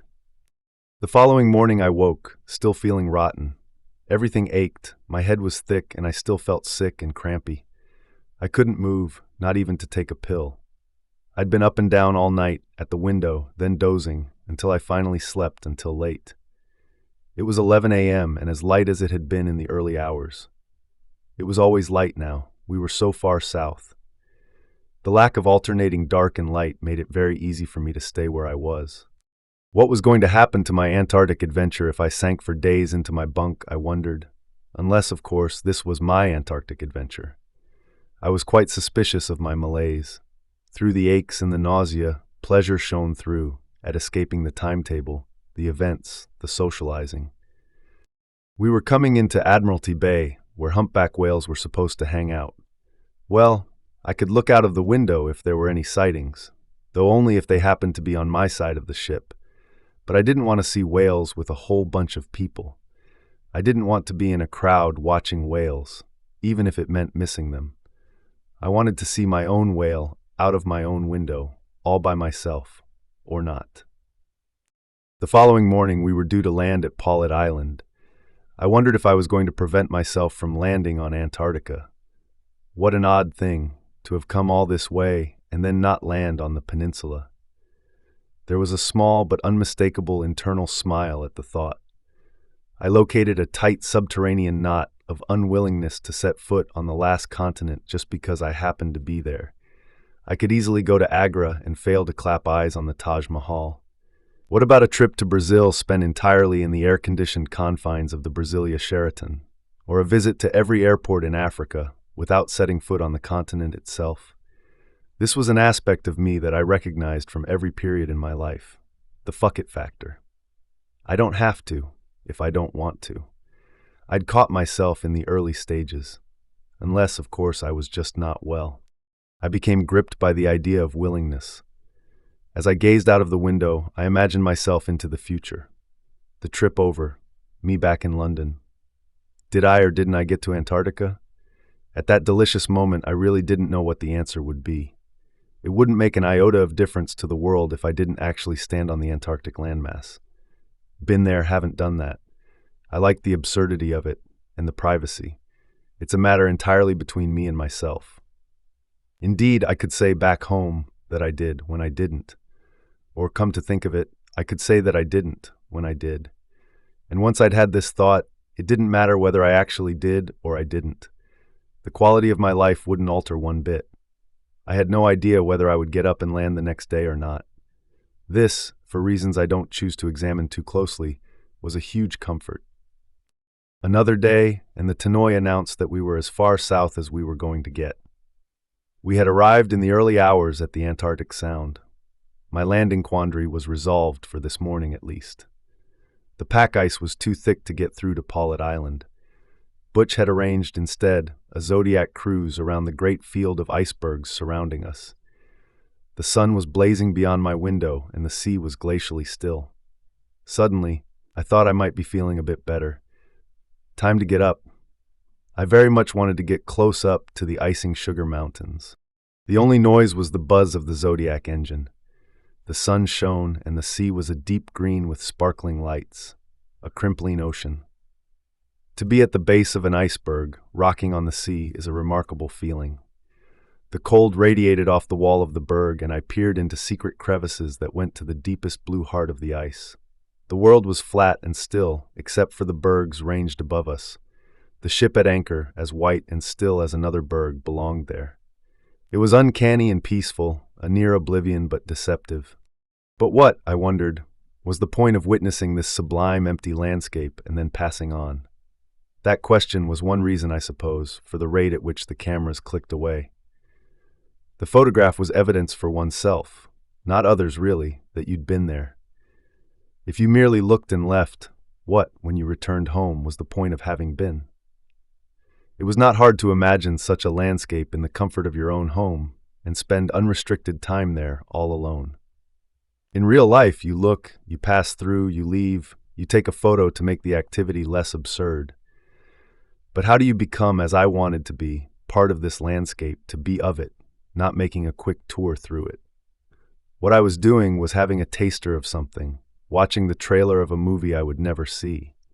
I would take this memory of a place in motionless flux back with me and add it to the Antarctic in my mind.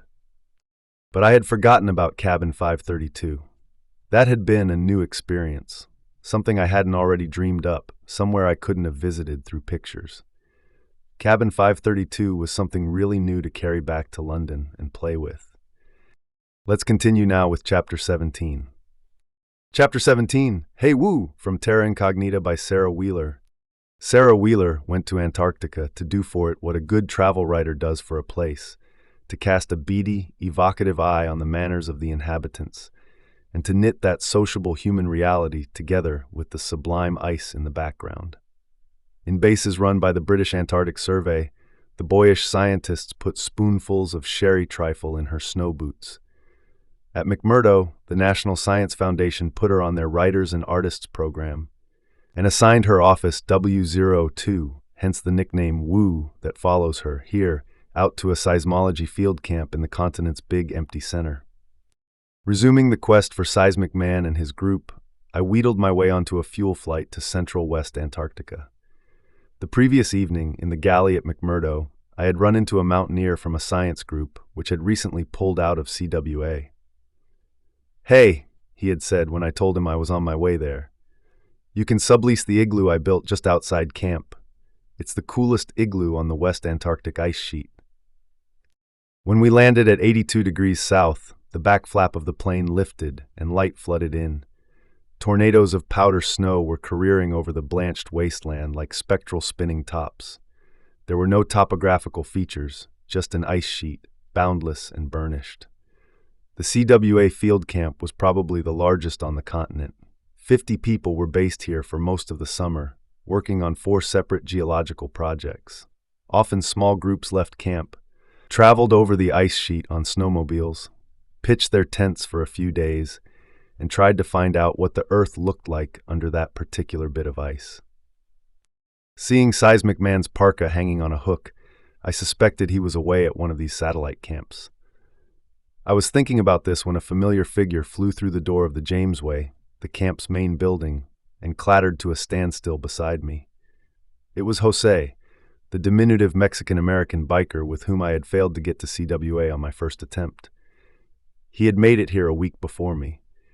In one long exhalation, he said that he had heard I'd come, that he and 2 others were about to set off to strike a satellite camp 30 miles away, that it would take about 24 hours, that I could go too if I wanted. Having trekked halfway across the continent to find Seismic Man, I left immediately without seeing him at all. I climbed into the back of a tracked vehicle and shook hands with a tall Alaskan in the driver's seat. "They call me Too Tall Dave," he said. The man next to him, a medical corpsman, looked as if he had just got up. His name was Chuck. Jose and I spread out in the back. It was a temperamental tucker which only liked traveling between 8 and 10 miles an hour. It was very warm inside. The ice was dappled with watery sunlight. "This," said Jose, "is what traveling in a covered wagon must have been like." After 5 hours, we reached a weather haven and a Scott tent. "Is this it?" I asked. "Yep," said Too Tall, swinging out of the tucker. I packed up the contents of the weather haven, while Jose and Too Tall dismantled it from the outside. The wind had dropped, but it was bitterly cold. "Why didn't the beakers do this themselves?" asked Too Tall irritably. A beaker is a slang term for a scientist. Next time they'll be asking us to wipe their butts. By the time we had finished loading the gear, it was 6 o'clock in the morning. We squatted in a banana sledge we had forgotten to pack up and opened 3 cartons of orange juice and a large bag of trail mix. I drove for the first 3 hours on the way back to camp.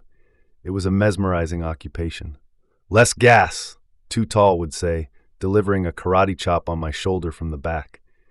The monotony was broken by the appearance of a bottle of bourbon. Jose set up a Walkman with speakers.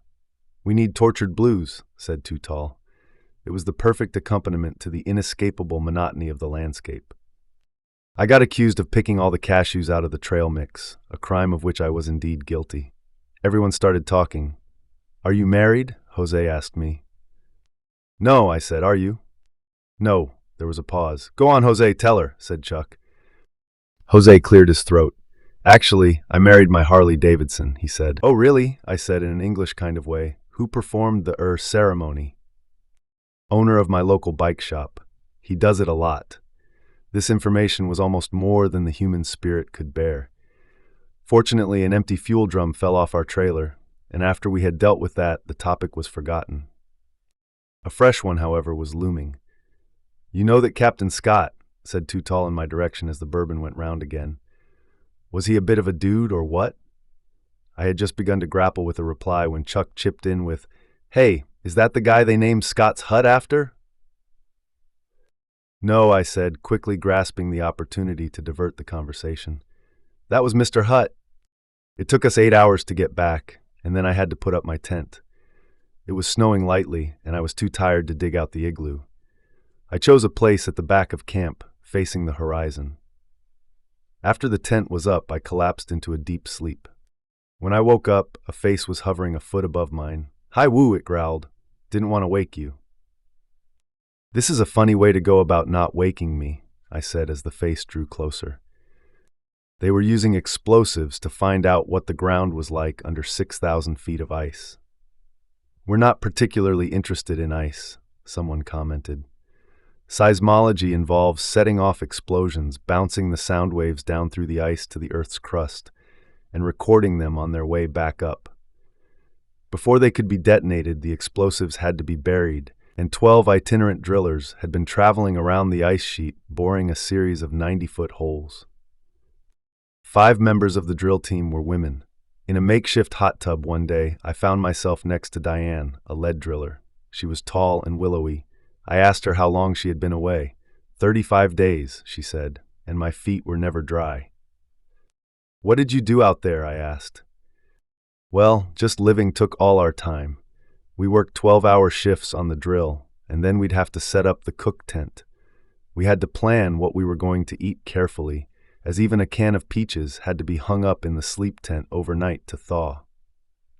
"Was it your ambition to do this kind of work?" I asked. "I do love it," she said. "I think this is the most magical place in the world. People say, 'But all you can see is white.' That's true, but I could never get bored on the drill when I can watch the dancing ice crystals and the halos twinkling round the sun. It's another world." The next day I moved into the igloo. It was at the back of what they called Tent City. Inside there was a carpet of rubber mats and a ledge ran all the way round. I spent 2 hours clearing away the pyramids of snow that had accumulated through the cracks. The brick spiraled to a tapering cork, filtering a blue fluorescent light. I was filled with the same sense of peace that I get in church. It was as if I had entered a temple. The blue light falling on the postcard of the birth of Venus I had propped on the ledge highlighted her knee-length auburn hair with an emerald sheen, and the flying angels had never looked more at home. I felt that Botticelli would have approved. Seismic Man had spent so long in the field that he said over at the end of whatever he was saying. When he had to set off an explosion, we rode far out from camp on his snowmobile. "You know what?" I said to him one day as I unpacked sausages of nitroglycerine. "People call this a sterile landscape because nothing grows, but I think it's pulsating with energy, as if it's about to explode, like one of these bombs." "Hell yes," he drawled. "I've often felt as if it's alive out here." "How are we measuring the sound waves?" I asked. "Well," he said, "what we're trying to do here is image the geology under 6,000 feet of ice. The sound waves we send down are refracted back to the surface and recorded by a line of ref techs, the sound wave equivalent of the tape recorder. The ref techs contain computers hooked up to geophones, and we have 90 of them on a line right now, recording away." On the way back, we stopped about 10 miles from camp to eat. A narrow strip of incandescent purpley blue light lay on the horizon between ice and sky, looking for all the world like the sea. It seemed to me that it would be almost impossible in this landscape not to reflect on forces beyond the human plane. "You're right," said Seismic Man when I mentioned this. "It's like plugging yourself into the spiritual equivalent of the national grid out here. Wasn't it Barry Lopez who wrote that Antarctica reflects the mystery that we call God?" I called what I sensed their God too, but you could give it many names.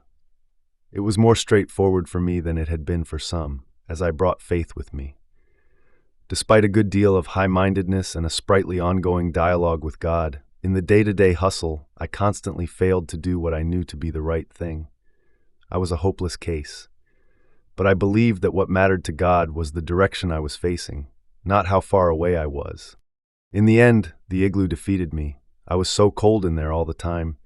I crept guiltily into one of the berthing Jamesways and lay on the floor behind a curtain. It was so easy. As the days were slipping away from me, I decided I ought to catch a lift back to McMurdo. I whipped up a bread and butter pudding as a farewell gift. Everyone came over to the plane to say goodbye. "See you in Mactown," said Seismic Man, squinting into the sunlight. I watched them get smaller and smaller until they disappeared into the ice.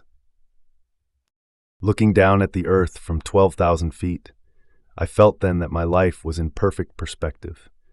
It was a sense of oneness with the universe. I belonged to it, just like the crystals forming on the wingtip.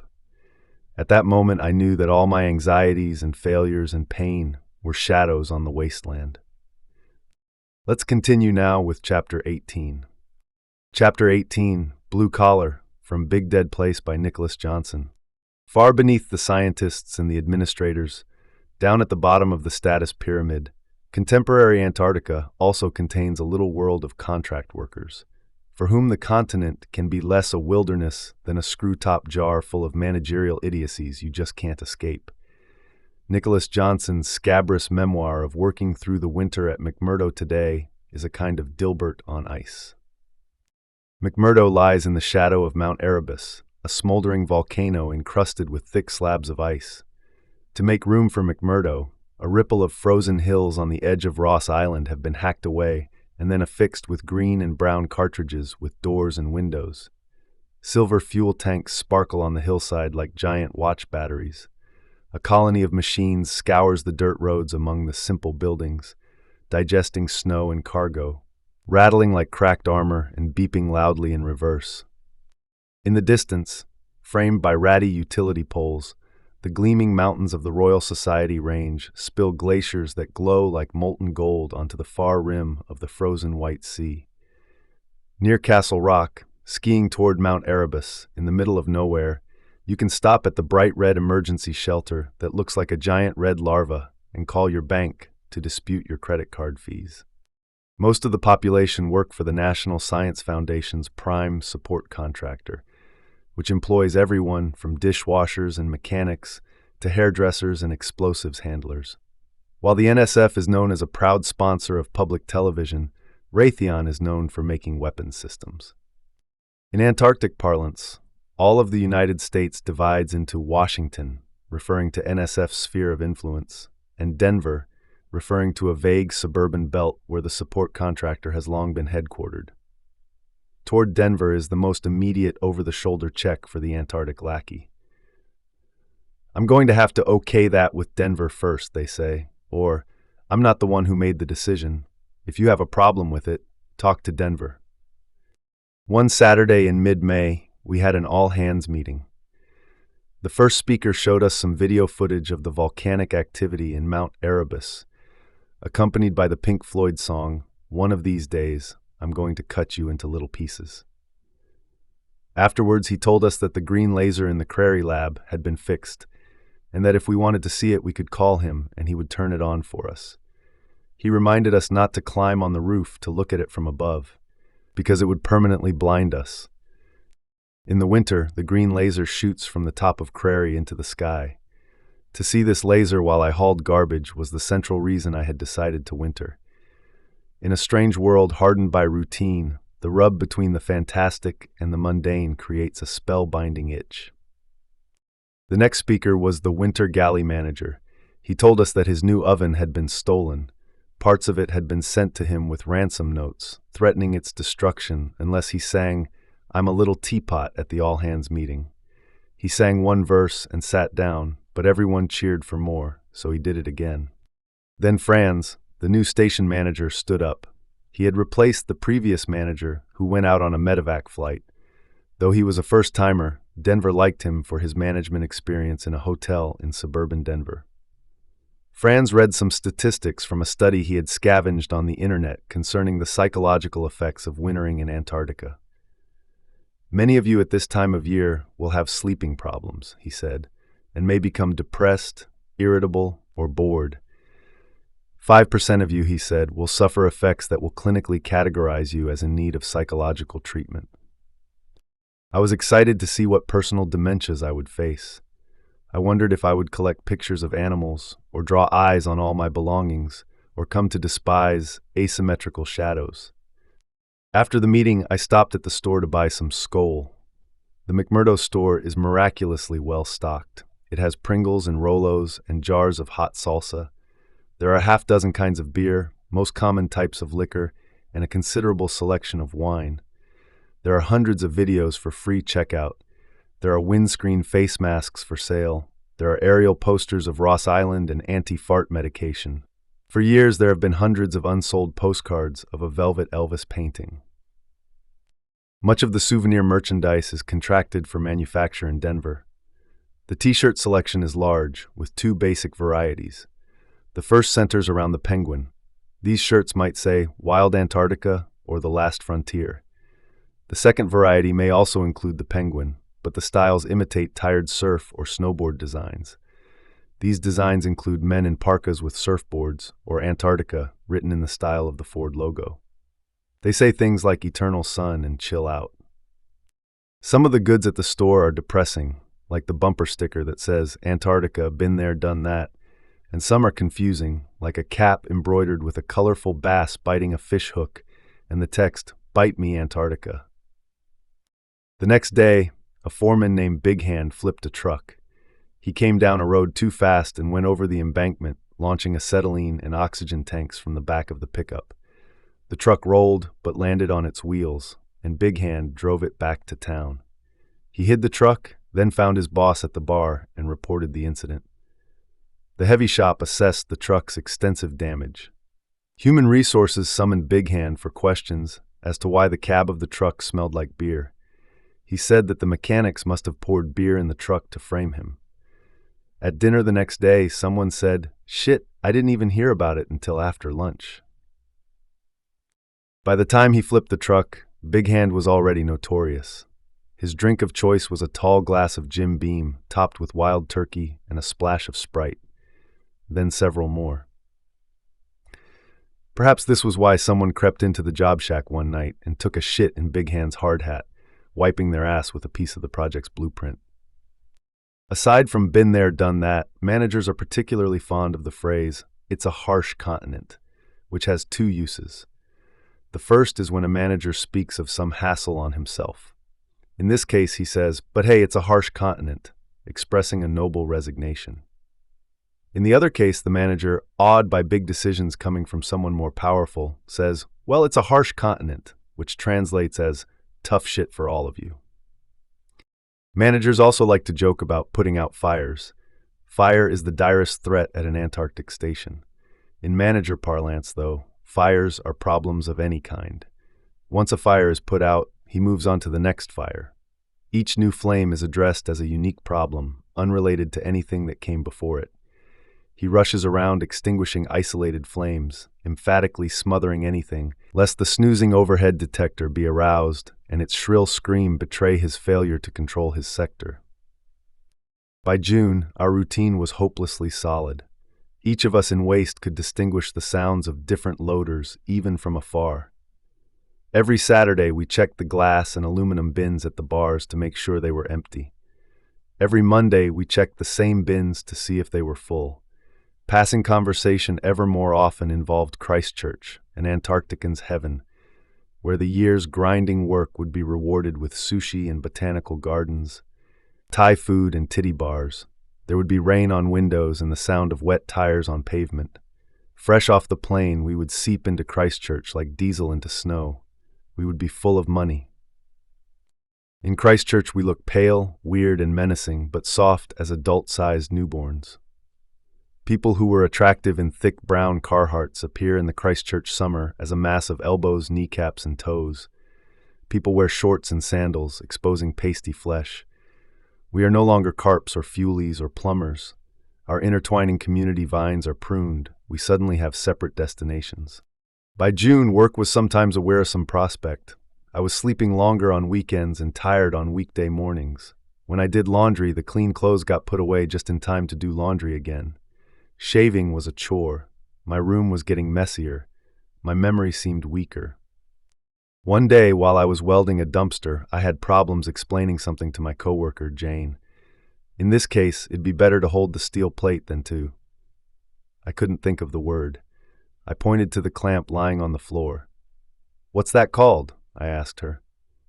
"Clamp," she said. "Then to clamp it," I finished. Jane said that pretty soon we would be speaking in grunts, merely pointing at things to name them and staring into space. We conclude now with Chapter 19. Chapter 19, In the Footsteps of Amundsen, 2016, from Antarctica, by Kim Stanley Robinson. The best nature writer in the U.S. at the moment happens also to write science fiction. This is a strand from the novel he wrote after a polar sojourn courtesy of the National Science Foundation's Artists and Writers Program. A wilderness adventure in the near future is going wrong for a group of wealthy clients and their burned-out guide, just as the party reaches the top of the Axel Heiberg Glacier. But as it does so, it generates a kind of tough-minded Californian elegy for the heroic age, wise about the difference between then and now, and about the space we ought to allot in our lives for Antarctic beauty. The others had all gone around the ice block to the higher belay. Val, the guide, and Jack, a client, had clipped their harnesses onto the belay rope and were just beginning to pull the sledge into line when the ice block above them leaned over with a groan and fell. Val leapt into the crevasse to the left, her only escape. The rope caught her fall and yanked her up by her harness. Then she was pulled down again hard as Jack was arrested by the same rope below her. For a second or two she was yanked all over the place, up and down like a puppet, slammed hard into the wall.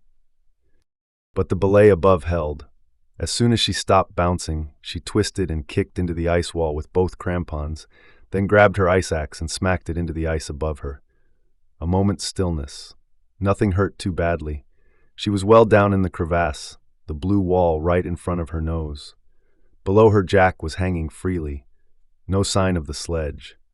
"We're okay," she shouted up. "Hold the belay. Don't move it." "Jack," she called down, "are you okay?" "Mostly," he replied.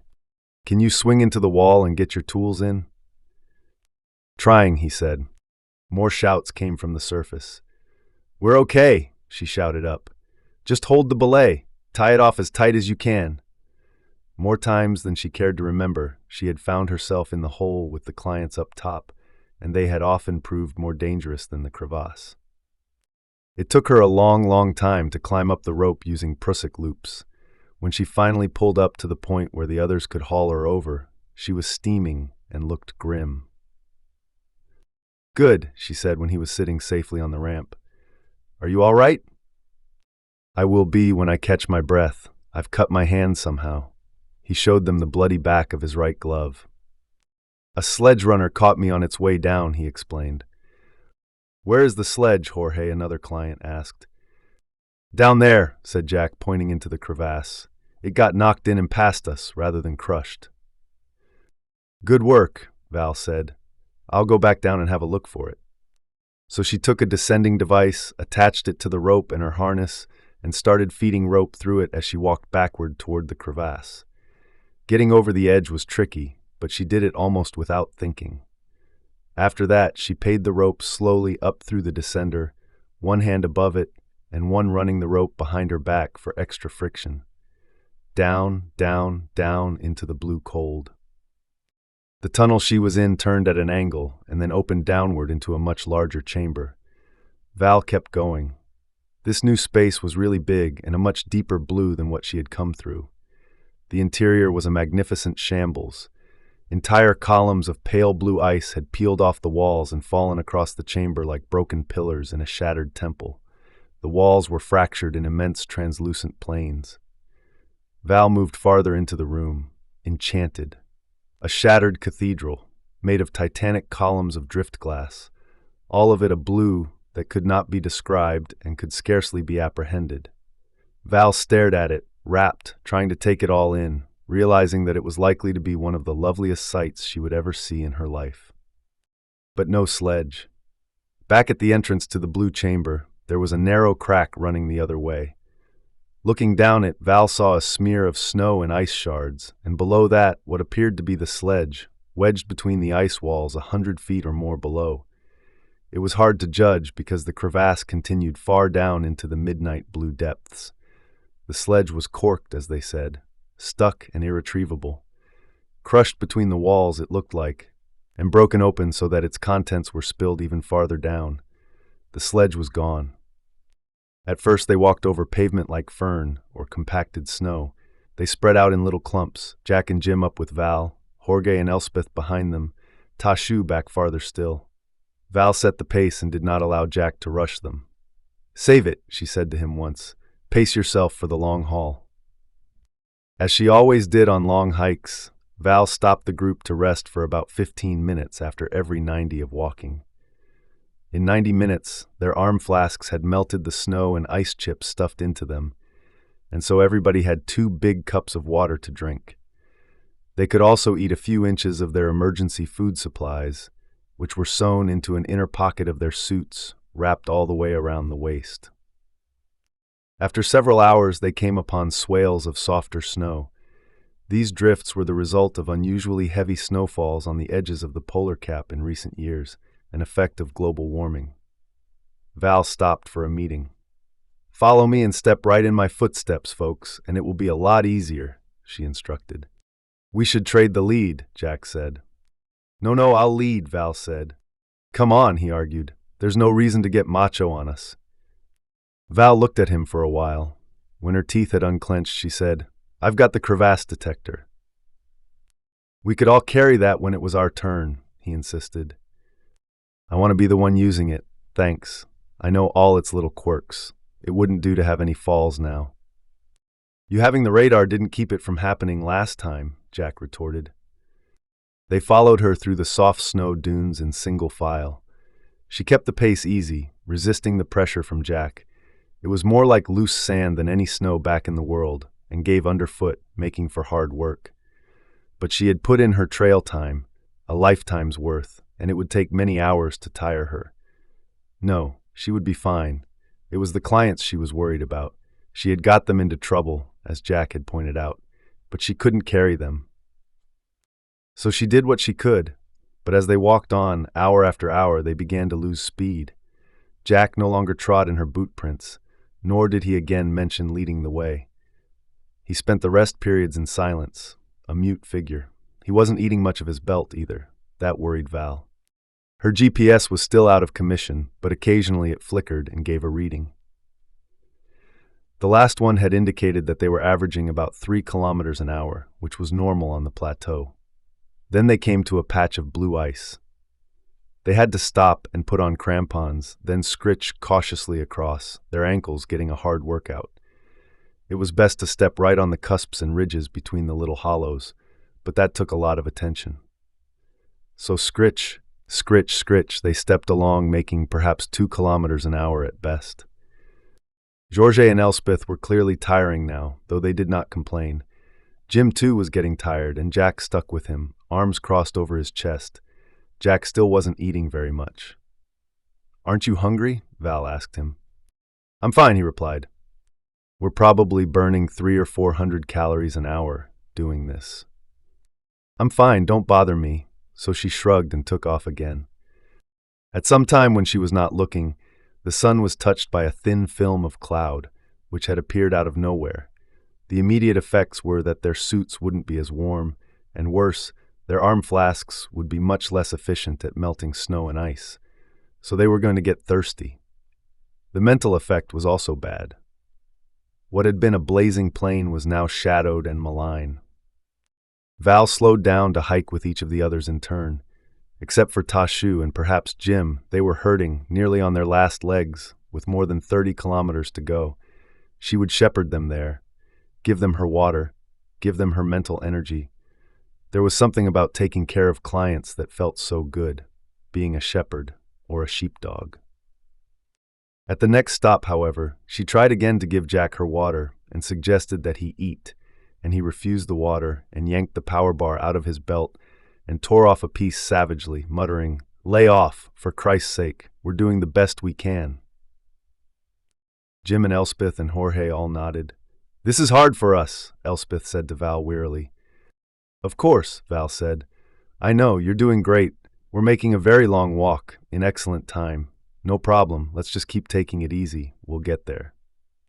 As soon as possible, she had them moving again, despite Elspeth's suggestion that they take a longer break. That would only allow muscles to stiffen up. Besides, the sheer impact of the cold made it impossible.